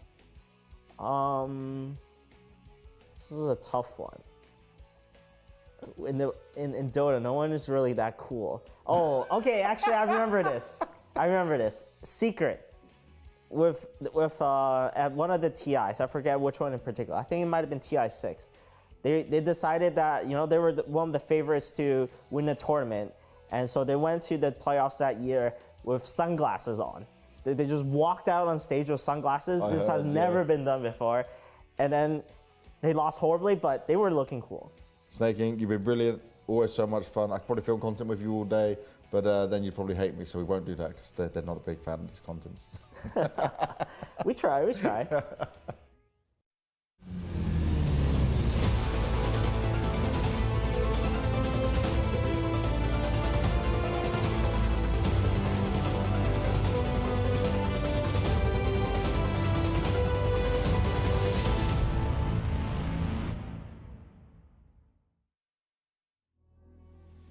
Welcome back to PGL Wallachia. We are halfway through our playoffs day number 1. We've had a bit of a shift changeover. So I'm going to be taking over role of host right now. And my panelists, Fear and Lizard, jumping back on the couch too. Did you enjoy the little content piece with snaking? This was the best one. I think it was the best one. Yeah. I also like that gave insight as to the angry emoji, but also that he was willing to make fun of the circus that is the Falcons roster right now. I mean, that's the thing about snaking in general. I've played on teams with him before. He's just very honest. He doesn't know how to lie or hold back. He'll probably just be too TMI on just about everything. And for content peeps like that, it works out great. It's perfect. Yeah, we always talk about Western Europe. They're probably some of the best players for interviews, but I feel like Snaking's the anomaly. He just loves to talk. That man could yap forever. So I'm sure that content piece we saw, there was a lot of edited out footage as well of what he was talking about, but great content piece with himself and Banks there. And we'll be seeing more of Snaking because he is going to be in our upcoming series. Falcons up against Boom. That's what's happening right now, and it's going to be a tough one for Boom. They coming in at 7th seed, up against Falcons, who are the 2nd seed. You can see right there, everyone made it to the upper bracket if they made it out of group stages. 2 series already have gone on today. They might not have gone the distance in the first series, but it was a long game. They had another long one in game number 1 of that Aurora and Team Spirit. So now I wonder what's on the cards for us, because there have been a lot of back and forth games that aren't as dominant as you would have expected, and a lot of room for errors and a lot of room for teams to shine, teams that might be 7th seed coming up against 2nd seed to take a win. Yeah, because they played a little bit more, right? That also comes into play. You're a little bit fresher on the meta, and meta honestly is evolving day by day. Yep. So you're getting more experience, you're playing more. Meanwhile, what was Crit doing? Probably chilling with Falcons, maybe going Terme, maybe relaxing here in Bucharest. That's the difference. So I feel like these lower seeded teams, even though they are the underdogs, they might surprise us, and they have so far. Well, they haven't won, but they've put up a pretty damn strong performance. Well, I think Boom especially, they're a team and an organization that's changed regions recently, and over in SA, they've always come 2nd, sometimes 3rd in these qualifiers to Heroic. But now here they are, the ones making it through group stages, where we saw Heroic, the direct invite, actually getting knocked out for you. Yeah, I mean, I think this Boom team in general is hard for me to go against anymore, because I was like, they're the underdogs playing against Gaimin, and they made that series close. They went to 3 games, right? They took off game number 1. I was like, all right. And then they go out and just stomp Shopify Rebellion 2-0 right after that. So this team, it's hard to call them underdogs anymore when they're showing such good results. And I don't imagine that to stop here. They're definitely going against what most people would say the best team in the world right now. But this is a team with a stand-in, so they have a chink in their armor. That's true. There is that slight change-up for them. But I do like what you were talking about just before as well, Lizard, of the number of days you're playing. Boom have only had 1 day off in the 6-7 days that we've played here, whereas Falcons have had 3. So I know there's always a lot of scrimming going on. It's not like they're not doing anything in those 3 days Dota related, but there is a big difference between working on things in scrims and realizing what flaws are evident in officials. Yeah, and to go back off of what Fear said, they have a stand-in, right? A stand-in in 9 that hasn't really been playing too much competitive Dota recently. So for him, even 3 days being off, it's not a good thing, in my opinion. He gets to freshen up and play pubs a little bit more, maybe scrim with the guys as well. But if they continued playing, I'd be more confident in them because of Nine and because of the lack of professional games that he's had in the last 6 months. Yeah, I think with their interviews, when we were seeing them play in the group stage, Nine was only asked a couple days before this event. I don't think they had gotten a single scrim as their full roster coming into this either, like with Nine standing in. And so now it's like, okay, maybe they've been able to set into a rhythm, and maybe we're going to see a little bit of a better performance from Nine, because I want to give them leeway of having 7 months off competitively, but there still were a lot of showings where I'm like, that's not what you want to be seeing from your mid laner. I mean, I wonder if they even scrimmed at all, because it's only XG and Falcons. They would have to play themselves because everyone else was already still in the tournament, right? Scream each other every day. Yeah, All their scrimming teams that got knocked out in day. But do you really want to do that, though? Do you want to play, like, have a punching bag? But you might not have options. Yeah, some of them have been screaming. Like, I know for a fact that some of these teams that have remained after being eliminated have already been screaming. Like of course. Yeah. There's a lot of scrims scheduled for today and for yesterday. So, yeah, maybe they took some games off of someone like Virtus.pro. You know, it doesn't really matter. You don't have to be playing versus the top-tier team. You can be playing versus anyone on this tournament because, as you could see so far, it was very competitive through the modified Swiss group stage. Yeah, I will just have to ask in the interview if Falcons can win a game. But if they win, we'll if they win. Yeah. Well, that's it. We don't really know exactly what's going to be happening, but we do have our Boom players on our screen there. Let's talk about them a little bit more, because getting 2 SA teams in a tournament feels kind of unheard of, Lizard. Not normally do we get a lot of SA teams coming internationally. I know for some other events, the NA-SA qualifiers were put together. And so for these teams, especially Boom, it's been an uphill battle to even make it out of the region, then to make it out of groups. And now in playoffs, coming up against the team who's won, what, 4 out of 5 of the events that have happened this year? Yeah, I was wrong in my prediction that SCA and SA will take over eventually, because I felt like these are the When did you make this prediction? 4 years ago or something.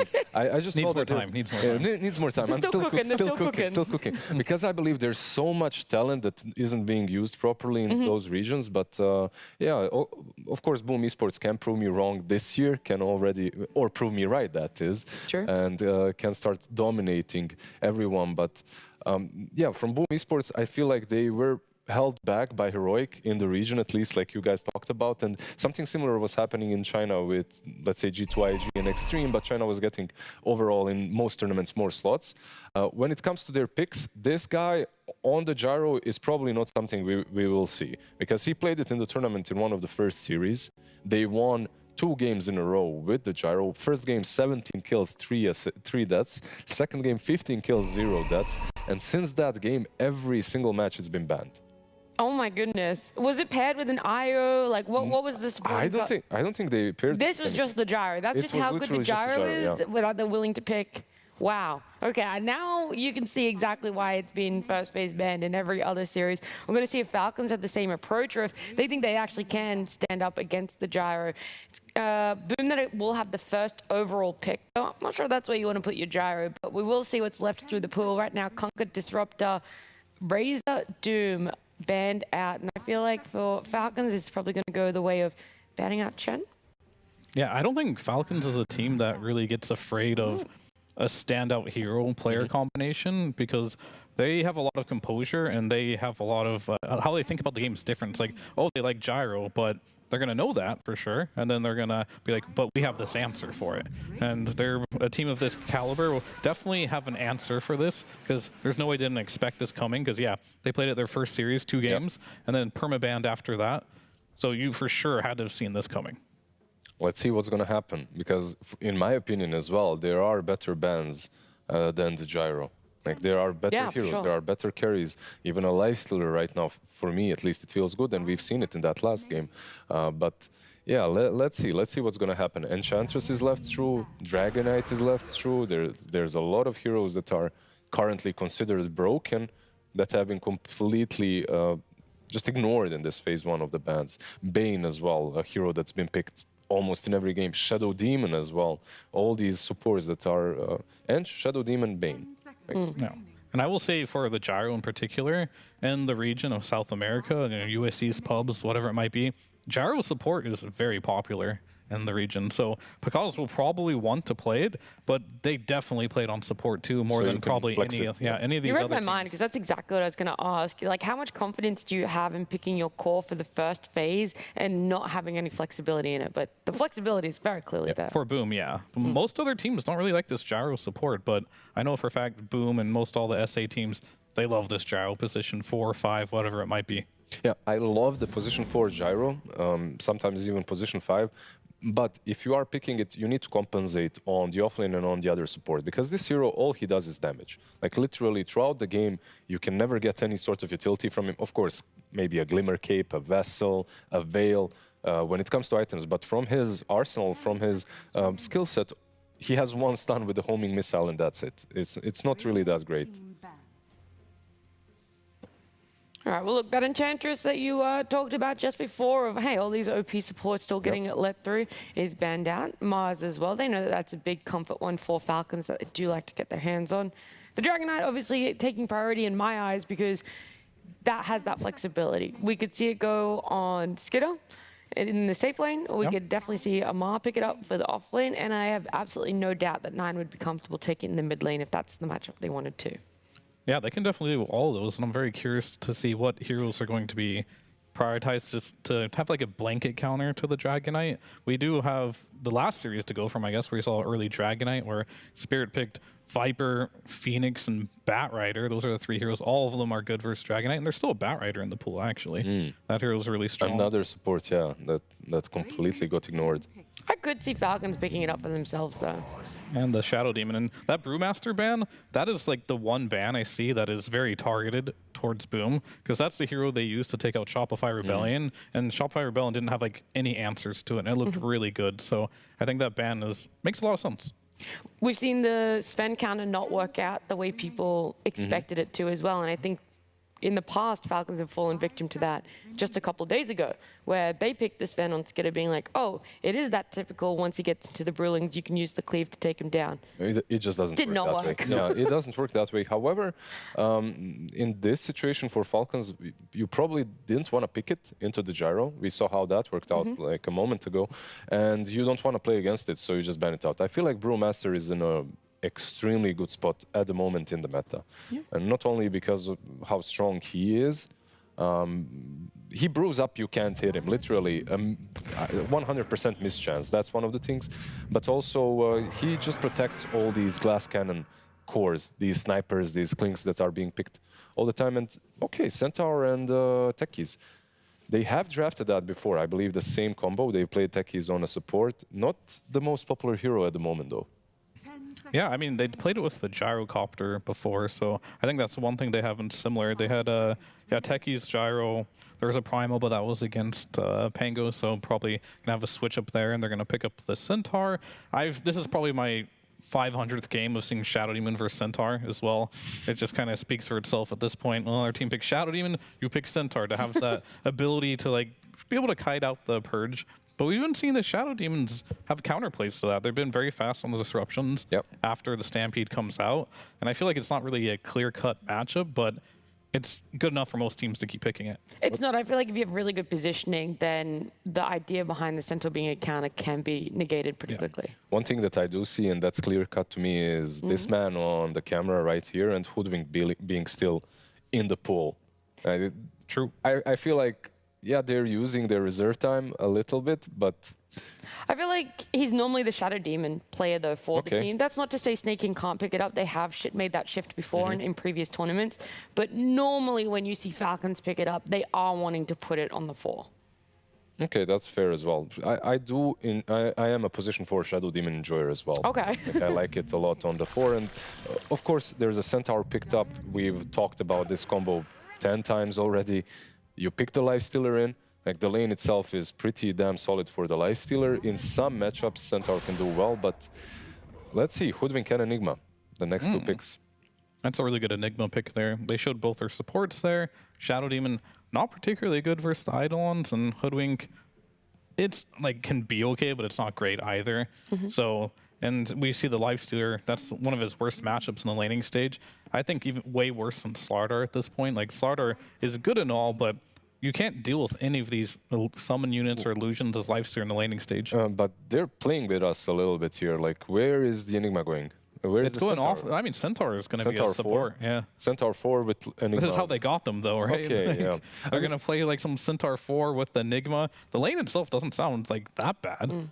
You end up with the Centaur 4, though. I've seen it work, but more often than not, I see it just not work. My only issue with Enigma is I know that he has a pretty decent win rate. So what I'm about to say is very skewed by the games that we've personally covered, but he falls off in this mid to late. Everything rotates around his black holes, but even when he gets the refresher, it feels sure you can shut down this life stealer in lane, but unless you have more momentum with the rest of your lineup, he's going to be able to farm up. You stall out the game a little bit more, and then this Enigma does feel kind of useless unless that black hole is up. I feel like there aren't many ways, like Fear mentioned it, there aren't many ways of dealing with that black hole, and when you can't deal with it, like you can hope for that late game buyback situation in which you're saving buybacks, fighting around rush where you can TP to fight again or something like that. But overall, for me, honestly, it looks like a pretty solid Enigma game. Yeah, I mean, it definitely goes game to game for sure on how this hero operates. But as you mentioned in the super late game, what sometimes happens is you have to use 2 black holes to end up getting a kill because you're playing against Aegis, whatever. Then they just buy back and, well, you have no black holes and they end the game. But it could go the other way around. Is you just defend for a while, you get a couple kills, they don't have a buyback, and it's very difficult to play the team fights. Very much situational, I will say. But yeah, lately it has not been winning the games I've been watching as well. The risk reward hasn't been there. Yeah. But it might pay off this time around. The last game that I watched was Insania playing Enigma, the Enigma game that is. I believe that was the last one. And he played it on 5, and I believe they did well. I think they won as well. So let's see what it can do on the offlane. The last offlane game I watched, however, the Enigma lost. So that wasn't great. It was literally that buyback situation. It was, yes. So it wasn't that great. In the end, they ban out the Timber Saw. So just another... What's the win rate on Timber? Like 80-ish%, I would say? It's gone down a lot, actually. Really? Hasn't been winning as many games. I don't have the win rate right now, but I remember it has not continued. It is 72%. Yeah, I mean, I guess it's gone down. 72. That's terrible. It's gone down a lot. Yeah. It went from 80 to 72. Oh. Yeah. It's just abysmal. Don't pick it. Yeah, 72% still sounds pretty damn good, especially for these last picks. So they ban it out. They literally wouldn't be able to deal with these 4 heroes. At least you wouldn't be able to deal with the Timber Saw. And when it comes to the last pick of Falcons, now my question is, will this DK be offlane or will this DK be mid? Because do you have an answer for Enigma? Because I think that's also going to be the decider. Yeah. Where do you want the answer for Enigma to go? In the off lane where you won't really be? There is no answer from like the mid and the off lane unless you're going to run like the mid Rubik or something like that. But all the I would have put it past 9, to be fair. True. I mean, all the answers typically to Enigma are supports. So you can play supports as a mid laner if you want to, but I think this DK more than likely will be going to the off lane just because it can lane versus the gyro quite well. And now you see a Storm Spirit. Your stuns are okay right now. They're not great. But I think a last pick here, like, I don't even, maybe a puck or something to... They just banned it. Yeah, they protect the Storm with the puck. They get the Storm. One hero that I have seen 9 still spam in pubs is Slardar. It's not good against the Storm, I guess, on the mid lane. Skywrath mid time. Skywrath mid, let's go. I was wondering when you're going to bring this up again. It'd been a couple days. Oh, sorry, it's just going to be tied.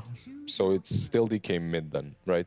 You put the tide on off? Yeah, that's just a lot of overlap for me, though. That's my only issue. On the Falcons lineup? Yeah, because this DK and Tide are similar type of heroes. They're really beefy. They both are pretty bad versus Enigma. If you get hit, like there's 3 strength cores, right? Yeah. So if he gets a black hole off with a high level Midnight Pulse, that's going to be a lot of damage done. But I can see the logic behind them. They're all in here though with like getting in there with their cores, and Enigma loves playing Reset, and they don't have a cancel for black hole. So I don't know, if you are a Boom fan, I think you're pretty happy with how your draft turned out. Yeah, I absolutely agree. Like you mentioned this Enigma and super late game, I feel like this is a really good game for some Aghanims, Midnight Pulse, jumping in Enigma, dishing out a ton of damage to these bulky boys. You have a Storm Spirit that should have a decent lane as well. But you are playing into these 3 Omega beefy boys. Like you need to chew through them.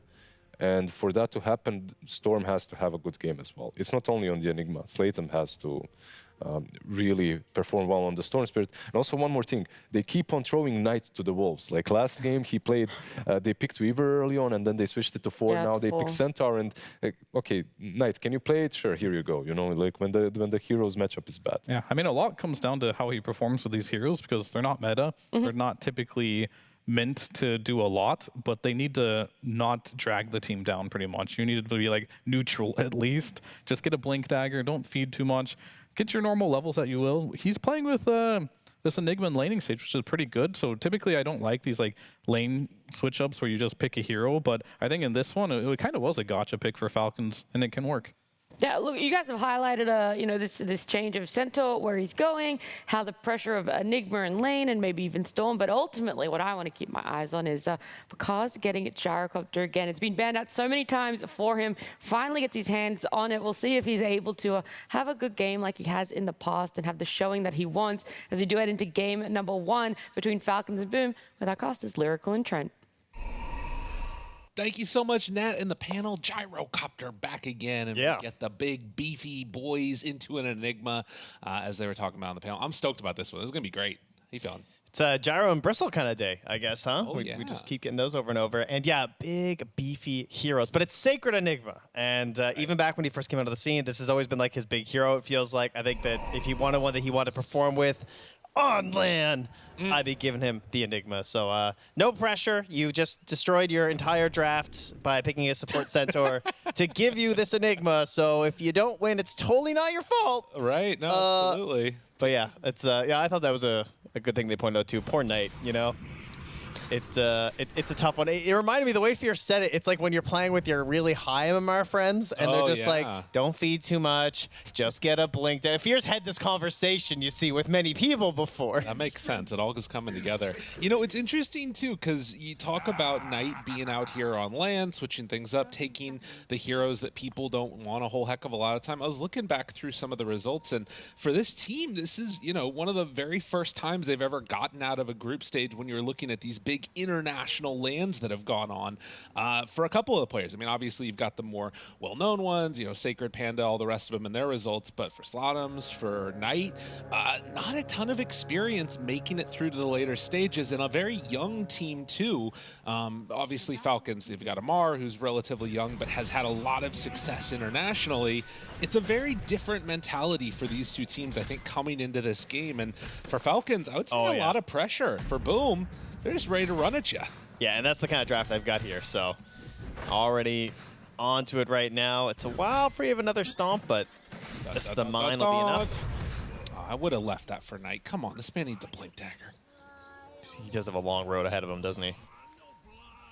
All right, well, we talked a lot about these Boom heroes when they don't have their draft, but Falcons, they got some staples. Amaro, the Tidehunter, you know, he's got the check mark there of the Platinum. He's allowed to play it as he is being bullied back here and trying to figure out exactly what he wants to do. And in mid lane, they chase you if you put into the creep wave. Yeah, no, but the little bit of a tough start. Dude, we haven't seen this happen in forever. Yeah, Sorry. what's going on? We are lane swapping. Yeah. Lane swapping was considered pretty dead basically since Twin Gates happened. Because there wasn't a way to lock someone in place. Because essentially before you had to have this, like, you played a game of chicken, where once one person TP'd, then the cooldown of the TP created this issue over, like, now they can't swap back. So they've decided to send the Gyro down here, presumably because they just don't want to have to give the Enigma matchup into the Tidehunter, because I guess that's what the matchup is that they were going for on Falcons, maybe? But likewise, you've got Skitter that's up top, so they've been doing a whole heck of a lot of dodge, and Sacred is playing in the safe lane right now.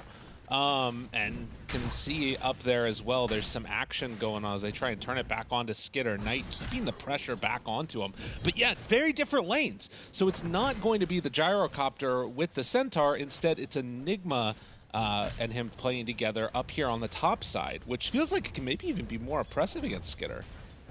Yeah, this is really interesting. I'm not sure who's happier or what here. Oh, dude, he's trying to block him from getting on over to pull the camps.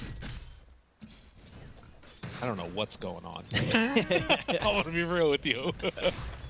Heroes are running all over the place. I know Crick came down here pretty quickly, so he was happy to put the situation down here. So, I mean, it's a pretty good spot for Falcons, I feel like the lanes are coming in pretty close to their towers. Skitter's getting some decent farm, but this is while Eidolons are still just level 1, and then it's going to be an Enigma issue, right? Because we know they messed up their draft quite a bit in the sense of like they forced this support Centaur to get this Enigma in a game where he's just going to have a good time. Even matching up against a Tidehunter or something, it would be fine. So they're basically just like trying to get Skitter's as much farm as possible. And looks pretty good because, again, Snake King is just messing with the pulls. It is a little bit strange, though. I mean, obviously, Shadow Demon, one of the better heroes at being able to ensure that you can get those pulls going because, you know, you can't stop somebody. The problem is Snake King doesn't have boots. So he's not moving those waves very rapidly. In the mid lane, you can see it's, you know, Storm Spirit versus DK. We've seen it a billion times. It really feels like it's these side lanes where strange stuff might happen. And I don't know, I don't think that Centaur can like super heavily punish the Shadow Demon trying to make these pulls happen. No, it's pretty hard. I mean, he always has like the backup of just like banish TP as well if things get really weird. Yeah. Only need a tiny bit of separation for that to happen and work. Well, Knight's getting bullied back a bit by Skitter here. Just the 2 points in the passives, and he will manage to get that pull off to the side. But so far, I mean, it's looking pretty good for Boom, right? Yeah, and what's really nice is that because of all this chaotic side laning stuff going on, you know, Sladam's just chilling mid. I don't think there's going to be a whole lot of rotations coming mid in the earlier parts of this game because of all that we're doing here, pulling waves, messing with each other. It feels like it's going to be a pretty isolated situation mid, and that's really good news because the Storm Spirit wants to get off to a very good start, and you are a bit vulnerable early before you have the zips and the jumps. Well, that is at least something that's going to be helping them out there, as we've had a couple of pauses for some mic issues, it seems, but should hopefully be resolved at this point. Of course, well, Zamar gets somewhat low there too to the gyrocopter flak.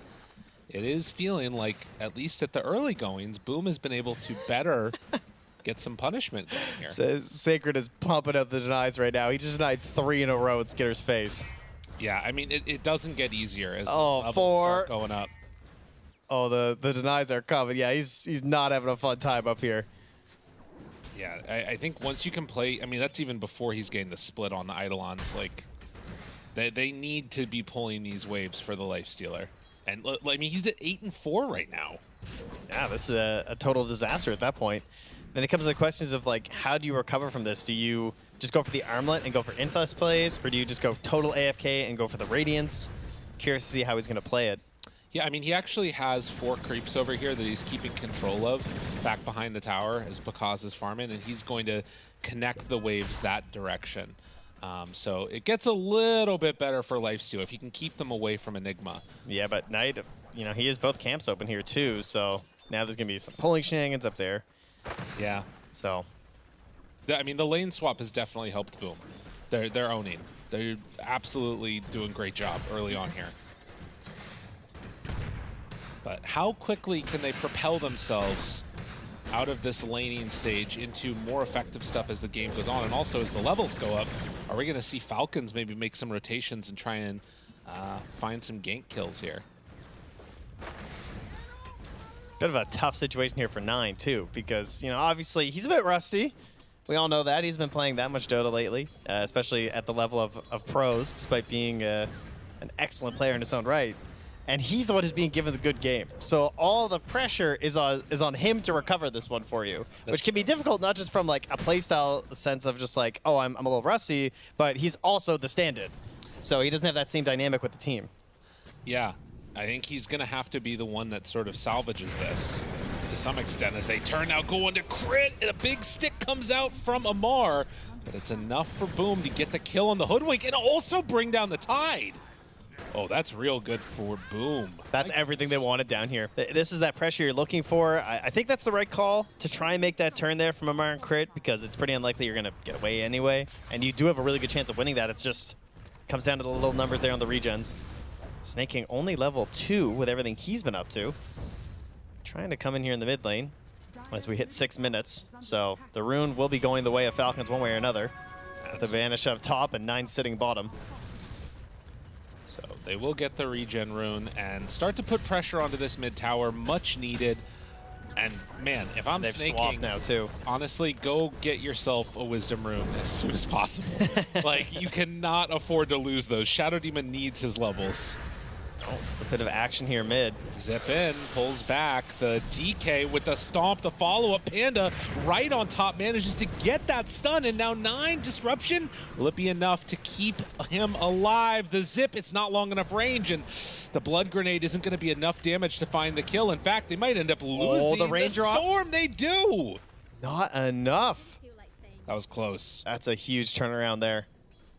And right at the 7 minutes, I was thinking there might be a chance for Crit to even sneak away and grab their Wisdom Rune for some recovery, but with the way the fight breaks out, then Panda's kind of in the position to just run on over and grab it. So he'll do the stacks, get the Wisdom, and Snaking likewise stacking up and heading over. So no Wisdom Rune steals here. And after that kill on the Tidehunter bottom, they did do a lane swap. So Skitter's been down bottom for quite a while now, improving his situation. He's actually at the same last hits as the Gyrocopter, but with the kills, Gyro's a little bit ahead of him. Okay. Not too much, though. Mid. Knight found yet again. Does have a stomp. The blood grenade moves in. One more hit means it's a dead Centaur. 2 points coming in clutch there. The Acorn shot. Still holding a point right now on Crit. Tranquil Centaur. It's been a while since I've seen that. Well, already pressure onto the tier 2. 9 is just up in there and unconcerned with his Bracer null treads. Stats on stats on stats. And more stacks being made by Panda. Other nice thing, obviously, about having Gyrocopter on this side is it's an easy transition into the Ancients. As Falcons, you got to be aware that this is going to be happening, that there is an opportunity here, if not to steal, at the very worst, at least to come contest and maybe steal some experience. Yeah, Hoodwink, Shadow Demon, pretty good heroes for that. Throwing out Shadow Poisons, just kind of like lurking nearby with Scurries being hard to chase. But an actual confrontation can be difficult. That being said, they have a DK who's pretty big and stat heavy right now. In theory, they could contest it with a Ravage if they wanted to, but that's a very risky play. And instead, they're going for something a little bit simpler. Jump onto Sacred. It is a support Centaur this game here, folks, so there's no Stampede to save yet. Oh my. Black Hole just to turn it, and in fact, with the stomp to follow, double-edged Ravage comes out too late. Snaking in trouble. 9 also likely to fall. The Eidolons re-summon right before death. It means both those heroes are going down. But they did manage to get that kill onto the Enigma. Yeah, and Amara is able to walk it off at least in the Tide. And he was having a bit of a rough time there, so he'll get out of there with something. But good return plays there. And Storm Spirit, the most important hero in this game for Boom to have a good start, is starting to catch back up here. Right. He's going to need all the golden XP he can get because he is jumping these larger targets like the panel was mentioning. Pretty tough ones. And there's even the save potential there too from the Shadow Demons. So a lot on his plate. Hey, Skitter, did you miss me? Just going to come on back in, and I don't know if he's going to be able to do as an effective job of denying out creeps as he was doing earlier. But we'll still be sitting in that lane for a little while. Yeah, now with the phase boots and without the threat of Black Hole, Skitter's quite a bit more comfortable. Yeah. And he's not going for the armlet currently. He is just going for the Naked Radiance right now after these bracers. So just wants to farm for a very long time. Don't expect to see him in a while. Right, some more stacks being made. Rune up top. It's a shield. Slotums can go for it if he wants, but actually lets that go. Not even going to risk the deny. Wow. It's not worth zipping for, you know. It's yeah, just a shield rune. Crit's hungry, though. He's level 6. Yeah. We want to be picking up some kills right now, playing Hoodwink. The Gyro is in a pretty far forward position. Farming up top here. Decides to go for a second onto Amar with the missile, but just to make sure that he can spam the wave and head back after the fact. Yeah, not an easy kill hero to go, or not an easy hero for Crit to kill, it feels like. No. Gyro's just tanking up right now. Falcon treads, plus the safety bubble. It's enough to dissuade you, and Panda's going to take the opportunity to again go back and make some stacks. Everybody wants stacks. That's been the other theme of today. They do need to take them before too long. The hard camp got blocked out in the dire triangle. but has not been unblocked as of yet. Yeah, there's a sentry spotting it, but just nobody making their way in. So, yeah, as you can see there. And likewise, for Falcons, the stacks are built up a little bit in their triangle. Sneaking doing his job. Is it because we're in the playoffs, Gabe? Is that what's happened? You know, we're slowing down a little bit. A lot of games today that have been a little bit more chill, I would say. I know. I think that there's like there's less like attempts at trying to make risky plays, and trying to protect leads feels like it's much more in vogue. But I'm not sure. Teams maybe just going to get a little bit too discombobulated if it's a big battle. Now. I didn't Hate gather. being discombobulated. True. It's one of my least favorite sensations. It's a bad condition. Oh, that's so true. Ward down. In towards mid. Knight. It's easy pickings. They actually drop a lot on that. I mean, it's a centaur. Support or not, he's got 1,400 HP. It's true. They see the stacks. First thing, Watcher. Hard to imagine them taking those. I don't know. Well, I mean, you're a DK. It's very tempting. Okay. Bushwhack. Couple more hits with Skitter, and they're actually just going to get them all? You would just have to hard commit, right? Like, Gyro would have to be here, Storm would have to be here, but it's too late. Like, this is what you imagined would happen.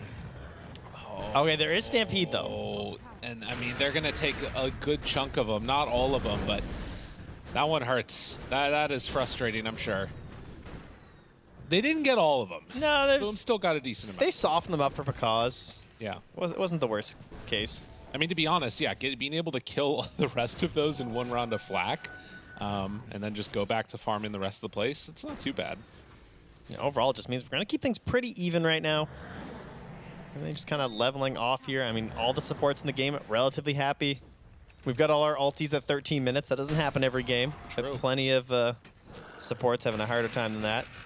Don't trust the Shadow Demon one there, guys. It is actually there. It's just no green diamond because he's too complicated. Oh, is that why that happens? Yeah. Okay. You know, he's got the cleanse. He's got the... You know what's funny? There's probably a charges. decent percentage of people out there that don't know about the green diamond thing. What, under the hero icons? Yeah. I think they figured out pretty fast. People didn't know about the golden border around the death buybacks. That's true. Like, I think that those little ones, people are just, you know, they're playing their games. They're not paying too much attention. You can see them right now on the net worth now. We added that relatively recently, I feel like. It's nice. Well, it was a smoke up with 2, Storm and Techies, as Wisdom Runes are spawning, but they can't make anything happen, it doesn't feel like. And another rune taken away, right? Yeah. That's like, every time we're watching a Storm Spirit game, we're always just harping about the runes, because the hero needs them. Like, most Storm spammers will always just be about, I need the runes, I need wards on the runes, come to the runes, help me out here. But Sladam's just been jungling this whole time because he also has some greedy allies. Now he's dead. Dropped too quick. Panda cannot get there in time, and well, with more stacks of poison, the Stampede, it's going to be used to save him. Now Enigma's running in here too. They're in kind of far, has Black Hole available. The Blink Dagger drops it solo onto Crit, and that will be enough to take down the Hoodwink. I mean, kill confirmed. They got him. Right? Absolutely secured on that one. Maybe not the way you want to reveal your Blink Dagger as an Enigma offlane player, but it is something. Gonna slow him down a little bit. That puts him below Snake King on the net worth, so you have been, I guess, what's the word for de-promoted that I can't think of right now? Sure, we'll go with that. Relegated. Yes. To position 5. Bang, bang. I think I prefer de-promoted. That's the good thing about English. You just throw a D in front of anything, and it's fine. That's good. I like that. I was trying to find something else that I could snowball into that with, but I just can't right now. Apologies. Knight.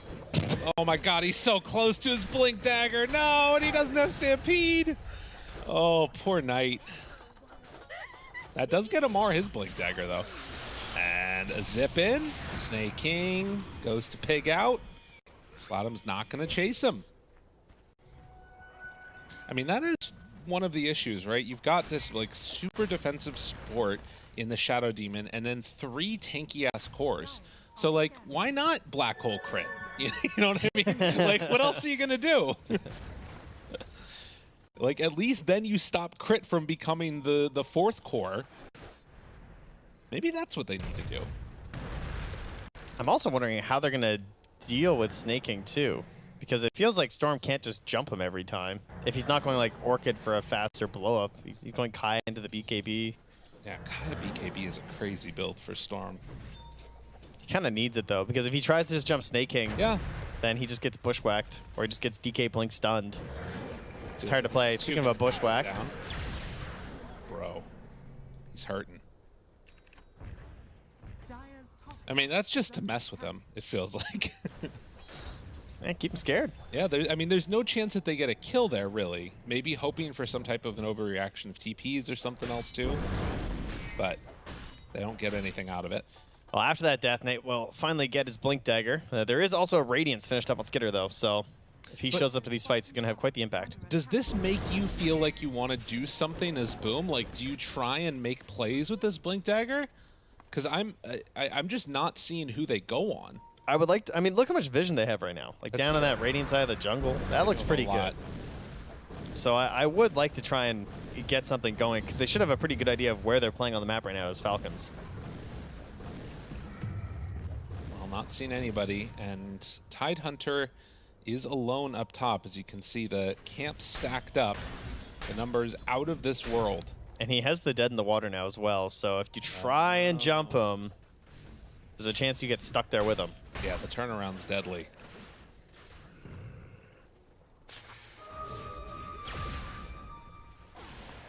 And down bottom, you've got the techies playing together with the gyrocopter. It really feels like they're content just getting the farm going and staying on here. Because being jumped by Skitter, but the Stampede to run away, Honda might be the one that's left behind. He doesn't have a way out. Drops down a little mine. So Stampede to make sure their gyro doesn't die. Yeah, he is the Agnums now, so he's at like full farming potential with the Chrysalis, so he just wants to get this BKB. Then he'll fight. Farm time, then fight time. And Amar immediately right back up top where he was before. Knows that it's pretty hard for them to jump him. Has 4 points in the Kraken Shell with Ravage and Shard, so you better be sure that you're fully disabling him. They're going to pass right by a Watcher. Knight shows for a moment right through those trees on the ward that they have down. Sacred is behind him and shows for a moment. Blink, blink. Oh, Amar anticipating where he was going to go. That is nice. Knight is going to go down. But Sacred in trouble, gets caught by the Ravage, and well, one last hit from the Hoodwink. Dude, that was so good by Amar. Yeah, very nicely played. Oh, it's, I mean, it's what you're saying. Like, Falcons have the same idea of just like, you know, they are picking up some items on Boom, but do they really want to do anything? Yeah. And the answer appears to be no, and so Falcons decide they're the ones who are going to do it. This Radiance now coming in on the Lifestealer, just walk after Panda. Blink, stun, dead. Easy bring down, and Falcons start to accelerate this game state, take a pretty substantial lead at just under 20 minutes. You're into Blink black hole territory right now as Boom, where you're starting to think things like, okay, where's the next spot where a situation occurs that we can get a good black hole? And that's probably going to be a Roche. Sladam even just zipping and escaping here as he scans the fact that he's surrounded. And almost BKB done for the Storm, who has just been really shut down this game since his tower got taken, was not able to get those runes to accelerate by finding kills. And yeah, overall, just really great answers by Falcons of saying, you know what, it's fine. Enigma late game is going to do a lot with Midnight Pulse, but at this point in the game, you can't kill us, and that means your Storm's not going to be super viable. It feels like it's going to come down to Bakaz having like some really solid damage. He needs to be able to pop off in these later fights. So far, just the Mithril Hammer delivered, though. Yeah. But there's the BKB for Sladam, so they're going to smoke up. It looks like this maybe is just to join the team. They're going to pick up Panda along the way, a little hitchhiker on their smoke gank, perhaps. Well, you know what Falcons are going to be doing? They are stacking camps and farming them. Even It's a in bold 20 minutes. decision in this meta. They're making the moves that they want, and a Blink Dagger done for Snake King as he eyes up Aghanim, Shard, and Scepter. All right, so here, Pakaz has been hitting this tower for a while. It's not necessarily like guaranteed that he's just baiting, but I think Falcons. Oh, Mar actually blinks in. Yeah, dead in the water. Stomp to run away. Now they have the missile down, and Marin pretty far. Got to be careful. Sacred could go in for that black hole. He finds opportunity, jumps the back line, gets the Shadow Demon. And now this fight looking a little bit better for Boom. If they lose Panda, that one hurts. Sacred can't get in. He can't do it. He's taking too much damage over time. And now crit onto him also. He just got obliterated there. Yup. He got A-toast and then bushwhacked and then sharpshooter. There's a ward up on the pillar. Man. Crit just eliminated him from the team fight because he didn't have his BKB. They found the Shadow Demon, but they could not find and kill Sacred. Or rather, they could find and kill Sacred, and they couldn't get crit. They most certainly could, yeah. The way Amar starts that, too, where he just blinks in and anchors. And he's like, what's the worst that could happen here? Like, how do we lose this fight? We maybe lose this fight if Enigma has a BKB and he just, like, jumps me and... Or, like, I get black hole and my teams can't save me, but... I think you have the right read that they were pretty unkillable there. Oh, no. And BKB on cooldown. They're not going to... Whoa, whoa, whoa. Yeah, he's got to do something. You got to take a risk here. I like this. He's trying to do whatever he can. Zip, zap, zoop. Knight tries to get it. Can't quite. Oh, he was so close to dead on crit. Even just one random right click would have been enough there. But yeah, showing they still got some fight in them. That's what you want to see. And Sacred working towards the BKB. It is going to be triple BKB at a similar time for Boom. But they are going to be working with a whole new host of items potentially on these other supports, which could be the difference maker. Oh, Amar goes in there. Dead in the water. Gets the stomp off, and then just the support Centaur has been hurting. 0, 7, and 4. Yeah. I mean, he's got Blink, and he's got Stampede for when they need it. I think he overall has done pretty well. I think the Enigma pick was also... It showed its strength in the sense of like how it made them switch up their lanes, and he was doing really well early, but they kind of just played it into a greedy style, while Falcons also just wanted to be greedy, and they just kind of lost out on that fight that comes out of the farming stage. Oof. Those Eidolons going down is a lot of gold. Yeah, I mean, sometimes the answer is to outgreed greed, and sometimes, I don't know, you need to figure out something else. Because this was not it feels like, so far. But maybe there is going to be a later game turnaround. And of course, like we talked about, the BKBs might be some of that difference-making potential. Crit. Zips, dodges, pulls in, gets the kill. All right. Slotums. That's a lot of gold. Yeah. 611 gold for solo killing crit there. And experience, too. So this is why you're, not seeing teams GG, honestly. Yeah. It's because the fact you get 600 gold from killing a hoodwink that was just kind of chilling there is pretty wild. BKB goes for the next wave, TP's out. Any way to break that one? No. Yeah, I think it's pretty, whoa. Looks forward after the Manta dodge. I think it's pretty impactful, and like, the turnaround potential that you've got, and particularly when you've got a team fight-oriented lineup like Boom does. And a gyro. Right. Who might get to the crazy items. Perhaps you can get a rapier in there. Oh, the surprise inside. On its way here. They see him immediately. In trouble. Pakaz in no man's land. Gonna BKB. Stand his ground for a moment. Black hole to turn it around. Do they have the damage that they need, though? Gonna need the Stampede after the fact. He's so low on Sacred. Going to drop, but they did manage to get the TP out. Okay. On the gyro. That's one way to do it. TP out of there with the coverage of the black hole. Would have been nice if there would have been a 4th staff helper, but, can only do so much, I guess. I thought they were going to try and keep fighting, but they just do not have the damage to eat through Tide Lifestealer. Yeah, that's a pretty tough situation.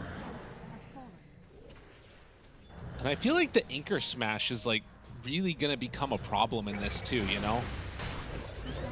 As Panda gets the mech off. Leashed and going to die. Zip in on the other side by the Storm, but the Stampede, Panda actually living. They kill Crit. Kaz gets hit by the Ravage, low HP, dead. Now, as they keep chasing for more, Knight again left to die. And the Storm is just going to try and cut the waves. Yeah, it's spending a lot of time doing this. Amara's actually going to try and catch him with the dead in the water. Looking up top, seeing if they can find that Storm, but he is going to zip away.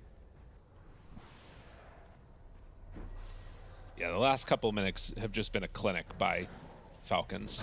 I mean, it was like, what, a 4,000 gold lead or something at 20 minutes, now up to 11, 12K. So, quick growth here, and this is all without even taking that first Aegis. Yeah. Still they stack.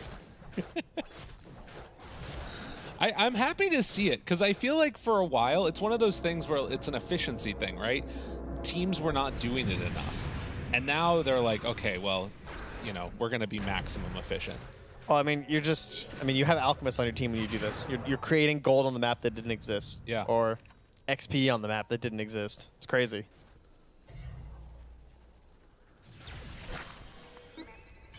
Getting those supports to turn into cores. You look at that difference between Shadow Demon and Hoodwink and Centaur and Techies, and that's the stack difference. It might also be the 9 deaths on Centaur. That could be part of it, that part too. doesn't help, I guess. Another ward here from Crit's gonna spot Sigurd, but a quick blink. Hide, hide, hide, get away, run! Black Hole not gonna be online, and Sladum said, let's just keep trying to kill Crit. Let's take this guy down. Gonna BKB, get the Wisdom Rune, find the kill, and then get out. No, he can't get out of there. Oh my God, and Crit, You knew there was either a tip or a voice line coming right there, without a doubt. Damn. I hate getting caught in my stubbies. Nicely played. Yeah, the pipe really paying off there. And then the Shadow Demon heal. It's just, yeah, there's just no way for a Storm Spear to try and get you through that. He tried so hard. 1,700 damage. I mean, him and Snaking are the only ones that have like died consistently. There was 1 kill on Amar and 1 on 9. But, I mean, it goes to show you have 1 defensive support and 3 tanky heroes, and then like 1 sort of fighty guy. Boom, just and a really big anything. gold lead. Yeah, just can't do anything. Oh, with no Storm to threaten them from far away, they can easily plink down this tier 2 tower. That one. Find Panda. Forced to jump away. As Snaking is 2,000 gold away from an Aghanim Scepter. And Pakaz. Yeah, he's got BKB TP, but there is Basher here from Skitter, so he's not safe. Stampede hits. If Pakaz dies right now, this is really, really bad. They need a way out, and they're not going to find it. They take down that gyrocopter, and it feels like just deflating at this stage when you're losing your carry like that. The walk forward, find Sacred. I mean, they ravage for it too. It's really falling apart. All right, the high ground is open. Amara's gonna escort these creeps along his way as he tries to cut mid, but from downtown. Oh, God. Like, how many screens away was that? All 3 cores go down in the space of less than a minute trying to push out these side lanes, and Falcons, after having collected the bounties, collected the creeps, they're going to start going up high ground where Techies is starting to build up mines, but they are not nearly enough. So that is tier 3 tower going down. Panda gonna perish. Knight is barely alive up on the top side of the map trying to farm, and yeah, they are dominating this game number 1. Falcons came to play here. Another crit Hoodwink. Right? But, I mean, you wouldn't even know it, honestly, this game, that they didn't have Malrine with, between like the heroes and how well 9 played. Definitely looking like their former selves here. Perhaps things would have been even faster with Malrine. But they got to be pretty happy with this game 1 performance. And I think also, you know, showing we're not afraid of this gyrocopter that you've been running that looked so good previously. They've just had all the answers in the world, it seems like. And now with, you know, 1.5 racks taken, a 25,000 gold lead, They can maybe go back and take the first Roche of the game if they want to. Smoke up with Boom. I mean, feeling like a bit of a desperation one, if we're going to be honest. One last ride.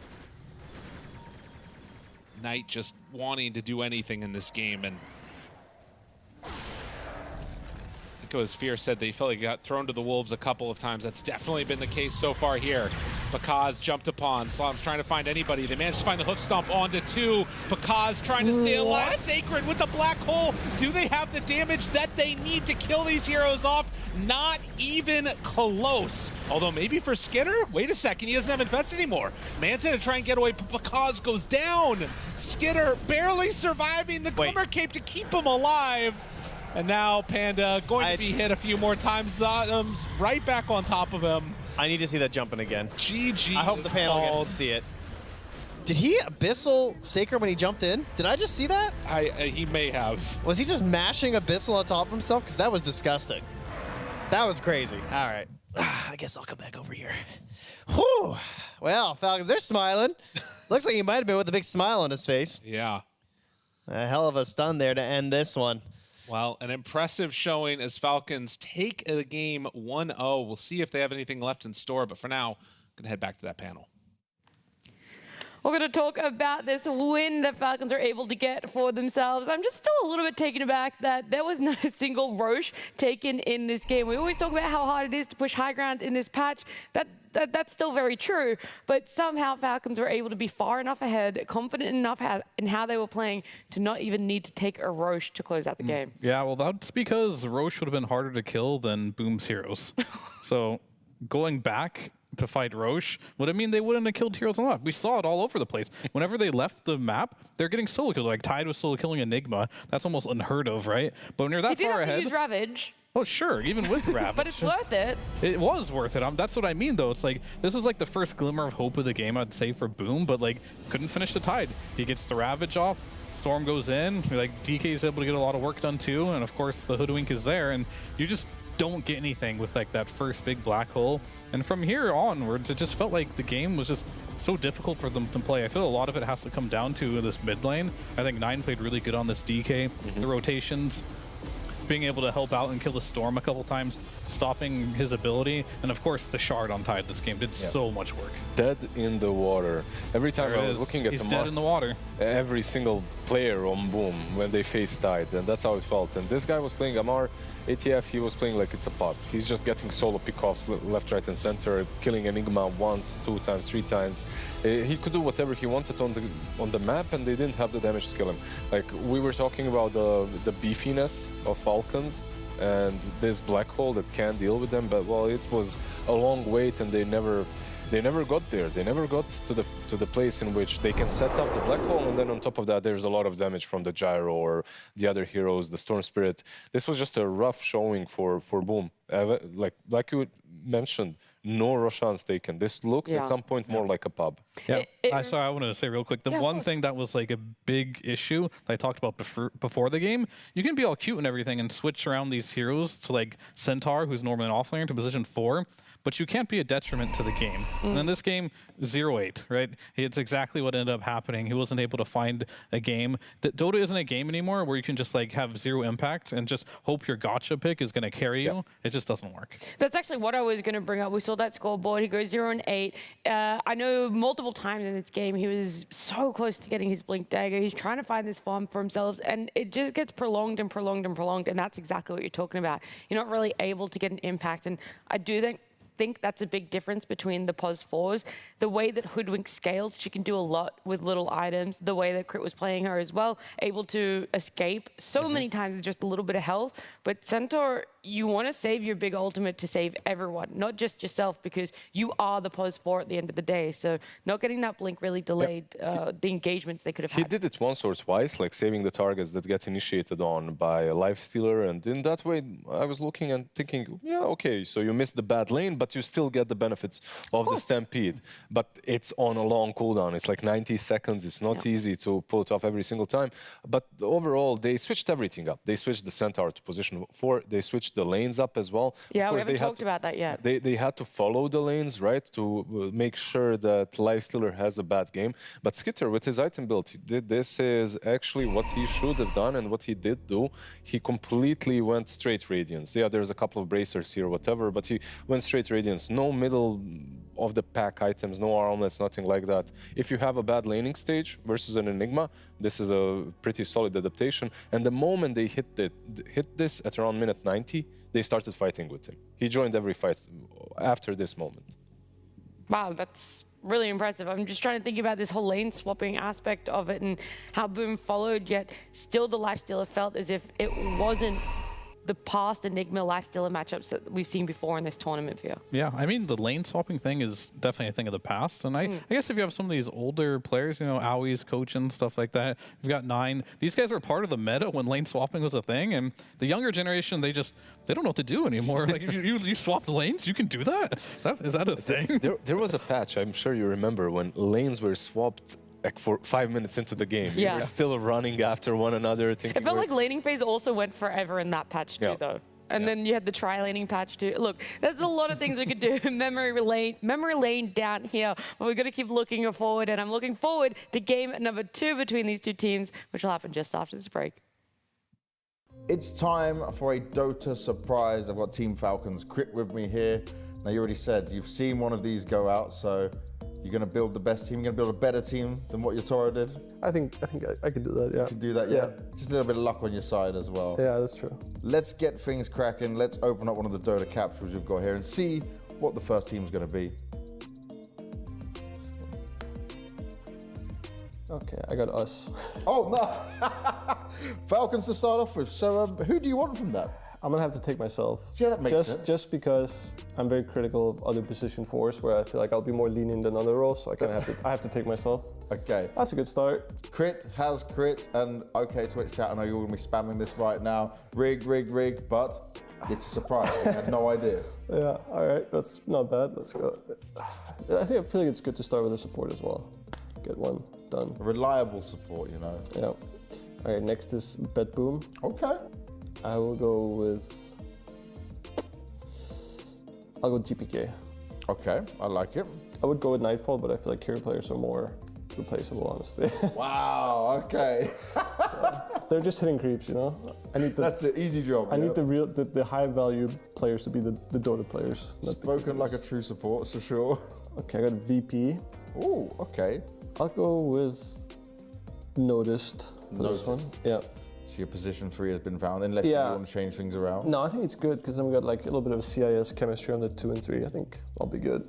Oh yeah, by the way, language doesn't matter. We're living in an alternate universe. So anything's possible. Okay, Years of practice, sure. I feel like it can't hurt, you know? Yep. Cultural impact together. Yeah. I know GPK speaks English. I don't know how good Noticed is, but yeah. Anyway. He's been through rigorous training. Oh, we got Shopify. Shopify, okay. Oops. Okay, well, I have to go with that tour. Oh, there's Sumil in here too. Yeah, so you've got the team they have here. It's the stand-in team. Oh, that's a bit unfortunate. I would have taken Sumil as well. Okay, well, I'll take that tour. I feel like we're building a good team here. Okay, let's go. It sounds like it could have been a Shopify team in the past, honestly. We got some CIS offlaner and me and that tour. It sounds good. Oh, I got it. Azure Ray. Ooh, so a bit of Chinese mixed in as well. That's good. We'll take Jianming. I'm a big fan of him, so that works. Why are you a big fan of him? I just think what him and Lo, like, they just keep getting new players and they keep getting top placements. And they kind of keep getting shafted by losing these players. Yeah, they keep getting top. I think it's very impressive that they're just like doing so well all the time. So yeah, I'll go with Tianming. I could go FY as well and have like the position 4 or 5 be like a little bit open, but actually, because I also like FY a lot. Yeah, I think I'll go FY, just for the name, oh, wow. you know? Okay, now you need to tell me why you just went from, yes, I like Ming, and then now I'm going to swap to I FY. just think it looks better. Like, it's a better look, you know? Okay. We have, like, stars from every region. FY is, like, the Chinese legend, so I think I have to take FY. Okay, my final question on this then is, you're going to take this team, they're going to enter the tournament at the beginning in this alternate universe. How far do they go? I say we have a good chance of, like, a top 3. I could see it. Top 3? That's reasonable. We don't want to go all the way. I think it's hard to say, you know. But top 3, I think we could do it. Falcons wouldn't win because you're not there, so. Yeah, for sure. Yeah, that's true. Yeah. Thank you very much for playing, Grip.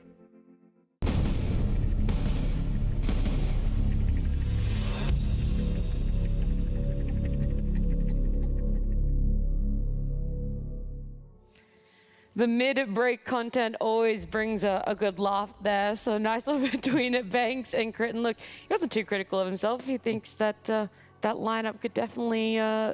Top 3. Top 3. I don't know about that one. That was the Shopify that should have been. The Shopify that should have been. Crit, Tor, the CIS off-laner, as he said. Yep. Look, it could have been, but was not.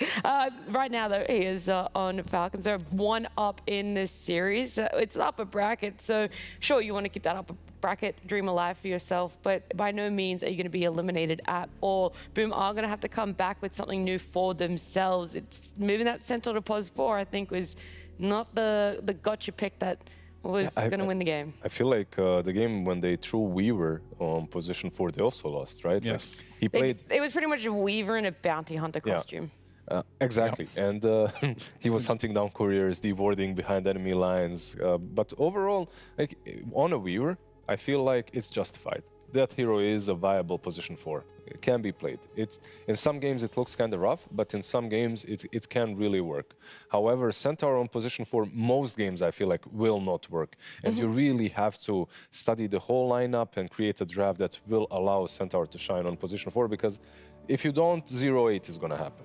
Yeah. I also feel like this Hoodwink is going to be first phase banned. That Storm Spirit, actually everyone I think on the side of Boom had its issues, but that Storm Spirit was getting hunted down left and right by this Hoodwink. Frustratingly, sometimes the Hoodwink escaping death too. I mean, I agree with like perma-banning that hero, but unfortunately, there's just so many bans that are just need to be done in Dota right now, and you do have a lot of bans, but you still can't ban everything. There's just a lot of good Dota heroes right now. There's too many. Yeah.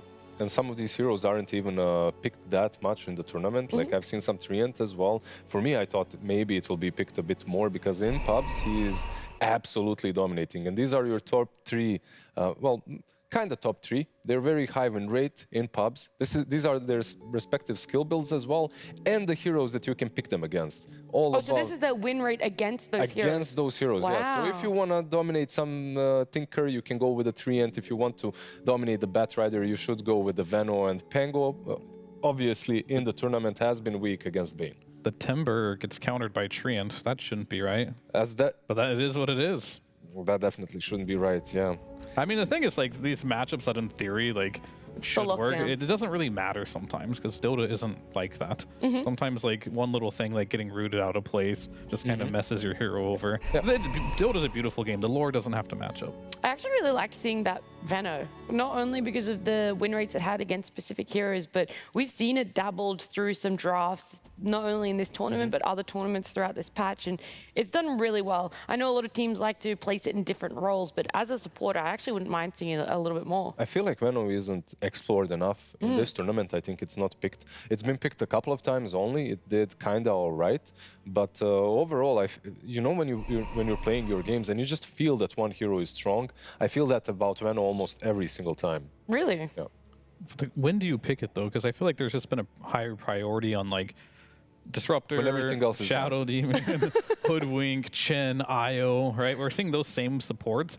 Like there hasn't been many different supports right now. I think Boom had like the most unique support duo we've seen in a while. Centaur Techies. These are 2 heroes we don't get to see a lot of. But if you look on the side of like Falcons, we're in the meta. Shadow Demons, Hoodwinks, these type of heroes. So I think Veno can be a really good hero. And by all regards, like his laning is really good. I think I saw one Veno look really good in an earlier tournament, or no, sorry, not an earlier round. I'm pretty sure it was snaking on it, by the way. Yeah. Oh yeah, it was. Yeah. So they do play it too, but like they unfortunately are getting too many of their favorite top 5 supports that they don't want to pick their number 6. Exactly, and that's something also that needs to be said. BetBoom Esports, they went and they picked their meta heroes, right? Like the Centaur 4 Techies support as well, but if you're picking your own meta, some of these heroes will go through. You can't ban everything because usually how does it go? You ban out half of the good heroes and the other half gets divided between the two teams, right? Like that's how the drafts look like. I get Hoodwink, you're gonna get Shadow Demon. I get Bane, you get Pango, whatever. But if you're picking your own style, if you're picking what no one else is picking, you're gonna end up playing versus some Shadow Demon, DK, Lifestealer, Hoodwink. Every single hero here is top meta, besides maybe Tide. Well, we can come back around that because I want to talk about Boom and their own meta and playing that, but I want to deviate onto a tangent very quickly, still about supports. What do you reckon are the top 5 supports that we see? I like, you can't include IO, Chen, and Disruptor, which normally get banned out. I want ones that would be let through in a draft. How would you rank them? So the ones that don't get, but some of these do get banned. It's like depends. So but not perma-banned. Shadow Demon and Hoodwink, I think we see a lot of. This Shadow Demon versus Centaurs like every single game, I feel, because Shadow Demon is not quite enough to get into that ban phase, but he'll always get picked up. Hoodwink is another one. We see Disrupt every once in a while, but he's like perma-banned. I put him in perma-ban. What about Bane? Where would you put Bane? Bane in is the very, top 5? Yeah, he's in definitely top 5. Bat as well. Yeah, true, Bat. Bat, what did you say? That Shadow Demon, Bat, Bane, Hoodwink. Hoodwink and Io, by the way. IO I put in the perma-ban. Perma-ban, okay. What about Ench? CM? Definitely. I mean, Ench and... I mean, we've seen a lot of IO. What is this perma-ban? Like this arbitrary perma-ban? Yeah, you just say hero and I'm going to say perma-ban. Yeah, pretty much. Go on, Fia, say hero. Centaur. Perma-ban. Yeah, I've never seen it. I didn't really see much of it that game either. He was dead I did, and then it immediately wiped off my screen. All right, let's then go back to what we're talking about. Boom wanted to play their own meta. They got heroes that were comfortable for them. We even hyped up the Bakaz Gyro of, this has been amazing this tournament already. Other teams are afraid to play against it. They ban it, perma-ban it against it. Perma-ban. Gyro. And now, where do you go with it? This is something that you could rely on, that you were confident in, but you have to draft the game number 2. This is a best of 3. You need to come back to the drawing board with something. So for them to get here, they needed to get a couple of other wins, not only the ones with the Gyro, because the And you're going to tell me about them. Because the hero was banned out all the time. So yeah, they've played a lot of different stuff. I really liked that draft that they had with Medusa and Phoenix. That's something that maybe they can pull out against Falcons, because it looked like one of their best drafts.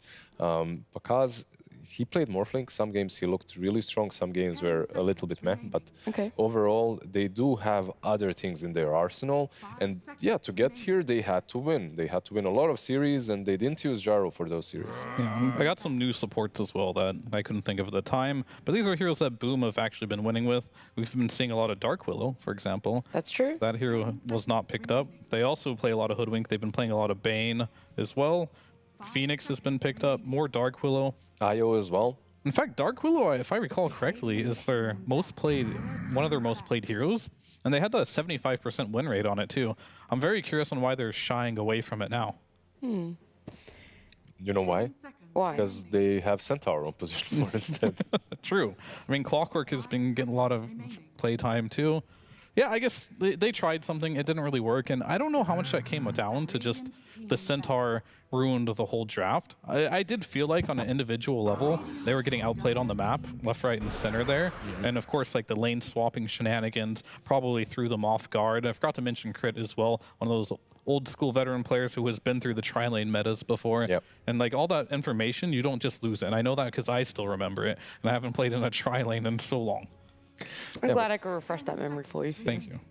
One hero that we will see, that we saw the last game as well, is Dragonite. Now, he's been on Falcons, of course, and Boom, they do snatch it. When it comes to the last 6-7 games, they haven't played it, though. Not that I can remember. Actually, they did. They played it on safe lane. They played it as a 1. So that's an option maybe for Pakaz already to pick up, but you get this... It's not really an answer. We've seen it today before as well, but you get the Shadow Demon. Yeah, it's like, it's a systematic response. Is there a Chen? No. Is there an IO? No. Is there a Disruptor? No. Is there a Shadow Demon? Yes. Let's pick it. And then the next phase they just have a tree, like a support pick tree? Is this still in the pool? Yeah. No. Or the next phase is going to be, is there a Hoodwink? If yes, we'll pick it. Like, this is how Falcons is going to draft us. If no, then we will pick, you know, I feel like a Venomancer. There's just so many good picks. A Bat Rider. Yeah. Probably a Bat Rider with Dark Willow. That's what I feel like it's going to be on the cards if a Hoodwink isn't let through, which it's not. I thought it was going to go all the way up to a first phase ban, but It doesn't. There's higher priorities for both these teams. Does eventually get banned out though, along with the Slaughter.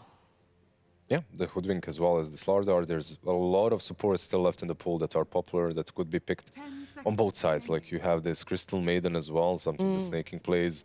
You can play it on Boom, I'm sure, as well. Like Panda plays it. Phoenix is good as well. You know, this conversation has reinvigorated my support life. I actually get excited about supports in this meta now. Honestly, I think it's easier to win MMR with supports now than ever before. Like you have so much impact with different 5s and 4s. I think also like there's a lot more scaling 4s as well. So if you're playing as opposed to 4, you scale well and you can have higher impact. Like you can always pick something that's borderline broken. On cores, I feel like I see a lot of games in which these heroes are just banned out. Dire team pick. Radiant team pick. Okay. Well, that is not what I was expecting at all. Yeah, but they are taking their gyro away, right? Like they didn't ban it. It's not first phase. They're taking it. I think there is also room for it to be flexed. I feel like you pick some Crystal Maiden here, with the gyro on that safe lane, and you own anything that comes your way, especially if it's the Dragonite. 5 seconds remaining. I could easily see that. But now as Boom, you kind of have to be scratching your head. What do we want to do? What do you want to reveal?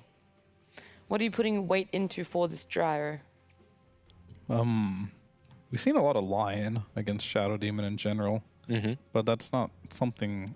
I don't know if Boom will play it because Knight has been not playing the most usual heroes, I suppose, for that position 4. But I think you definitely want to take 2 supports here. That way you leave the flex open for the Dragon Knight, because this hero can literally go on all 3 lanes, and that's one of the big reasons why you would pick him. I really wouldn't mind the Dark Willow. I think it's a solid combo. Another one, something like a Phoenix on that position 4 or 5 for them. They've been playing just a lot of Hoodwink and Dark Willow, actually. I would like to see the Dark Willow. Yeah. Comfort that's standard and meta. Yeah, it's like you have some pretty solid lane with the Dragonite. If that's the lane that you're going for, you combo well with 90% of these mid laners and off laners that are being played right now. Maybe not with something like an Enigma, but then you don't have to pick the Enigma, of course. Yeah, just based off their comfort, I think the Dark Willow makes a lot of sense. And one hero that you listed as permabanned, by the way, that hasn't been picked, that's Enchantress. Like, she's still left in the pool. And that's something that you can perhaps... You have to verify, is Enchantress permabanned? No. No? Okay, sorry. Nice try. Nice try. Next time, though. I like that you caught on, Fio. It's very ambiguous. I get to decide here. Good attempt. Good attempt. But it is pretty good in this type of game. Overreached. All right, so I actually do like this in some type of way, because in my brain I was like, I'd like to see them pick some more AoE team fight, because Dragonite, he's like your single target stun. I want to see a bunch of AoE come into play here, and you can do this with these 2 supports. It is good in that regard. You have Gyro can't really dodge your spells very easily, but this is why Shadow Demon is good. He's really good at saving heroes that just sit in that front line. But you can get stomped after the disruption, right? You could, yeah. I mean, it depends on how you play it, but either way, I like the overwhelming team fight that they're doing here. It's going to be, will this ET get exploited in the laning stage? Do they end up just picking like some Enchantress now, since that is in the pool? Actually, kind of like ruin his laning stage. The best hero in that laning stage against him. He can't ever use. That hero's pretty good too. Yeah, and also pretty good. Yeah, pretty good. Pretty good hero in a pretty good game. None of these heroes do much to him. I mean, Willow can be annoying, but it goes both ways, right? Because you go in your Shadow Realm, but you still have tons of ground damage from the Timber Saw. You can just blow up a Strength hero and the Elder Titan and the Dragonite. And we've seen these Timber Saws, if they get a good laning stage, they can go crazy. And this hero can go both lanes. I know Amar loves this hero, but Nine is also a prolific Timber Saw player in the mid lane too. I like what they're picking up for themselves there. We're still leaving that Gyro kind of in the middle, maybe until now. Oh, that's a different one. And I feel like it's more likely... you can still put Timber on offlane. I guess it is one of those heroes that's a bit self-sufficient, right? And as a Shaker, you can help him out a little bit at the beginning, and then leave him, start rotating around, roaming. So in that way, it's definitely interesting, but it gives you a lot of what Fierce talked about, AoE damage on one side. Now you have a lot of AoE stuns as well. You have something to go through. Dark Willow, Shadow Realm, another thing. Like you can reach the Elder Titan from distance.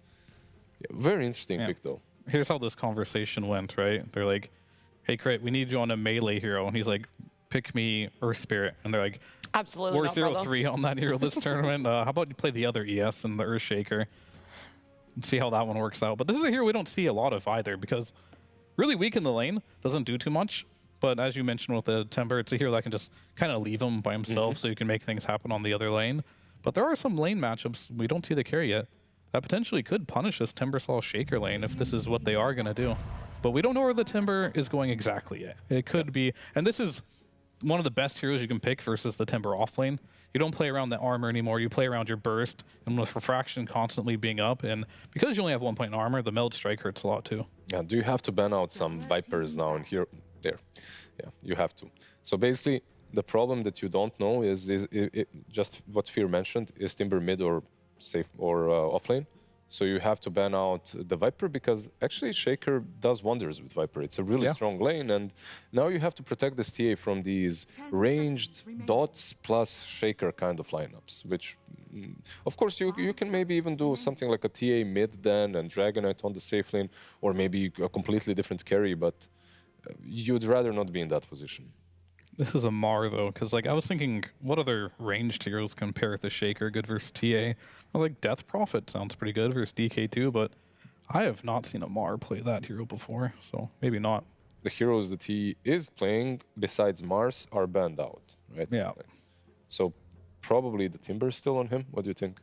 Yeah, I think instead of him playing a hero he's not comfortable with, he'd rather play a hero he's comfortable with in a bad matchup. Yeah. It's kind of like his style. 100%. Yeah. That is where he feels the best.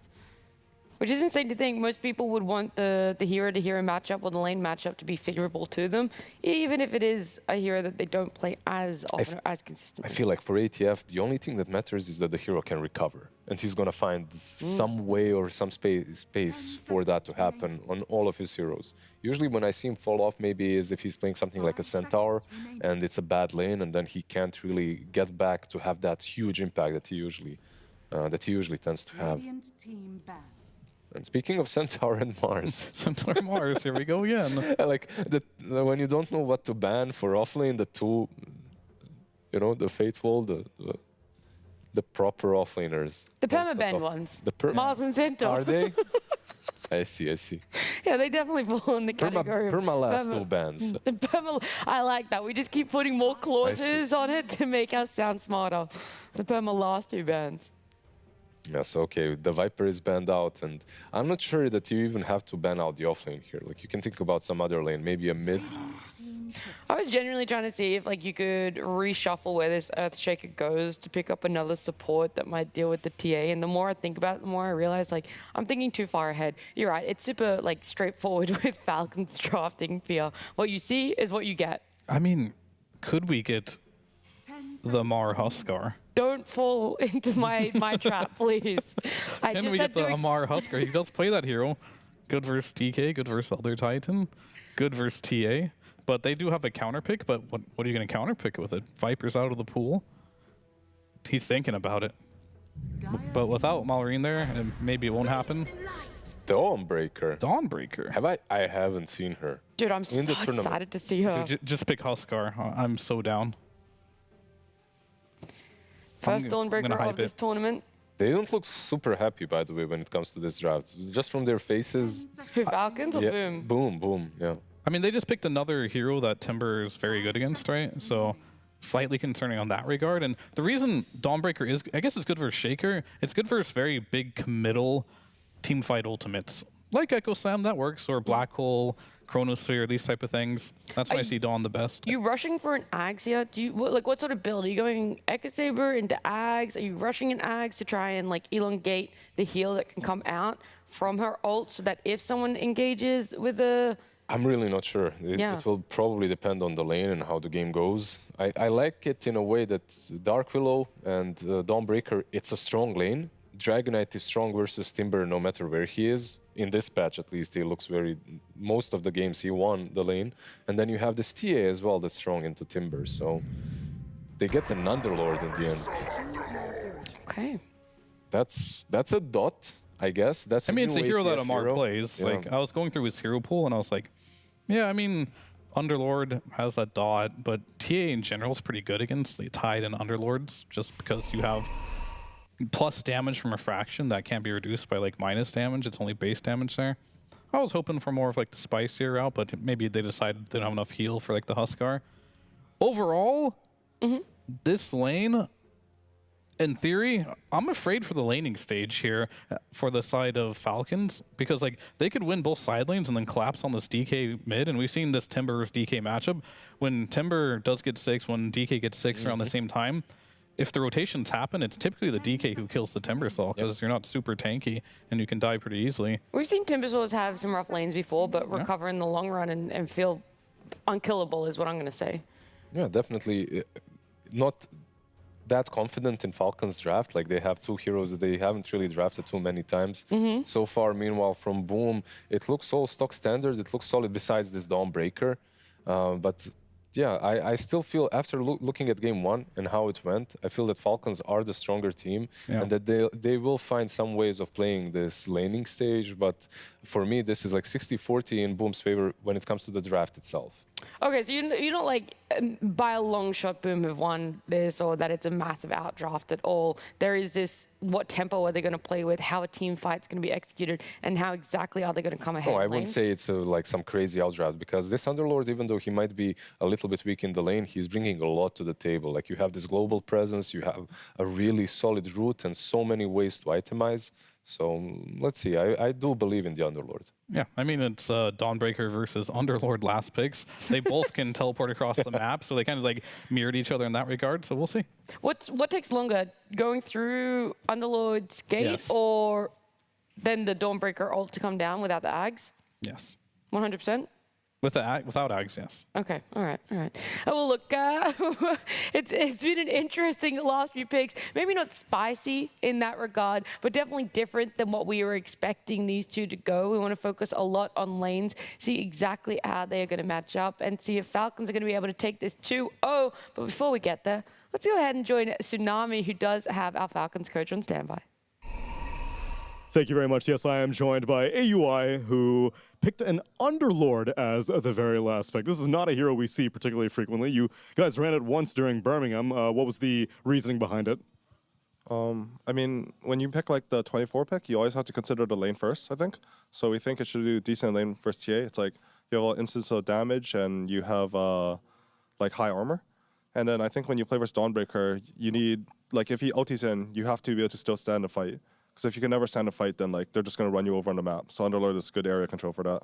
Okay, and then if the emphasis is indeed on the lanes, that is something that we kind of saw happen in game number 1. There was a lot of lane swapping going on. Now, do you think that lane swapping is kind of underrated, or is there a reason why it's not very popular right now? No, it's for sure a bit forgotten, I think. I think same for tri lanes. Like, teams should probably be doing them in certain situations, but no one does. It's a little bit of like defaulting and like brain off, but yeah, that's how Dota goes, I think. Like, it's not like we're doing it a lot either, right? So it's hard to know. I don't know. No one's doing it. Yeah, but you're winning, though, so... I mean, it's like, it doesn't mean we're always doing the right thing, right? True. So, like, I don't know. Like, there's probably situations where it's good, but we just don't know. And, like, we're not being punished because they're also not doing it. So, I'm not sure. The ceiling is still out there. We still have more Dota to optimize. AUI, thanks for talking to me as we pass it to our casters for game number 2. Thank you so much, Tsunami, and always good to hear a little bit more insight about how the lane situation goes, but also I think a nice moment to stay humble there from MOUZ. Saying, you know, we're winning. That doesn't mean that we're doing the best thing in the world. It just means that right now we're winning, and we're going to keep trying to become better and better players in the team as it goes on. That's good to hear. And while that was happening, some of you may be watching noticed that beautiful triangulation done by Sladum there to find exactly where that ward was. He picked precisely where it was from Falcons because he was like stutter stepping inside the tower range to figure out like, exactly where it was. So impressive there. Helps them get the early D ward at this laning stage. And I just couldn't be more excited, Lyrical, with how this draft ended because, you know, in the mid lane, we have this crazy matchup that we've just never seen in this tournament of DK versus Timbersaw, which I know you guys are dying to see since it's so unusual here. But then we have the battle of the trash offlaners that no one else wants, okay? They went into the yard sale. They saw some old roughed up pieces here, and we got a Dawnbreaker and an Underlord. Between them, only a single game this tournament, and currently no wins. I will say those are some of my favorite offlaners, so I do take offense to what you're saying, but I respect your ability to say it.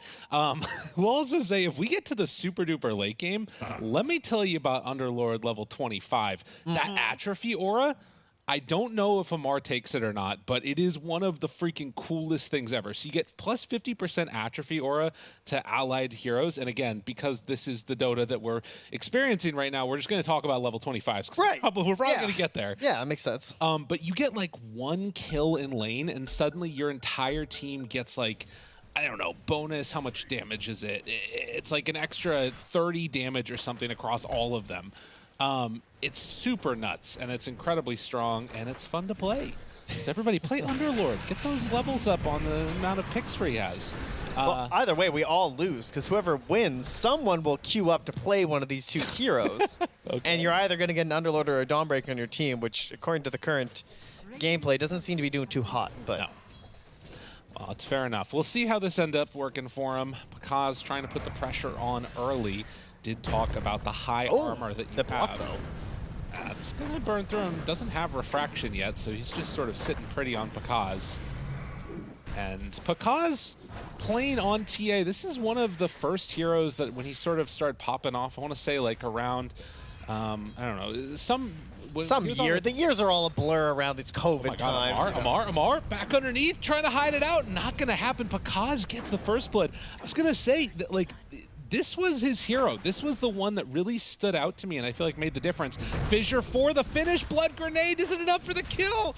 Oh, it's not quite. If he gets refraction, if he can kill a creep, it doesn't matter. with the tango. He's just living, and now he needs to be careful though, because he has nothing. Does have refraction ready though at level 3. Not going to help him very much versus Firestorm though, of course. No. 6 on the wave count. Maybe starting to see some of the reasoning why you talked about the garbageness that is the Underlord hero in general. It's kind of sad if you come back and the carry's sitting there like that, you can't do anything. Yeah, that's depressing. Well, what's up in this top lane here, huh? Looks like Skitter's doing all right here, 14-1, but likewise Sacred also totally fine. And yeah, it should be interesting though. We don't get to see Dawnbreaker a lot, and I joke, I kid. I think it's a very exciting hero to watch. Right. Kaz, nice job on the melt there. Hits into him. Panda's right there with him. 6 seconds until refraction's back up. While they're trading hits with Panda, who heads on over towards the Lotus Pool. Will manage to pick that up for himself. Can pass it to Pakaz if he wants. And going to stay strong in this as Amar spams out the wave. Yeah, and now gets himself some tangos. Also the gloves here too, so gonna be whipping these shots here. It just makes it a little bit easier with the side blades. Oh god, dude. The damage with that meld hit, and then just Panda moving in has the big astral damage and armor. And perhaps more importantly, some speed. Right. Getting out of there. Snaking. Gonna get brought down. Sacred makes the hit happen. Some good damage out from this Dawnbreaker early, but the Gyrocopter getting close. Is it going to be quite enough to bring down that Dawnbreaker? It won't. Both heroes survive in this lane. 2 points up in Hammer, and Sacred is very strong. He does need to be careful here. These flak hits. But the salve still a ways away for Sacred. Yeah, waiting on that courier. And yeah, he can't really come up to the lane. And to be honest with you, depending on how Falcons play that, it could maybe go for a kill. Slat in 9, running up to that top rune, just gives him a little dragon tail so he can steal it out from under him. Yeah. Courier moving slow. The most thrilling moment you'll see in that matchup until someone hits 6. Oh, yeah. Well, the Psyblade spill damage comes out. And they have Fissure into Firestorm here potentially. Like they're playing up so far, but they can't quite find a moment for it. Well, and now at Underlord level 4, taking that second point in Atrophy Aura, obviously good for reducing the damage and all the rest of it, but means with no Pit of Malice, there's pretty low possibilities to find kills there onto TA. Yeah, we're mostly just going to try and not play the lane, it seems here. And going to use the glyph for the bonus harass here. Nice fissure. I mean, that is what you get a little bit. As Panda running forward. Just going to try to move in for a hit, but doesn't quite connect. I mean, this is, again, why you take the Earthshaker, right? Like, you're not necessarily going to be finding kills on Pakaz, but you're keeping Amar alive. And, I mean, you thought you were, maybe not. I'm not sure. I mean, there it is. That fissure helps to keep him alive. Panda's going to try and run down this Underlord now and trying to hide a couple more hits. Will they be able to bring him down? I mean, he has a lot of armor. And, in fact, Panda steps forward, manages to bring him down. Crit. Can he kill off Panda? Fissure is out. That's enough to take him down. I mean, all good for Panda, though. Oh, yeah. He's very happy about that. 9. On to slot him. Chakram out. Whirling Death. Back up. Brings down that DK. Well, there's the duality of that lane, too, as, you know, Panda kind of mentioned this idea of, like, these are both very tanky heroes, but when they match up against each other, they neither really tends to put a lot of points into it, right? You only got 1 point reactive for the Timber, a single point in the Dragon's Blood for the DK, so a lot of it comes down to the rotations. Right. DK has the setup, lacks the damage, Timber has the damage. It doesn't necessarily need the setup if you manage to connect well with your spells. Was able to do it that one, that's for sure. So, Snake King. Jeez, that's going to put 9 well ahead, though. Look at that net worth. Oh. It's 1,000 up on that DK. Now, trying to stack up some poisons. 9 shows up. That's going to be Knight in trouble and dead. But they do at the very least. Oh, no. Send the illusions over. He is an Arcane Rune. Is he trying to get over there? They need to make sure they secure their Wisdom Rune, but I think 9's going to get there first. Oh, dude, this Timber's out of control. Crit gets the other one. Oh, that feels bad. Okay, if they can, wait, maybe they kill him. should get this, though. If they can bring down 9, then it's not... I mean, he still has an Arcane Rune. Yeah, they can't really. They need more heroes. They're bringing more people trying to take down 9. And with numbers, they finally do punish that Timber. Had to blow the Contour in there. Do they go on Pakaz now? No, he's a little bit scary. Fissure on the wrong side. So they can't punish on the TA. But still, stealing that Wisdom Rune away hurts. Like, you've got a Dark Willow in this game. And, I mean, level 4, same for Panda. They haven't been completely shut out, but it doesn't feel great not having that ulti. Yeah, and I mean, they're looking to get active with that, right? Because they want to get smoking up here. They want to toss it on top of the Dawnbreaker. She fires into these fights. That sounds like an excellent combo. But need the XP to make it work. And Sacred going to start farming up here. 3 points in the Celestial Hammer. Mar wants to farm, but put to sleep for the moment. And, well, with 9 moving over, now they got to run. Timber Chain chase, Pakaz. They're right on top of him. Got to hide. And 9 not stopping, still chasing this TA. No help at all. I mean, consider that Refraction saved from like 3 nukes there. Like, big potential damage and still not able to get enough help for the... It's going to kill Pan. 9 is a menace. What in the hell? He's just too big. He's large and in charge. Would not have known that this dude took some time off from Pro Dota. He is slaying it. Timber saw game unobstructed. And yeah, I mean, again, like the main avenue that you would have to try and punish this eventually is going to be like the supports finding kills. I mean, Sacred with ulti isn't going to stop it. Dude, they're killing him again. Oh, no. Another kill before Dawn 6 is so painful. And I think that they're probably going to take down the Willow too. Knight not level 6 yet. Nowhere left to go. Falcons are bullies here in this game too as they chase and kill. And Panda can't come back to the lane. 9 is zoning him out completely. There's nothing that they can do to stop this. Like, Sacred, even if he shows up, is just a Solar Guardian and, like, a level 3 Celestial Hammer. That's not going to kill Timbersaw. Yeah, it's not that crazy in the earlier parts of the game. And he's probably just going to kill Slams here as well. Like, I don't think you can stop this. Okay, that's a way to stop it. Well, no, actually. No. Oh, God, and now... He just Bro. Timber chained and killed them after immediately in a bunch of They trees. stopped it for a second, okay? Just for a second. The 1 point in sleep. It was 2 seconds. Fair. So there you go. Is under attack. Yeah, this is bad. This is bad, Trent. They have no damage, and they're playing against Underlord Timber. 9 has all of the damage. Yeah. 3 points whirling. Max, Timber Chain. Oh my. Oh, and a regen. Perfect. Very, very scary stuff indeed. Meanwhile, Skitter's just giggling up here like, oh, so much space. Like, 9's making the move all across the map. He had the TPing to the Wisdom Rune earlier. Like, Gyrocopter. Skitter is going to probably end this game 1-1 and 2.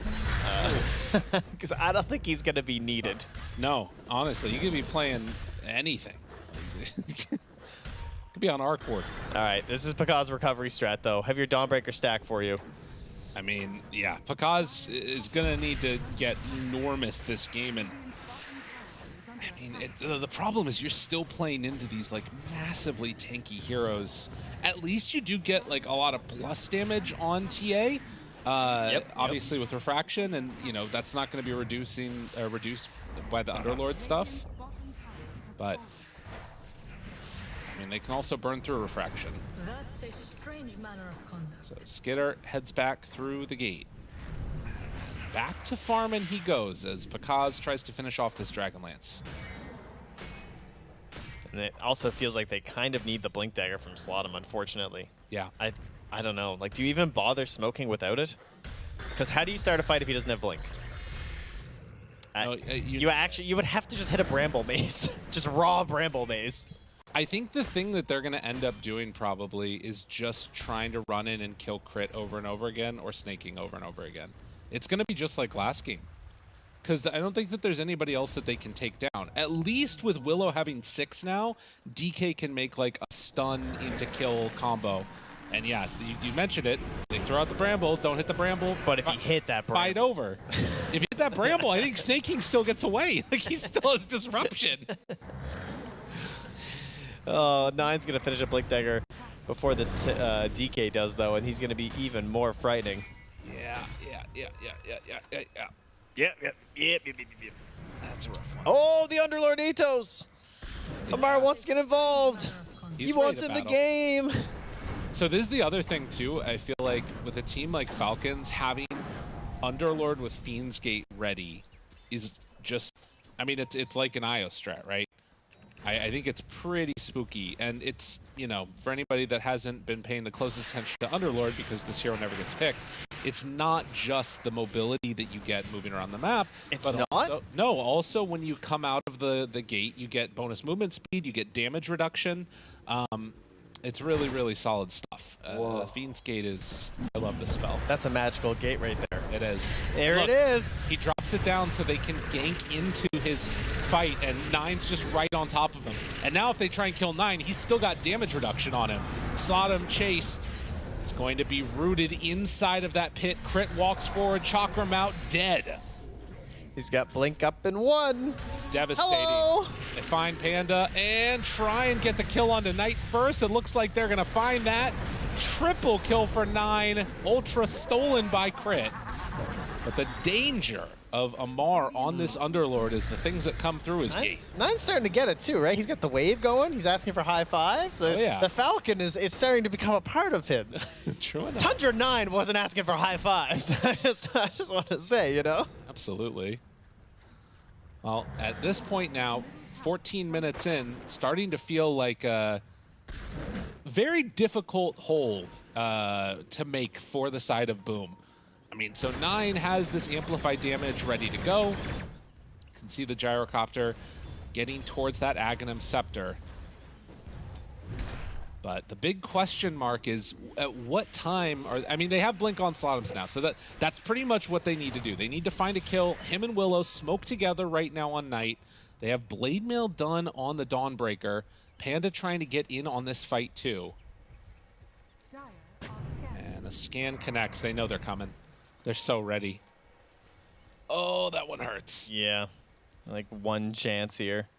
And even then, of course, it's pretty desperate. Absolutely. Skitter, in the meantime, stacks up. He's going to try and farm this area, and Boom just scanning, seeing if they can get anybody at all.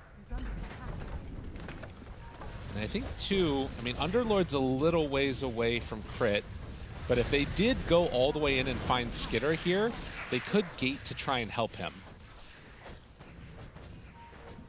I wonder, I mean, maybe they have a chance. Maybe they could kill him.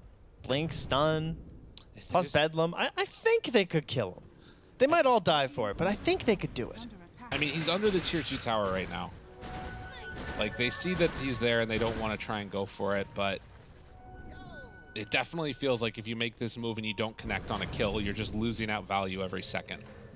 Mara's just going to straight up TP mid after all this pushing down bottom. He's heading out. Deso done for Pakaz. Damage is up. Crit's busy farming up his Blink Dagger, so they're not going on the offensive here for Falcons at the moment. Wisdom Rune pings. Falcons saying they want to finally take this tier 1 tower in the mid lane. Panda's going to show up. Watch it blow up here. Yeah. 9 doesn't even bother timber chaining yet. No, he's just saying, I don't need to commit that much. They amplifies enough. Meanwhile, Slotums blinks away, realizing that there could be some danger there. 9 Amar snaking, drop the pit down. And that Ob Sentry combo there, seeing exactly where Slotum went. They find him. Chakram connects. Still in some trouble. Ooh, good blink away. Able to get out of that Atos. And what are they going to do in response? Knight sees Amar. Yeah, they just... Maybe they try and find the backlines. This is good if they can get the kill onto Snaking. They drop down. I mean, he's living for a long time. The banishment comes out, but he's still going to find that kill. Can they get any returns on the side of Falcons? Yes, indeed. Knight, the first one to fall, and now the Dawnbreaker ulti comes in to try and turn this. Amor down to half HP, but they've already killed that DK. Still with TH. Oh my god! The damage out from Crit, but they try and turn it Sacred onto him, but not enough as 9 was there. And now the lone hero left, Pakaz, is going to be left alone by 9.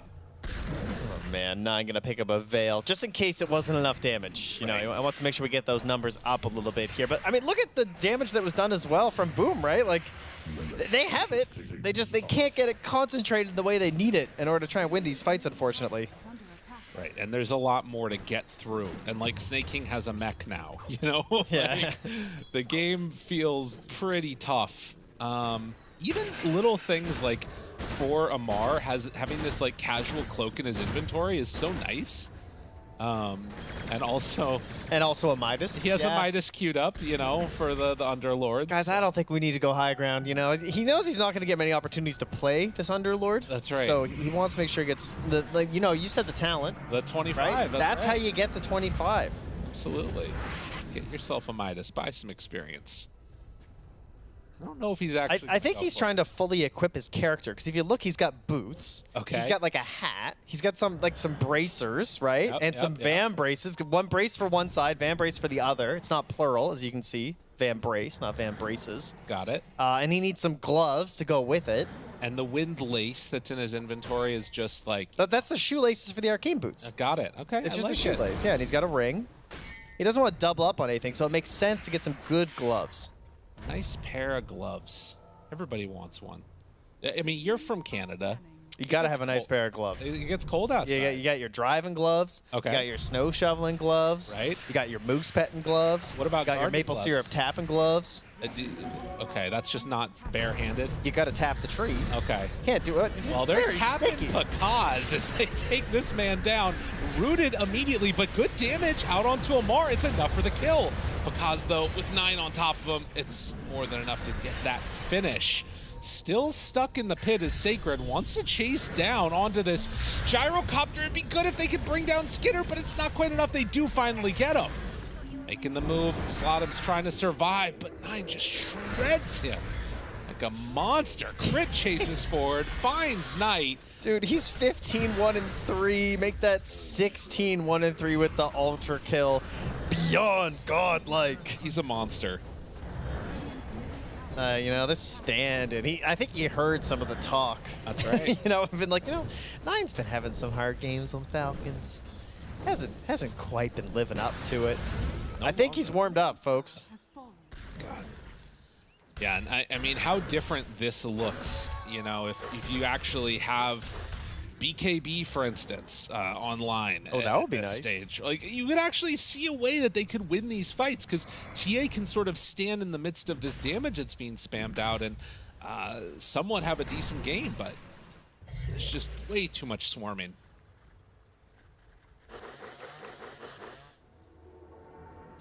And I believe Amar has foregone the Midas dream. Yes, I was trying to find his courier. I see it now. Carrying a plate mail. Decided that he likes surviving. Maybe it's just the rule. Like, if he didn't die, he gets to buy it, but since he died, he has to get plate mail. Okay. That makes kind of a bit of sense there. And, oh, more survival as the Greaves are also delivered to Snaking, so... Bro. Crit is ahead of the DK. They are so farmed all the time. Like, I think this is the big thing that I'm seeing, is that Falcons just do this every game. And like, obviously a lot of people are trying to copy them as well, and make these same type of moves. But I feel like at some point we need to see some teams like try and contest these early, make sure that they don't get the stacks into you know, just taking over the game completely. That's just the deadest Dark Willow that I've seen in a while. 9.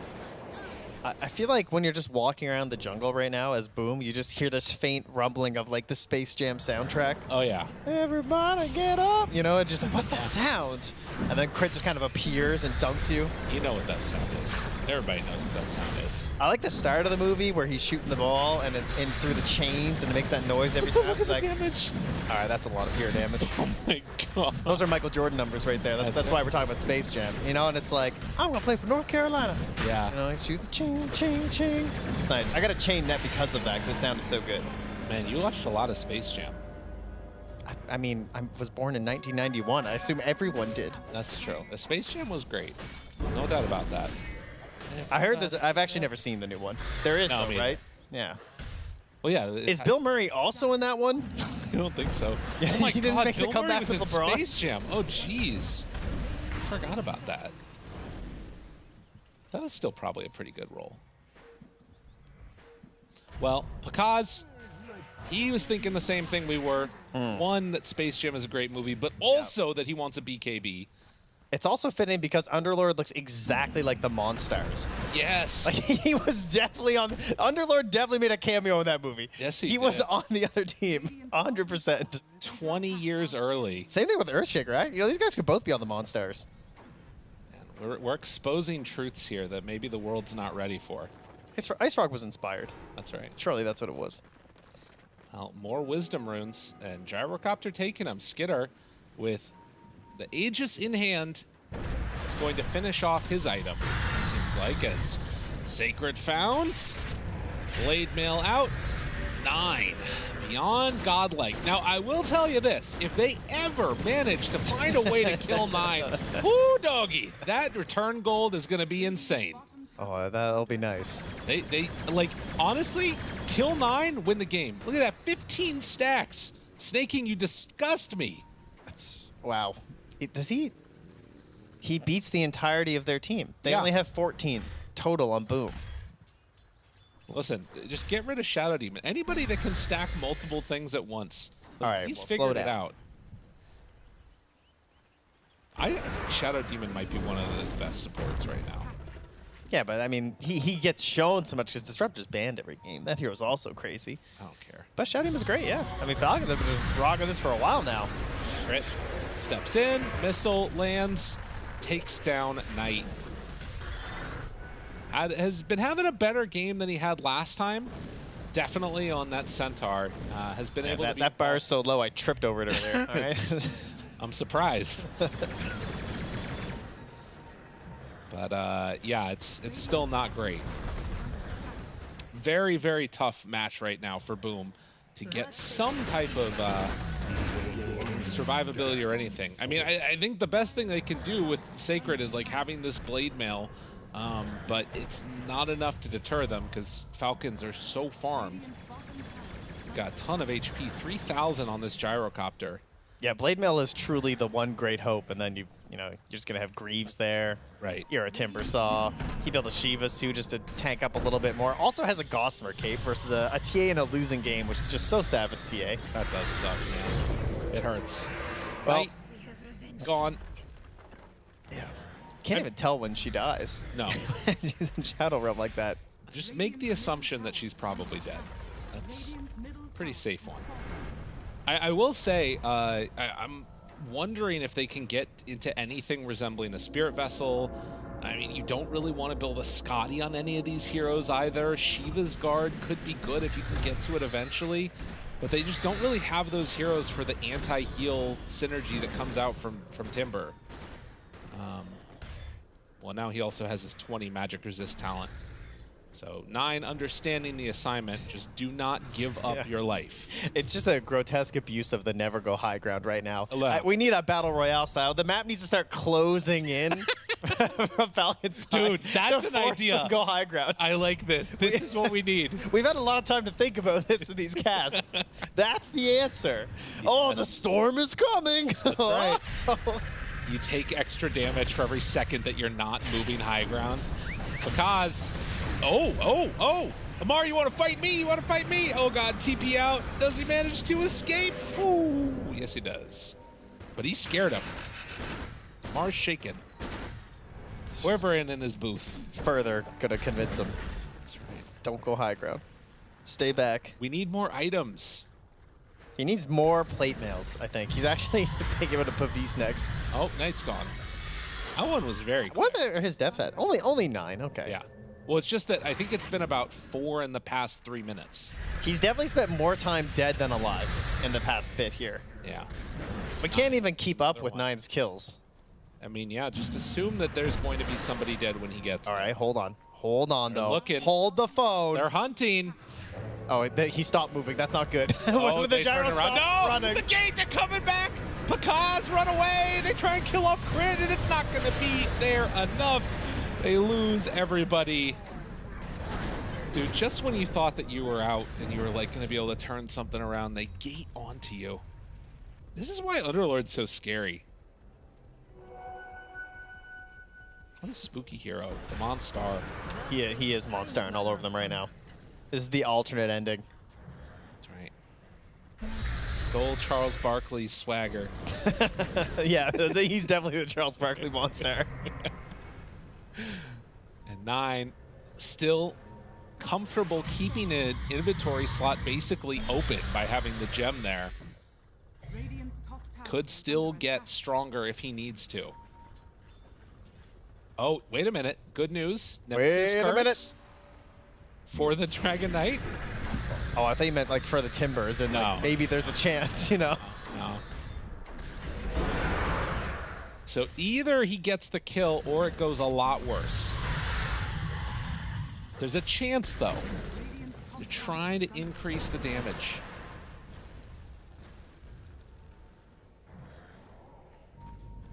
Is this karma for laughing at VCOP and Lacoste when they were in this exact same situation? What do you mean? We didn't do that. What are you talking about? R. Oh, actually, no, excuse me. It's actually Chase up top towards Panda. Go Panda. He's got to run. Much like his species, endangered. Actually, I think they're slowly coming off the list, which is nice. Great work, everybody. Saving those pandas. You're welcome. Yep. Setting up a trap, though. Wait a minute. Skitter does have help behind him. So if they try and go on Skitter, I think everybody dies. 9 also very difficult to kill. As a matter of fact, I think most of Falcon heroes unlikely to die. It's a bold claim, Lyrical. Can you back it up with facts and science? That's a good question. At least for now, I can. But we do have an Arcane Rune as Skitter hits the top two tower. If you look at Sacred, he's currently not moving, but look how stoic he looks in this Dawnbreaker. Oh, yeah. Like, wow, he hasn't moved in ages. He's going. Oh, There it is. a little micro nap. Okay. Uh-oh. Oh, wait. No, he's Down just bottom. standing still again. Panda. Now onto Crit. Pakaz. There it is. Be out. Can they do any damage? He's going to TP away. Sacred shows up, but they can't quite get the finish, and there's going to be the TP out for Sacred. They get the kill onto Crit. Oh, man. Tip and they him. give him the tip. Tip That's him. right. Yes. You show them. Got him back from that tip in game 1. Nobody kills me 6-7 times in a row without getting a kill. Sacred got him. This is good. I mean, he was waiting for ages. Just watching. He's not watching his hero. Just keep an eye on the team, seeing where he needs to go with the Solar Guardian. Yep. That's why he was so ready to get that kill. He was super. All right, so now that was a 1,400 gold swing here, folks. Okay. Just imagine if they kill 9. All right, so if we take 20K and divide it by, 1,200, well, 1,400 with the loss and stuff, we're not even that far away from being even. No, it's true. Don't look. Don't look at that. Please ignore the 21 kill Timbersaw. That's fine. Who still has Gossamer, because he's not going to bother getting a different item. So we see the win probability. That's 2%. All right. That's my favorite kind of milk. Oh, it went to 1%. There it is. No, it's okay. It's going down a little bit. It's back down? Oh, no. Is that when the gyro gets onto your high ground where it panics? Oh, they're here. They're coming. They realize we can go high ground. Take away that percentage chance. Honestly, I think it should be going up because there is a possibility. That's true. If they're here, now there's a chance. Yeah, you can take a fight. They didn't even have an Aegis. I mean, 4 points in natural order. You got to be careful as soon as he's alive. It's Pakaz, BKBs. Hits 9 a few times, but not able to do that much more. So 10-33. And I swear, if I see Falcons stack another camp. I have a feeling you will. I think I might also. No, 9's ready to go all out now. He's going for a Hex next. This guy's a battler. He still doesn't actually have a Dispel, though. Ooh, yeah, and the Daedalus done. I mean, TA's starting to get in some real damage. So he could get silenced up. I mean, Snake King also still doesn't have the shard either. Yeah. So we're missing some tools here on Falcons. I mean, honestly, they're a little bit cavalier with their movements. You get caught. I think they've lost. That's. I don't know about that. We'll work our way towards that. But there might be a possibility you find yourselves a nifty little kill. Oh, wait, are they going for Greaves too? Or is that AC? 9 just AC? Missed like 2 last hits, man. I think they're crumbling. I think they're falling apart here. They don't know what they're doing. I think Amar's just keeping his buckler. I think that's what he's doing. It's a nice looking item. The random buckler with the AC and the load. That's pretty cool. It helps all your friends. That's right. That's what Amar's He's just about. opening the shop and typing in armor. Yeah. Just buying whatever it says. Next on the list. Click that one. According to the list, it does have ring, then buckler, then wraithband. Okay. Chainmail. Slotums. Burn of Shadows.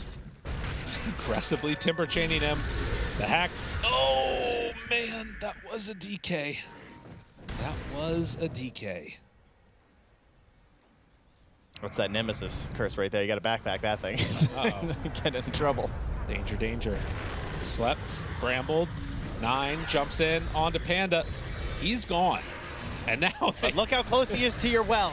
All right, where's the Forest Staffs? Where's the Mag? Where's the Bat Rider? Pull him into the fountain. No opportunity to do that as Falcons are inside of their base. Panda appreciating the greatness he's seeing. And, oh, Hexed in trouble. Pakaz down low. Pakaz going to fall. Sacred chasing forward, going on to crit, wanting to get this finish. Can they do it? No. That is going to be all 5 dead. And GG is called as Falcons come in and demolish Boom in 2 games. The champs are still looking good. There were some tips and some hellos and whatnot, but all in good fun, I'm sure. As yes, Boom, they didn't have a very good time here versus Falcons. It's true, but you know what? It's all upper bracket here. Nobody going home right yet. So Boom, they can take some moments from this series surely and learn from them. I would think so. There's good opportunities, but for now, we're going to have to see if we can learn a little bit more hearing from that panel about this last game. We'll give you as much insight as we possibly can, but either way, I know Boom have learned a lot from this series themselves. Whilst they do go 0-2, there is a lot about draft, about how to execute what they wanted to do from this, and the Dawn is probably a bit of a learning lesson as well for you. Potentially. I mean, there's always a lot to learn. I think from this tournament as a whole, they're learning a lot, but through this series, it was kind of a beatdown. Like when you get stomped. I'm trying to look at something positive. I'm trying. When you get stomped, I mean, there's not a lot of positives because, like, all the way from the laning stage, it was just kind of like a stomp. And this mid lane is something I definitely wanted to highlight. Like, I've seen a lot of DK lanes against the Timbersaw go better than this. Like, but if you make one small play or one mistake, or the supports don't rotate in when you need to, it can become disastrous very quickly. And the Dawn, they had an idea with it. It just unfortunately, yet again, fell a little bit flat here. Yeah, disastrous it definitely was. 7 minutes in, your Timbersaw is on the enemy Wisdom Rune. It takes 4 heroes to actually shove him away from here. It was just so difficult to deal with him. And for me, this game, I completely agree with Fear. I don't think it's a steep learning curve that they've just accomplished. I don't think that they've learned a lot from this matchup, besides that their gyro isn't invincible. That's the first thing. And the second thing is that Falcons are a goddamn good team at the moment. But we already knew that. But they already knew that, yeah. Just instilling it, you know. Yeah. I do want to talk about the Dawn, not too much more, but just my thoughts about how I think it takes too long as an offlaner to come online, to have an impact like a lot of other offlaners that we're seeing within this meta. Just not having a bit of a chuckle there as well towards the end. But I think that's one of the toughest reasons as to why there might be an idea around her, what her toolkit brings, but it's way too late in the game, and you just can't wait that long for your offlaner to have an impact. Yeah, well, the Dawn, the hero itself, needs someone to jump in first, and then you follow up. But the person jumping in was, this DK ended up 0-6, bad laning stage. You didn't have that hero to play around in Dawn, and that'll make the hero look worse than what it is because it didn't have its enabler. But this is definitely the hero, the player rather, of this series, both games. He had an incredible, just not only laning stage, but snowball throughout the entire game. The Guardian of Wallachia. Yeah, like he had a good game 1. Great game 2, stomped. Absolutely, he needed these 3 days. It seems like my narrative of him not having a lot of pro games in the last 3 games. It was the scrims that we alluded to in the past 3 days that they've been having that has helped put it all together. I do want to praise Nine as well. He's had fantastic growth from having that 7 month off, then coming back in as a stand-in finally. Did have a few rough games where I felt he was dragging his feet throughout the series, but today was a completely different story. And same with Amar and the heroes picked up from. Tide isn't a brand new hero or Underlord for him. We've seen him play it a couple of times, but I love that he went for both of these different picks within game 1 and again in game number 2.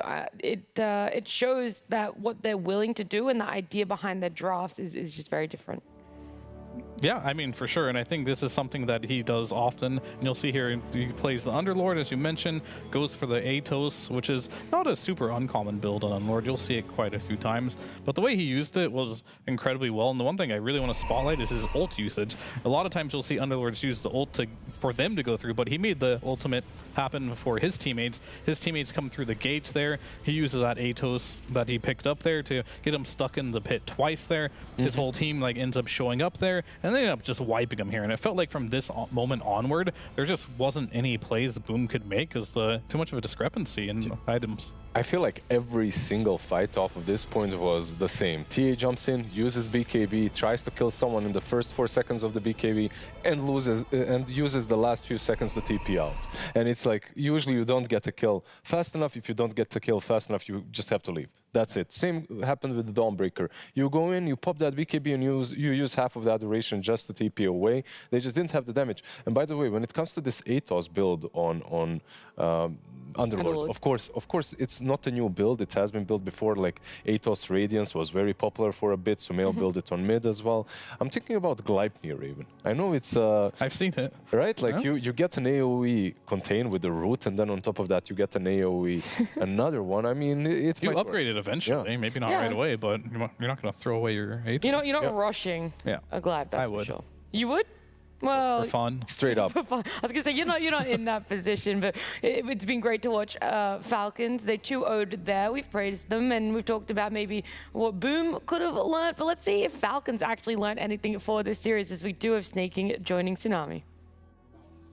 Thank you very much. Yes, I am curious about that because I had talked to Curtis earlier, and I was curious about lane swapping. I feel like it's not very popular these days. You guys were doing a lot of it in game number 1, so what's your stance on it? Do you feel like it's underrated? Is there a reason why it's not that popular these days?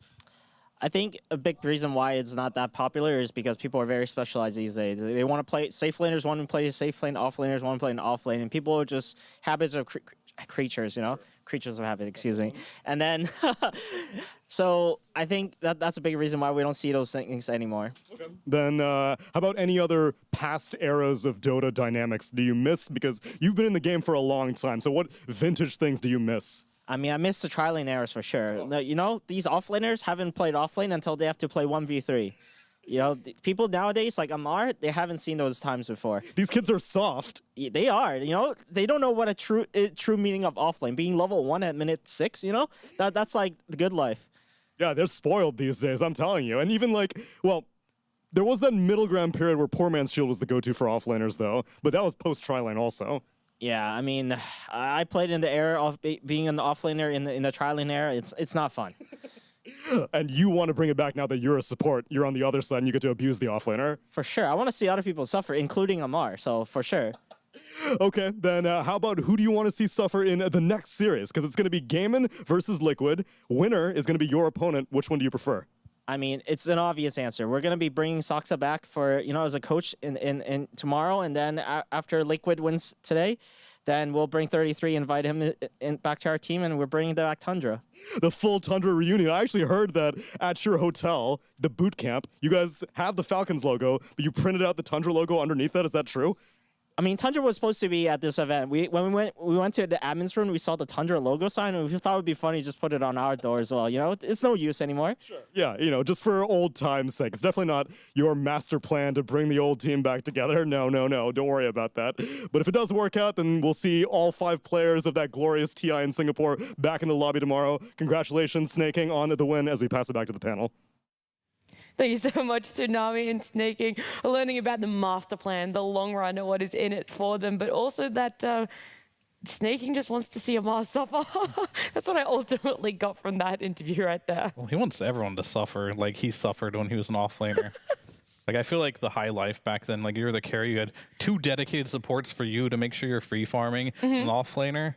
Well, do what you can, brother. Like, you're on an island. Offlaner knew every single tree in the forest around the safe lane because that's where he usually was, just hiding in the trees, trying to get like 5-10 experience points every wave, you know, just get 1 creep XP, not get zoned out, get level 2 at minute 5, life is good. That was literally a meta where offlaners would find a spot they'd run to at the begining of the game. And that was an experience. They would hide and not move. And they would just AFK there. And if you didn't find them, they would get levels. So it was your job as support to burrow through every tree to find the offlaner. You just had to find like the min-max path to go through all the trees and cover as much ground as possible. That was literally it. And you find him, he dies, he TPs back and tries a new spot. Oh, well, look, I've enjoyed the history lesson, but something else that is extremely historical is our next matchup. Gaimin Gladiators up against Liquid when closing out our upper bracket just after this break. I'm never chasing a sound. I'm trying to chase an emotion.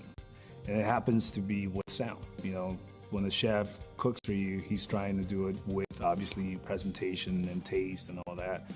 For me, it's really capturing an emotion with sound. And when you do it with the right equipment, then something special happens. We here at Verse, we want to be the best at everything. We have the best monitors, we have the best drum kits, the best amps, and naturally we had to have the best mics. And I remember walking around and thinking, man, I like this song. I wonder what it is, because I curate the playlist and I didn't remember putting the song on, right? And I look over and it's a band playing. I'm like, oh my God, it sounds like a record.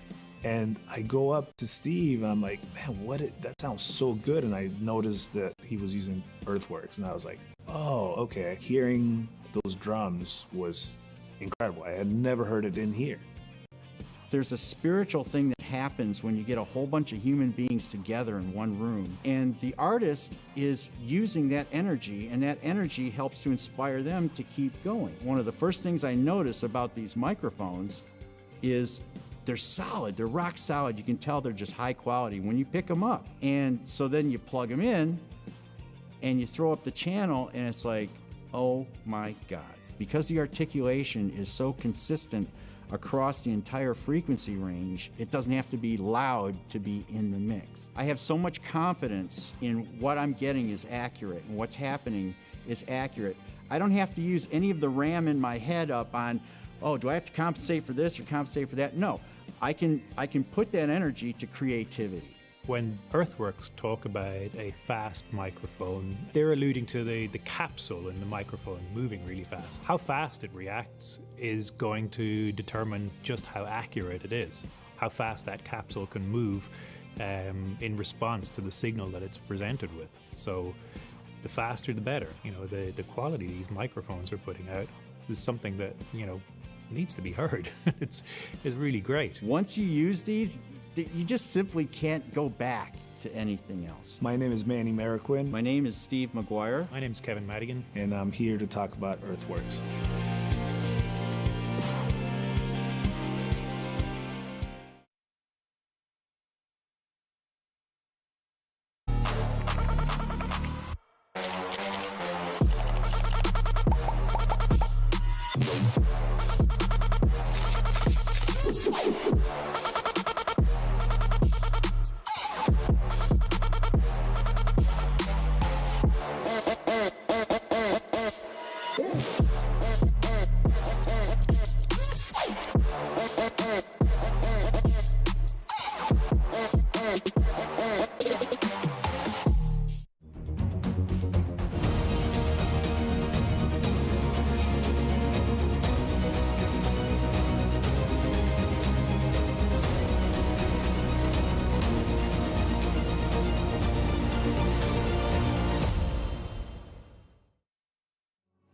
Welcome back to PGL Wallachia Season 1, where we're getting into our next series featuring Gaimin Gladiators versus Liquid. And helping us on our panel, there is no change up there. It's my boy Lizard, and it's Fear Dota. I wish we could do that. That's. How are you doing right now? I am doing very well. Impressive. But gentlemen, we're not just here to talk about you. We're also here to talk about the teams. I mean, we want to talk about the historical record between both of these teams, Liquid and Gaimin Gladiators. But first, I'm interested in their competitive history. I think there's a graphic coming up. I don't know why we're trying to do this like as if we've written anything down. We have absolutely nothing, right? Because it's very tightly scripted. This was entirely planned ages in advance because I've been doing these interviews over there and you have been hosting right over here. Well, I feel like most of us know after last year what their record was. Team Liquid lost to Gaimin Gladiators a bunch, right? And every single major that they played against each other, Gaimin Gladiators ended up taking them in the grand finals. So going into this tournament, you might think, oh, Team Liquid, they're the underdogs. They're playing versus Gaimin Gladiators again. They're for sure going to lose. But things have changed this year, right, Fear? They have. And as we can see here, these are the results from this year when they kind of like switched things up a little bit, went into the new year. Team Liquid, they're now having impressive results against Gaimin Gladiators, besting them in almost every tournament so far, turning things around, like conquering their demons, I'd say. I actually think Liquid have placed higher than Gaimin Gladiators in every tournament this year. They have, because Gaimin Gladiators have been going out in the group stages usually. Like they go into the tournament and during the group stages, they're already out of the tournament. Happened in Elite League, I believe happened in Birmingham as well. Am I correct? Yep. Didn't happen here though. No, previously Gaimin Gladiators got eliminated last place in Birmingham, and it was a bit of a wake-up call for them because it is a pretty dramatic shift from being second place in Kuala Lumpur all the way down to being eliminated in groups at the next crowd LAN. It's a change of pace for them, whereas Liquid have maintained a level of consistency, but it's not still their second place glory consistency. True. It's just like top 6 consistency. But I would say now this is like the best Gaimin's been like almost all year, right? Like they did really well in the group stage. Now they're playing against Liquid, who's been doing pretty well. Of course, not quite to that top 6 yet, but they're like on par for how they would normally perform. But this has been a team that Liquid in general has struggled against, but they've been beating them recently. But that was Gaimin at their lowest, I would say. I feel like Gaimin's kind of picking up steam here, and I feel like this series should be super exciting to watch. I feel like you might get a little bit burnt out after winning so much like they have last year, so eventually that streak of domination had to stop, and it did. Same for them and for Team Spirit, but for Team Spirit, we've kind of gotten used to it, right? Like they win the TI and then they take a long winter nap. And they woke up from it, and so have Gaimin Gladiators. I want to have a quick little anecdote. I don't know if anyone saw in the camera, just you guys making faces at each other. The camera, the mouse pad that Nisha uses is from TI-12, but it's the desk mats they sold. He forgot his mouse pad one day, and they had to cut it up to be the same size as the desks that they used at TI, and now he just consistently uses it. The cut-up one? It's a cut-up mouse with like no actual edge. It's just fully cut down the sides of it to fit on top of the desk. And he's a lefty, a southpaw Dota player, which is something we don't see very often. Yep. I don't have any fun anecdotes like that for Gaimin Gladiators, though, so you guys might have to fill us in. What about Quinn's Dell keyboard that he's been using to win everything? Oh, yeah, that he uses a membrane keyboard. I asked him if he would ever swap to a mechanical keyboard, which is what we see literally every other pro on. Yep. And he just said he would never change it because, so this is Nisha's mouse pad. That's the one. You could buy it at TI-12. Yeah, he had to cut it so small to be able to fit on the desks and with his keyboard as well. It's a huge mouse pad, right? It's massive. Yeah. You could use it as a blanket. I mean, I feel this though, because I'm the same type of, it's the same thing as like Quinn. Like once you get used to something, you'll use it until it breaks. And same thing with the mouse pad. Yeah. I'll use my mouse pad until it is so disgusting and unusable, and then maybe I'll think about changing it out. My keyboard, like a couple of weeks ago, the left control key just fell out, like it got broke. So I took the right one that I'm not using ever, and I put it there. And that's it. You continue using the thing. Like you're not gonna change it now. Okay, quick poll. How often do you clean your keyboard, Fear? Once in a lifetime. Once. Once, Lizard. How often? Once. And it was because I was changing the control key. I mean, I don't want to out myself why, but I do mine every fortnight. I do mine every 2 weeks. Like before that you seems play almost Fortnite? obsessive. Yeah. What's the reasoning? It's because I will eat and play at the same time. Oh, okay. Yeah, but these guys do too, and they just don't clean afterwards. I don't eat and play. I mean, I'll eat and watch, but not while playing Dota. No, I eat and play, and so I have to clean it every 2 weeks. I mean, are you dead? How do you eat while playing? Dota's a two-handed game. I just mouse click on the spells, and then Oh, I see you're a mouse clicker. when I'm eating, yeah, and then obviously when I'm not, then I'll just use the keyboard. Yeah, there was who did it? Someone did the challenge. I think Jenkins maybe. Like 5 immortal players using only the mouse versus 5 ancient players using mouse and keyboard. Oh, really? Yeah, I'm not sure how it went. I'm pretty sure immortal players won. I might have to go and. But you can do it. Like you can eat something. I mean, it's only for a short amount of time. I'm not doing it for the whole game. But I do want to focus on this series because we could be in for a long one, or maybe not, because Liquid actually have a record so far in this tournament of only 0-2s or 2-0s every single time. It doesn't matter. There are no 3-game series when Liquid's on the board as we get into the draft for game number 1.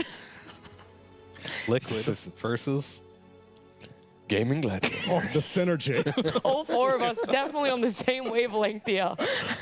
It's just as smooth as This is basically Jakiro and Ogre on the panel, by the way, right here. And I'm not sure which pair is the Ogre, but... No, it's me. Interviewing's not as fun as hosting. That's good. Good voice acting, Tsunami. Thank you.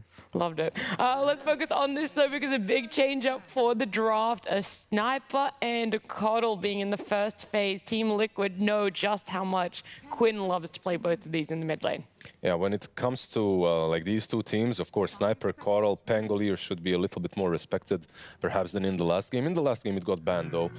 The heroes that I am looking forward to seeing banned or picked here are these Ace Beast heroes. Like these pesky Beastmasters, Broods, Brewmaster. Is it Brewmaster? Brewmaster. Yeah, he plays Brew, yeah. Yeah, so Brew as well. Like these 3, for me, definitely make Gaimin Gladiator play on a completely different level. That's like a tongue twister. Brewmaster, Beastmaster, and Broodmother. Right? Say that 6 times fast. No, thanks. Beastmaster, Broodmother, Yeah, you failed. Nice.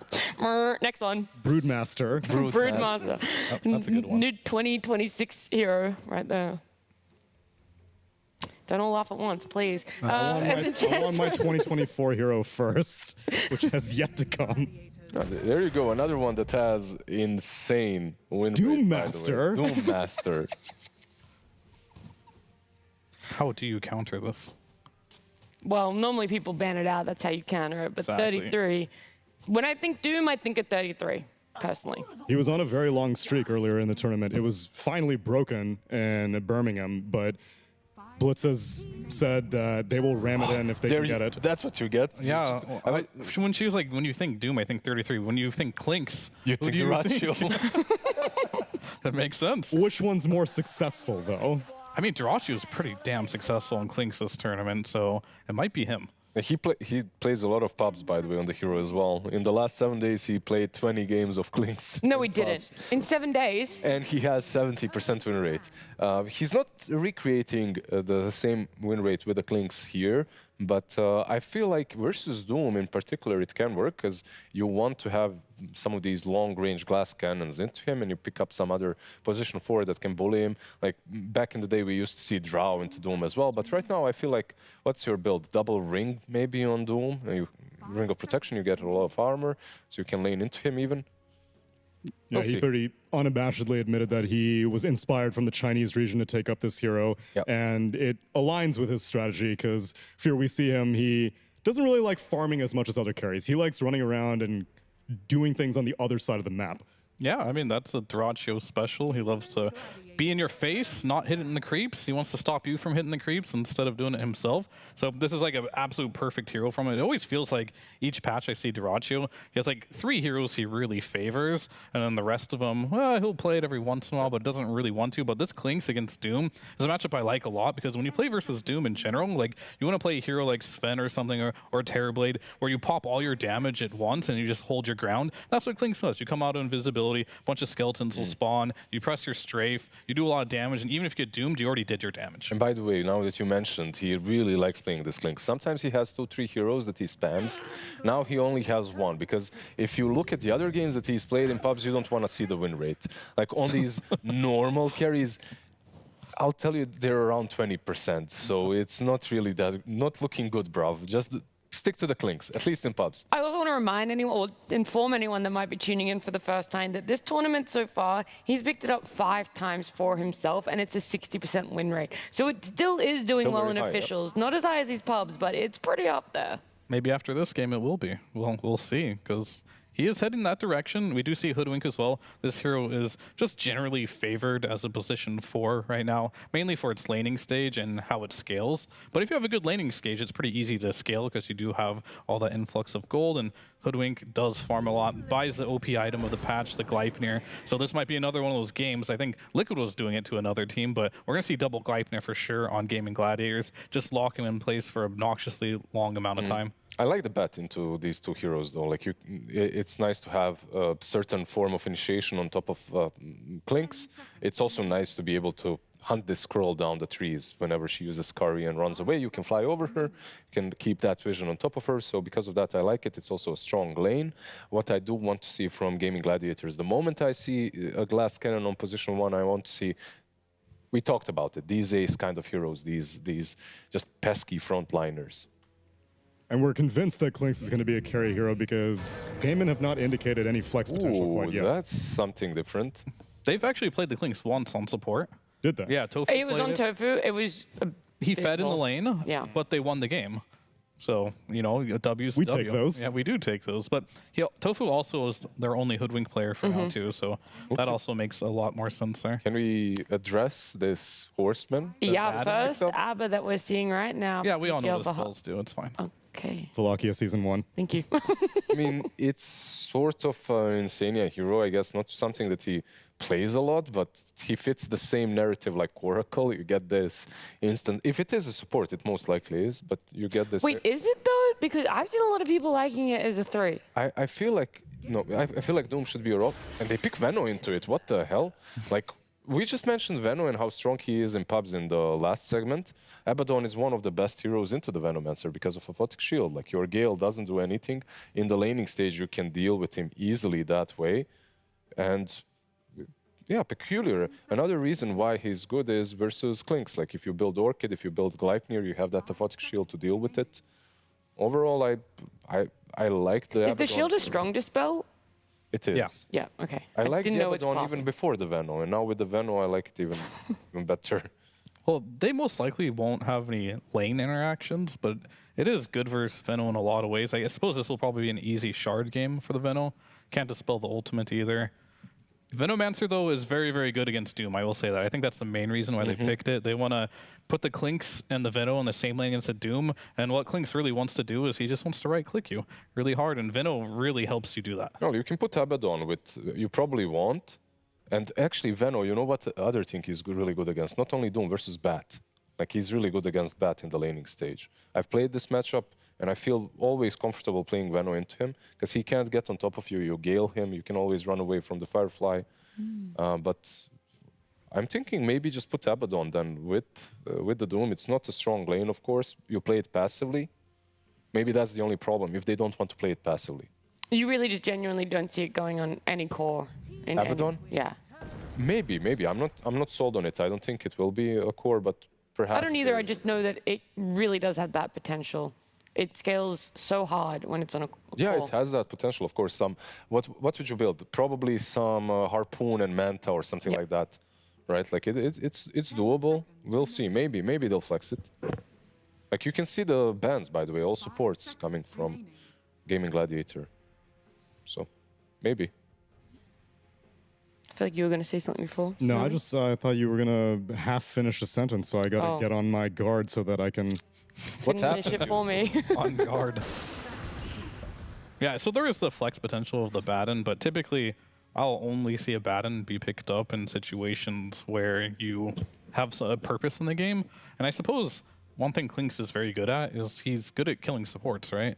But you're playing a Batten now, so he just won't be able to kill you, like, ever. Later on, Batrider, he's a bit trickier to kill. Zeus, this is a matchup I really like versus Clinks as well. Being able to see these turret type of heroes with just any type of vision, whatever. You don't even have to bring Dust anymore when you have a Zeus on your team, so that'll help out a lot there. And another hero that's pretty good versus Slash, dumps a lot of damage into him.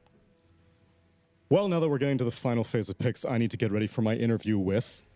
One of the coaches. Which I will choose to be... Liquid.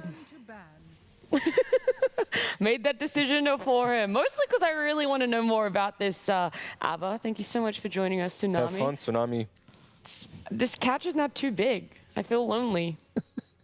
Ogre lost one of his heads. Oh, heartbroken. That is so sad. Heartbroken. I lost my conjoined twin. We're conjoined at the couch. Did the smarter one leave or stay? Yes. Oh, okay. This by a significant margin. Is there a smarter one between the two? Probably not. They're kind of the same, right? That's what I thought, but I wasn't entirely sure because I don't have like my full Dota lore in check. Well, that's why the smarter one left, because I thought there was a smarter one. Oh, that's true. I think they get confused and who's controlling which leg at some point when you click on Ogre, so they're kind of in the same basket there. But by the way, Broodmother did get banned out, and when I look at Gaimin Gladiators, that's something that they need. They talked about Brood as well, and how strong it is when there is no supports that can deal with her, and this looks like a pretty solid Brood game. You have Brewmaster as well. I feel like Brood and Brew. Brood, Brew, and Beast. The only problem for Brew maybe is the Doom, dude.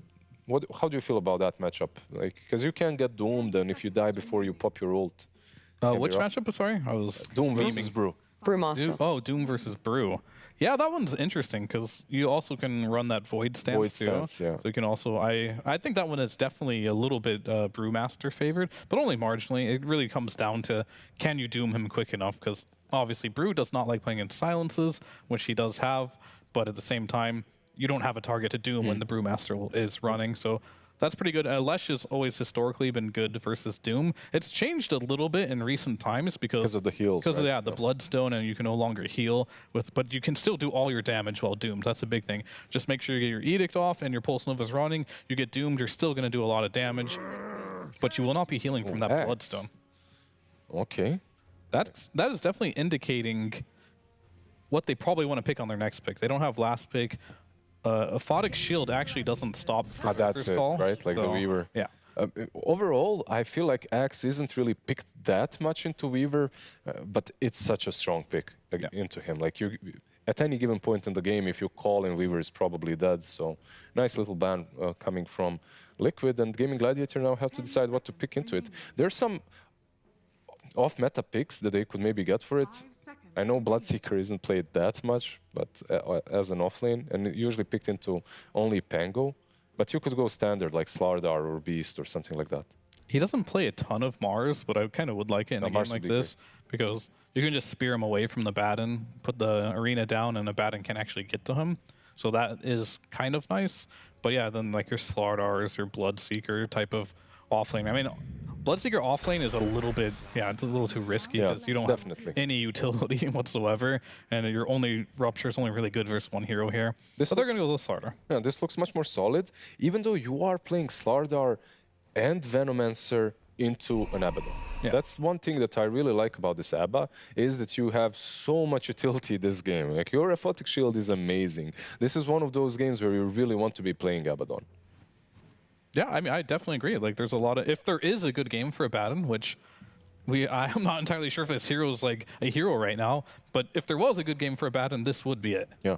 I think it's like, as a support, how is it going to measure up? Whilst you talked about how strong this Aphotic Shield is, that's not the be-all and end-all of his toolkit. And so it's how are they going to be able to utilize the rest of his toolkit to be able to promote or like to pump up this lineup? That's the big question for me on picking it and putting it as a 100%, because I am extremely worried about their laning stage. We're playing Weaver Abaddon, which Weaver usually is a good laner and you want to lane him with something strong. But you're playing with an Abaddon versus Slardar Hoodwink.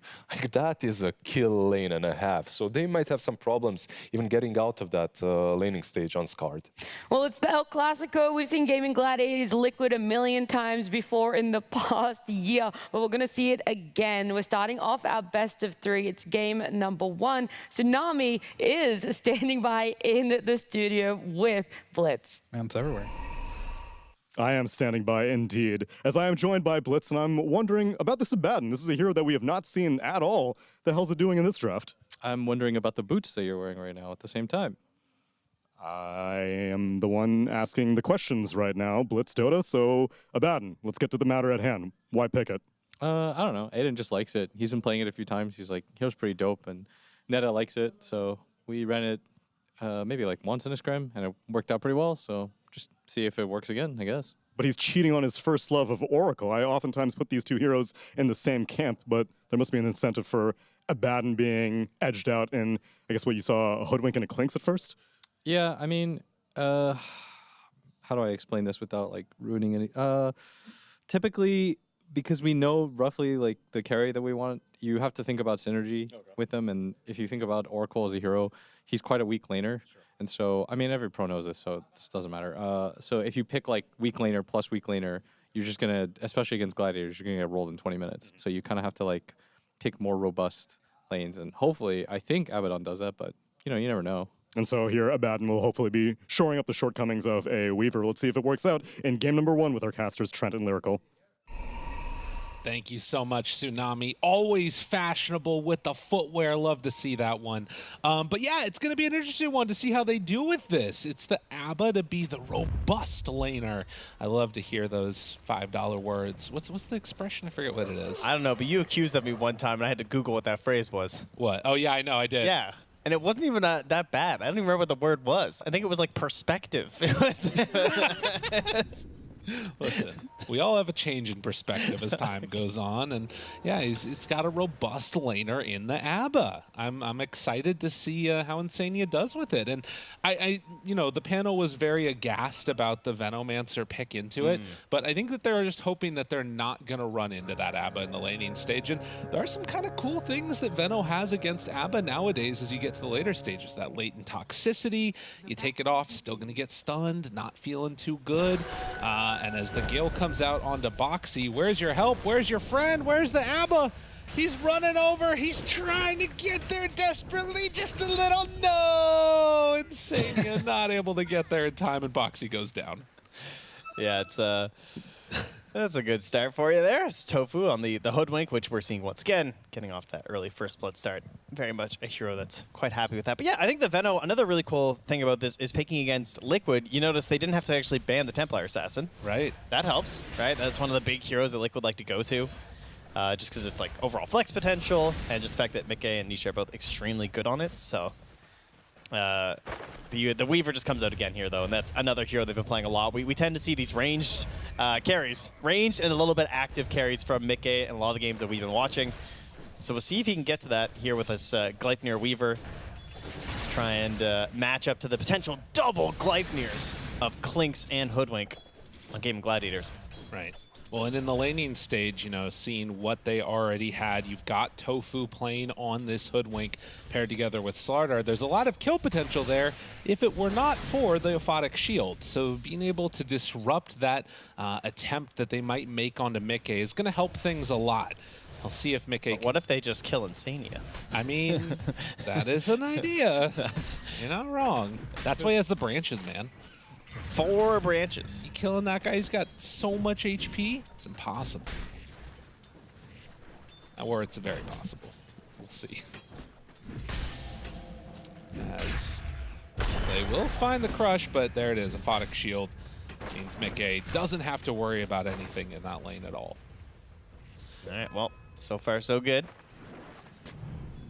So we get some nice hero mix-up in this one, though, after our, the previous series with Dawnbreaker, the Underlord, now the Abaddon. Even, I guess Venno is coming up the charts, but we still haven't seen too much this year. Lots of the support, though, and the power of the Gale. And so far down bottom, Draccio doing just fine. Same thing with 3-3. And I'm pleased to see that the Clinks has been getting better, because our first couple of games that were looking pretty rough.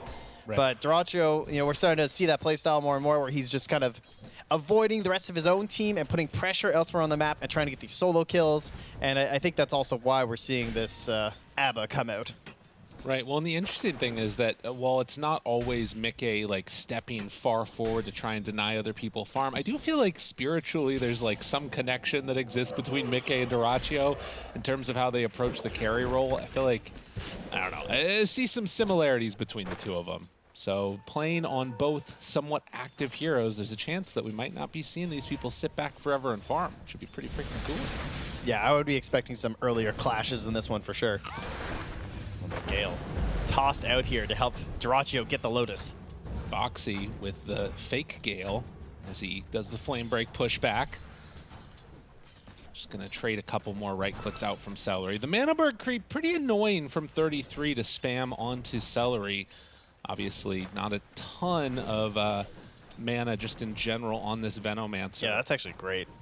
Because, I mean, it's just so annoying to play against Venno. You haven't played against Venno in a while, you get Galed, and you're just like, wait, this lasts 15 seconds. And they broke the clarity right after he used it, too. Yeah, he's got 1 Gale. That's annoying. That's super annoying for him. Radiant structures are fortified. And back up top, the big wave pushing on into it. It does look like they, at least for the moment, are trying to pull some waves for Ace. Yeah, he's got boots coming too, so could be a bit of a problem for Insania fairly soon. Oh, nice hit back there from the Acorn shot. Aphotic Shield, just trying to live. Mickey still trading a few more hits. Needs to be careful. Another bushwhack out, and Mickey thought about going, but he's somewhat low. Yeah, Tofu really knowing the limits there. Very good job. Trying to waste some of these resources that they have to work with defensively on the side of Liquid. Still 8 stick charges on Insania, so he's fine, but Mickey is all out of wand, going to rely on the healing Lotus. This lane now, I think. Almost. Oh, Tofu, he actually stops the pull with that bushwhack? Oh, they get 1 more out, though. I was looking down bottom again while this is going on. I think that the mana creep actually has ruined this lane for Gaimin Gladiators. Like, Draccio feels like he can do so little. Celery's not able to really throw out those Gales at all. Doesn't even have enough for the Plague Wards. Yeah, and 3-3 has a full wand, too. Yeah, like, they can't do anything here. So he's got plenty of mana burns to chuck at you. The only thing that they can really do is just keep trying to last hit and get whatever farm they can. Insania down low. Gets brought down. Tofu with the finish. I mean, this guy has boots and gloves of haste. I do not want to be anywhere near this slider as an ABBA. Scary stuff. Well, Celery does have enough for the Gale now with that stick. TP away. Boxy, will he be able to live? Just barely, but he went to the tower. Oh, he's in trouble. It's starting to burn down. The Gale Insania TPs to keep his buddy alive. Wow. Yeah, it's one of those things too where if you actually look at it now, it even says on Poison Sting damage can be lethal. Which is like, by the way, remember, in case you're a boomer. Boxy manages to survive there, and they also kill off the courier with a lot of stuff being delivered out to Clinks. And Clinks down bottom, Duraccio is getting chased all the way over here. Insania has also shown up. Managed to find that Infernal Blade. Tofu trying to turn this. Do they have enough to maybe bring down Boxy? Not quite. It's going to be Duraccio dead with Insania there to help keep this progression going. Man, this TP got him so much value, actually. Because at first you're like, oh, wow, you had to TP your 5 to save your 4. That's not that great, but then they make an additional play with it to take down the carry? I mean, part of the value of having a Weaver as your carry is he's relatively safe. Right. As we'll see just the self-deny there from Boxy. And 7-minute rune, that means Insania can go on over, stack a camp, and pick up the Wisdom rune. So, trade-off of those Wisdom runes. A little bit of early action between the two, and you can see in the mid lane, Lesh coming out slightly ahead of the Zeus in terms of those levels. Just getting a little bit more by farming up the camps on the side too. Smoke up though. Boxy bottle refill. And he starts to make the move top. Nisha, not sure what exactly his play is here. Is he going bottom to try and find a kill on Duraccio? I don't know. He's inching his way through here. He's wondering if they've driven him out of the lane and where he's going. Yeah. So he was hoping to run into either Celery or Duraccio. Now he's fully committing to this move. They get the vision, the sentry down. They got to know he's missing. They got to get this kill. And Gale out on to 33. Can they bring him down? Duraccio fully underneath the tower. They managed to get both. Yeah, Quinn just forced to cancel the TP. That's got to be disappointing. Like, he was missing from mid for so long, and he still gets there and gets this 2 kills in the lane. Quinn going to quickly try and push this as Insania comes in. They've already glyphed those, so the tower's gone. Yeah, that's the trade-off, I guess. And he might even get the 8-minute rune here, too. He does indeed an arcane rune for Quinn. So very lucky, considering the last minute for his team. Yeah, he's going to have to be the centerpiece of this He's squad. gone very deep, though. While. Can they actually stop him? Ace chasing. Oh, bushwhack connection. Mickey in trouble. Mickey, where's your help? He doesn't have it.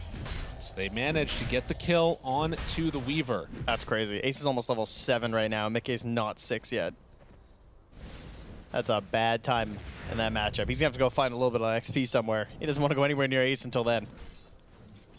And, I mean, that is one of the things, too, right? As a Weaver, maybe you feel a little bit safer in there. Would have loved to be able to get level 6 online because then he doesn't die, but Nisha. Oh.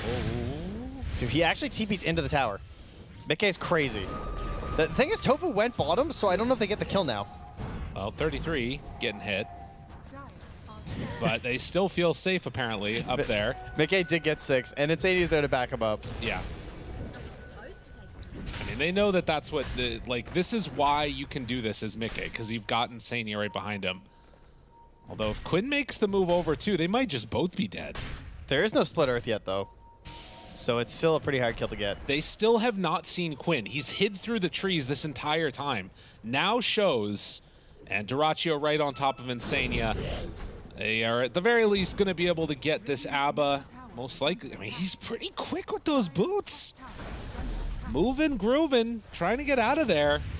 But with the GOAT on top of him, it will be Insania dropping to Quinn as he hides all the way up in the upper corner of the map. Couldn't find a branch play there. Yeah. There was no way for Leshrath to get through. That would have been pretty hype. Another bushwhack, creating some separation. 33 already veil done, going back for a null as a matter of fact. Does some damage and has the purge creep now on 33. Tickling there. Nisha just picked up a haste rune bottom that was secured by Boxy, so on his way. Tofu looking like he's in trouble. Yeah, they have 3 points up in wards. Not sure if that's going to be enough to stop Nisha from chasing this one. They are already on to Tofu. Has a fairy fire bushwhack there. They connect onto both of them. But Mickey shows up and finishes that one off. Well, Celery made it through the gate along with Duraccio. It's one way to escape. But at 10 minutes, a Blink Dagger done for Ace. And they've got to get level 6 on Tofu so they can really activate this Slardar. Just blink, crush, ulti, sharpshooter. Crazy amount of burst damage. I mean, honestly, Mickey doesn't have ulti for another 30 seconds. I don't know if it's enough to get a kill onto him with the Slardar blink. And there is still Thunder God's Wrath, because as Nisha rotated down bottom, he was a little bit low on mana. Right. So he's definitely ready for another battle.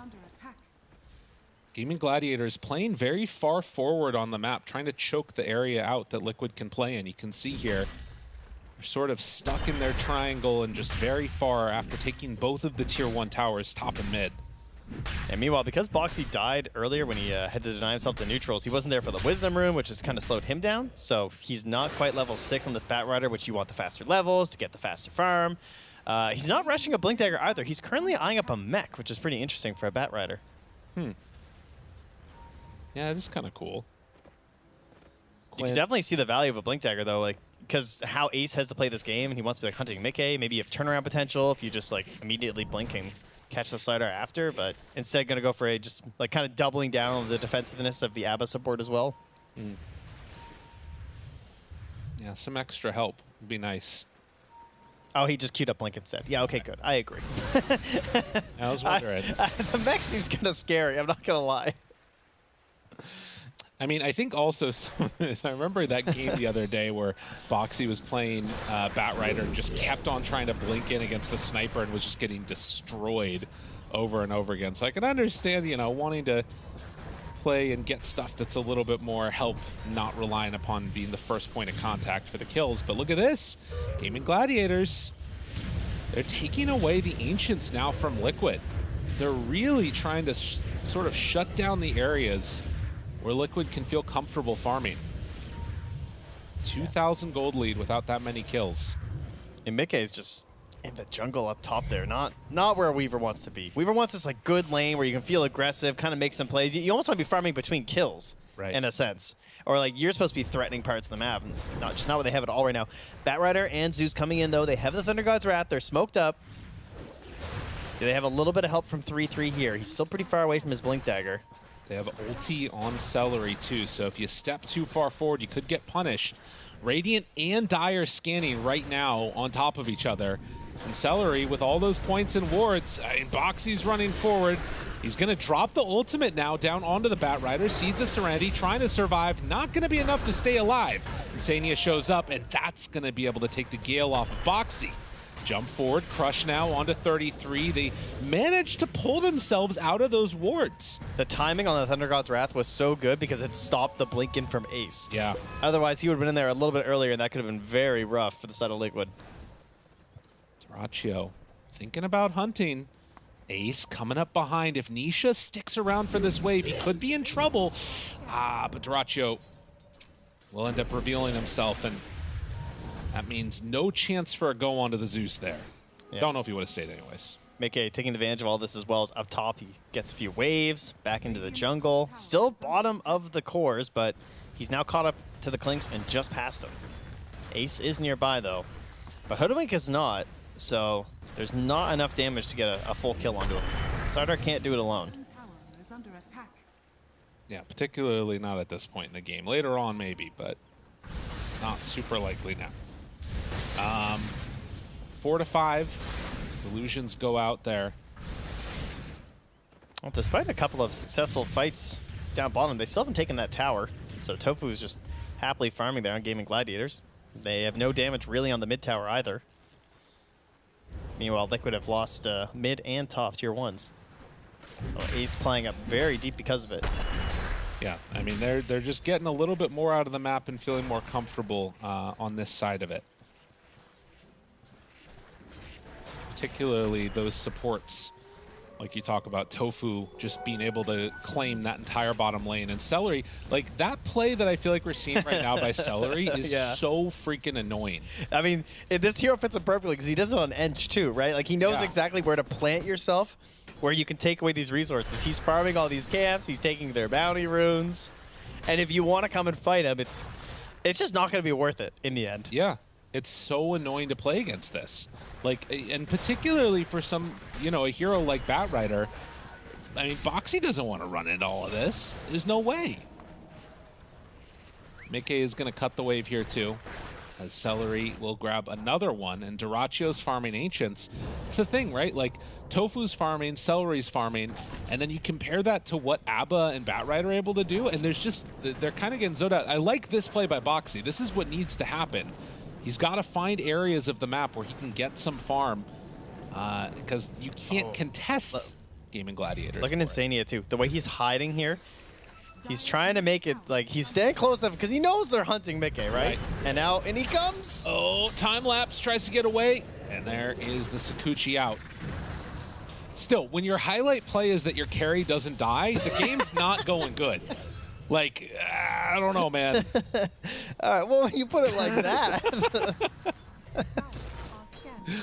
Tofu still living, but with Batrider moving in, 33 right on him, bushwhack, the turnaround, the crush. Oh, he gets that kill, and now looking for more. And they still have vision, too. Dooming at Tofu, he got the scurry away. He will end up going down, so they stick around a little bit as the tornado pulls him aside. Still 33 in trouble, killed by Quinn. Oh, and that puts the ulti onto Insania. Oh, and he's in trouble now, too. Gets his ultimate off, but this is not going to be long for this world as Gaimin Gladiators in this game number 1 come out swinging. Duracio's not done yet with the shard here. He's thinking about it. He was spotted, though. He walked into vision of the All right, tower. he's just teasing him. It's like, I'm looking at you. Radiant's top tower is under As attack. Quinn manages to take the bottom tier 1 tower. Yeah, there's still very poor cores in this game in terms of the 2 carries. But it does kind of feel like there's going to be another carry being built up, which is Tofu on this Hoodwink. A lot of healing there on those. 33. How you doing, sir? They're right onto him, tries to get away, anticipating the Hurricane to get out, and Quinn laid that stun perfectly. It's not often a hero that has a Shivas this early is just dead like that. Celery? Tipping? Not often you see that one. He didn't like that bottom lane, I guess, huh? Apparently. He's like, I'll teach you to mana burn me. Yeah. That's fair, actually. He earned that. There's just so many little things on the ground that Gaimin Gladiators are putting out. You got the little skeletons, you got the wards. There's you know, Nimbus. Well, Nimbus is a them. Yeah, but it's on the ground. It's you know, it's there. There'll be bugs later. We got units everywhere. I know.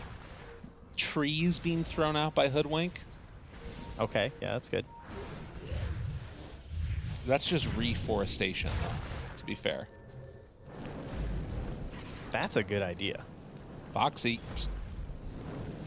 in some trouble. And Ace. Got the blink gold, though.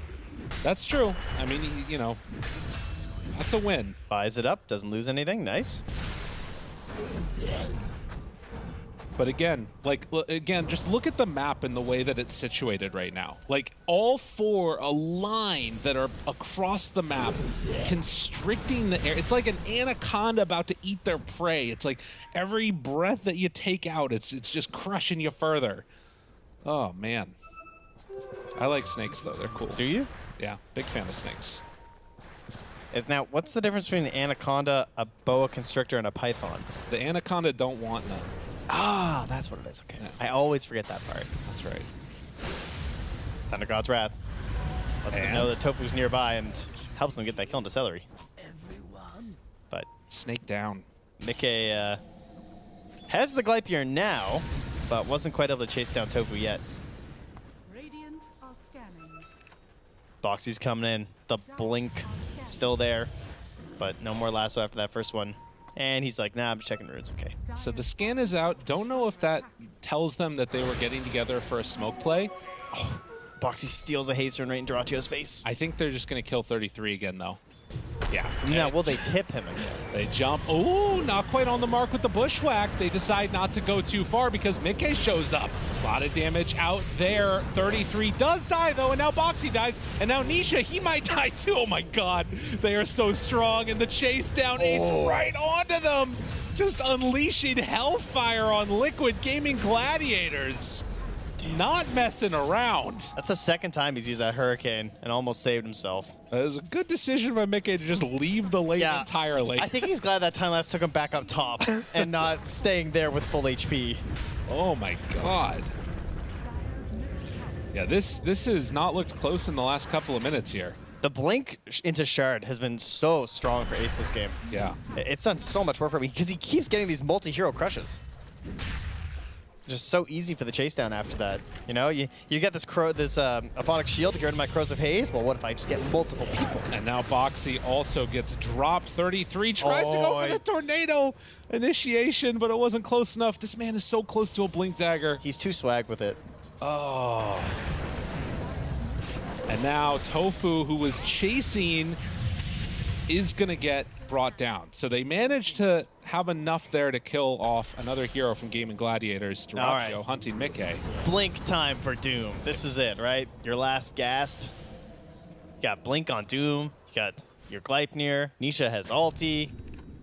Has Shard almost into the Manta. 30 gold away. Here's a replay. And Hurricane! Yeah. I mean, I'm just trying to see how he died so quickly. It's just It's because he was broken, and so he lost the Wildwing aura. That 3 armor. That's how he died so fast. I mean, the minus 10 or so might have hurt a little bit, too. I mean, Ace is just a monster. God, they tore him asunder. Do you think they'll ever be strong enough to go over the threshold of the Abba this game, and he'll just die? I don't think so, because it's like a lot of little ticks of damage, right? I don't think we're going to get that this time. Oh, well, I guess theoretically with Hoodwink.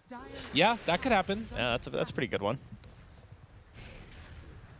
Yeah, because he has to auto-cast it at that point, doesn't he? I think that's how it still works. Yeah. Well, regardless,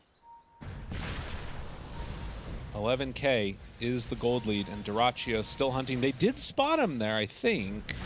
Well, maybe not. No, there was an award. But Zeus has Manta now. Trying to hunt. This could be good. Do they have detection? They have a sentry. They spot him now. Lasso out. This is the kill that they've been wanting to get. So they'll bring down Duraccio. In the meantime, Liquid Gaimin Gladiators. Oh God, what have you guys done? They walk through the gate, send an Insania first. He's like, guys, they're here. Wait, they both through for more? Ace crush onto 3, damage out, Doom is there. Liquid not backing out from this fight, and Ace, he's low, he's gone. But do they have enough to get the rest of their heroes out of here? They've already lost 2. Mickey tries to beat into Celery, gets that kill. Nisha TP out. Tofu, does he have the damage? No. Mickey still dusted. They're going to be able to find him in just a moment. Drops down that Gleipnir, tries to get away. A 2-for-3 exchange so far. And Quinn spots Mickey there with the stun. Does not have time lapse. He's gone. Well, if I had a nickel for every time Liquid boldly walked through the gate and somehow won a Roche fight, I'd still only have 1 nickel. Yeah. But it's crazy that it almost happened twice. It's true. Almost there. I mean, they did get the win. Look, he got all this XP, he got all this gold. That's true. Totally. No, I think it is a win. It's a technical win. The other thing is that Gaimin can't get the Aegis now. That's the other big part of that. Or at least not easily. It looks like they're going to go for it now. Okay. I think the thing is, like, you can't come down and fight because you're not going to have a Zeus ulti. Right. No, that makes sense. Okay, so they do still get Aegis. That's the part of it that hurts a little bit more, but Liquid put together a solid fight for themselves in that one.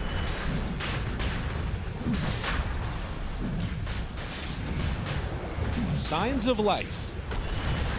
And again, like this gold lead, I don't think it's fully transitioned into like an item for each hero yet.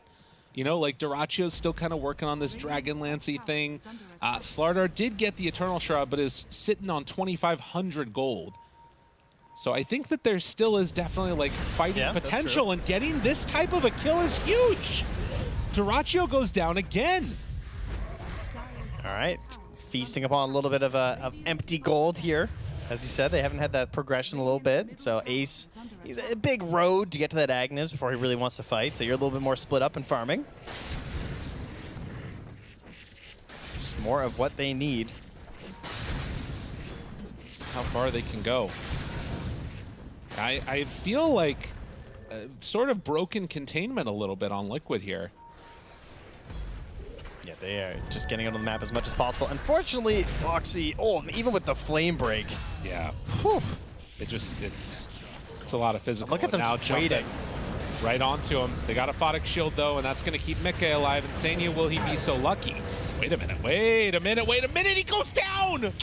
Oh, and Sanya didn't have it back up again. It was almost there, but not quite.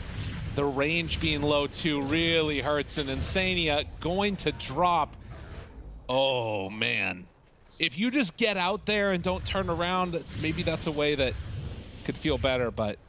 his carry's dead anyway. It was already over for him. He's just sad. Didn't fulfill his one job. Dire's bottom tower is under attack. Well, Aegis still 3 minutes. Unfortunately, we had a disconnect here for 3-3, it looks like. Damn. Yeah, he just he gets mistook dropped. where the high ground was, the low ground. It can be confusing. Quinn up on that high ground now. That is for sure as they start to take down the tier 3 towers. 26 minutes in, pressuring in the Gaimin Gladiators fashion. A lot of other teams have stopped doing this, but GG still go for it. It's a lot of archers. And will they be punished for their hubris? The stun is out. Still standing tall in front of this building saying, come at us. No doom for 11 seconds, and that means they get the Aegis for themselves. Or excuse me, they get the racks for themselves. Oh, Boxy again, ace. Oh, long TP hurts. So much damage. Yeah, this Slardar pick has been working out fabulously for Gaimin Gladiators. Celery even queuing up the gem next. Understanding what he needs to do in this game with just pipe mech. Venomancer Dota, scary stuff.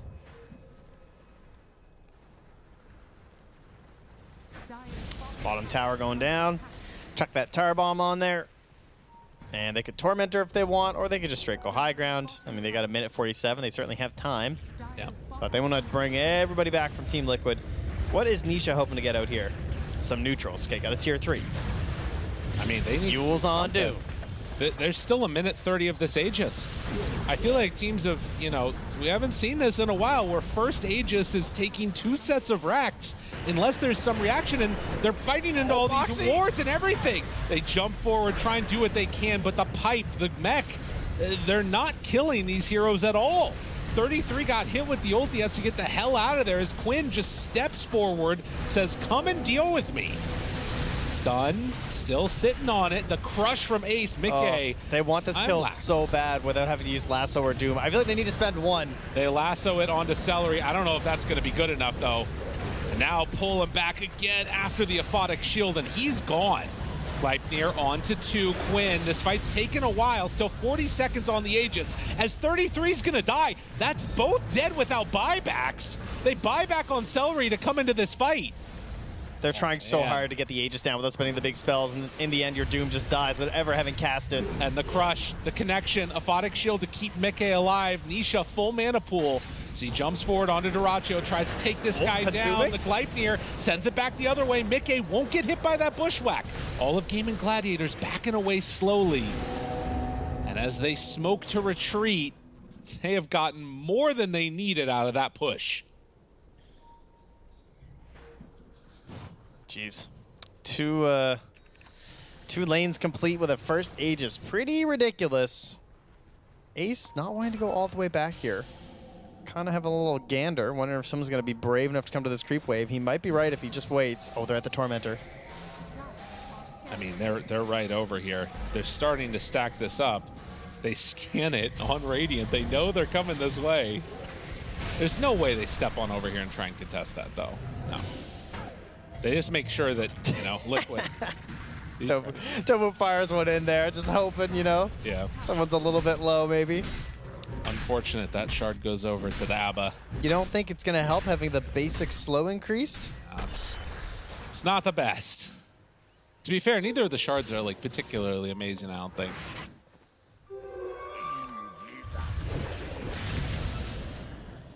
But at this point, 15,000 gold lead and Gaimin Gladiators up. Liquid, they got to get something done. So Wind Waker done on Lesh. Are scanning. And has an Arcane Rune bottled.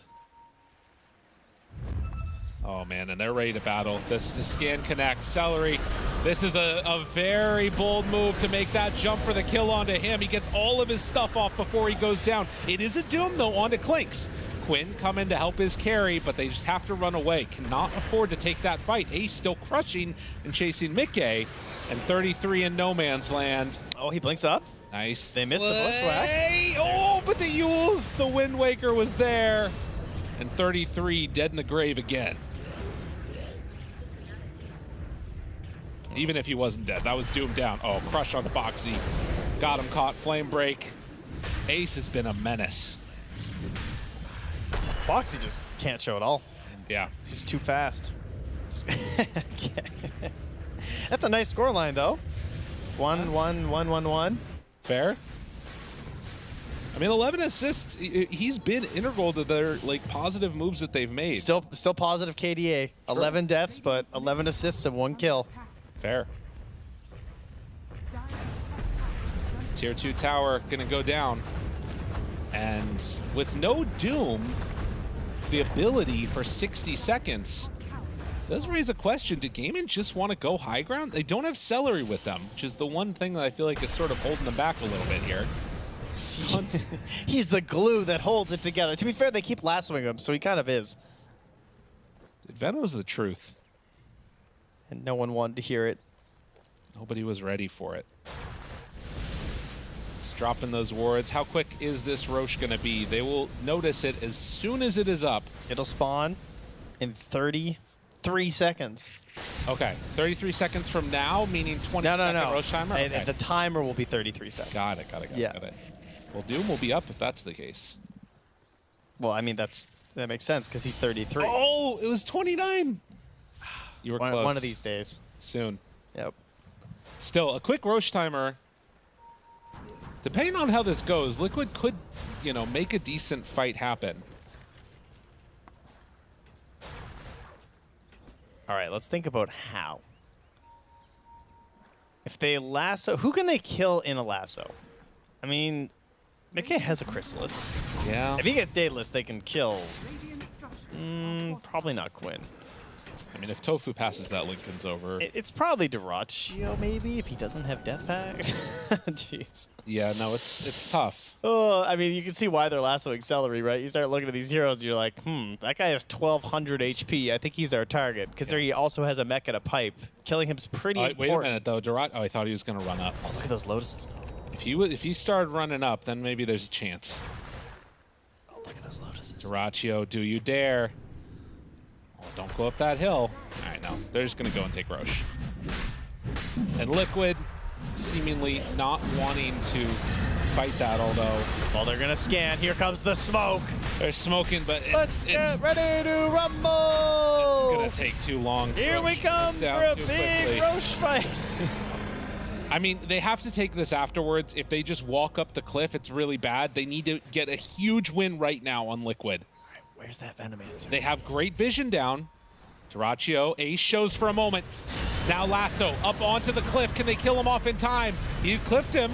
He's in some trouble up there on Ace, but, well, he's still surviving for the moment. And Gaimin Gladiators just rush forward and say, you're not going to kill our Slard, our Quinn, dealing out so much damage to all of them. And as Mickey runs in to try and find a couple of pickoffs, he too will get bullied back. 4 dead for Liquid, only Nisha surviving. And Gaimin Gladiators, I think they're ready to run down lanes. Just drops a puddle up there, turns that pillar into a big old waterfall. Wait, he got stuck for a long time, but then the second his blinks up, he just jumps down, crushes Mickey, and closes this one out. GG is called. Gaimin Gladiators with all the answers in game number 1 and a just super solid performance when all is said and done. Best moments in that one for Liquid. I'm trying to think back. Was there ever really a moment where it felt like things were going to go well? They had that highlight where Mickey survived. That was good. Yeah. But, I mean, losing towers really early and the ability for Gaimin Gladiators, classic style, taking over that map. The Venomancer doing a great job at that. Really impressive stuff here from Gaimin. Well, round 1 of El Clasico goes to Gaimin Gladiators. See if they can pull it back in game number 2. For now, back to the panel. Thank you so much, Lyrical and Trent. We're trying to find some silver linings for Liquid of what they could have taken out of this one. For me, it's that the ABBA, whilst Blitz had faith in Insania as to why they wanted to pick it, the reasoning behind it, didn't really pan out the way it is. And that is a learning lesson. It's okay if things are working out in scrims or in pubs. Sometimes in official, though, it's completely different. Yeah, because Tsunami asked him about Oracle, why he picked Abaddon over Oracle. He said that's because it's a stronger lane. It is a stronger lane than Weaver Oracle, but you're playing versus Hoodwink Slardar, so it doesn't matter that it's stronger than the previous one, you're still losing the lane. Nothing stronger than a Slardar Hoodwink. Exactly, and it's not only that it's not strong against it, it's weak against it throughout the game, because you have multiple lockdowns, you have Corrosive Haze, you have Shard that applies Corrosive Haze, so you have to use your shield very fast on the Weaver, and the lane just collapsed too fast. The lane collapsed, then you had the Venomancer as well, playing with the Slardar, controlling the top map completely. And of course, a lot of ghost impact from Clinks, right? Yeah, of course. Of course. I'll get to that in a minute, but like, what was the learning lesson exactly? Don't believe in Insania? No, that's not it at all. Oh my goodness. No, I'm just joking, but I think I was very curious to see how the Batten would work out, because this is a hero we don't see at all anymore. It's in some lanes it can look strong, right? But as Lizard was saying, this is not one of the lanes where it's going to look particularly strong, especially if your Batten is going to be taking the Twin Gates to go shut down the Clinks, which he did do, which kind of leaves you in a 1v1 situation. And I think it's kind of like a bait to like focus down Duraccio, because he's not the type of player that minds having a death or two, as we saw throughout the game. He's playing very aggressively, running into your face, making sure he has the vision that your team needs to be able to move forward on the map here. But as per usual, this is what Gaimin Gladiators looks best. When Ace has a good game, Quinn has a good game, and they're enabled by Tofu selling. And I will even say Duraccio is like enabling them as well, because he's not hitting creeps. I was watching him run around the map with a Javelin, Glove of Haste for what felt like 5 minutes, just not finishing that Maelstrom, just running at heroes only, no creeps on the map. He didn't see him. I don't think there's a single carry that would play this way in the world right now. Like, at least finish off the Maelstrom. I mean, that might be, but probably not playing like this in officials. Most players would at least finish off Maelstrom, because that's like a checkpoint in Dota as a carry, you know? It's like Maelstrom or Maelstrom Online. No, it really is. It's like a safe point. From that point onwards, you can farm the Ancients, you can farm the map easier, you know? But he was just constantly moving across the map, making that ghost impact really count, because he had more deaths than the Slardar and Leshrac combined. He had 4, the 2 of them had 3. I mean, the other way that you can look at it is at the end of the game, and even somewhat throughout it, Mickey and Duraccio both had very similar net worths. One, though, being because you couldn't get farm on Mickey. The Weaver was really struggling. And the other one was, I don't need it. I know that this Lesh and this Slardar are going to have higher damage, higher impact, and better lockdown with this money. So it's exactly where you kind of want to put the net worth. And whilst you might sit here and be like, oh, okay, that's just not how I would build it, it worked out. And there's only so much flame that can come that way. Yeah, I mean, Weaver, Clinks, whatever, none of them really mattered at the end of the day. The biggest issue that you had for Liquid was the Leshrac. The 100%. Leshrac was the biggest issue here. He died 0 times in this game. Also had some beautiful plays here. Around 17 minutes, I just wanted to highlight the fact that it wasn't necessarily his farm at this point, but he was very farmed.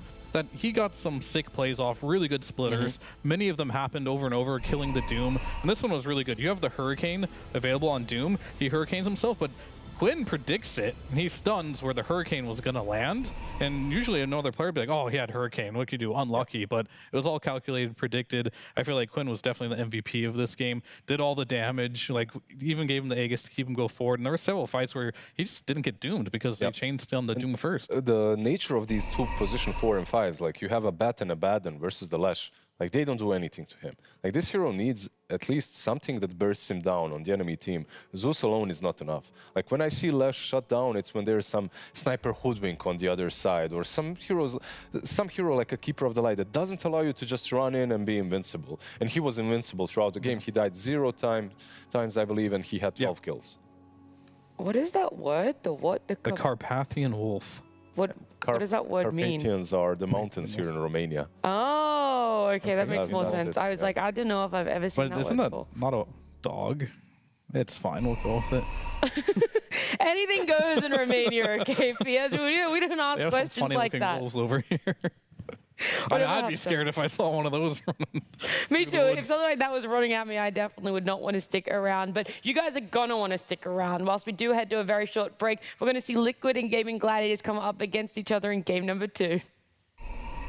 It's time to play Dota Surprise, and this time I've got Team Liquid's Insania with me. How are you doing, my friend? I'm good. How are you? I'm very good, thank you. Not many people ask me that, so yeah, this is a nice start to the day. It's not too early as well. We do like that. But I'm now going to put you to the test of building a team and going into general manager mode. So you will be a little bit random, but luck of the draw. You'll pick out one of our Dota capsules down there and start building your team. You need to think about every angle that could go with it, but you can also play a bit of madness if you want as well and get creative. All right, let's see what I get. Let's see the first team. I'm gonna go from the bottom. Okay, I like that. Good. Yeah, let's mix it up. All right, so first off, I got Heroic. Okay. From Heroic, I'm gonna choose Davai Lama as my offlaner. Nice. Okay, I like this. Why Davai Lama? He plays a very good Timbersaw. Okay. And I feel like Timber is a hero that will never get nerfed, as has been proven in the last few years. Let's get the second one in then and see who can work with that. All right, let's see.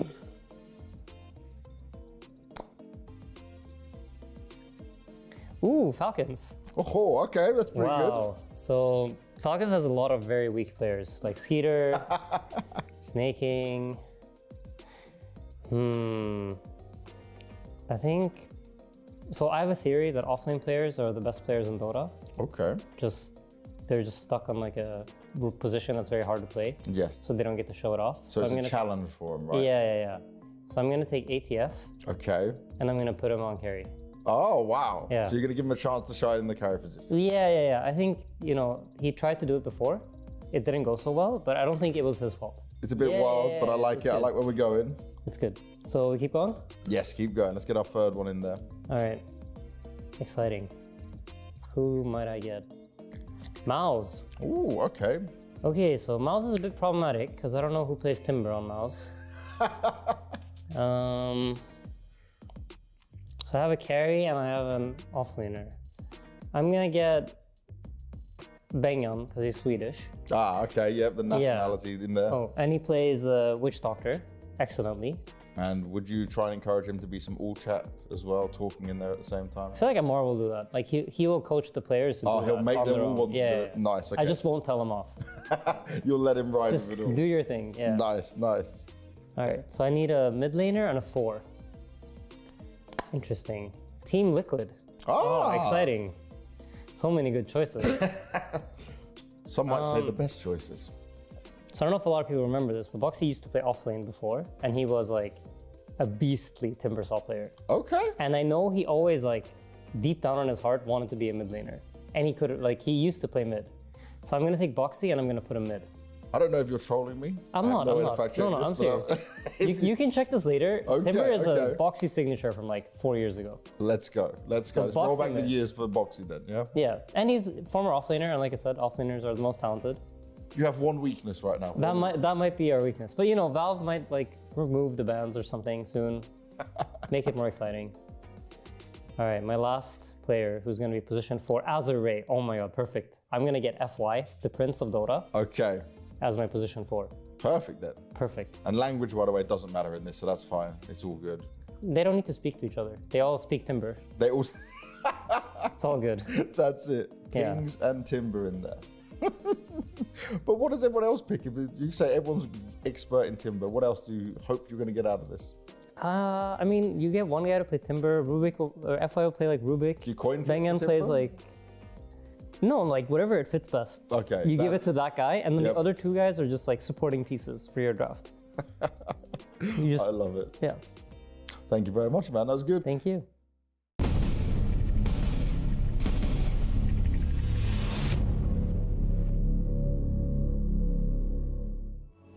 We're in the middle of our very final series for day number 1 in playoffs here at PGL Wallachia. Are you guys proud of me? Yes, Nailed it. Good job. Thank you. Good job. And we saw Gaimin Gladiators take game number 1. I'm going to say it in a very dominant fashion. Liquid were trialing something out for themselves, seeing what could happen if they put that Arbor in pos 5, try and strengthen up what they wanted for their safe lane. It didn't work out. That's all good. You have that safety net. Game number 2, though, going to have to go for something a little bit more stable, maybe something more meta, and something that they've been able to win on in the past. It's not going to work, though. Like Timber. Like Timber. And Sadia said it, Timber. You just pick Timber, and you just move it anywhere you want. It's not going to work, though. Why? Every single game they played so far, Series went 2-0 or 0-2. So That's true. if we're going to go by the stats, they're losing this one. But yeah, maybe if they ditch the Abaddon and pick something different, and they have been picking quite a lot of heroes on Liquid. What is actually interesting is that their players don't play a lot of pubs. Like it's Nisha doesn't play a lot of them, Mickey doesn't play a lot of them, Cores definitely don't. Ace is spamming on Liquid. Like he's got some pretty neat stats in the last week, and so does Quinn. These two, they have some really good stats, I believe. I don't know, like 60, 55, 58% win rate. Duracho, however, is also spamming a lot of pubs. But his stats are a little bit worse, as you can see. What about the CK? It's never a bad CK game. When are we going to see Game bring that one out again? I mean, everyone keeps giving him Clinks. You got to ban his Clinks. You have to ban his Weaver, and then you'll get a CK. Okay, well, could Liquid please do that? Because I would like to see CK again on Duracho. He's the third one in the pecking order, right? And I feel like Duracho, for me, is a very similar player style to Skitter. Like the two of them play similar heroes like Weaver, Clinks, CK as well, very popular between the both of them. Duracho is creating a little bit more space than Skitter, at the moment at least. I mean, nobody plays like Duracho, but if there's someone that kind of somewhat can be compared resembles to him, yeah, it probably would be Skater just a little bit there. But yeah, I think in this particular game, you're probably a little worried if you're Liquid. Maybe you're not, but if you don't look at the stats. But so far, if they've lost game 1, they've also lost game number 2. Maybe that's going through your head here. That was a very dominant game number 1 from Gaimin Gladiators as well. I'm sure that doesn't help your mentality. But you got to bounce back. Does anyone on the side of Liquid know that, though? That they've only had 2-0 or 0-2? Sometimes you don't know, right? Yeah. Sometimes you're just playing Dota and you get thrown some stats that you're like, oh, I had no idea. Yeah. We've done it before. We've asked players, oh, do you know your win percentage against a certain team or with a certain hero? And they go, no, I have absolutely no idea. Plus, they're playing a lot of scrims. So in their mind, when it comes to these games or these heroes, what's modeled in there is games that aren't just official. It's not just the ones that we're seeing as well. So maybe they don't know, and maybe that's not playing into their mental. I'm hoping so. If you're a Liquid fan, you're hoping so as well, because you want them to be able to bounce back. Yeah, they played Abaddon before, of course, and they played it in the scrims, and yeah, now they picked it up, they lost with it, so they probably are thinking about all the games and the scrims and everything, and not just the particular series, the official ones, that is. Yeah, scrims are just really weird. Sometimes they can mess you up because, like, when you go into a scrim, oftentimes, like, you'll get heroes in which you wouldn't get otherwise because the team wants to learn how to practice against that hero, right? And then it can, like, skew your data quite a bit unless you have a lot of scrims on it. So, as I mentioned, they played it in a scrim before, which sounded like a singular scrim. They won with it. It was earlier today. They played it earlier today. They won with it. They're like, let's just run it. Yeah, let's just run it. And, like, it was theoretically a good Abaddon game, but it just didn't work. And, yeah, I don't know why. I just can't stop being impressed by players that don't play a lot of scrims, don't play a lot of pubs, and are on top in tier 1 competitive scene constantly. Like, you look at Nisha, I think he played the most amount of pubs recently, and it's like 5, no, maybe 6 pubs in a week. Right. And he's still dominating. He's still, like, you can't complain about his playstyle. Like, when you look at him and how he's playing, there's nothing to complain about.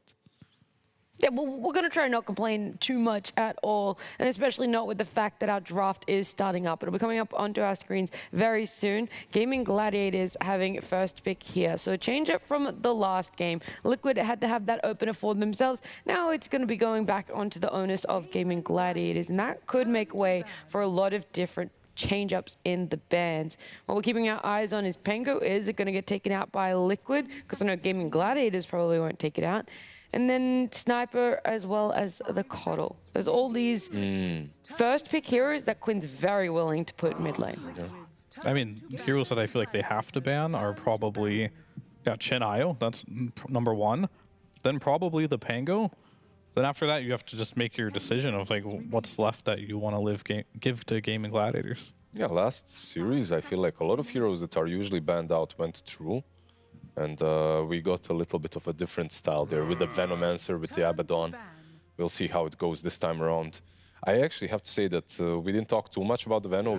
We mentioned him that he was played a lot in pubs and that he has a high win rate. He did a lot in the last game, and that's something that you might have to worry about in the future versus GG. Yeah. And they decided the Sniper over the Caudle. As I recall, like Gaimin Gladiators haven't had the best success with the Caudle, but their Sniper has looked incredibly good. So they will leave that one in the pool this time around. And there's also your boy Disruptor. But when we see Disruptor, we've often seen the counter pick a Rubik right away. Just because, yeah, all his spells are pretty cool to steal, but the Shard defensive save has been very valuable. And they actually ban out the Caudle. I feel like this might be, I mean, first and foremost, it's going to be Disruptor. Because if this hero is in the pool, you pick it, even against the Rubik, I feel like. But another thing that you can go for once again is Lash. I feel like Sniper is not in the pool, Keeper of the Light is not in the pool. It worked in game 1. Now the only question is, does Quinn want to play it again? I think if it's getting you a win, you Quinn definitely loves do. Lash. Yeah. He'll play Lash every single game. 100%. He played it so many times last year as well, and the IO Lash combo. Okay, this time around, we will see the Eng. Like, she was ignored in the last game. I feel like, did she even get banned? No, she did get banned. It was in the second phase, though. In the second phase, though, right? Okay. Yep. But the question about the Leshrac... Oh, no, she was the very last banned in the first phase for Team Liquid. Oh, okay, yeah. She didn't go through. It's a strong support. Doesn't really have, like, many interactions with Disruptor, so to speak, but they're just picking strong position 5s. What Eng does well is laning stage is number 1, and number 2 is this hero scales really well if you do build into the right-click damage. And sometimes when you play against these heroes that, like, I'm going to say quote-unquote doom you, which Disruptor Ags kind of does, it's nice to have, like, more threats in the draft that can do damage, where you feel like you can't just lock down one hero and you win the team fight. Yeah, that's something that you get with the Eng. Leshrac did get banned out, however. Another position 4, by the way, that is left in the pool that's untouched. A lot of supports that are good are still in the pool. Let's not talk about Bane because Pango is banned. It doesn't matter, I guess. But Shadow Demon is still in the pool, and always is. Hoodwink as well. Hoodwink, it always is. Like these two, I mean, if you're Liquid, just put the Eng on Insania and get yourself a Hoodwink 4. I do feel that you do one of the two for Team Liquid. You either ban it with your single ban here in the middle part, or you ban something else and pick it up immediately after, and you just have your 2 supports showing, wait until you see a little bit more, and then start picking up yourself some cores that might have better lane matchups or core-to-core matchups. And when it comes to these 2 supports and how they match up, like Fear said, not a lot of colliding between them within the game, but overall, as Enchantress, you do feel nice sending all the creeps on Disruptor. He can't really deal with them. Yeah. When you rotate through the Twin Gate, he's always a nice hero to kill. You know, you're looking where he's at. He's kind of slow. Can't really deal with the creeps. They're really kind of thinking about this, but the Luna, it is the Clinks. All right, we'll see just how the pecking order goes then eventually for Gaimin Gladiators and what they want that what do you +1. mean? Yeah, I mean, Maybe Clinks is just good versus Eng, and obviously Dyrachyo loves playing the hero. Kind of a no-brainer for me to get that one out of the pool. Yeah.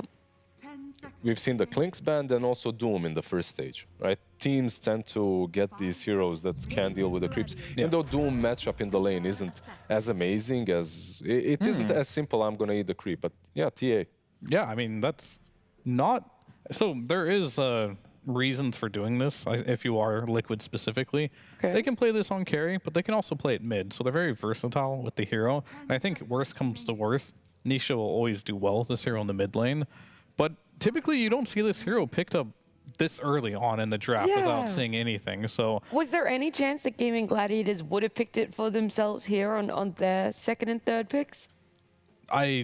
Unless you showed something to warrant it, probably not. So this is definitely an odd one for me. We're gonna have to Head see what they can scratcher. do. Yeah. So all they have to do now is pick. It's CK, right? Because of the I asked for it. We got it. I told you there's a pecking order here. It's never a bad CK game is also what you told me. There is a pecking order, and we said that Weaver is in front of CK on that pecking order. Typically, but versus TA, CK makes a lot of sense because of the illusions. Like you get rid of refraction very easily. Overall, I feel like it's solid. Now you get that Frostbite to work with. Like you don't have a Doom or Clinks to deal with Enchantress. Well, at least you have the Crystal Maiden, and the lane itself is pretty damn good. So, Yeah, and there's a lot of position 4 players that would be like, ooh, I don't know if you should give him a CM, right? That hero's kind of squishy, a little bit slow, but Tofu, he's great at this hero. He plays these like slower position 4s perfectly, itemizes really well for them as well. He's already done it before this tournament, and it looked really good. And CK, I mean, it's an interesting pick in the regard that they showed their carry right away. So I'm going to show my carry, which doesn't really counter TA in the laning stage, either lane, but they just put a lot of priority on making sure Duraccio has his hero, and there's the Rubik that we see against the Disruptor all the time, and Brewmaster is going to lane up against the CK. I feel like still, okay, CK's illusions are a bit better, but Brew is such a fantastic pick here still. Like the Dispel is nice, it still deals a lot of damage, and you get to pair that with the Rubik versus Disruptor. I feel like the second stage is really good for Liquid. Now, of course, let's see what they can cook up for your mid lane or off lane. First and foremost, we get the Slardar. That doesn't feel too unsurprising after the great performance in game number 1. Yeah, Slardar versus TA is a matchup that pretty good because you have high armor on the hero, and you do have the corrosive haze, as we call it nowadays, for the TA. Always a difficult one. And it plays really quickly, too. I wouldn't be surprised on their last pick here if they don't pick up another hero that can deal with TA the mid lane. I think that's what you have to do now, but I don't think Mickey is going to be too shy to want to take this into the safe lane against this particular matchup, unless you see something better. But it is still a little bit scary. CM Slaughter, which I assume will be the lane. Yeah, it's very strong. If you get caught out even with refraction, you could die. You have a little bit of a counterplay with Enchant against Sprint, but overall it's a really strong lane. Just like in the last one, it's a bit weaker, of course, than Hoodwink Slardar, but it's also very strong in a way that you have Frostbite into both the Enchantress and the TA. My question is, this cannot be a Quinn hero, right? Do they have the flex potential on mid Slardar?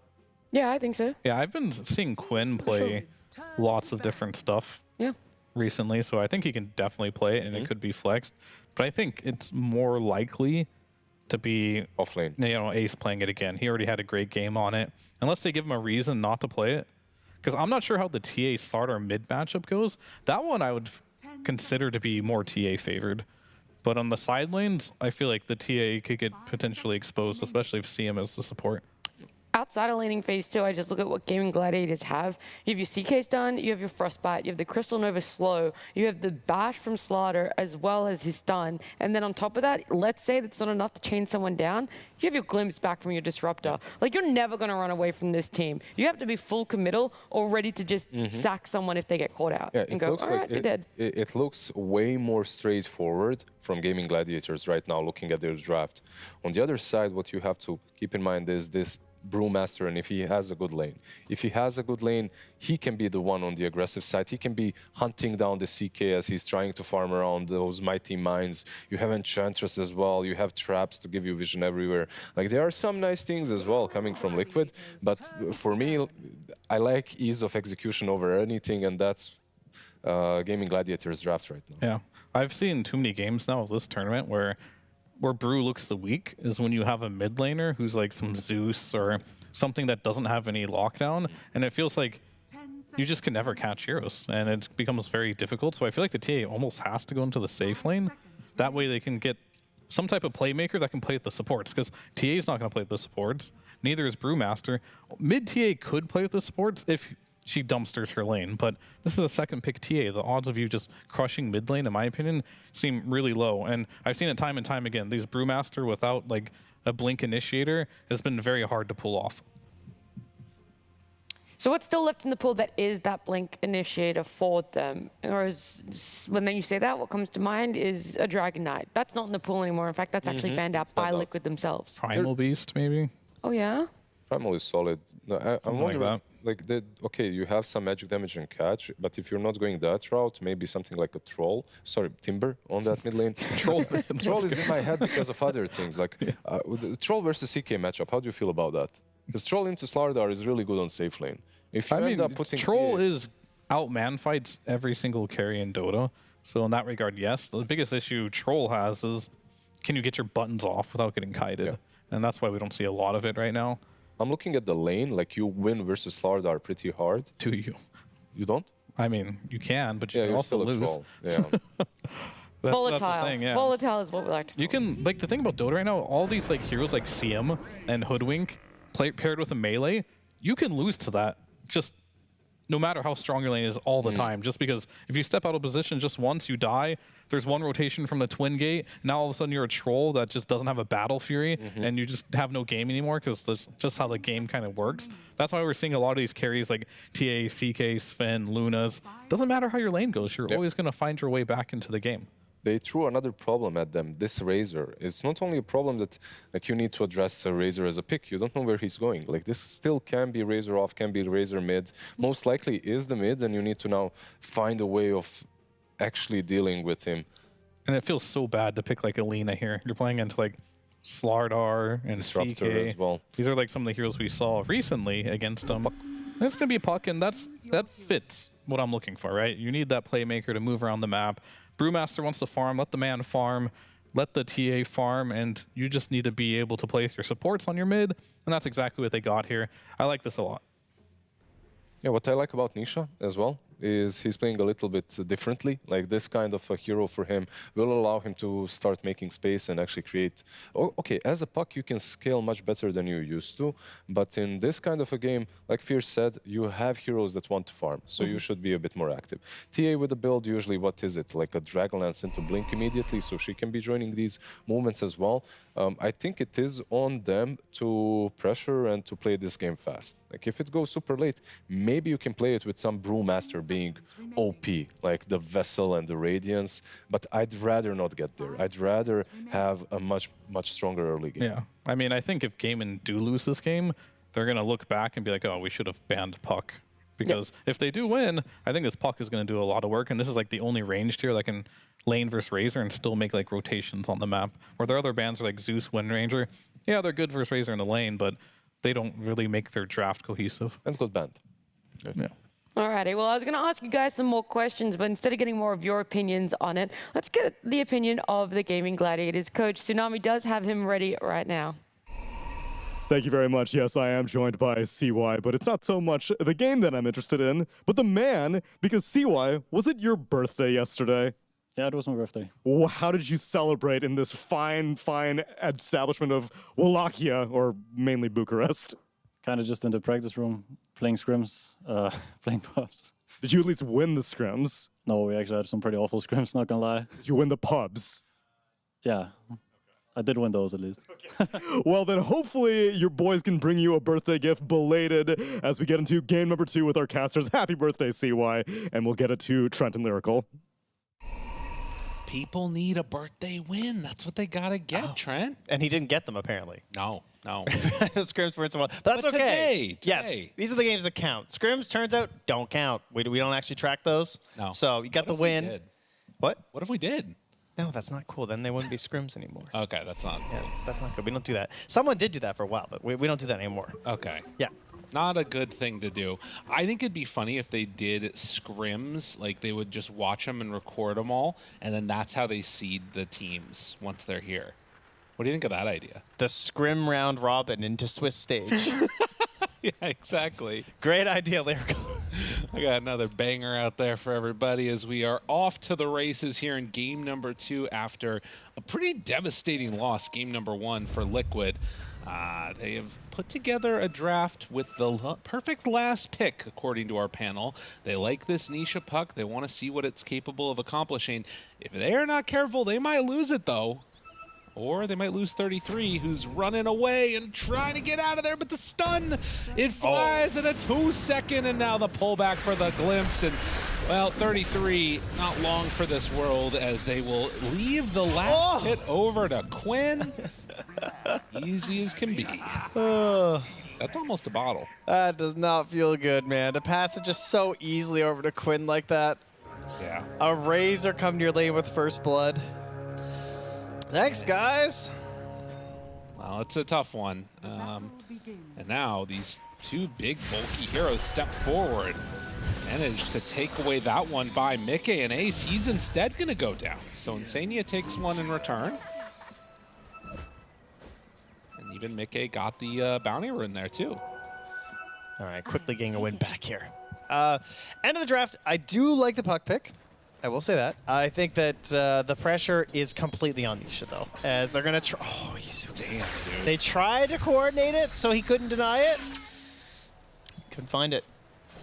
That's pretty. But yeah, Nisha has to go kind of crazy this game, because it looks like if this game is even-ish around like 20 minutes, I worry about the actual damage of Liquid. Because I see a Razor, a Slardar, and a CK, you know? And if you don't get a little bit of snowball effect going, if Nisha's not really feeling like he's having a good time, I wonder how hard it'll actually be to bring down these heroes on Gaimin Gladiators, especially if you don't get off really good ultis from your Brewmaster here. So I feel like there's pressure on Liquid in this one.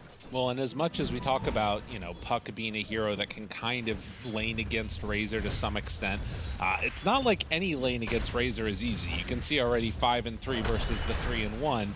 Not going to have the easiest time of that. As up top, though, Duraccio, Liquid getting in pretty far. 33's HP is dropping lower and lower. Will he be able to survive? They turn for the hit. Celery gets the kill first.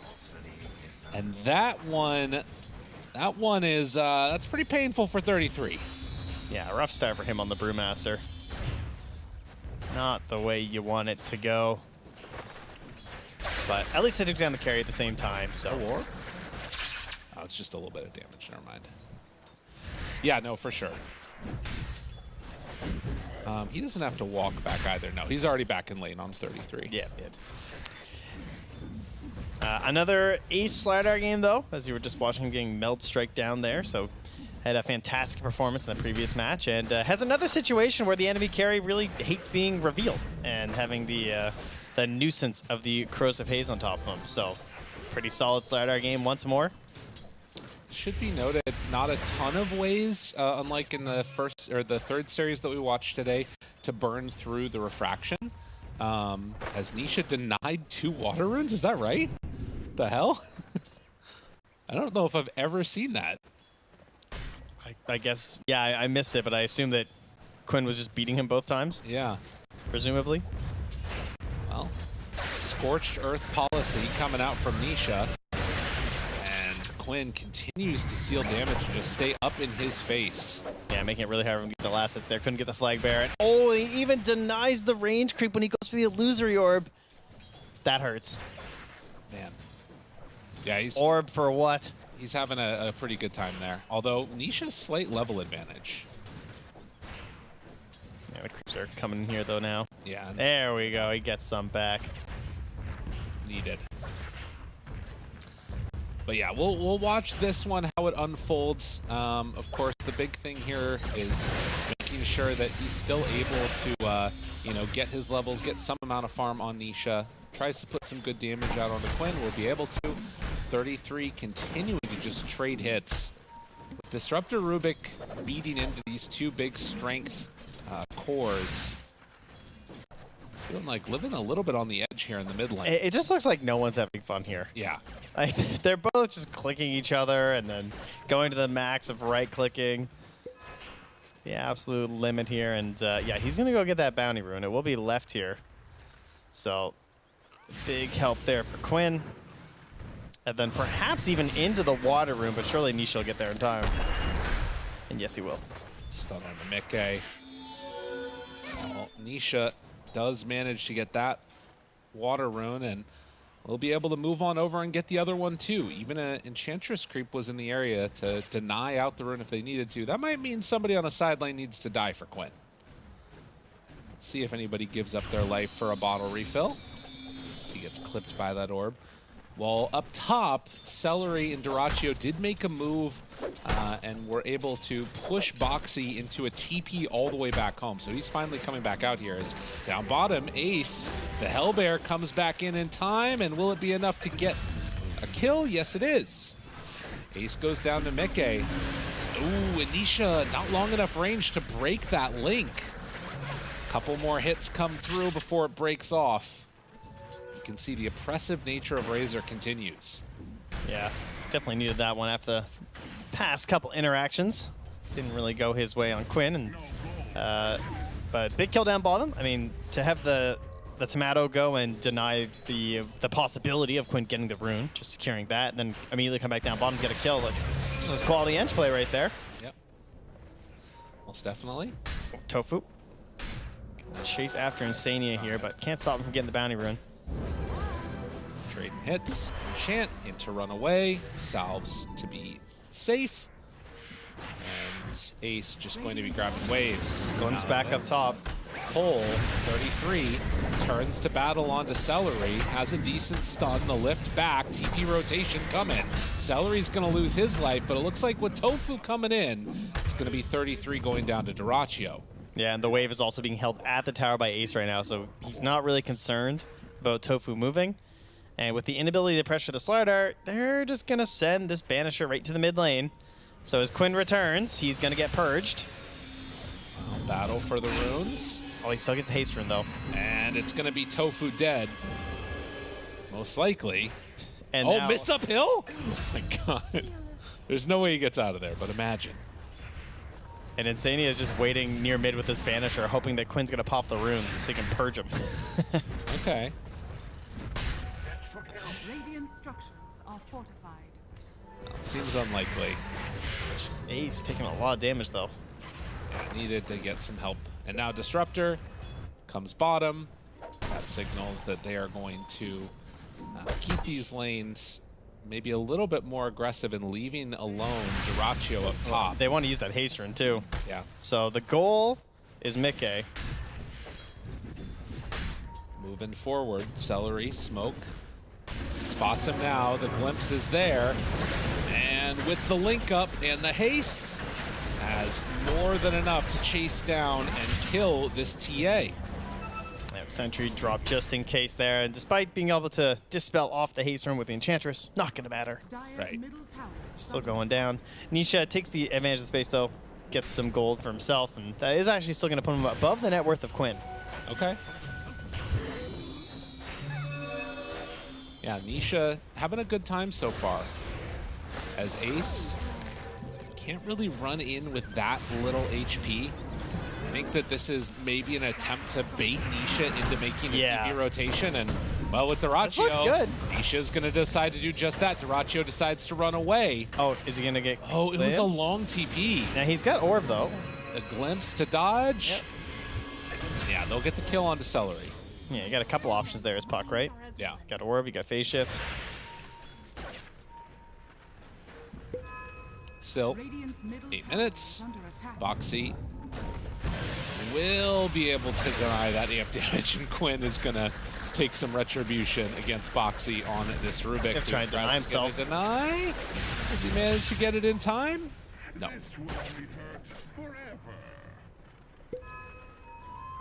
So a little bit of a back and forth type of game. 6 kills to 5 at 8.5 minutes. The main winner in all of this scuffling that's been going on has been TA, who's sitting top of the net worth at this point. You do also see, though, the difference between her and Brew, who's at the bottom, only about 800 or so gold. Not quite level 6 yet on 33, and yeah. Dude, let him go. The body blocks. Now they pull him back? No.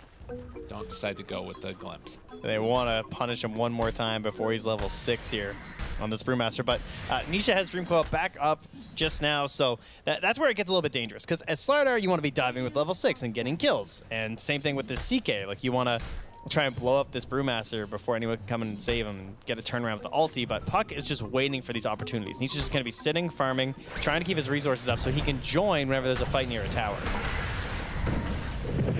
Pop the ulti now on Duraccio. Glimpse away Insania. Celery Still taking some hits. God, if they could have killed Celery, that might have given him 6, and then you survive on the brew. But with the glimpse away, no luck at that happening. Yeah, choosing not to bring in the puck. I mean, that was close enough where it definitely could have been an opportunity, but they didn't think it was going to be worth it. So Nisha going to stay mid. Ace keep farming these Ancients as he works towards that Soul Ring. So he just stay out on the map permanently. Smoke with 2 level 5 supports at the 10-minute rune. Now the scan does connect, so they know that they're over here. Frostbite already used on the creep. It's an invis room. And they glimpse away one, but Tofu gonna hit the dirt. Now the connection with the coil. Nisha looking for a snipe on 2 Celery, and he's gonna get just that. So a double kill for Nisha. He's having a great game. Yeah, even still had the invis rune going, but not really much choice or chance of using it when you don't have the ulti, so just continue farming, much like Ace is here. Courage into the crush. Just trying to clean up these Ancients and get towards that Blink Dagger, which will start to enable his movements around the map. But yeah, you can take a look at the sort of what's been going on in this one so far. Still very even between those 2 mid laners. We know they need a good puck game. Yeah. So Nisha doing his best to provide it right now. There will certainly be concerns when Ace has that Blink Dagger. That's probably the most likely way that Nisha's going to get caught. Just a Blink Crush, you know. Nobody's perfect. Nisha's close. But he might still get grabbed, and then you immediately combo that into a Static Storm, and you're going to have yourself a pretty bad time. The other combination we've talked about is we have the Slardar plus the Disruptor, which is pretty good. Slardar can jump in, get the vision of the Corrosive Haze, and it gives lots of opportunity for Celery to get good glimpses off. Whoa. Static Storm used. Glimpse pulls him back in and in trouble and dead. Nice spacing there. Just not respecting the Static Storm from Celery, and it was an easy kill. Boxy, stolen Glimpse. That's a problem for Quinn. They have to bring everyone in to get this, though. They really want to bring this guy down. With 33 nearby, it will be enough. Gonna need to take a point in that kinetic field, Celery. How does Insadia get that? Yeah. Out of all the people, manages to get the last hit there on the Enchantress. Sure, Enchantress, a hero that can make use of it, of course, but you know, you got 3-3 working towards a Radiance. That could have been kind of nice. Try and get your TA further up on the board, because a lot of the TA games we've had, they've actually struggled to be the top net worth at this point in the game. Right. Particularly these safe laners, because they haven't been getting these big Ancient stacks or anything, but a rare opportunity where Mickey truly is like TA levels of farm here. And with that, maybe not going to go for this earlier Blink or Shard like we've seen. He wants that aggressive Deso, because it does look like they have damage issues. So this will be one way to help solve it. Right now, Liquid just scouting out these Ancients and deciding we can take some of these for ourselves. We'll leave our own triangle for the TA eventually, but plenty happy to take over this area. As we get in, top lane shove. Bruce starts to head back that direction. It's about halfway to Radiance after already getting the Talisman of Evasion. And Sania just going to pressure this tower with the skeletons. Now, will he get Radiance first or use his ultimate? Ooh, that's a good question. I feel like the way they're playing with the Blink Dagger coming up pretty soon, I think he's going to have to use his ultimate first. I think he wants to get Radiance first, though. I'll say that. I think... I don't know. It depends if they go to gank him. Yeah. I envision defensive ultimate to live. Right. But I think he's just parking it. Well, no, that's what I mean. I think that they're going to try and kill him. And then the question is, does he die or does he get the ultimate? Oh, I see. You think with this. I got you. I was thinking like he was going to TP to save someone. That's what I thought you were saying. All right. Well, that's the ping. That's like, all right, he's too far. That's one wave too far. Does he get the ulti off? We'll see. Static Storm down. I don't think it's happening as they walk on in, and even saving the Phantasm, they bring down 33. Too easy. I didn't envision him dying without a chance to use the ult at this point, I gotta say. Yeah. But they brought everybody. Quinn even in there with the plasma field to get that last hit, so no opportunity. Ooh, I like to see this. I want to see more people using these illusion runes to stack. Like, honestly. Yay. Well done, Nisha. He should get the extra gold for himself.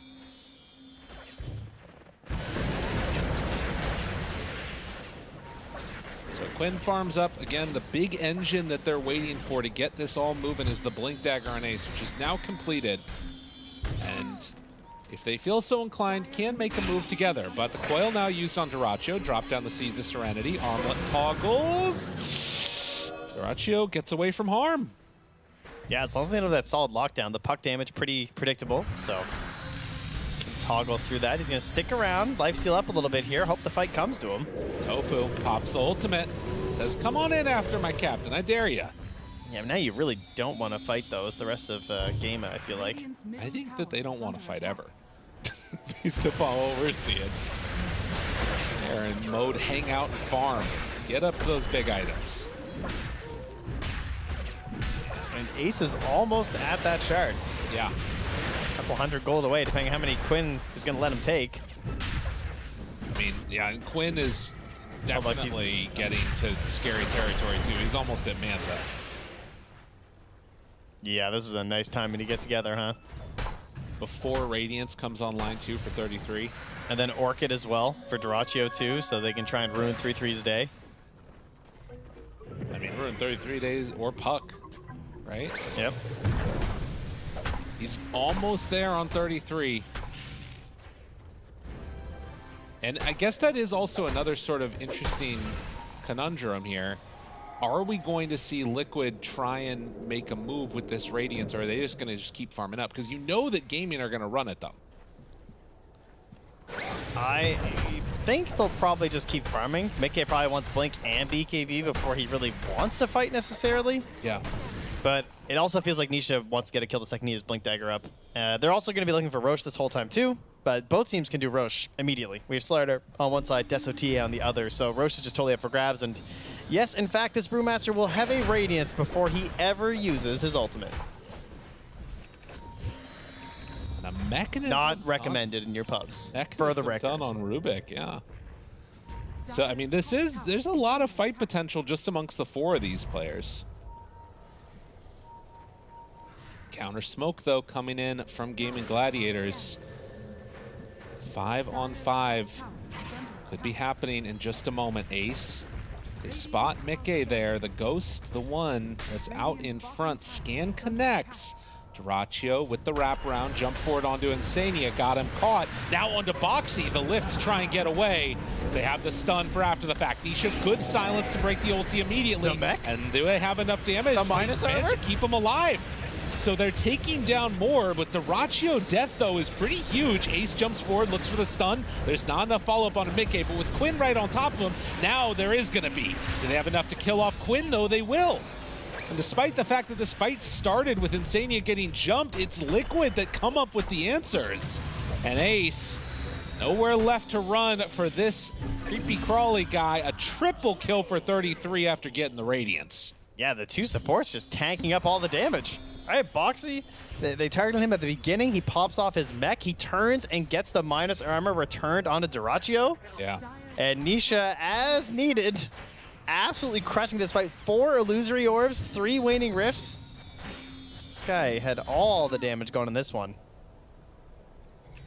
Blink done, but they were super ready. You can see there the amount of damage that just got doled out by the TA onto the Razor. It's a serious problem for them. They're going to need to figure out a way to deal with that. Decision is BKB coming up next. It's such a volatile fight there, too, because this is a fight without the BKBs. Like, it so easily could just go the other way. Right. You know, like if there's a decent static storm or the right jump from the Slardar, that's why these fights are just so hard to judge and why you often see carries waiting for their BKBs, because you want security. You want knowledge about how the fight's actually going to go. And there's a lot of variables before the BKB's out. Gossamer K picked up here for Dyrachyo again versus these TAs. They can't get away from it. They try and retake this side of the map now, Gaimin Gladiators.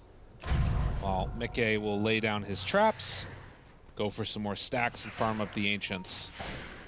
Yeah, those two are well and truly sitting top of the charts now. And honestly, like, Dyrachyo just did not feel tanky at all. I mean, this is what happens when you go for the Orchid build and you can't find the pick-off at the start. And like you said, shout out to Rubik.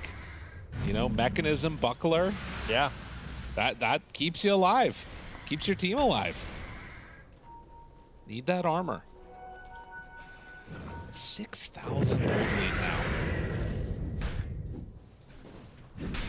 And sort of similar to what we saw last game from Liquid that Gaimin Gladiators are doing, the difference this time around is that they don't have that same engine in the Leshrac that can just sort of keep going for the punishing plays. Although they are going to try and make a move up into the triangle here. The rest of Liquid jump forward, Nisha onto one, stun on a Boxy, Coil, Duraccio, chase for more. Duraccio in trouble, Armlet, you can't toggle out of that one. Quinn now links up Boxy with Celery nearby. They're gonna Static Storm to try and kill this Rubik. He is so tanky. People's Gift back, Buckler. And now Quinn tries to back away. 33 about to lose his last Panda, but comes out of the ulti just in time, only to end up dying after the fact. Nisha continues to go into the fight though. But Mickey, he's shown up now. They gotta run. They gotta get the hell out of here with everybody else. Drop down the Thunderstrike, force staff the creep. Try and chase some more. Tofu, ooh, buddy, he's taking some hits. And as they will orb aggressively for Celery, Mickey gets the kill onto Tofu in the end. Slowed down the track for the turn! Ace was ready for it. Oh, and now the TP's come back in, and this entire time, Celery, he's stayed alive, which means they managed to get that glimpse connection and will find and kill Insania. Oh, wow. Great play from Ace. The way he survived the first time, too, is he kind of found this perfect angle where the Illusory Orb was cutting through that there was no way that Nisha could choose to go on him. So he escapes off to the west, wraps all the way around, and then jumps him. Despite there being some pretty good vision down in the area, it's not quite enough to spot what he was up to.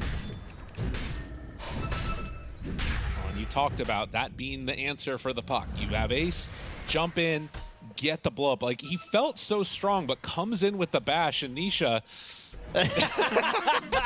That's me. Well, I mean, what could I have done? Oh, unbelievable. It's good to see that we're all the same when we play.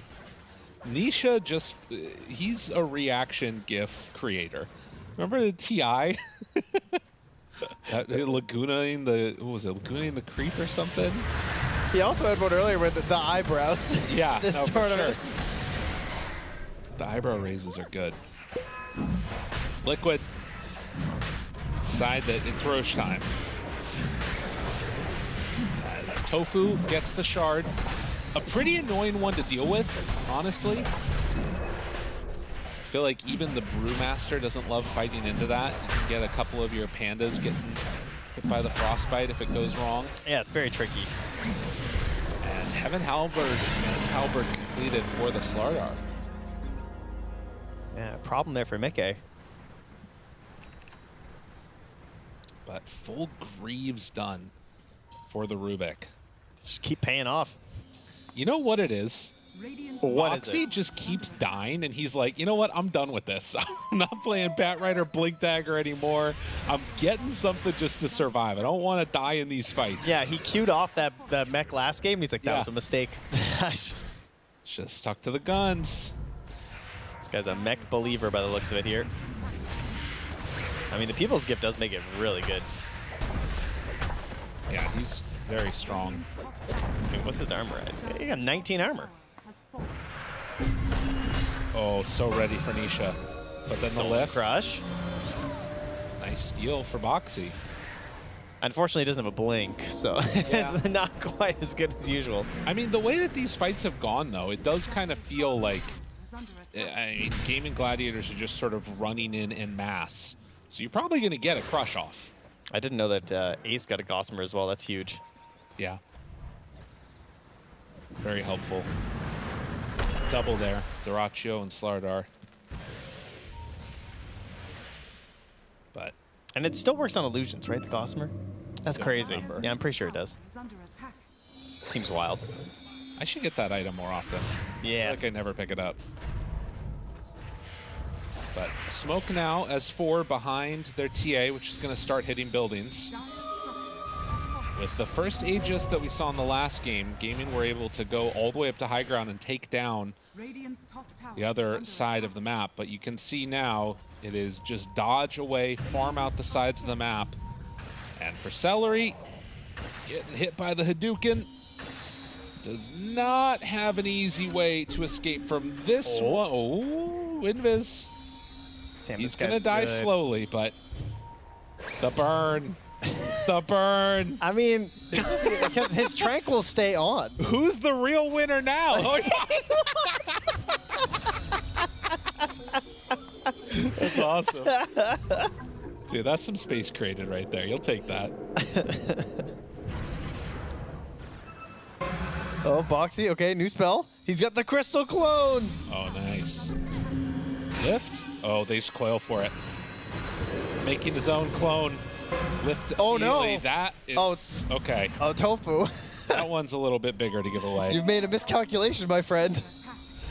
And we'll see how much he's able to get out of that. But Wait, hold on, hold Tofu, on. Wait, Tofu, never the mind. great I take it all escape. back. What a guy. He goes right back to the same spot. Dodge, dodge, dodge, dodge. No, no, Tofu move, not don't move. Stop scouted. moving. Run, run. Oh, he's getting out of there. Glimmer, glimmer, run, Oh, run. sentry, there's a sentry. Dude, so much space created by these supports. Tofu celery. Oh my He god. gets away. Just out of range. Now, if you're going to make us wait, you got to make plays like this. This is good. I like that. Damn. Oh, they're losing their lead. It's actually stalling out a little bit here. Because they keep trying to kill these supports. And that's part of the problem with the setup with the Brewmaster, too, because like, you can't split for this stuff. So your Brewmaster just has this like lame chase. He's Takes also too passed, long. he just went under a ward and de-warded that area too on the CM. It's too powerful. So they saw him run up out of their trap and then get the de-ward. Interesting. I mean, there's a lot of answers that Liquid have to the Gaimin Gladiators draft. You know, you look at the Brew split to help deal with Phantasm and all the rest of it. But there are also some scary-ass heroes. I mean, Disruptor Ags in the late game is not something to trifle with. All right, well, you got a few escapes here. Don't get too bold. Great vision set up here from Liquid. Insania? Out just a little bit too far. He was bold. Nikkei. I mean, I think they need to run now. They're in trouble. All right, what can Ace find? If 5 they go seconds too far, before a though. blink. Looking, hunting, 33, Boxy, they get out. All right. Again, though, that seems pretty good for Gaimin. 20 seconds left on the Aegis. They couldn't clean up that tier 2. Yeah. You're feeling like they don't even want to fight you. I mean, there's a 9-second BKB on CK as he builds in towards that AC. It's going down. The lead. Line was up, line now down. Look at the XP as well. It's closing in on 0. Right. Because of how much they've just been running around together as a group on Liquid. I think the real worry here for Liquid is that you can't afford to like randomly get picked off on a couple of heroes. And that's, I mean, what Gaimin Gladiators draft will do with this Ace Slardar. If he can pair together with just like one other support, there's a lot of these heroes that you can kill. I also think that if Mickey gets disabled for 2 seconds, they just lose the fight. Yeah, that's fair. You know, like even with his BKB, this is looking pretty frightening. Glimmer pushed away. Celery trying to buy more time. They drop down the sentry, and well, now Celery doesn't have anywhere left to go. Eternal Shroud grabbed for the Slardar now. And it's a BKB for Mickey. Yeah, very much needed. Now we have to watch what happens with his BKB, and Halberd is not an issue anymore, as we don't have that interaction. So he at least will have that to deal with it. Stolen cooldown from that last one. Parasma finished on Puck. Yeah, that got killed on his courier. Finally gets delivered. Or at least the recipe was. Maybe he didn't have the rest yet. Getting set up there. I think that she saw them on that trap, though. Dire's scan connects on where Mickey is. I mean, Puck in this game is going to become a problem. Like, I think if people have been tuned out for a little while from Dota, the Parasma changes and how strong this Puck can be with Aghanims and all the rest of it, it's kind of shocking. They all just walk past each other in the night. Yep. Managed to kill off that camp, and then the respawn happens, but Insania soaking up what little bit of gold he can. A kind of interesting game if you look at the net worths across the board. Oh, this might be it. Crush. Insania. Goes for the jump away. The silence is there, but Nature's Attendants already got off. They still managed to pull him back in. A good steal from Rubik. Corrosive Haze is on deck. They want to fight more. Mickey went in kind of far. Boxy throws the Corrosive Haze. Now trying to stand tall with the Guardian Greaves, but he's going to die. And now the Coil. 33 gets the ulti off. Static Storm is down. Do they have enough to kill off any more of these heroes? Tofu manages to survive through all of that.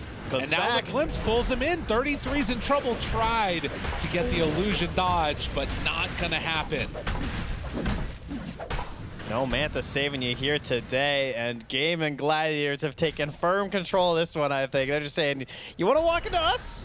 We're feeling pretty comfortable. A lot of that comes down to the way they were playing that part of the map with Celery with this gem. He's just cleaning up all of their wards, getting down these traps, and taking away like an advantage that you're supposed to have as TA. Like, he's not getting any value out of the shard right now. Yeah. Because they're just getting 95 damage. Got him. Getting all of this control eliminated from the fights.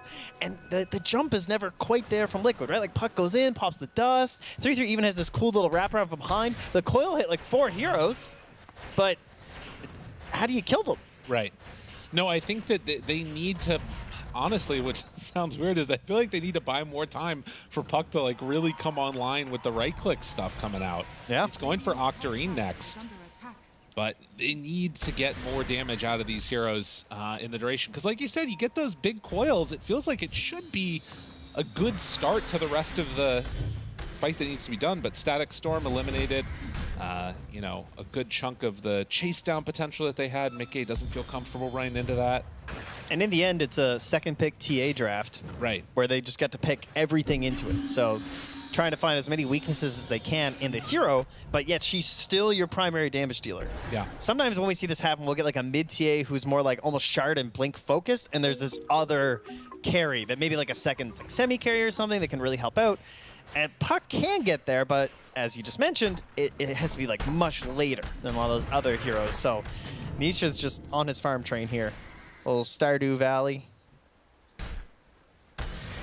Off in the wilderness, farming it up. Crystal Maiden eyeing up the Greaves next. And Brewmaster, you can see, just doing everything that he possibly can to try and stay survivable in these fights. Picked up the Craggy Coat, eyeing up the Assault Cuirass next. And those illusions will sort of slowly push out that area. Puck is on the other side of the map, but all of Gaimin Gladiators is here by the pit. Roche respawn a minute away. Vision is down. Mickey is melded, hiding in these trees. He's making sure he doesn't hide there again. Multiple traps. You know, this time Tofu won't get away. That's right. No escape. Well, in case there was any doubt, Duraccio has definitely identified the problem with that heart coming out. He's just like, there's no way. The damage won't be there if I get this heart. They TP'd out Ace. And now, Liquid feeling a little bit more confident. They step forward. So Gaming give up the high ground in their positioning across the map. Still no Puck showing up to this. This is all time where Nisha can just keep farming while they wait for Roche to respawn. Gonna go clean out that trap here. Perfect timing as well because Roche is up in just 10 seconds. Celery feeling very bold. They didn't get this ward though on Liquid. It's just out of range. Oh, I see. I mean that's a problem. That's a pretty devastating one. Big problem. Yeah, if they're not careful, I mean, they see the smoke up now. Sending the illusions around. They actually didn't see that smoke. Now they see Mickey disappear. Do they know what that means though? Roche, oh man, it's already starting to go down. And they're trying to do the big wrap too. They take this really quickly. How do you get Roche making some noise. Walking forward, 33 just decides to go into this one. Silence out Manta, reaction in time. Out of the Static Storm, he gets the split off in time. Tofu starts to die. This is looking like a decent fight for Liquid. They pop BKBs, need to find somebody to take down Boxy. That is a tanky Rubik, and Quinn is just getting evaporated. Duraccio standing tall with Ace nearby, but Nisha chases forward, and with 33 getting that split off, it was not what they needed to have happen. Duraccio is going to go down here as well. They're buying back, but there's no way they can come and contest this. Oh, Team Liquid, they get the out team fight. They get the Brewmaster. He does his job, and it's just completely different than every other fight we've had. Stolen Link there at one point as well from Boxy. I think he sapped up a lot of what Quinn was going for there, and of course he's on his way to the Satanic, but doesn't have it yet. So even with the Paladin Sword, I think that lack of damage really hurt him. That was a really tough one. You can see, I mean, how different this fight goes if Brew does not get split off. But they're just so tanky and hard to kill off on 33. The Craggy Coat was the perfect answer. And now, 10,000 gold up, Liquid knocking on the high ground, ready to start taking more. I mean, they truly went all in, right? Like the Orchid, the pull, everything immediately from it. Like you would think that he would die. I'm also surprised. But I think some of it too, maybe being in that evasion and being brewed up as he went in. Yep. Honestly, that's the other part of this too that I feel like you might eventually start needing for Brewmaster is getting into like some dispels to take the like amp up that comes from Cinder Brew. The brewed up multiplier thing is pretty devastating if he can have such high evasion. The other ridiculous part too is that when you win a big team fight like that, you get a ton of XP in towards your supports. Right. And now Insane is almost level 18. Take and a here look we at go, it. yeah. I mean, he started this fight level 18. He gets grabbed, pulled out. Just couldn't keep him in the static storm. And yeah, then it was all crazy. That actually, yeah, that is weird. I guess he just wasn't close enough for the initial ulti, but by all rights, that he probably should have died. Yeah. Looking at it again, it's kind of crazy he got out. I wonder if it was just, wait, he must have been in Void stance. Yeah. And then because he, like sometimes you're playing Disruptor, you know how much time you have to get it all down. You're just like watching the disables, but maybe he was in Void up Brood stance and that's why he got out so quick. Brewmaster, truly the most complicated hero in Dota. But also creates, I mean, in that instance, probably the most important moment for Liquid in this fight. So, an entire set of racks claimed. Mickey feeling it here. Yeah, not afraid of a dang thing. As they keep pinging, saying, yeah, let's keep the push going. Why not? Crush from Ace. Mickey needs to be wary of that glimpse. But they won't decide to use it. Shiva's guard for the puck. I mean, they're all going towards regen and like lifesteal, right? Like yeah. Satanic now finished up for Quinn, plus he has the Paladin sword. Dyrachyo also has the Paladin sword. It's cool from Nisha because I feel like we've tended to see more of the right-click builds, but he's basically just going for a bunch of this other stuff. And Vision as well is always so clutch when you're trying to find people like this Disruptor. Well, another crush out. Mickey, try and keep him away. Nisha going, oh. Okay, Yules, do they have a way to pull him out? Boxy gets him away. Nicely done by the Rubik. Counter Shivas, now deliver days. Having the Rubik as an answer to Disruptor is so good. And now Mickey, it's going to get Aegis burned through.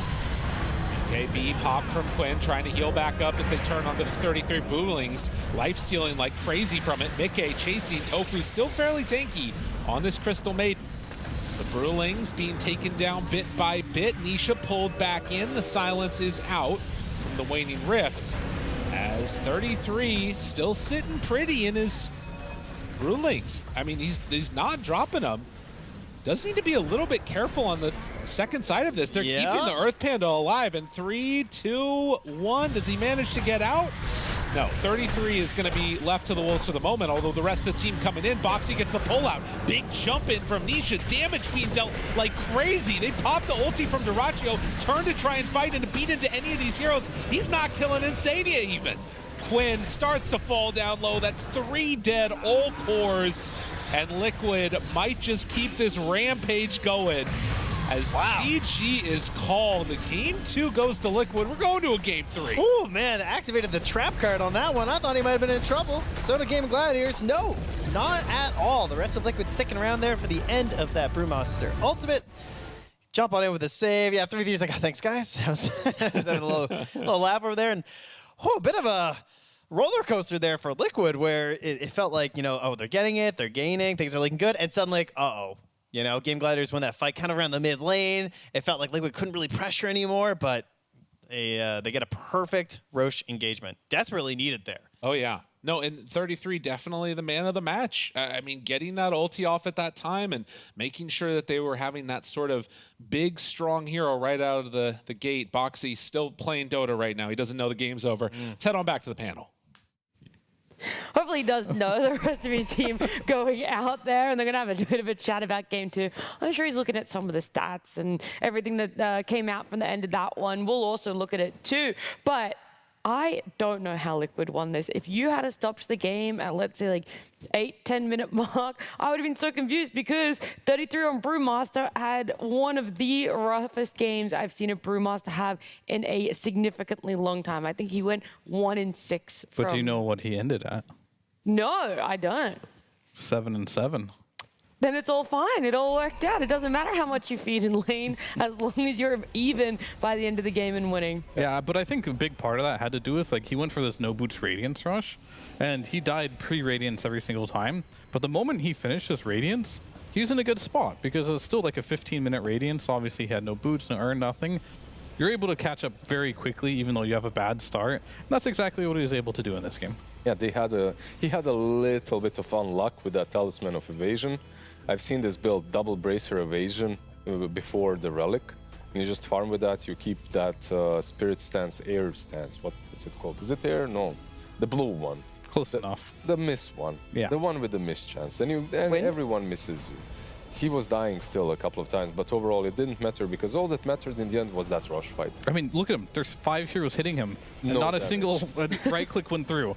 I'm certain of it. Like, maybe at the end, maybe a couple of right clicks went through, but yeah, if you get to the point where you're playing versus Brewmaster, and you don't have Bloodthorn, which I think they should have definitely itemized on Dyrachyo a bit earlier this game, because you can't hit him otherwise. Like, you also have a Satanic on the Razor, no MKB. So he felt pretty invincible in a lot of these fights, being able to just turn on the Brewmaster stance where he doesn't get hit, has the Radiance active too, more miss chance, and he was incredibly tanky. And that man just smiling on the camera, Nisha ending the game with 6-2-16.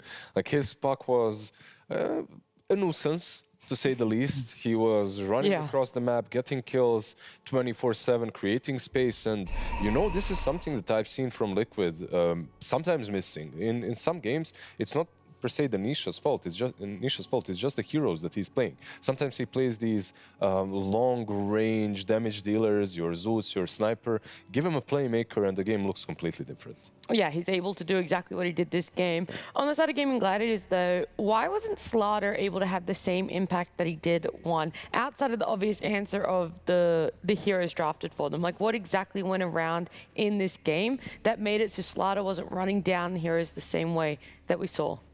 I feel like they just weren't able to have the same type of early game. Like, if we looked at Quinn and how he's able to move across the map and kill heroes and get farmed, the Razor wasn't the same type of hero. You can't really do it with. He still tried to make things happen, but unfortunately, just the whole collective draft was kind of ruined by the Brewmaster, I want to say, and the puck. Like, they were just like able, once they popped Coil, once they popped Brew ult, it kind of felt like the team fights were just over at that point. Yeah, and also we need to mention the laning stage. The laning stage didn't go nearly as well for them this time around. Maybe Brewmaster suffered, but so did Slardar on the other lane, like on the other off lane. He didn't go 1-6, but he wasn't really the bully that he was in that last game.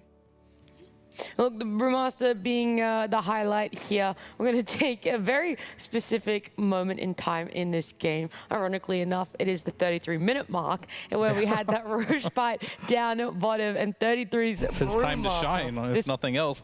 And like you see here, like they go on and they silence him, but he has the Manta there and the Void stance, and he just was able to get out of that Static Storm, get that ultimate off. And this was like the key moment for where this game could have been anyone's. Gaimin Gladiators came back from a deficit, and they were going to go do Roshan, try to burst this Brew. If you burst the Brew there, you get Roche, all of a sudden you're probably winning this game. Yeah, you're winning this game and this teamfight for sure. I feel like there was one little misplay that could have been done maybe a bit better. Not the Static Storm, not the Kinetic Field, but the Glimpse. It was left unused.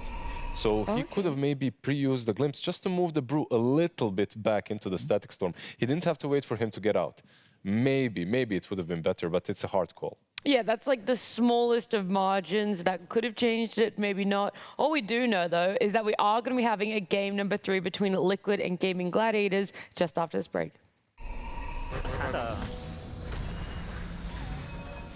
Where did they go? Did they not bring him? Come on, fucking glimmers.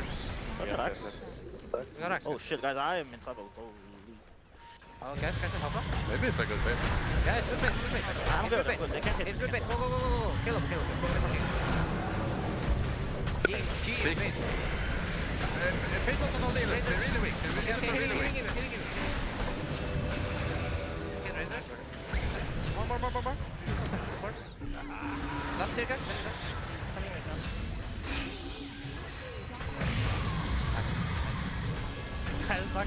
Nice. I thought they killed it. I thought they fucking killed it, but then sorry. Hello everybody and welcome to another episode of Dota 2's Item Price Challenge. Our wonderful audience out here is getting to see Liquid's Nisha try and take on the challenge. Hello. How confident are you feeling for this? You got a smile on your face? Yes, because I know I will fail. That's not a good confidence level. 3 out of 10 confidence. 3 out of 10 confidence. Okay, you're setting our expectations lower, but I'm sure you will do better than this. That's the plan. Yeah. And you're cosplaying as Boxy, so if this is wrong, we'll just AI generate Boxy's face onto you, and we'll just blame him. Yeah, that's good enough. That's a good way? Yeah. Okay. So what will happen is, this time we'll start. I will count you down for the final 5 seconds. You'll get your first slide. 60 seconds, as many as you can get done here. Holy. And we're going to go into it in 5, 4, 3, 2, 1. Echo Saber. 2-7. Correct.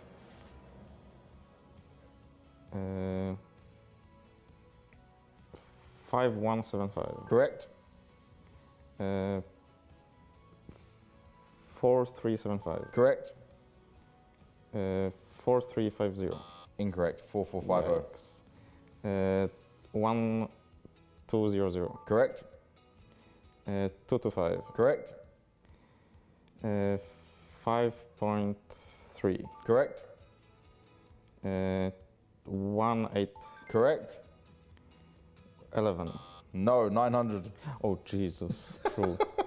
80. Correct. 3.4. No, 3.6. Jesus. 2.950. Correct. 2.750. 2.850. Jesus. 5.7. Incorrect, and the time is done. It's done? It goes fast, doesn't it? What? And you got 9 correct. That's a lot better than you thought you'd do. What? I thought I had like 1 minute more.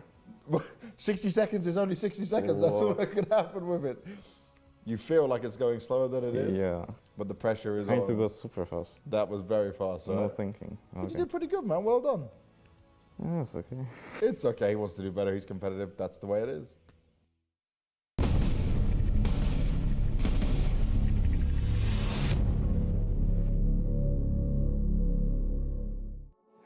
If you're just tuning in, Gaimin Gladiators up against Liquid, game number 3. This series is going the distance for us. It is the upper bracket, so whatever team does lose is not eliminated from our tournament just yet, but they won't have that safety net for themselves. This year so far, the trends have gone very heavily in favor of Liquid, normally in a 2-0 fashion, but this time Gaimin Gladiators fighting back, hitting form that we've seen from them last year. Yeah, I mean, went to game 3. This is Liquid's first game 3. I wonder how they're going to take this one. The uncharted territory for them here. So hopefully they're not burnt out or anything going into this next game. But yeah, they looked really good in that last game. And I really highlighted the puck being like, maybe they're going to regret not banning that because it did a lot of work for Nisha, who made all the space for this 1-6 Brewmaster to come back into the game, farm it up. It was the puck. He did a lot for that to happen. Obviously, the drafts are still going to change, and we're not going to have the same exact scenario happen again. But draft is super important for these two teams, I'm learning. Like, there is no like big skill difference between them. It's going to come down to the draft most all the time. Yeah. And one thing that I would like to see repeated once again in this game number 3 is Nisha on something a bit more active. Like they can win with Nisha Zeus and just having 33 on something constantly up front like Kunkka, but they feel like a completely different team if he has a decent lane, not necessarily his fault, just a good matchup with a good hero that can play make such as Puck. Yeah, that is a big difference between a Puck in game 2 and the Zeus in game 1. But I now wonder about this Disruptor. We've seen it very rarely get through. It's mostly Secret that's been letting it through. I want to say within the past few tournaments, and we've seen it come through quite a number of times in PGL Wallachia here, but Disruptor is not winning the way we think it is. A lot of people are saying it needs to be first phase because it's OP, but when it is let through, everyone has an answer for it now. Yeah, right now that answer is the Rubik, and we've seen it in a couple of situations. In this last game even, you go on someone like a Puck, if you don't finish him off in that static storm in a second, he gets lifted up and tossed away. So the Shard on Rubik, that's the new tech, right? Like that's the tech that we have discovered in this tournament that works so well. Of course, it was used before. It just took a second for everyone to click, why don't we just pick Rubik? It's a strong hero, plus we get that Shard into Disrupt. Yeah, and then there's always that one moment too where he steals Glimpse and also like kills one of your big cores this game. Like Quinn, he was having a good mid game for the most part, and then all of a sudden a Rubik comes with stolen Glimpse and he ends up dying there. So all these little small things seem to be in the favor of the Rubik in this matchup. But I will say though, every time I've seen this Disruptor in the hands of good Disruptor players, like 33's game is kind of really bad because of this Disruptor hero too. Like he does crush the laning stage as well. So how much does it come down to the first pick hero? Really hard to say. It's still a good hero, but maybe consider in that second phase banning a Rubik, see if that works better. Yep. I do think it makes it easier for Disruptor in that mid part of the game, because now that you've said it, I do remember seeing this Disruptor repeatedly ganking with one other support or one other core onto this Brewmaster, and you're willing to drop that Static Storm on him to make sure he doesn't get his ult off and does not even have a game for himself. He just has so many good things.